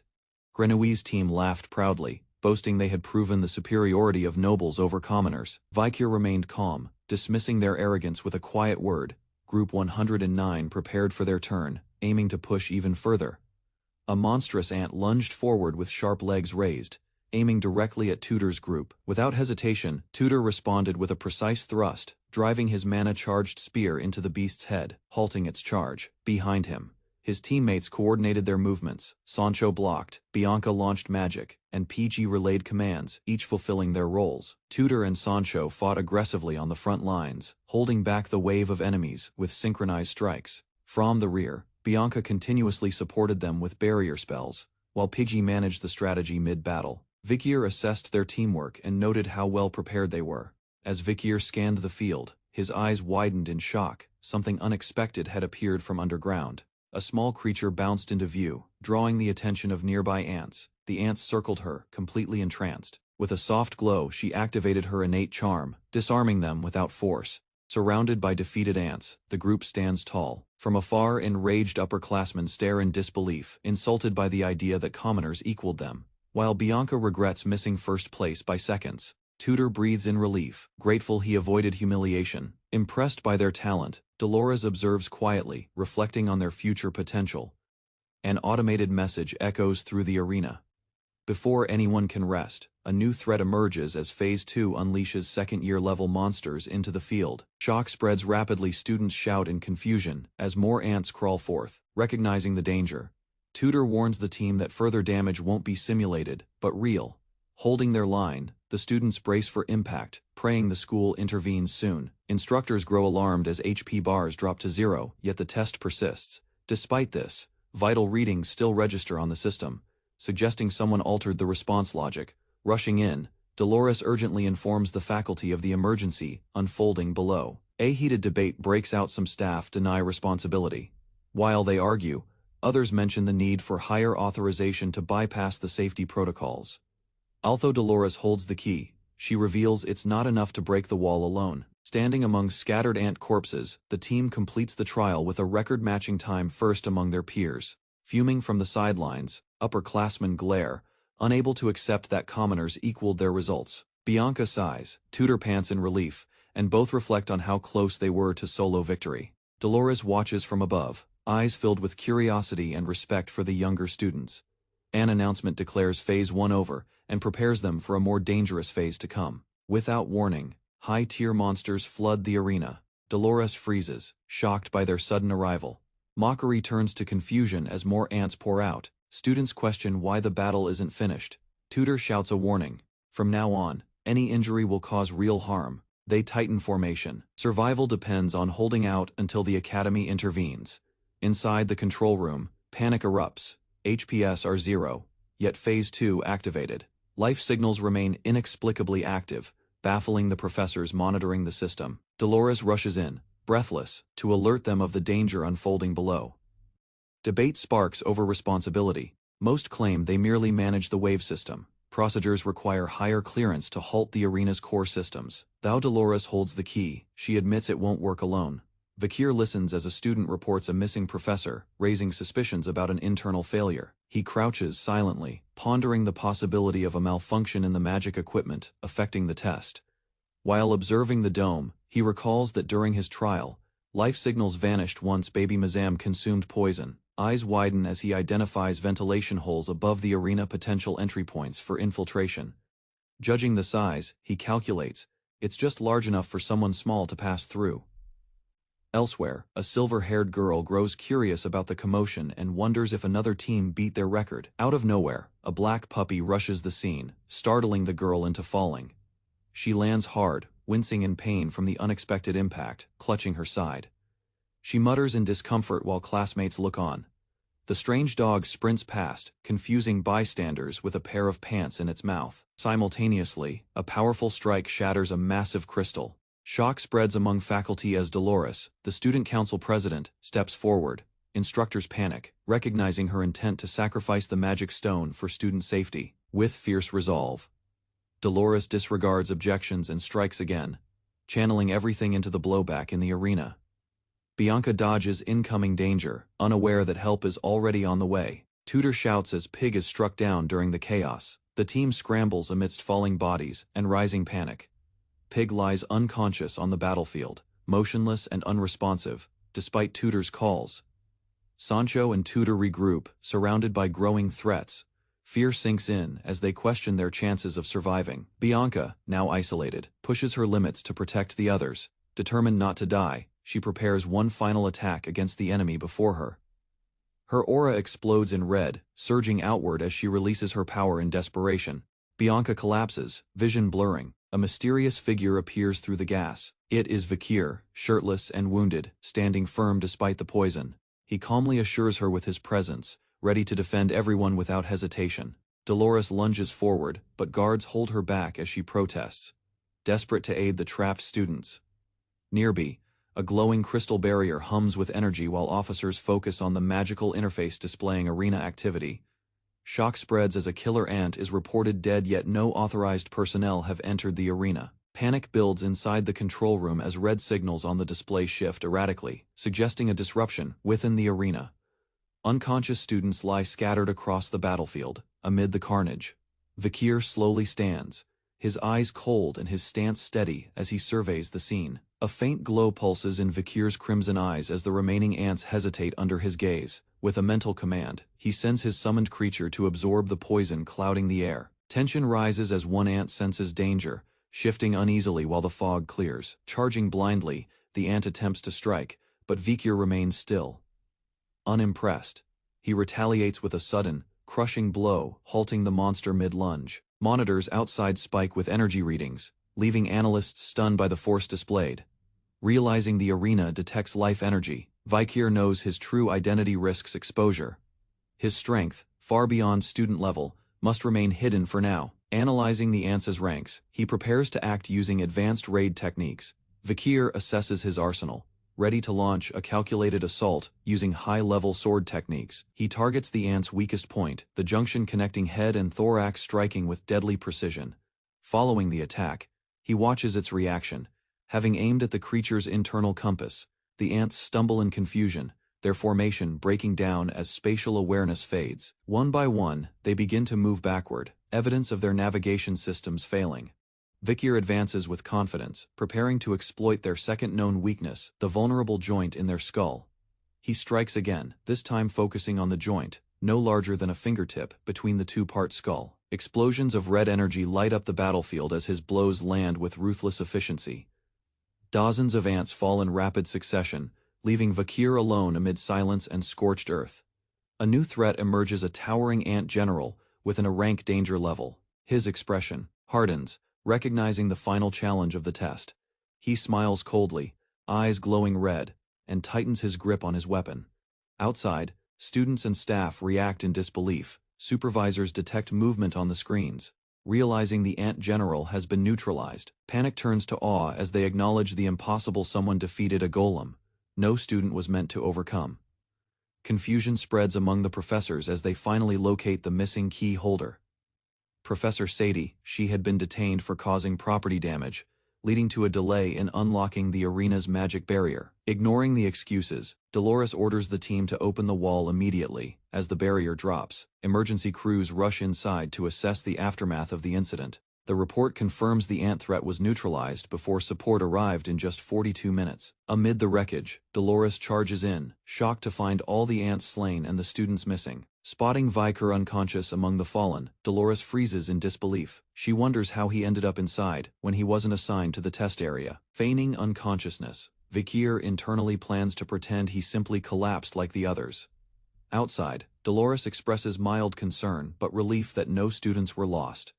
As a student snaps a photo of Vikir, a narrative begins to form. He becomes an unsung hero, credited with protecting everyone during the exam crisis. News of his bravery spreads, though Vikir insists it was teamwork that saved them. His mana rank is re-evaluated, now recognized as a high-level sword expert. When questioned, Vikir calmly explains he exploited a structural weakness in the ants' skulls. Vikir's exposure of the ants' weakness earns him public recognition and a royal commendation. Now a rising star, his identity becomes a trending topic across the academy. Alone under the night sky, he sighs as he watches over the quiet campus. Despite the praise, Vikir reflects on the burden of fame disrupting his peaceful school life. He assures his companion creature it's not worth celebrating, though he is relieved his classmates are safe. An owl lands with a sealed message, catching his attention. He identifies the document as a regular update from Cindy Wendy, his informant. The report outlines 3 threats, including movements of the 10 elite corps and royal conspiracies. Knowing he only won the last fight by boosting sacred power, he plans to stay cautious. Vikir grows wary of emerging agents acting in secret across the region. Even more troubling, someone from the royal family is confirmed to be at the academy. He hides his unease, deciding it's better to act informed than powerless. As fragments of shattered mana fade, a mysterious girl appears before him. Surprised, Vikir realizes she's aware of his recent feats. Smiling under the moonlight, the girl calls it fate that they meet now. Vikir found Sinclair seated alone under the night sky. Her presence in such a remote spot was unexpected. Renowned for her talent and discipline, she had always been seen as unreachable. It puzzled him to see her here. As they sat, she mentioned coming here when troubled. The silence between them carried unspoken thoughts. The encounter left Vikir conflicted. He debated returning to this quiet place again. Sinclair soon brought up his growing reputation. Though caught off guard, he listened as she praised his achievements. He deflected the compliments, calling grades meaningless. Still, her words struck deeper than he admitted. Shifting tone, she reflected on the collapse of order. Money and titles would soon fade. A future of survival loomed where chaos replaced structure. She spoke from conviction. Vikir joked, but offered little. She asked his plans. He gave a vague reply, sensed she hid truths like he did. Her past wasn't simple. She once rose from nothing, then disappeared from history. He wondered, was she the hidden royal named in Snowdwee's letter? At the academy, students welcomed the exam's end. One student smiled. He'd found a rival Vikir. Rumors spread about Vikir hiding his skills. Fellow students questioned how someone so quiet turned out to be a high-level expert. Some felt betrayed by his secrecy, accusing him of misleading friends. Meanwhile, alarming news broke: another terrorist incident tied to the Night Hound had occurred, injuring students at a nearby facility. The report detailed students encountering someone claiming to be the Night Hound. Suspicion arose that the real Night Hound wouldn't target random students. Vikir considered the possibility of a copycat. He knew there were 2 imitators, one inactive, the other escalating violence. He feared increased security might hinder his covert missions. Resolving to act, he planned to eliminate the impersonators after finishing his exam. The exam, held in a simulated combat zone, pushed students into live combat trials under faculty supervision. Each professor graded differently based on their own combat style. Despite the chaos, one student saw opportunity, believing he could manage the trial. However, his examiner silently watched, deciding it wasn't time to ease the pressure. As battle raged, vines attacked, but the student noticed something odd. They weren't real. Even the enemy's strike lacked weight. A surge of awareness hit him. The enemy, just like the vines, was also a fake. A student collapsed in frustration after the exam. Though bruised and exhausted, he acknowledged the harsh lesson. He learned that sheer strength wasn't enough. Tactics and precision mattered more in this environment. Later, results were posted. One student named Tutor earned 35 points, shocking others who assumed they'd outperformed him. Outraged, Grenouille blamed the test format. As an archer, she believed the evaluation was unfairly biased. Tutor challenged her, pointing out she took all the defense points, without complaints. Laughing confidently, he declared himself superior, now having proven his edge in both exams. Grenouille argued they tied, with equal points in attack and defense. However, her smirk widened. Her theory grade was higher, securing her final victory. Defeated, Tutor sighed, acknowledging the result while expressing gratitude for their professor's fairness. They considered other students less fortunate. Professor Sadie had a fearsome reputation among cadets. Described as unstable and erratic, she had once vanished with key research documents. Despite this, she was known to aid law enforcement, targeting major criminals, like the Night Hound. Tutor expressed confidence in their talented peers, including Vakir and Sinclair. Grenouille, however, revealed her concerns. Sadie envied noble-born students. A dark rumor persisted she might deliberately ruin those with the most promise. A sharp heel echoed across the floor as fear spread among the students. Panic set in when another collapsed. Some tried to flee, only to find the doors sealed shut. No escape was possible, as cries filled the hall. At the center stood Professor Sadie, watching the chaos unfold with amused detachment. She mocked the failing students, calling them cowards. Even Sinclair and Sancho were left unconscious, bloodied and motionless. Sadie, seeing no value in continuing, prepared to dismiss the challenge altogether. Before she could, Vakir stepped forward without hesitation. He stared back with calm resolve, unaffected by her intimidation. Sadie grinned in anticipation, eager to test the next student who didn't flinch. Excitement filled the air as Sancho shouted with joy, thrilled by the announcement of the attack exam. Seated with his classmates, he radiated confidence, boasting about his readiness for one-on-one combat. Others acknowledged his reputation, recalling Tutor's praise, while a student spotted something odd nearby. In the instructor's booth, Professor said sipped from a bottle, prompting a nearby professor to raise alarm. She dismissed his warning, insisting it wasn't alcohol, despite the strong smell reaching across the hall.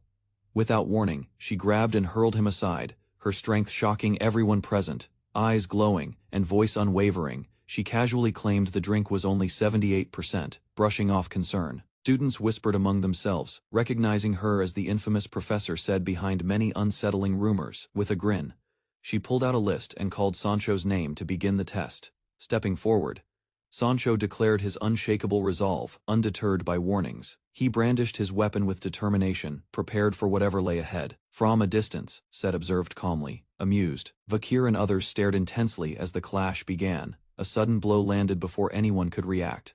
Sancho lay defeated, buried in dust and silence. Excitement filled the air as Sancho shouted with joy, thrilled by the announcement of the attack exam. Seated with his classmates, he radiated confidence, boasting about his readiness for one-on-one combat. Others acknowledged his reputation, recalling Tutor's praise while a student spotted something odd nearby.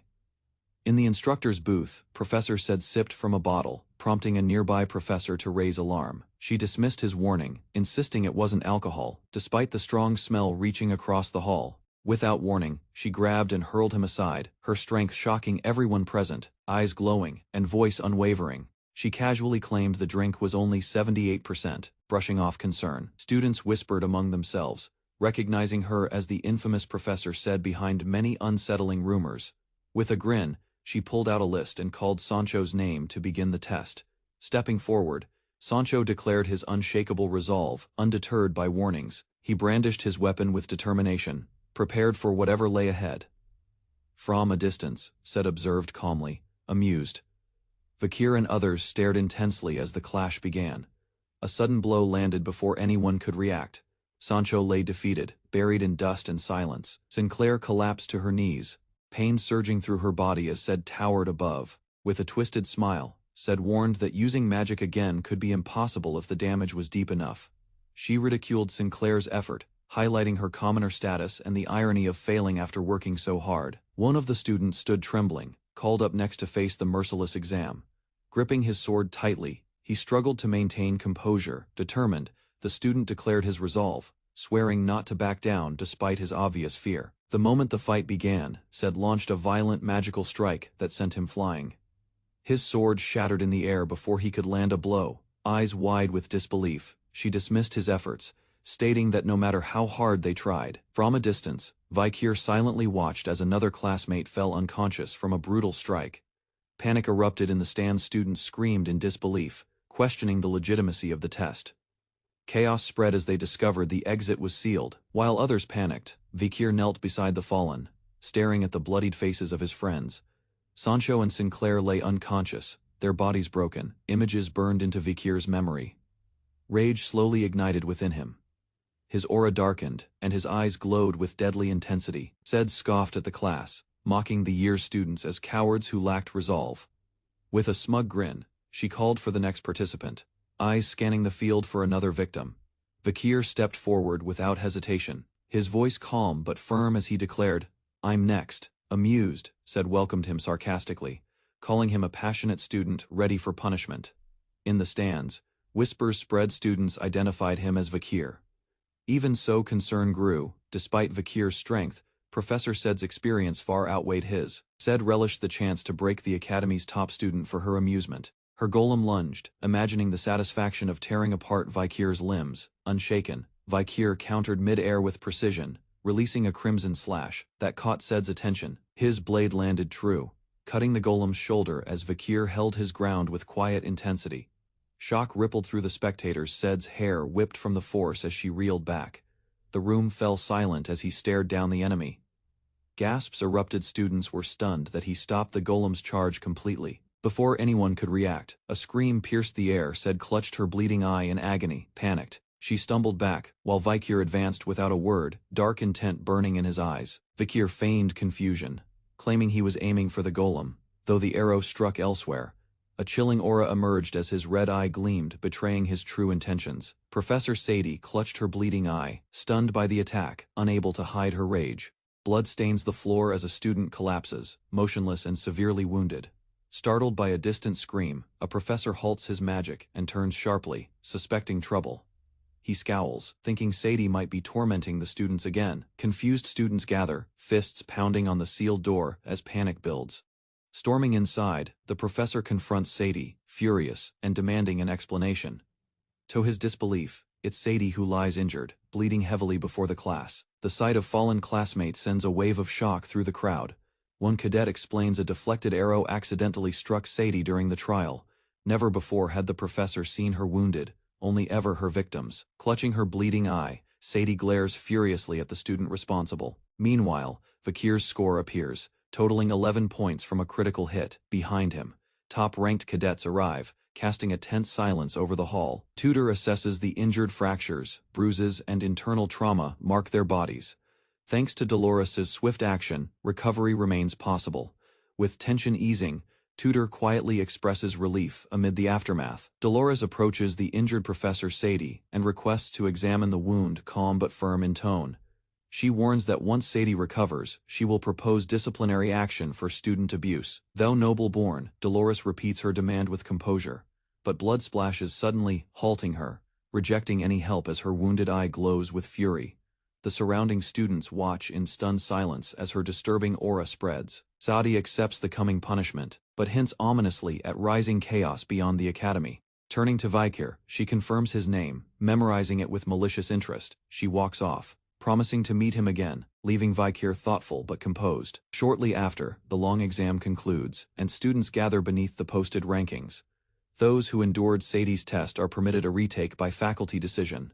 While Sinclair earns top marks, conversations shift to the cadet who struck Sadie. Vikir, ranked 21st, is praised by peers. His calm hit earned their quiet admiration. Vikir reflects that his daytime life is merely a front for his secretive nights. Despite seeking to stay unnoticed, he couldn't ignore students in danger. As he's approached by a girl, a sudden interruption reveals the Baskerville triplets, blocking their way. The Baskerville triplets confront a group of students, mocking their support for Vikir, a commoner. With threats and arrogance, the triplets dismiss the others and claim dominance with little resistance. While they celebrate their victory, Vikir quietly departs, reminding himself to remain emotionally detached. Inside the newspaper club, Vikir's presence goes unnoticed as Dolores reads, visibly concerned, curious. Vikir approaches and inquires about what has caused her to frown so deeply. Startled, Dolores admits she didn't notice his arrival. Surprised by his silent movements, Vikir spots various documents and asks if there is news on the Night Hound. Dolores explains a string of destruction from the tower to royal facilities, all linked to that name. Though no evidence exists, she believes one person could be responsible, and finds that belief strange. Vikir feels an unexpected warmth from her trust in the mysterious figure. Reading further, he realizes the Night Hound's actions disrupt corrupt powers and leave no trace. He suspects someone else is mimicking him, prompting thoughts of whether to intervene. As the night falls, he steps into the shadows with determination. A new target is considered the 9th corpse, last seen near an orphanage. From above, a red-eyed figure watches, signaling that danger is already near.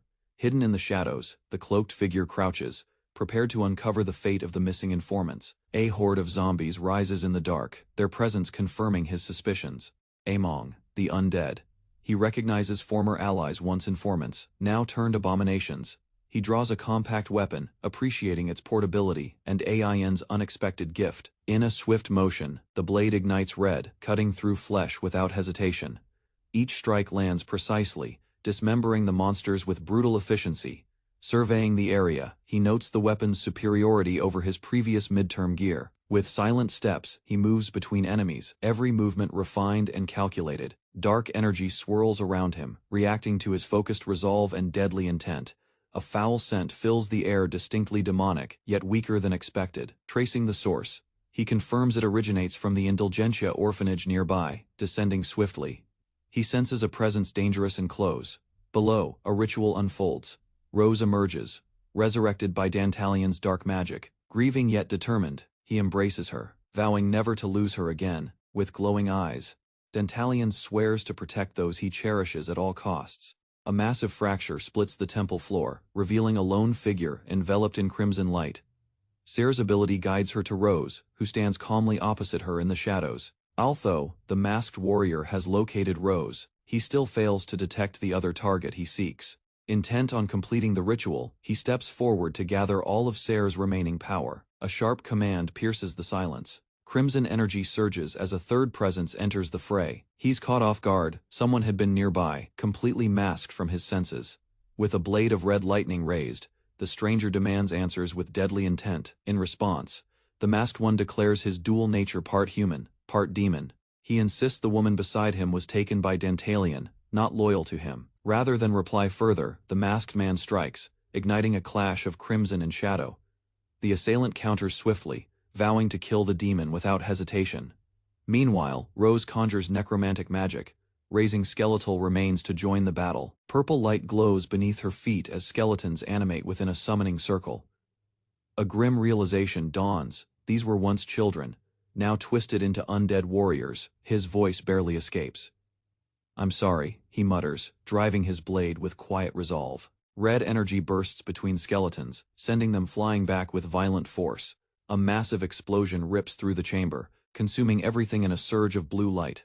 Skeletal fragments scatter like debris as the summoned undead are reduced to pieces. High above the battlefield, two figures descend rapidly in a deadly clash. Amidst the fall, the masked man shouts to Rose, ordering her to hold tight. They crash into the ground as another shockwave erupts, hurling dust and force outward. Landing on her feet, Rose glares at the enemy, identifying his precise bowmanship. Suspicion flares as she demands to know his link to the Balak tribe. He answers without hesitation: he's a hunter, and he was present on the night she remembers. Rage distorts her expression. She charges purple magic and swears vengeance. The masked warrior braces himself, sensing her power growing stronger with proximity. He notes her scent is still human, doubting she's fully transformed like a demon king's servant. Purple blasts fire from Rose as she lunges, forcing him to dodge mid-air. Suddenly, another figure appears tall, crowned, cloaked in black mist. A new voice calls Rose a lowly barbarian, as crimson energy bleeds from their hand. Rose mocks her opponent, confident in her power as she prepares to end the fight. Suddenly, black spikes pierce the ground, cutting her words short with a surprise attack. Her expression shifts to shock as she realizes the figure she fought wasn't fully human. The masked warrior confirms that he had only pretended to be human. Clenching his blade, he declares her weaker than other elites due to her half-demon status. He advances, refusing to prolong their encounter any further, commanding her to die. In defiance, Rose summons a monstrous golem to the battlefield. The beast, named Frankenstein Golem, is a chaotic fusion of corpses and stolen essence. While the golem charges, she channels her fire magic, vowing to end this herself. She hurls her magic, but something shifts as crimson power surrounds her enemy. Recognition hits. She identifies the red aura as a Baskerville technique. He strikes mid-air with deadly precision using the 7th Baskerville sword style. Their attacks collide, erupting in a blinding blast of red and violet energy. Shockwaves tear through the chamber, sending debris in all directions. When the dust settles, silence blankets the battlefield under drifting smoke. The battlefield cracks open beneath him as the masked warrior stands calmly amidst the destruction. He analyzes her failure, linking it to her unstable half-human nature, affecting mana control. As Rose tries to react, he notes her lapse in focus had exposed a fatal weakness. Kneeling, she reaches out in desperation, pleading not to be left behind. He hesitates, then questions her reasoning for clinging to life, while bonded with a demon. Lifting his glowing red blade, he declares that every death carries a story, and hers is ending. Rubble exploded outward as Vakir landed forcefully, shaking the entire plaza. At the bottom of the crater, he stood tall, unmoved by the destruction around him. In his grip, a red dagger pulsed, its energy resonating as he restrained a collapsed girl. Driving the blade into the ground, he triggered a sudden shockwave of power. A narration explains the undead's nature, driven by envy. They lash out at the living. Yet she showed no violence. Something suppressed her, resisting even his direct control. The red-haired woman questioned the girl's passivity, unlike the fierce corpse queen. A shout echoed from the edge. Someone was rapidly approaching the scene. Recognizing Professor Lonnie's voice, Vakir realized the guards might be arriving. Tension rising, he clutched his weapon, ready to respond. Without warning, the undead girl launched herself forward, headbutting Vakir in the chin. He staggered back while she remained crouched, struggling for breath. A beam of blue light pierced the sky, marking a teleport spell. Lonnie emerged with soldiers, demanding the Night Hound reveal himself. They scanned the empty crater. Vakir had already escaped unseen. Professor Lonnie scowled as she blamed a subordinate for their delayed arrival. With urgency, her team descended the cliff, landing at the scene. Vakir had already escaped.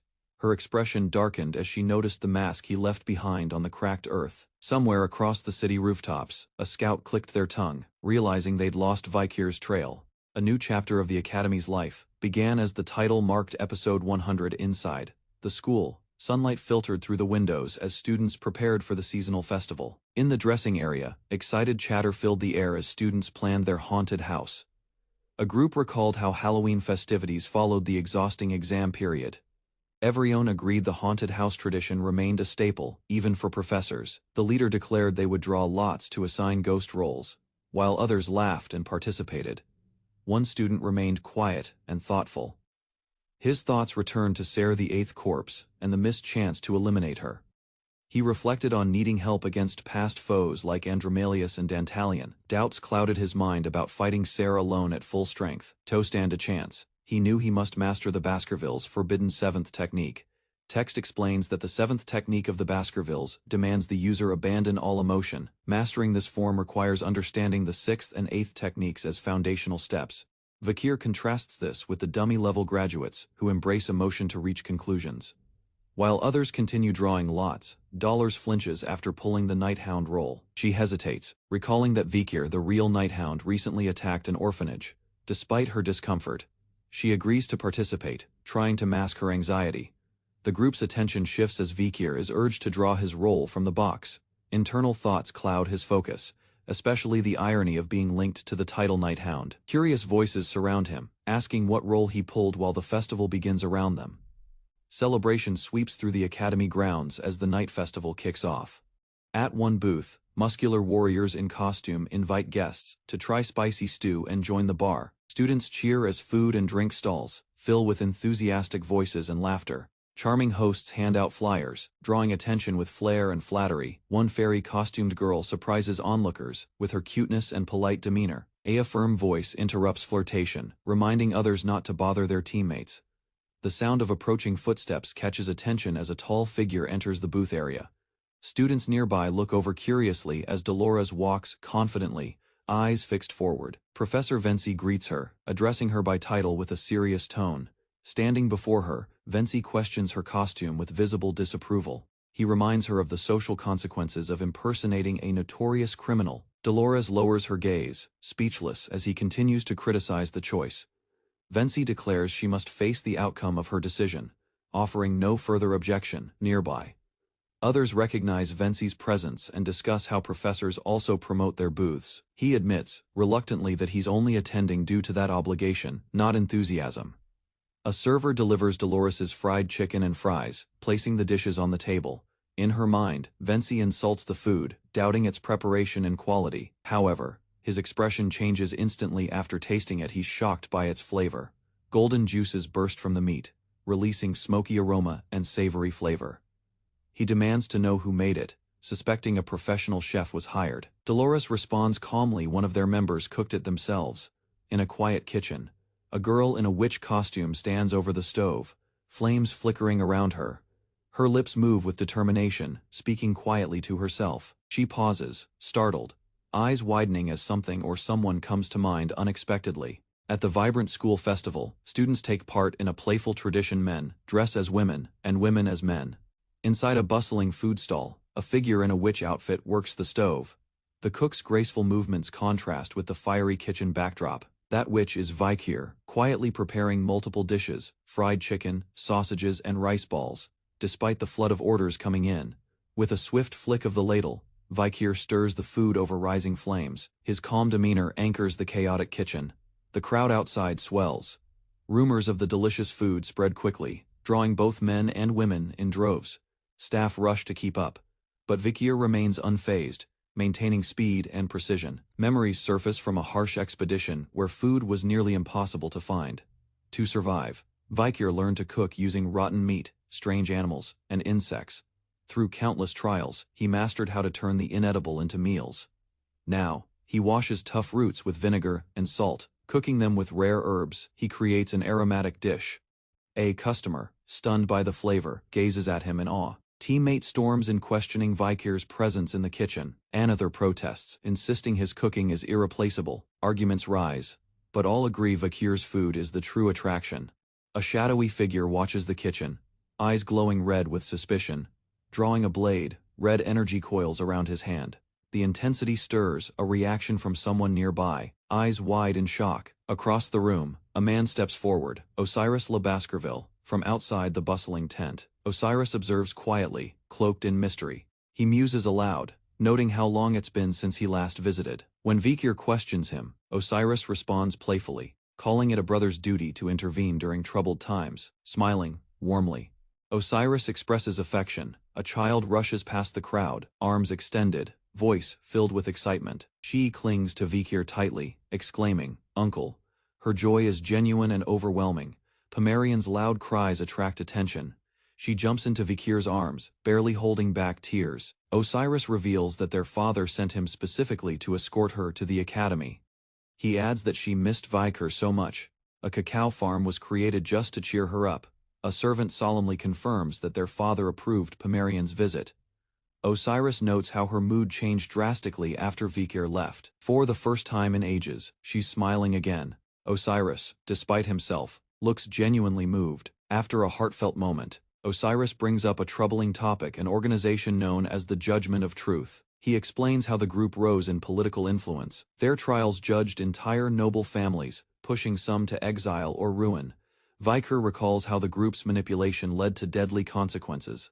Another impact was the unexpected allegiance of Cindy Wendy to the Baskervilles. Osiris reveals his real reason for visiting. He delivers a letter sealed with a wax emblem. He hands over the letter, and a mysterious ring discovered at the site where the demon set had fallen.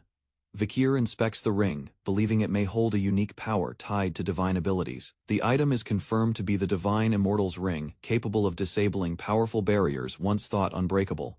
Before departing, Osiris mentions the letter contains Hugo's personal words intended only for Vikir. Surprised, Vikir hesitates but accepts it. Osiris assures him it's genuine. Even he received one. As the night festival glows around him, Vikir watches Osiris walk away, envelope in hand. Opening the letter, Vikir reads Hugo's words. The message reveals Hugo's desire for Vikir to ascend as a swordmaster, despite his current rank. To reach that level, Hugo outlines the brutal training path he endured himself, absorbing the brutal training method written by Hugo without flinching, veins rising with tension as he fully comprehends the intensity of the process described.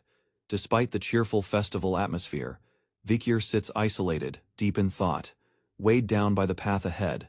A worker sighs, thinking she must return to drawing customers in once again. She suddenly notices a striking group of red-haired women approaching from the crowd.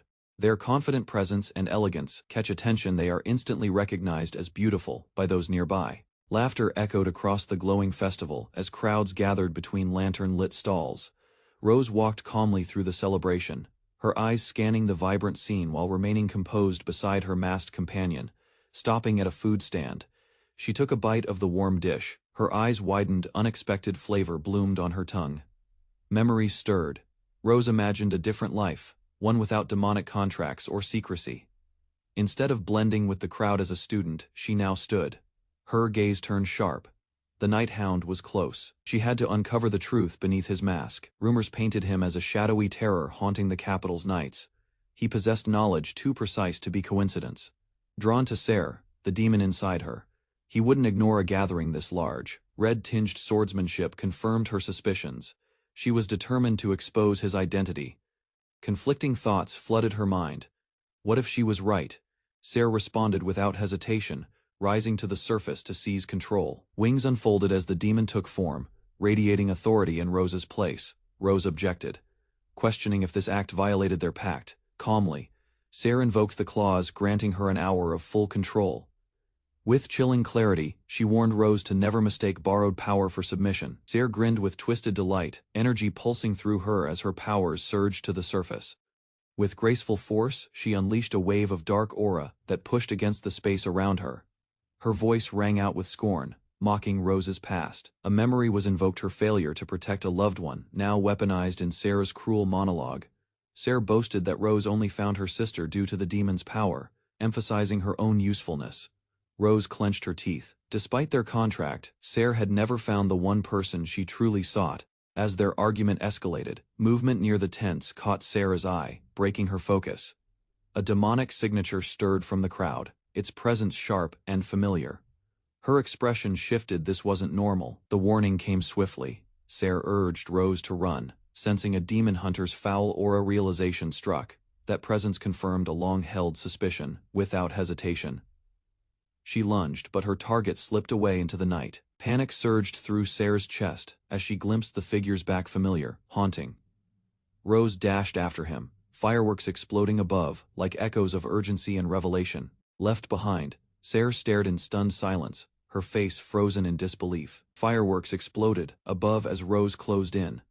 Her eyes locked on a figure disappearing into the crowd's edge. Trailing the cloaked form, she entered a dimly lit booth just as Ser followed behind, gaze fixed. Realization struck. Ser muttered in disbelief. From behind her mask, Ser questioned the sight before her. The figure inside the booth calmly welcomed them, reciting the rules as part of her duty. Ser wondered aloud if the woman was merely disguised to mislead them. With growing irritation, Ser unleashed dark magic. Spirals of power surged through the air, warping space and signaling an ominous spell. Moments later, the ritual completed. Something terrifying had been summoned. Bony claws erupted from the ground. A wave of undead soldiers poured into the square, cloaked in dark mana. Screams pierced the night. Civilians ran in panic as skeletons swarmed through the market. One bystander shouted black magic was forbidden. Eyes turned towards Ser, questioning if she was the villain. Golden energy answered the chaos. A new presence stepped forward, bathed in divine light. Leading a small group, the woman named Dolores commanded order and called for reinforcements with fierce determination. She confronted Ser, demanding answers about her connection to the Nighthound. Ser stood defiantly, declaring an emotional tie to the Nighthound. The memory of a wedding played mockingly in her mind. Her eyes widened in rage, and power surged around her as she responded violently to the claim. Surrounded by undead, Ser commanded them to attack, threatening to turn Dolores into one of them. Dolores noticed someone arriving and called out, shocked to see Sinclair among the chaos. He warned her to flee, but she refused. Both stood their ground, ready to fight. Sinclair's instincts told him he needed to stay. His resolve intensified, even as dark energy swirled nearby. A vortex of mana spiraled upward. Ser maintained control, conjuring an overwhelming magical presence. Sinclair attempted to assess her strength, struggling to grasp the scale of her mana output. Just then, a new figure emerged, descending at high speed from above. From the sky, the Nighthound landed with precision, startling Ser as her spell was interrupted. Surprised, but pleased, she acknowledged his arrival, unaware of his next move. Without warning, the Nighthound launched an attack, sending shockwaves through the ground below. A massive rupture spiraled through the city's foundation, sending debris and fear into the air. Dolores approached the edge, her golden hair swaying as she surveyed the destruction with silent urgency. Behind her, murmurs rose among the crowd. Someone asked if it had been the Nighthound, stunned by how quickly he had moved. Breathing unevenly, Dolores clutched her coat and glanced around, still processing what had occurred. A possibility struck her had he diverted his path to protect the innocent gathered nearby. With hands pressed together, she whispered a silent hope that Vakir had remained unharmed. Elsewhere, Vakir stood across from a masked woman whose confident smile betrayed her menace. Rather than respond, he raised his blade, glowing red and pulsing with intent. Without delay, he charged, crimson energy slashing forward. The woman flinched. Two guards shouted and rushed in from behind. Ignoring them, Vakir activated a ring with eerie violet light. A dome formed instantly. Divine Immortal's ring sealing the space. The battlefield shifted underfoot as purple shockwaves erupted. Crimson mist curled upward, forming a corrupted arena.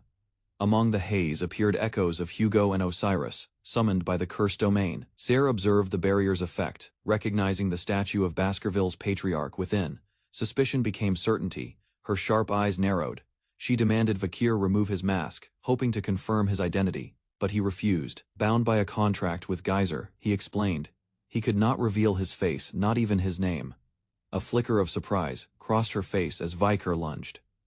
She barely had time to react. Caught off guard, she tried to stop him, but his strikes came fast and without mercy. Blades clashed, her defenses shattered. Struggling to keep pace, she realized his strength had far surpassed their last encounter. Blood spilled from fresh wounds. Desperate, she called out to Geyser, begging for power. The spirit responded. In exchange, she offered half a day of her life. Power surged. Her body was cloaked in violet light as the pact was sealed. From behind, Vakir launched himself forward. He showed no hesitation. With ruthless precision, he clashed again, disrupting the aura surrounding her. Elsewhere, Hugo fought fiercely, shielding a child from monstrous creatures. Dozens of abominations surged forward, only to be met by red slashes from Vakir. One by one, the beasts fell. Vakir stood alone, unyielding in the crimson storm. Despite her borrowed power, the masked woman realized it wasn't enough. Doubt crept in as she hovered above the battlefield. Desperation fueled her voice as she begged Ser for even more strength. The cost no longer mattered. Her plea summoned a monstrous serpent, twisted and massive, coiling violently in response to her call. Vakir's red eyes glowed beneath his mask as he observed the chaotic surge of energy. Ser's presence grew unstable. The masked woman demanded 20 hours of power. Clashing once again, Vakir cut through summoned beasts, reflecting on the reckless nature of her growing attacks. She screamed in frustration. Nothing landed cleanly on Vakir. Attacks exploded around him, yet he remained composed. Ser complied again. 21 hours. Then 22. Her mind frayed with obsession. Suddenly, a swirling vortex of blue energy engulfed Vakir, halting movement on the battlefield. He struck through the barrier's heart, bursting it open with pure force. Both enemies froze, their breathing ragged as the pressure shattered. Trapped in the blue sphere, Vakir stared directly at his opponent. She mocked him, demanding he reveal his face once more. Ignoring her taunts, Vakir lunged forward, sword raised, while her expression turned to unease. Vakir pressed forward through waves of enemies, his body bloodied yet relentless in motion. She glowing eyes locked onto his opponent with unwavering hatred. He fought not just to win, but to reject the demonic presence with everything he had endured. Ser, weakened, leaned against the wall, trying to understand his rage, questioned his restraint, sensing that something deeper held him back from killing her. Her suspicions grew. Perhaps he wasn't just hiding his identity, but protecting something. Memories flooded her mind as she pieced together his silence and his pain. She spoke aloud her theory that he wanted to say something, but couldn't. In response, Vikir launched forward, silent and unreadable.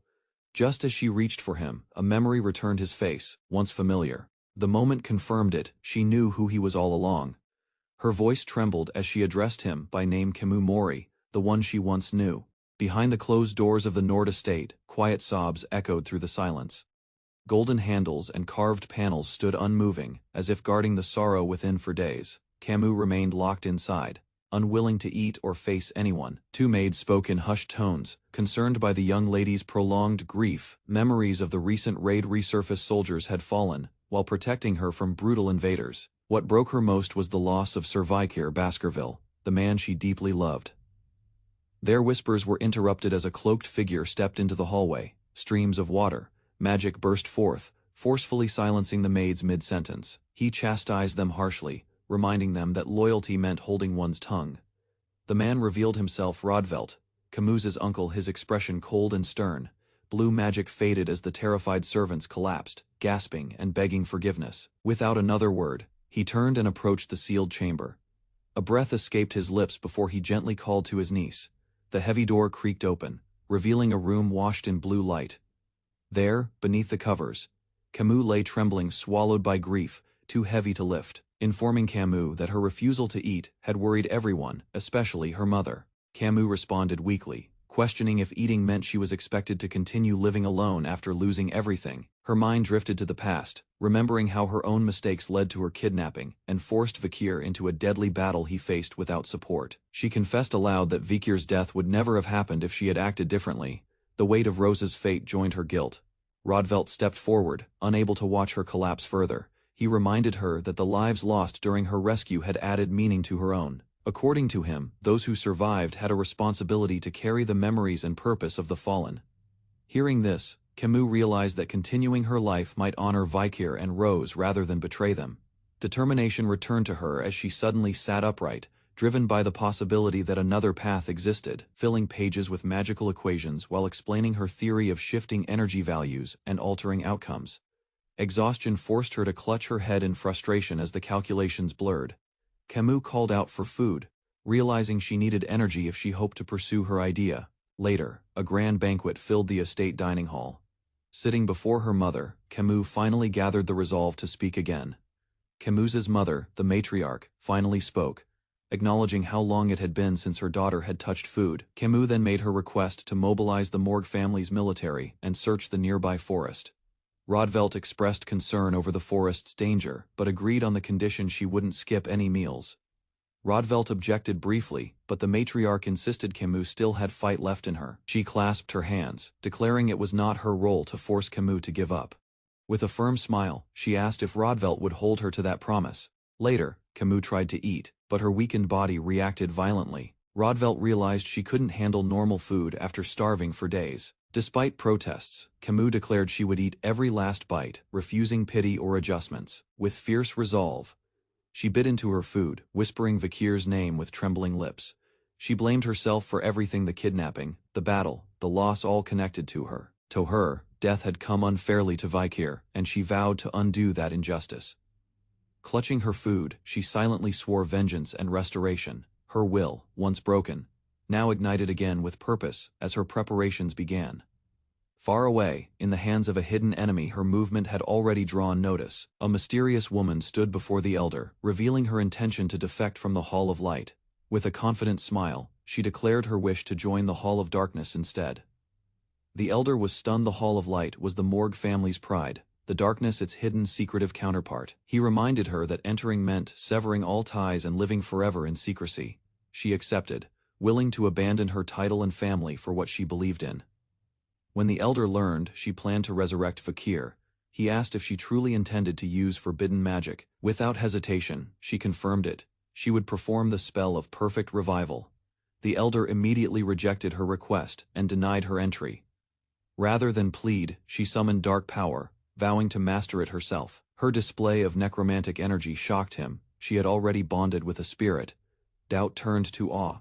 Could she be a genius, like her mother once was? Recognizing her talent, the elder finally relented. He warned her that submission to the hall meant obeying him fully, unshaken. She said she didn't care what she lost. If it meant saving Vikir, she would sacrifice everything. Beneath the moonlit cliffs, the ancient Hall of Darkness remains buried from the world's eyes. Only the most trusted members of the Baskerville family know of this space, a place where light dares not enter far. Below, at the 586th level, the air trembles with forbidden power as arcane energy begins to stir. Camus stands at the center, summoning a skeletal warrior from the void with calm precision. A gray-haired sorcerer watches, silently, astonished by the rapid progress she's made in black magic. While she commands the undead, he wrestles with emotions conflicted between admiration and dread. In her face, he sees echoes of a long-lost woman, and it haunts him. His own necromancy, his flawed true resurrection continues to elude him. Though he cautions her, the risk of failure means little to someone so determined. Camus's resolve remains firm. She will succeed no matter the cost. To her, the soul she seeks is unshakable, unbreakable. Unaware of her thoughts, her brother senses she's chosen darkness over redemption. Urgent voices question whether she should be stopped.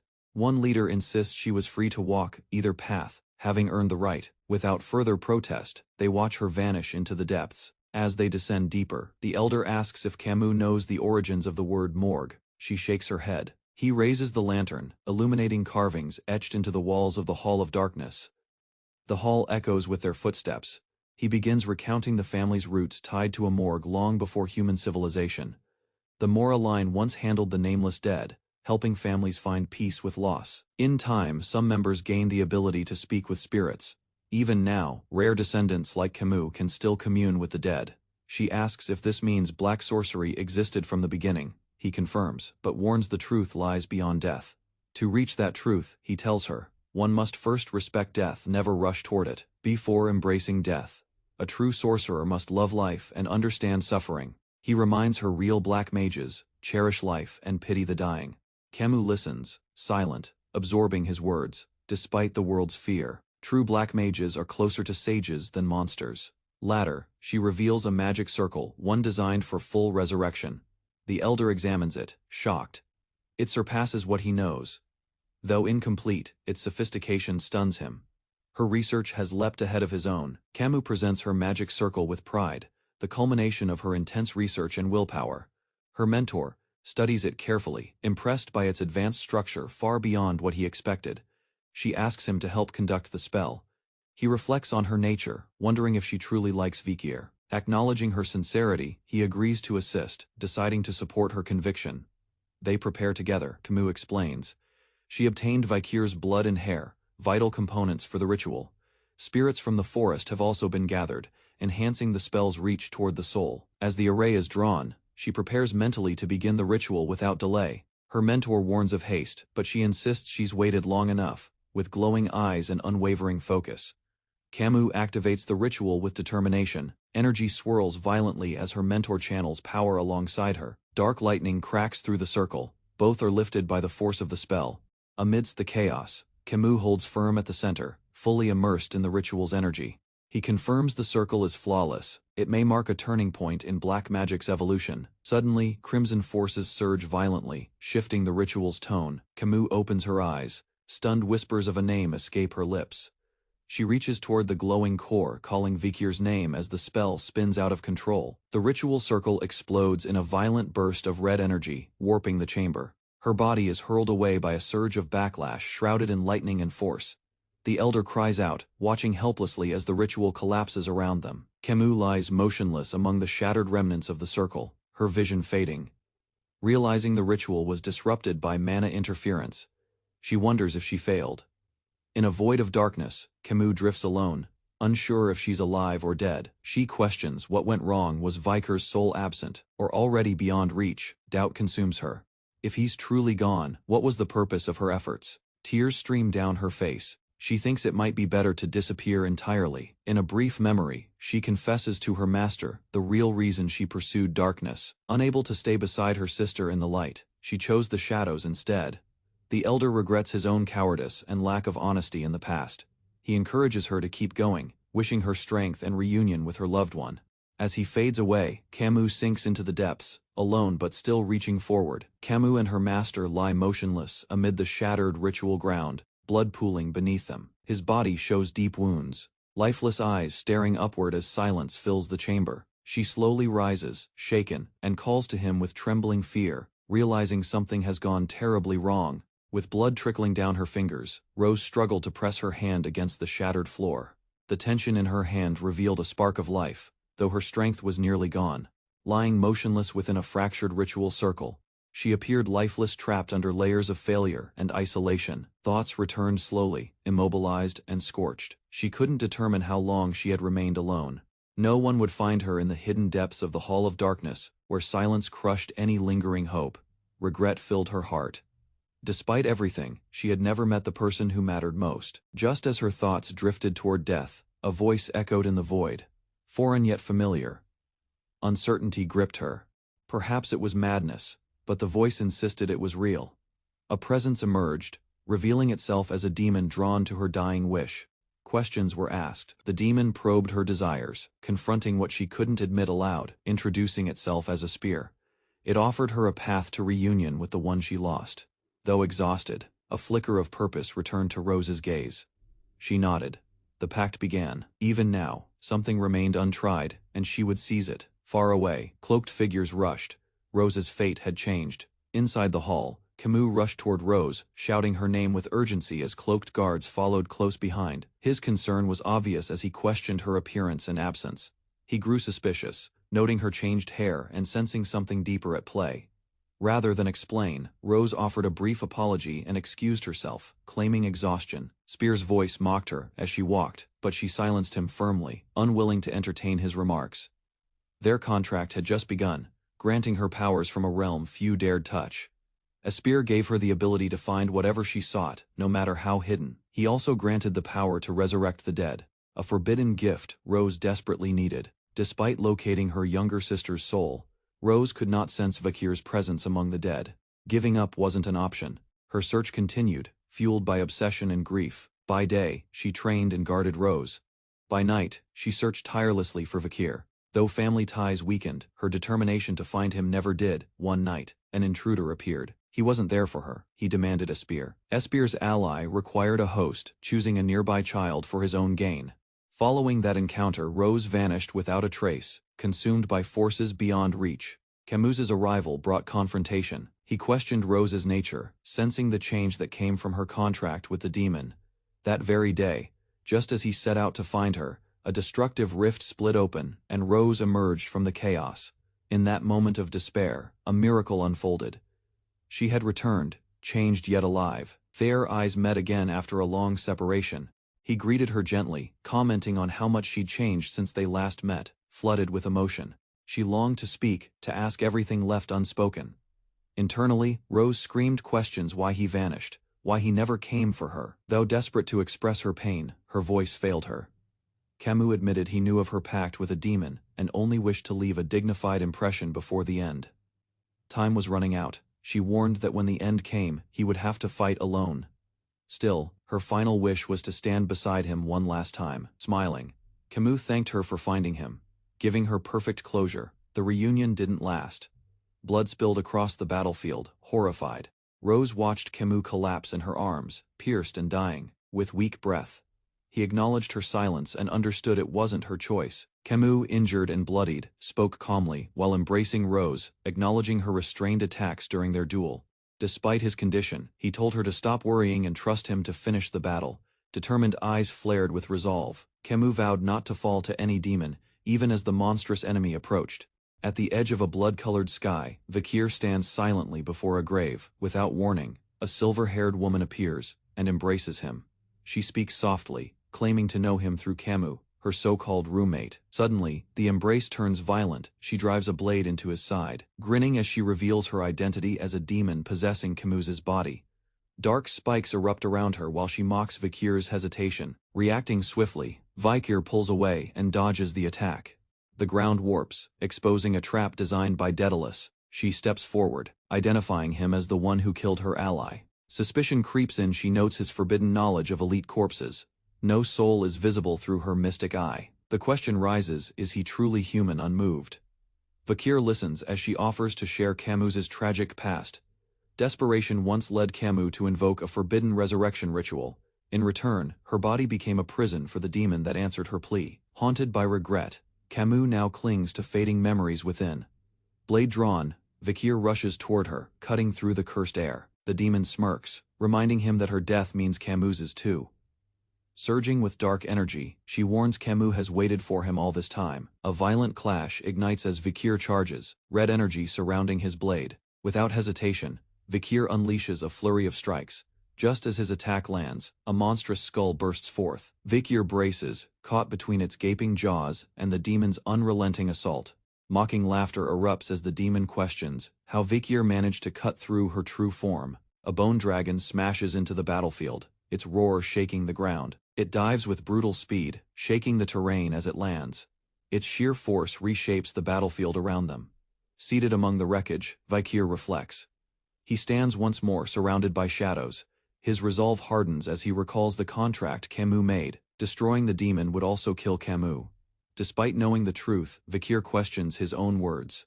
He dodges incoming attacks, mid-thought. Dark tendrils strike again, forcing Vakir to keep moving or be consumed. Understanding the weight of his choice, Vakir silently acknowledges the cost. The fate of humanity and Camus's life sit on opposite sides of a scale.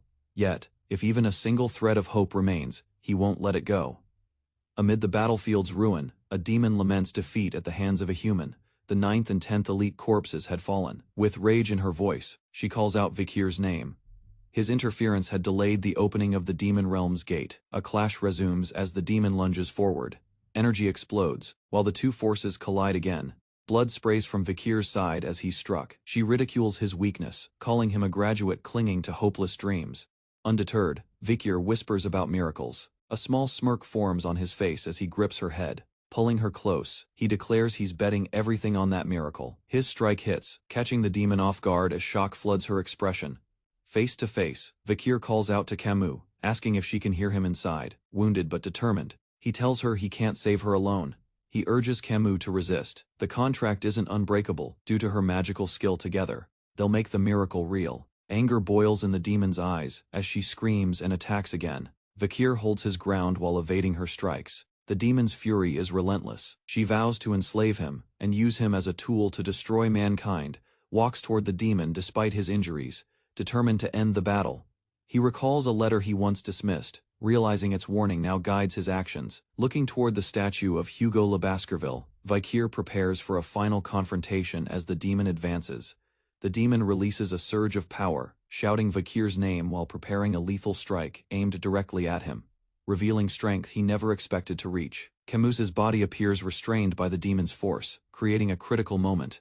At his desk, a determined man carefully pens a record of his path to sword mastery. Realizing mastery demands more than rank, he begins detailing the long process he once endured. Memories resurface. Not long after his child was born, he overcame grief from losing Roxanne and Penelope, through relentless focus on the sword. Each day became a ritual of training, driven by obsession and loss. His blade rarely rested, but progress stalled. Countless swings yielded no breakthrough. In the end, persistence alone wasn't enough.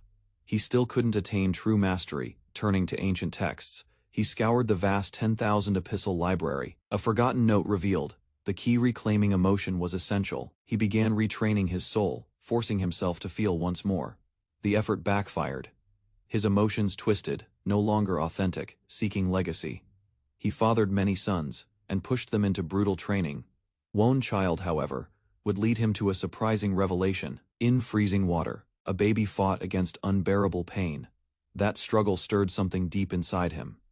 For the first time in years, he felt genuine joy, guilt, and sorrow. Immersed in swirling emotions, the man stood still in the water. Confusion mixed with clarity. Amid that inner chaos, a sudden realization struck: something had changed within him. By morning he discovered he'd become a swordmaster. Through his son, he gained everything he had once sought. The wisdom passed down that emotions lead to true mastery echoed in his mind. Now, his son faced battle. To defeat Sane's magic, he needed his own awakening, not borrowed strength. As the clash intensified, he sensed anger, and possibly sorrow, rising from within. A powerful opponent descended, striking hard. The ground cracked beneath the weight of her attack. Wounded but alert, the boy clenched his fist, trying to summon strength. In this moment, joy or thrill had no place, only raw defiance remained. The enemy taunted him, demanding a response.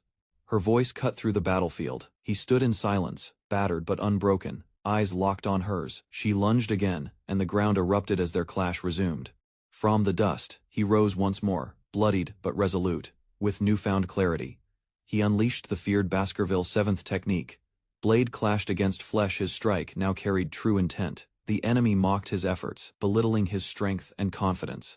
Her words were sharp and taunting. With a smirk, she struck with a powerful counter, sending tremors across the battlefield.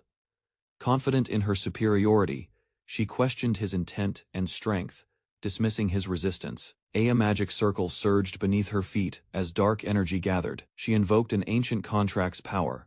From within the void, grotesque hands burst forth, binding and restraining him. Without hesitation, she unleashed a monstrous creature, daring him to survive its assault. The resulting impact tore through the ground, creating a massive crater. Dust and debris scattered as silence followed the destruction. Lying at the center, his bloodied body barely moved, yet breath remained. She stared in disbelief. Despite the brutal attack, he still lived. Struggling, he admitted his body couldn't heal anymore. Yet determination filled his eyes. Wounded and drained, he still rose, embracing a comrade in shared resolve. Driven by purpose, he forced his body to move, step by step. Even if it meant rising 100 times, he would not give in. His resolve shocked her. She recoiled, stunned by the strength in his eyes. A masked ally intervened, binding the enemy momentarily, despite the contract's danger. With urgency in his voice, he pleaded for the final strike. If the hero failed, his own soul would be claimed. Even while bleeding, the warrior smirked, acknowledging the grim humor of the situation. A twisted grin formed as the enemy mocked their desperation, unfazed by the looming threat. The wounded fighter launched forward, fueled by emotion. Dark power surged again. The enemy stood defiant, daring them to pierce her enchanted armor. The red blade spun in his grip as he carved a path through summoned monsters. Thoughts of the heart's mystery flickered. Was this the emotion the old man spoke of? For the first time, he understood. Rage, hope, sorrow all surged within his chest. A girl once forgotten wept openly. Her voice trembled with honesty. She named each feeling: joy at reunion, fury over injury, grief for his suffering. Yet in her eyes, excitement shone brightest. This was their destined moment. With his blade ignited, he activated the feared Baskerville 7th technique once more. Their eyes locked as he charged. Her stance faltered, sensing his intent. The final strike exploded in a burst of light. Emotions and steel, united at last. Amid the crimson dusk, a towering figure stands, his uncovered eyes perceiving far beyond normal sight. With lethal clarity, he identifies hidden threats and strikes them down effortlessly. Such elite warriors, having reached the pinnacle of blade mastery, are known as sword masters. A monstrous entity recoils, stunned by the sudden turn. Its core mission to unlock the gate is disrupted by overwhelming force. Now transformed, Vakir senses his abilities exceeding mortal limits, guided by transcendent awareness. Turning his gaze, he spots Camus Morgue collapsed in the distance. Carefully, he begins to approach, noting the lifeless silence around her. Hope flickers within him, yearning for the reunion they were once denied. Without warning, the ground fractures violently beneath their feet. A radiant beam erupts skyward, cleaving the land and air apart. Shock waves spread outward, signaling the emergence of a catastrophic force. Acting swiftly, Vakir shields Camus from the incoming assault. He crashes hard, bloodied and breathless, barely conscious. Nearby, an odd creature watches him intently, silent but aware. Rose steps silently into the clearing, her glowing eyes fixed on Vakir's wounded body. As she gazes at him, unreadable emotions swirl beneath her expressionless face. Sensing danger, the small creature, guarding Vakir, growls, positioning itself between them. Camus is gently lifted to her feet, supported by Rose and an unknown figure. They begin to move away, leaving Vakir behind, who stirs weakly on the ground. He rises with effort, prompting Rose to pause and acknowledge his recovery. She notes that if he's conscious, Camus must be safe as well. Relief softens her features, though urgency remains in her stance. Vakir, catching his breath, explains there is no time for reunion and makes a request. He hands over an item. instructing Rose to give it to Camus. His words are clear. Camus must follow if she wants to find him again. Without hesitation, Rose watches him go, determined to fulfill his wish. Vakir vanishes into the woods as Rose stays behind, thoughtful and composed. Moments later, civilians chatter about the Nighthound's recent battle and retreat. Cheers and relief fill the crowd until someone urgently asks, "Vakir, where did you go?" Vakir's allies gather, their concern evident as they question his sudden disappearance. One of them, suspicious but curious, glances toward Vakir while pondering his silence. Voices rise as his comrades scold him for taking on the mission alone, fearing for his safety. Another reflects aloud, misunderstanding Vakir's actions as forming a gang. Within his thoughts, Vakir admits nearly misreading the moment again. Meanwhile, the sunrise stretches across the sky as Camus prepares to leave. Arriving at the portal, she faces Rose, who silently awaits her approach. Camus steps forward, weakened but determined to move. She explains her body had shut down due to the broken contract with Serre, leaving her unable to greet Vakir. Frustration builds as Camus regrets assuming Vakir had died. Despite the pain, she acknowledges how Vakir shielded her, without hesitation. A blush spreads across her face as she wonders if his actions prove he truly values her. Pride fills her voice this time. She stayed and fought beside him. As she speaks of trust, she calls out to Serre, questioning the contract's terms. With a shout, Serre protests, claiming betrayal, while Camus presses for answers. Serre smugly boasts about surviving the contract's collapse, having avoided death through penalty magic. Camus responds with overwhelming power, forcing Serre to panic under a surge of magical energy, trapped within a binding field. Serre begs for mercy, as Camus declares dominance over her completely. They discuss what comes next. Serre now subdued and silent, beside them. Though Rose jokes about opening the gate, she clarifies her real goal is recovery and returning home. Acknowledge the damage done and the need to rebuild. Now that Vakir is alive elsewhere, a hooded girl reflects on her next steps, driven by gratitude and a final promise. She prepares to honor her master's death and reunite with someone she once lost. Clutching a keepsake, she silently thanks the one who made their reunion possible. A plan forms to enter the academy and cross paths with Vakir again. As she moves forward, her expression shifts with determination and anticipation. In her heart, a firm vow is made next time, she will not let him go. Following the festival, tension lingered as the academy grounds bore signs of destruction. Whispers about the Night Hound's invasion spread quickly, with students nervously recalling how the professors intervened. Rather than understanding the threat, most treated it as entertainment, unaware of how close disaster had loomed. Inside the council room, Dolores slammed the article on the table, demanding to know the author. The article harshly accused the Night Hound of widespread destruction and crimes against the Empire. Dolores refuted the claim, stating the chaos during the festival was actually caused by a rogue black mage. Another student criticized the article's emotional tone. Vakir revealed he wrote the piece at Professor Vinci's request. While Dolores was absent, clearly frustrated, she scolded him for manipulating facts in her absence as council head. Dolores produced an official statement from the capital's garrison disproving the Night Hound's involvement. The real attacker left no blade wounds, only snake-like markings at each site. Ouroboros, a female villain, was identified as the true perpetrator behind the chaos. With all witnesses now dead, speculation replaced evidence. She insisted each criminal act be properly attributed, not carelessly assigned.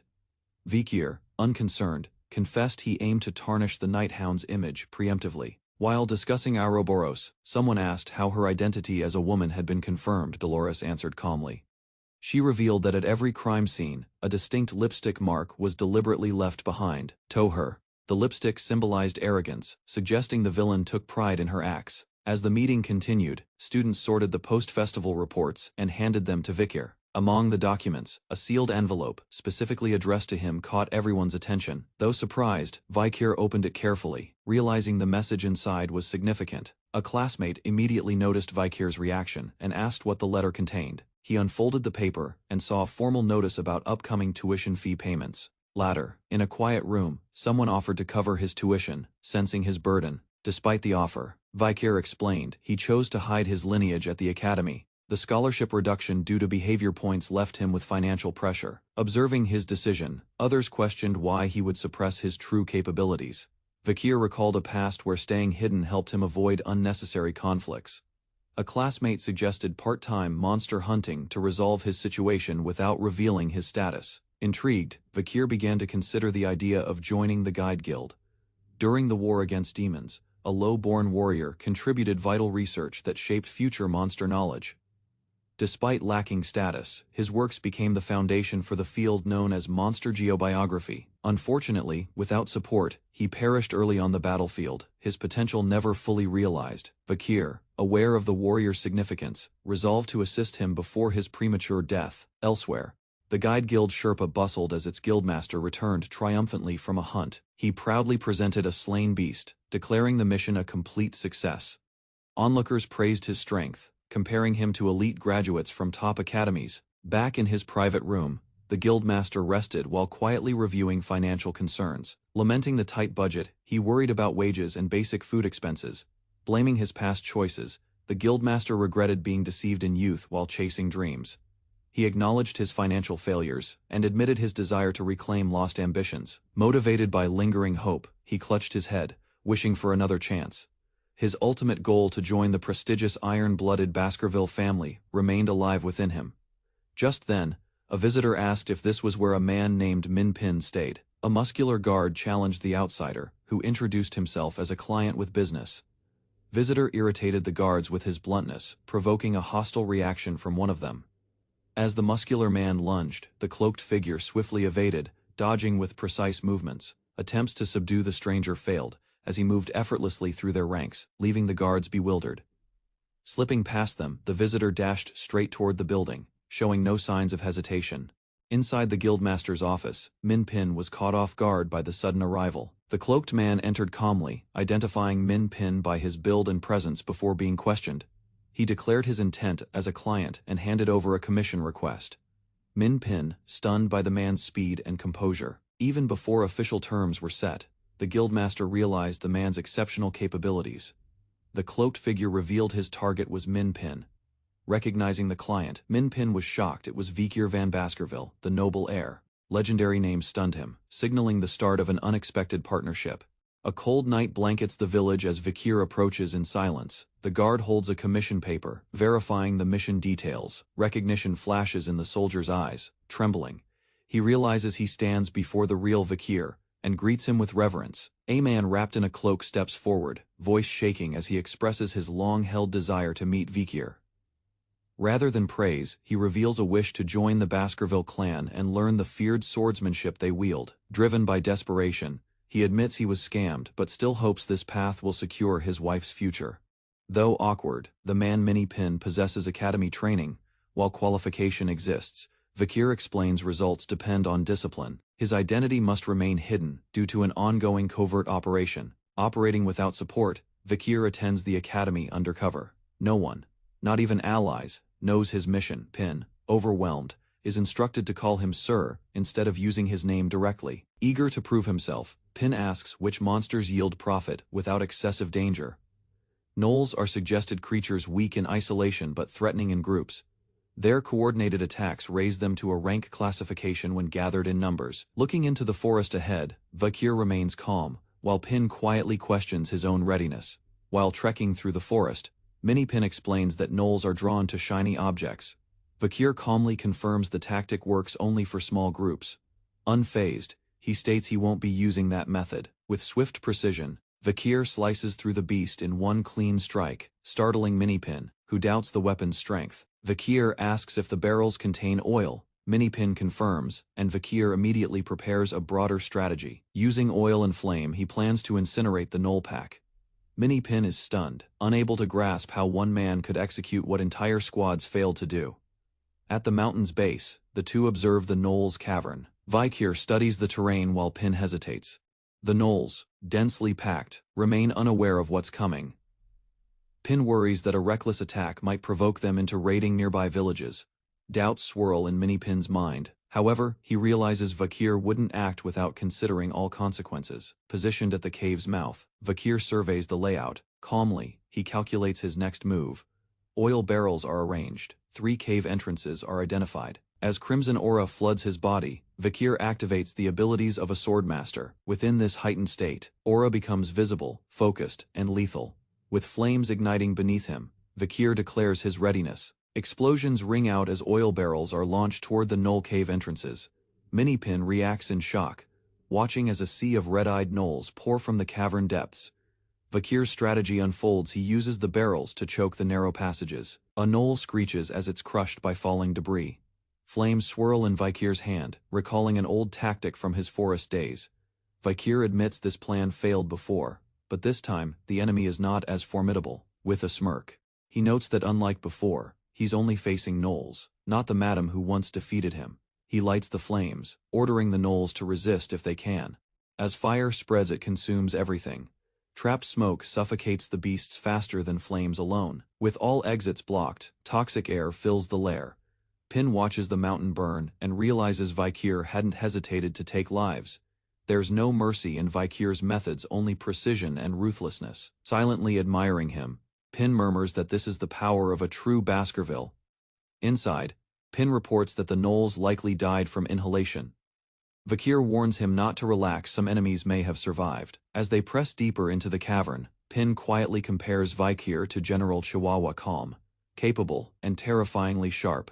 Pin halts abruptly, his torchlight catching something unusual along the cavern wall. They both spot scratches resembling deliberate markings rather than natural erosion. Proceeding cautiously, the two men enter a chamber where the light begins to reflect off something unexpected. Gold coins shimmer in the darkness, piled high like a vault. Both men freeze, stunned. Vakir examines the layout and concludes it resembles a hidden stash rather than a gnoll hoard. A strange object among the treasure confirms that someone intelligent used the lair as storage. The object glows faintly in Vakir's hand. They realize someone powerful left this behind. Someone capable of subduing gnolls with ease. Far away, a dark armored figure reacts. Intruders have entered his hidden vault. Inside a dim cavern, Vakir and his companion tread cautiously, the flicker of torchlight casting shadows on the stone walls. Deeper within, they uncover a chamber overflowing with gold, far beyond what mere ghouls could have guarded alone. A recent report comes to Vakir's mind, an anonymous force dismantling crime dens and vanishing without a trace. Clues at those scenes were bizarre high-heeled footprints and giant serpent-like trails. Without warning, the ground erupts as something crashes down, shaking the vault and scattering debris. Out of the dust, a woman approaches, her heels clicking steadily, a sinister giggle escaping her lips. Magic swirls around her as she mocks the intruders, calling them pests within her domain. Her identity is revealed: Ouroboros, wielding a whip that mimics a serpent's path. To her, their intrusion is curious, yet she hints that their luck may soon end. Recognition flashes in her eyes the moment she sees Vakir. He observes her unease and wonders why she fears him. Though uncertain, Vakir knows her reaction gives him an advantage. A wave of violet energy floods the chamber, radiating from her form. Despite the threat, Vakir stands calm, analyzing her movements. His next decision will determine who walks out alive.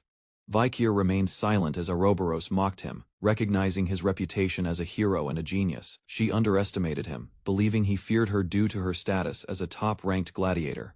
Meanwhile, Vakir's ally mentioned the Imperial garrison nearby, offering a potential escape route. Stepping forward, the soldier vowed to hold off Ouroboros, urging Vakir to flee while he created a diversion.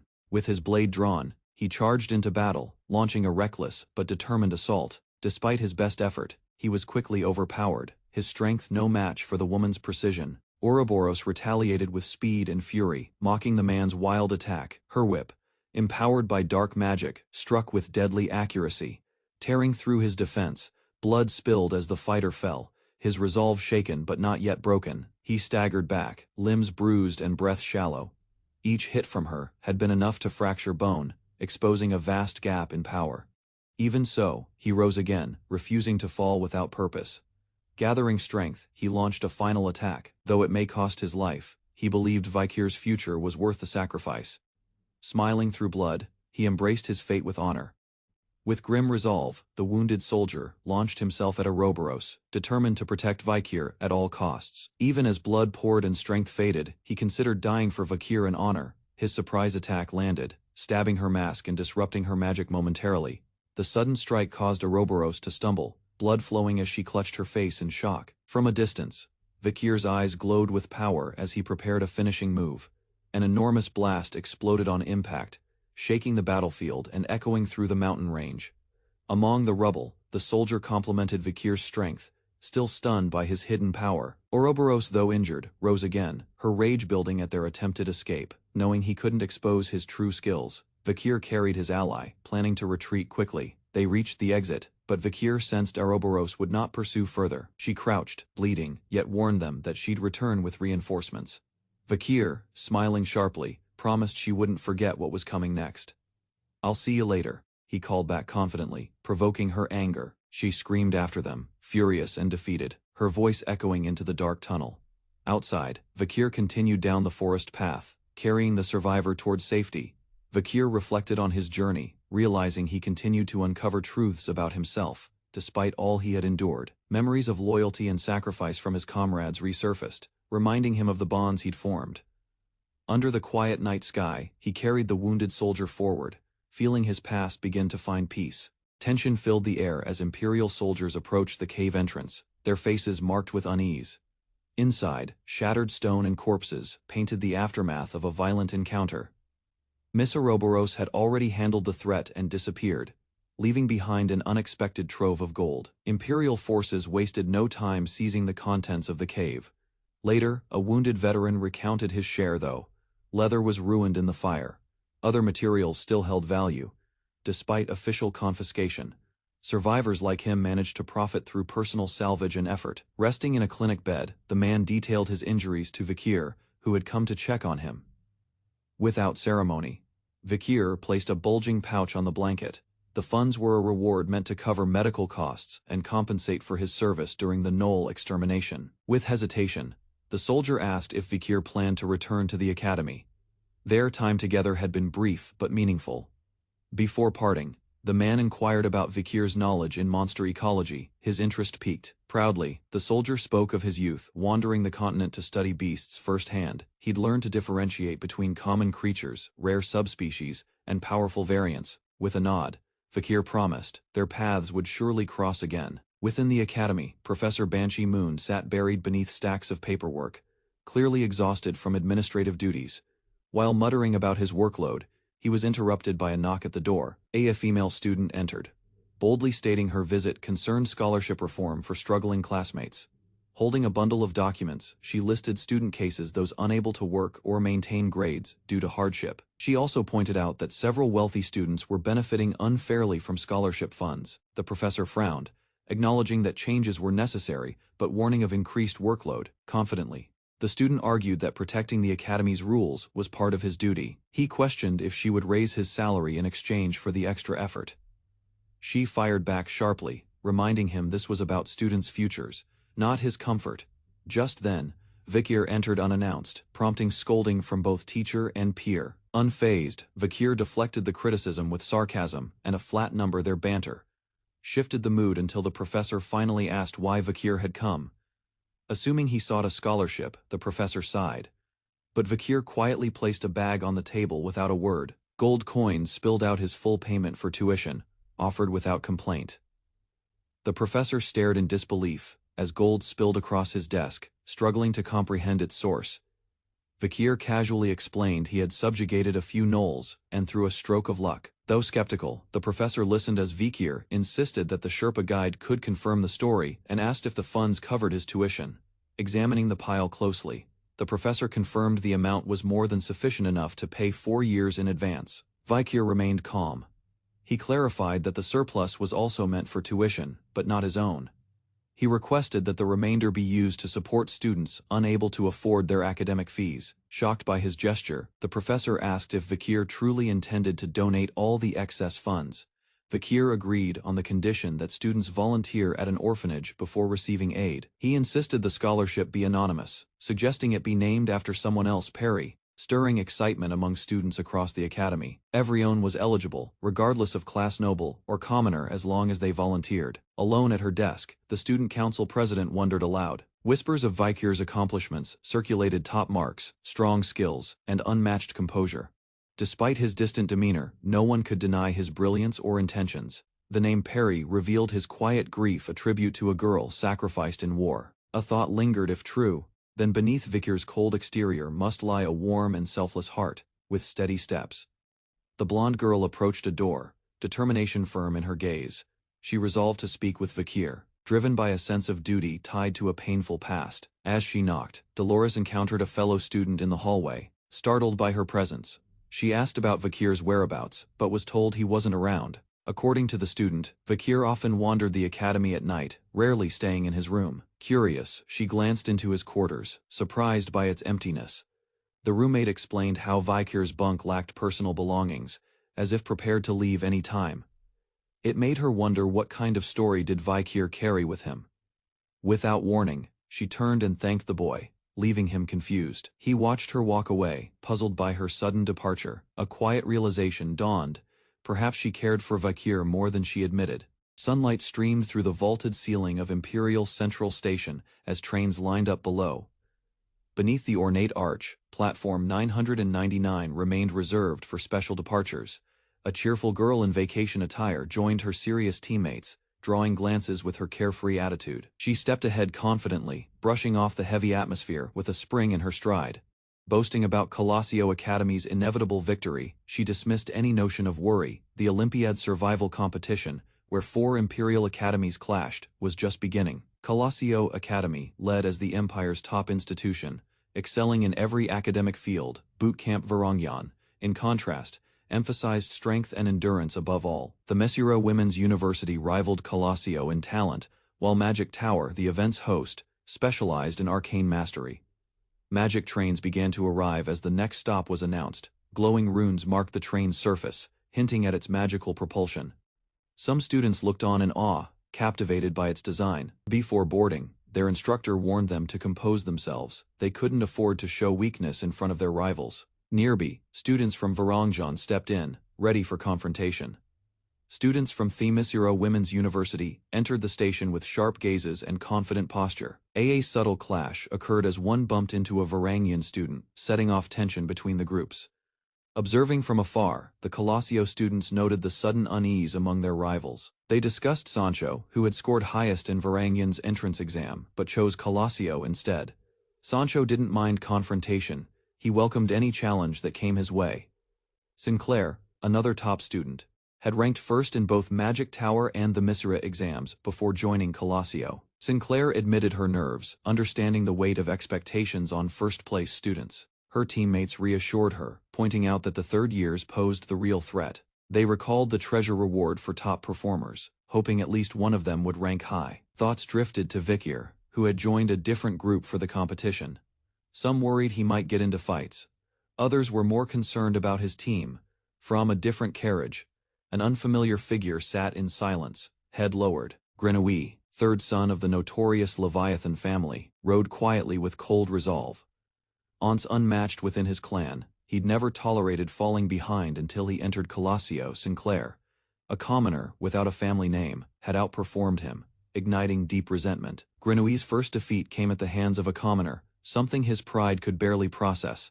Strangely, instead of pure resentment, he began to feel something unfamiliar whenever he looked at Sinclair. Her silver hair, soft expression, and calm presence stirred emotions. He didn't fully understand. He realized he was rooting for her. Despite his confusion, Grenouille attempted to approach her, calling her only commoner out of habit, before he could say more. Sinclair was invited by another team, Vakir's team. Seeing Sinclair accept the offer, he clenched his fists, overwhelmed by frustration and jealousy. Inside the train, Vakir sat silently as group members gathered, including Grenouille. His calm demeanor unsettled Grenouille, who couldn't comprehend Sinclair's interest in someone so plain. Fueled by resentment, he decided to join Vakir's group not for teamwork, but to defeat him from within. Without hesitation, Grenouille declared himself the group leader, waiting for opposition. Only questioning his odd behavior, using Vakir's lap as a footrest. Mocking Vakir's status, Grenouille justified it as noble privilege, flaunting his superiority. When others scowled, Grenouille threatened them, referencing his poisonous bloodline. He warned he could implant toxins in their bodies if provoked. With a venomous glare, he lashed out at Vakir, branding him a worthless commoner. Vakir rose from his seat, calmly brushing off Grenouille's attempt to intimidate him. He stepped away from the group, stating he was heading to the bathroom. After exiting the carriage, he silenced their protest, leaving them unsettled by his controlled reaction. Grenouille found himself overwhelmed as several teammates restrained him, reacting to his earlier hostility. Vakir returned, expressing that interference would not be tolerated during the coming competition. With a clear objective in mind, he reminded himself he needed high scores to qualify for the artifact prize. He recalled that only top 10 finalists earned the right to choose from the treasure room. Among the guarded relics was a dangerous sealed item, one he planned to destroy. This artifact, known as the 7th Elite Corpse Decorama, hidden beneath layers of time, Decorabia 7th, among the elite corpses remained undisturbed within the Academy's vault. Before his regression, no one had discovered its true form. Now, Vicar knows this entity played a role in aiding the demons during the catastrophic fall. Armed with foresight, he recognizes the rare chance to strike first and seize the hidden treasures before they awaken. Without hesitation, his hand grips the chamber door. Inside, a student sits still, paralyzed by terror beyond comprehension. A weak voice attempts to emerge, but the pressure overwhelms him. His body trembles, spirit cracking. The boy screams uncontrollably, consumed by madness. Vakir remains still, eyes sharp, turning away. Vakir leaves the chaos behind. Around him, panic brews among classmates. His plan demands precision. A destabilizing element must be removed. Blue energy erupts and cleanses the threat in one precise strike. Latter students gather. Breathless confusion lingers. Only one glances at Vakir, sensing hidden resolve. As dusk settles over Dortsmile City, calm returns. A towering spire looms home to the enigmatic magic tower. Its secrets rival even the divine immortal's ring, a relic that defies space. With grace, a representative greets them, ushering in the next trial. 3 powerful figures step forward: Dolores of the Elven Nation, Jurassico, from Varangian, and Lovegood representing Thermopolis. Each carries prestige, strength, and reputation. Reunited after months apart, they exchange greetings with ease, amid laughter. They comment on the short time since their last meeting, each carrying distinct personalities. Jurassico mocks the mage's long name, calling him arrogant smarty pants. A younger group watches, puzzled. The odd name stirs curiosity, prompting explanation of the magic tower's tradition. The true name, Philippus Theophrastus, Bombastus von Hohenheim, is far less memorable. Jurassico's legend is no exaggeration. He once defeated a giant bear with a single blow. Arrogant smarty pants led a victorious charge during the Uni-League, using powerful teleportation magic. Lovegood, elegant and deadly, subdued enemies mid-battle and guided panicked allies to safety. The mage host lifts a hand, drawing attention. He gestures toward the tower, offering rest after a long journey. Staring skyward, the group is mesmerized by the magic tower's grandeur. They arrive at their quarters opulent, glowing under starlight. Lavish dishes cover the tables. Dolores, impressed, praises the food.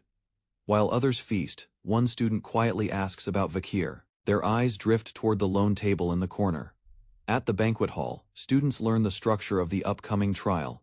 Each academy sent 100 trainees, and only the top 10 among 400 will claim a treasured artifact. As tension builds, one student raises an eyebrow at the sight of Varangian members sharing the same accommodation. They scoff at the others' manners, quietly judging them as uncultured despite the shared setting. Mockery spreads across the room. Varangian students hoard food, ignoring order and etiquette. Among them, a lone girl nearly drops her plate until someone helps her, showing rare kindness in the chaos. A towering student steps forward and questions their behavior. His presence quiets the noise. Sancho challenges their lack of discipline, calling them out for skipping the line. Despite his calm, provocation escalates. They insult him, unaware of his past achievements. He reminds them he chose Colossio over Varangian Bulasin. A hulking first year from Varangian realizes Sancho once beat him. Their past rivalry resurfaces, now surrounded by witnesses. Others whisper, impressed Sancho rejected prestige to grow stronger elsewhere, fueled by pride. Bulasin slams his hand down and roars for a duel.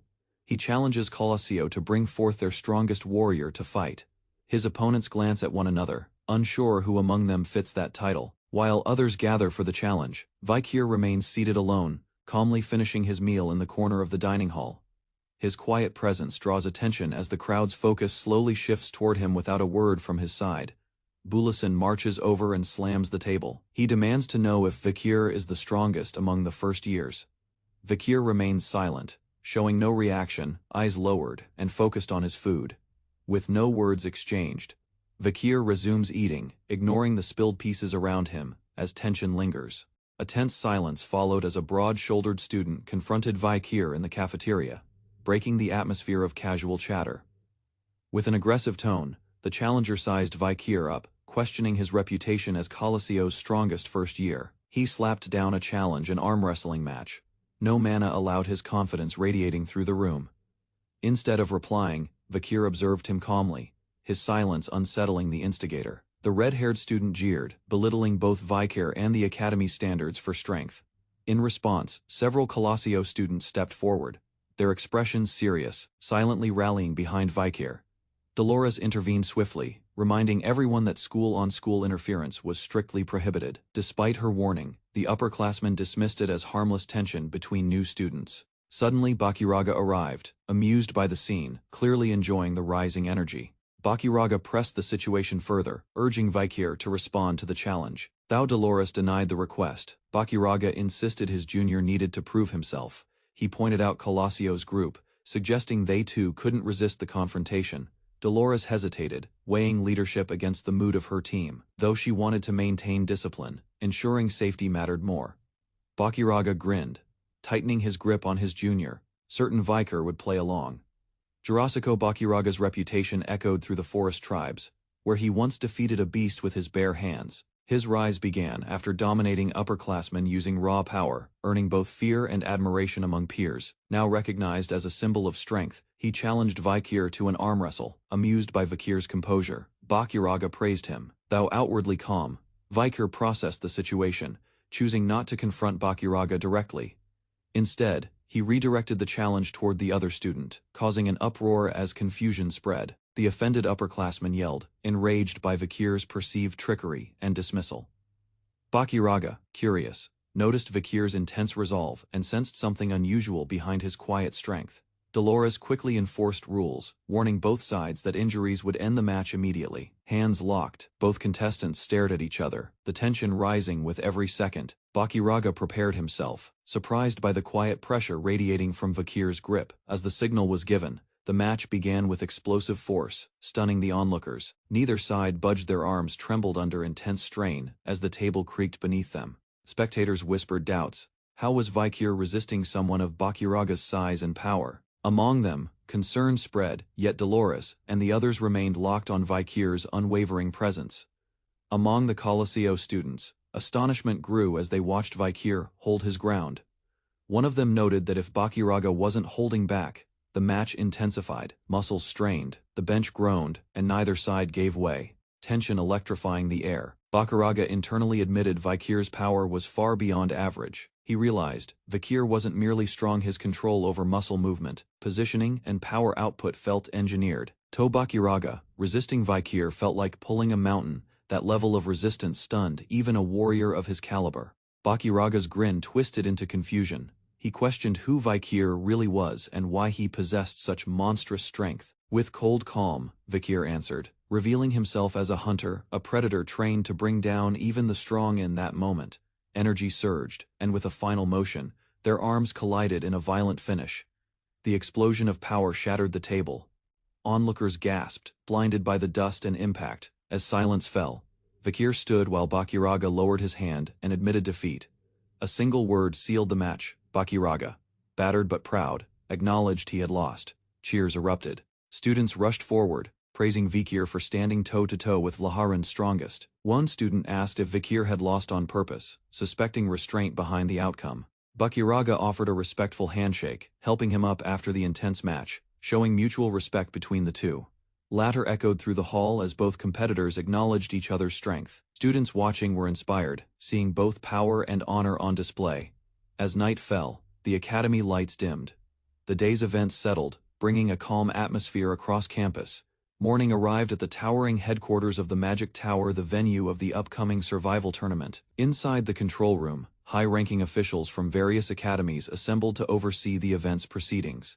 Acknowledging the honor of hosting such an event at the Magic Tower, a magical surveillance system displayed every participant's location and movement within the competition grounds. They admired the system's scope, noting it could monitor all 400 students involved in the survival test, filled with mountainous terrain, revealed the harsh environment awaiting the students. Concern rose as officials questioned whether students could endure the brutal conditions mapped out below. In the forest below, Vakir stood alert, surrounded by glowing eyes, ready to face the trial ahead. The Olympiad survival competition commenced as the towering Magic Tower cast its shadow across the city. Beyond its exterior, the interior of the tower stretched into vast realms that defied logic. This year's battleground was the volatile Le Rouge et Le Noir mountain. Chosen for its treacherous terrain, teams were deployed into the dark forest, each student bearing a protective shield gauge. A sudden rustle in the trees revealed a hulking beast crashing through the undergrowth. Faced with danger, the students had to decide between confrontation or evasion. Points were awarded for slaying monsters, adding a strategic risk to the challenge. Rather than retreat, one group formed up, preparing to fight with precision. Instructions were issued: quickly distraction and attack roles clearly assigned. As the monster charged, team members split into position to execute the plan. Bianca gathered energy, her aura glowing as she readied her strike. With a nod, she confirmed her role and unleashed the spell. A beam of power surged forth, narrowly hitting the enemy. Tension rose as the timing was questioned by teammates. Their moment ended abruptly as a new threat forced them to escape. A fiery vortex exploded before the two students, overwhelming them with its intensity. Moments later, a blast engulfed the scene in a devastating eruption. From within the flames, another contestant mocked them, amused by their weakness, and intent on earning points by hunting others. Elsewhere, a student stumbled through the dense forest, his stamina visibly drained. Frustrated and exhausted, he struggled to understand how his teammates disappeared so quickly. Memories of being left behind stirred anger as he cursed the ones who abandoned him. A scent in the air suddenly caught his attention, triggering a desperate reaction. Realizing it was food, he sprinted recklessly, determined to seize it. He planned to ambush the group and steal their supplies using his poison magic. Charging toward the camp, he was suddenly caught in a hidden trap. Dangling upside down, he demanded to be released, confused by the ambush. To his surprise, familiar faces appeared and questioned his presence. Embarrassed, he greeted them awkwardly as they returned to their camp. Discovering shelter and food, he was shocked by their preparations. When told a commoner set it all up, disbelief filled his voice. Grenouille tried to defend his earlier question, flustered by the group's cold reaction.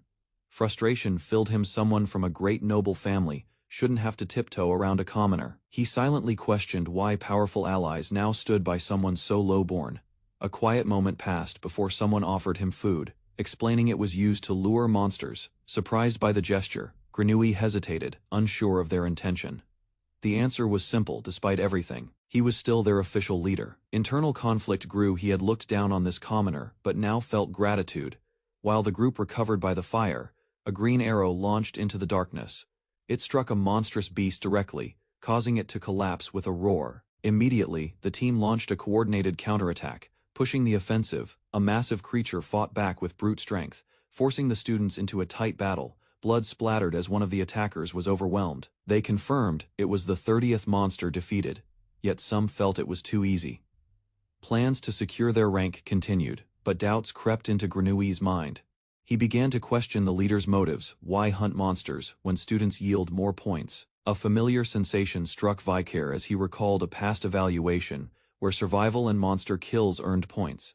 Memories of choosing monster hunting over defeating others came back as he assessed the current terrain. Though it resembled home, a growing unease settled in as something felt off about the location. Since entering the mountain, a strange anxiety had lingered within him. His swordmaster instincts warned that danger was near. Tightening his grip, shadows moved. An unknown presence was closing in on the group. As enemies launched a surprise assault, the team prepared to defend. Shock struck one of the girls as she recognized a familiar face.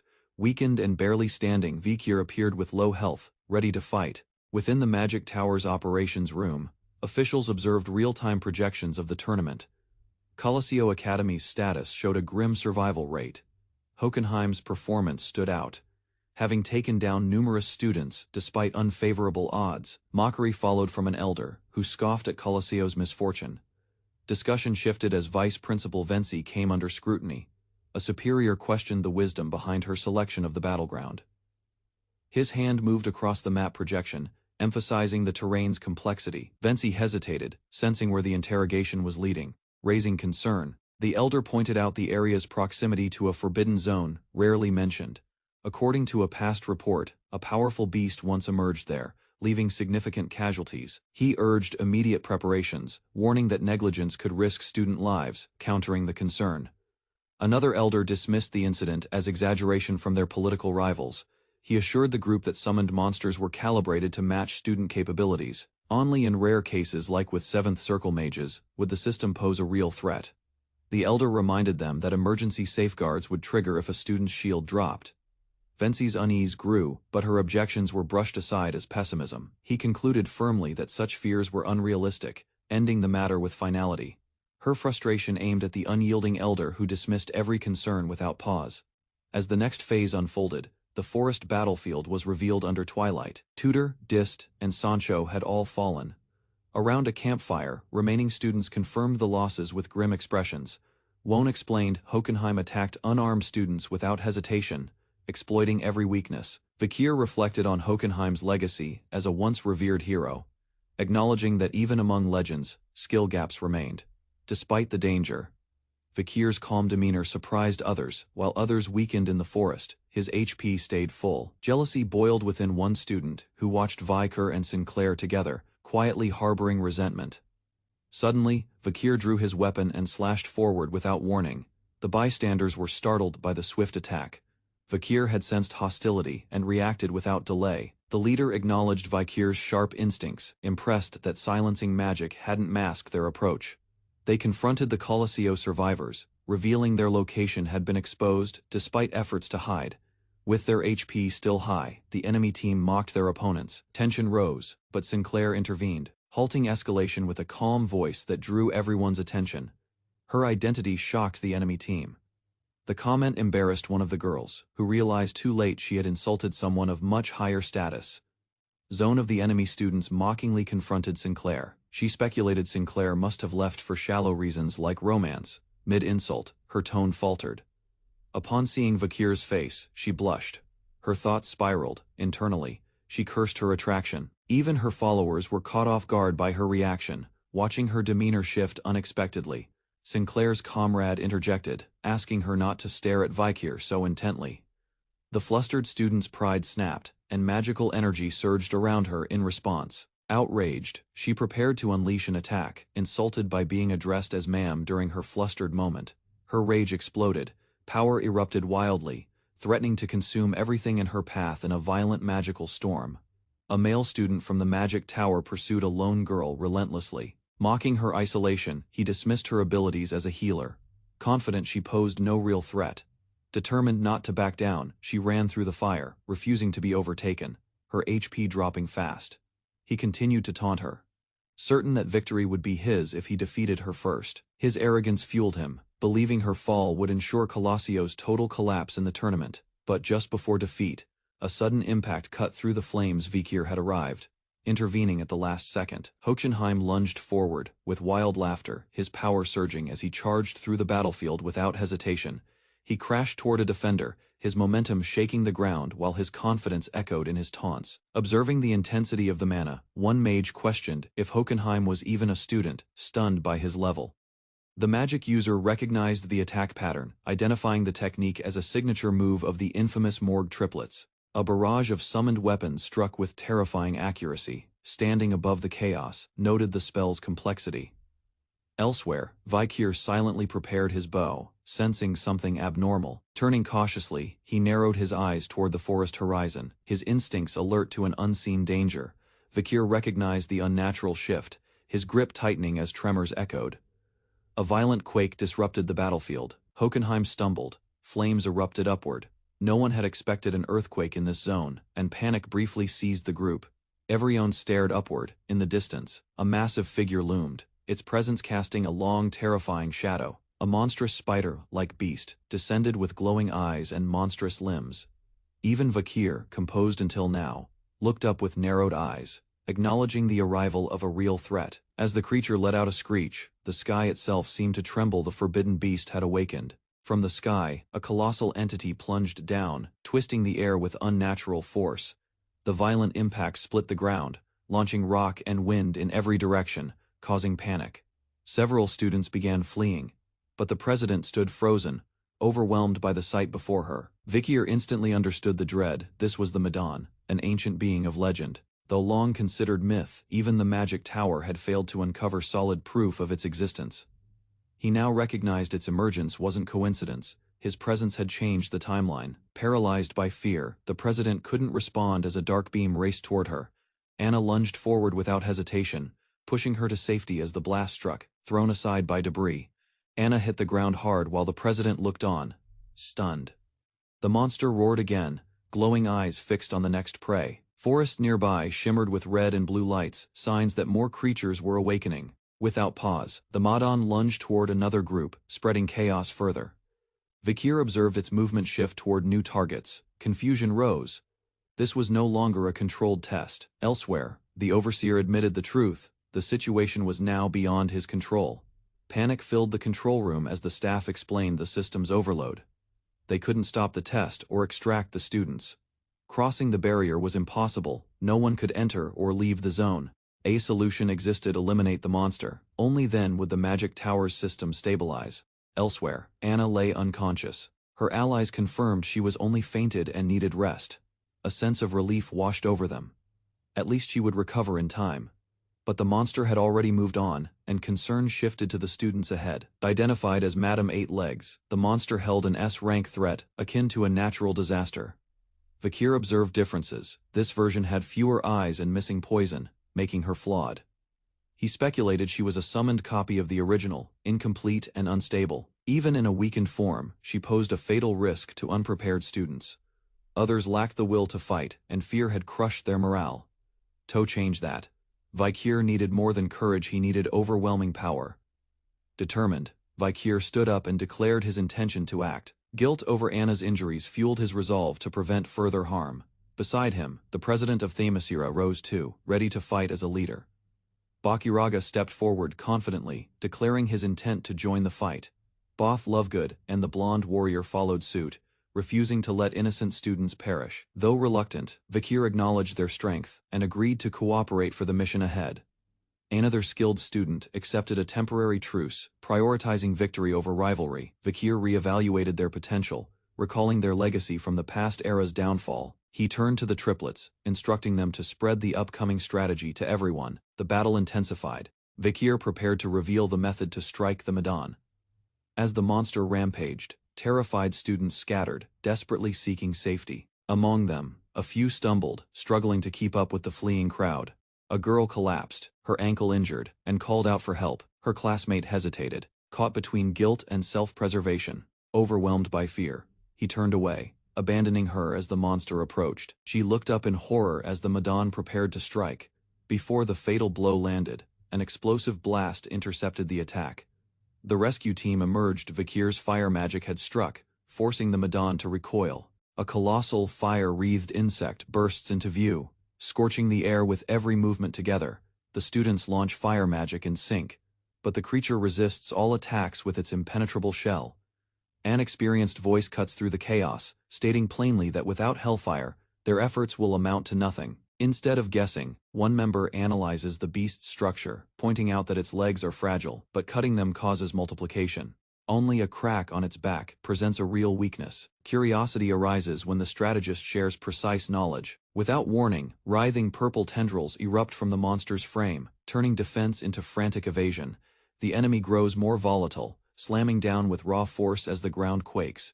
Urgency builds. The group's focus begins to waver. Their distraction won't last. A female mage steps forward, casting radiant pink energy around her as she channels her strength. Her expression hardens. She declares her magic more than sufficient to breach its shell. Her blast strikes true, piercing deep into the exoskeleton.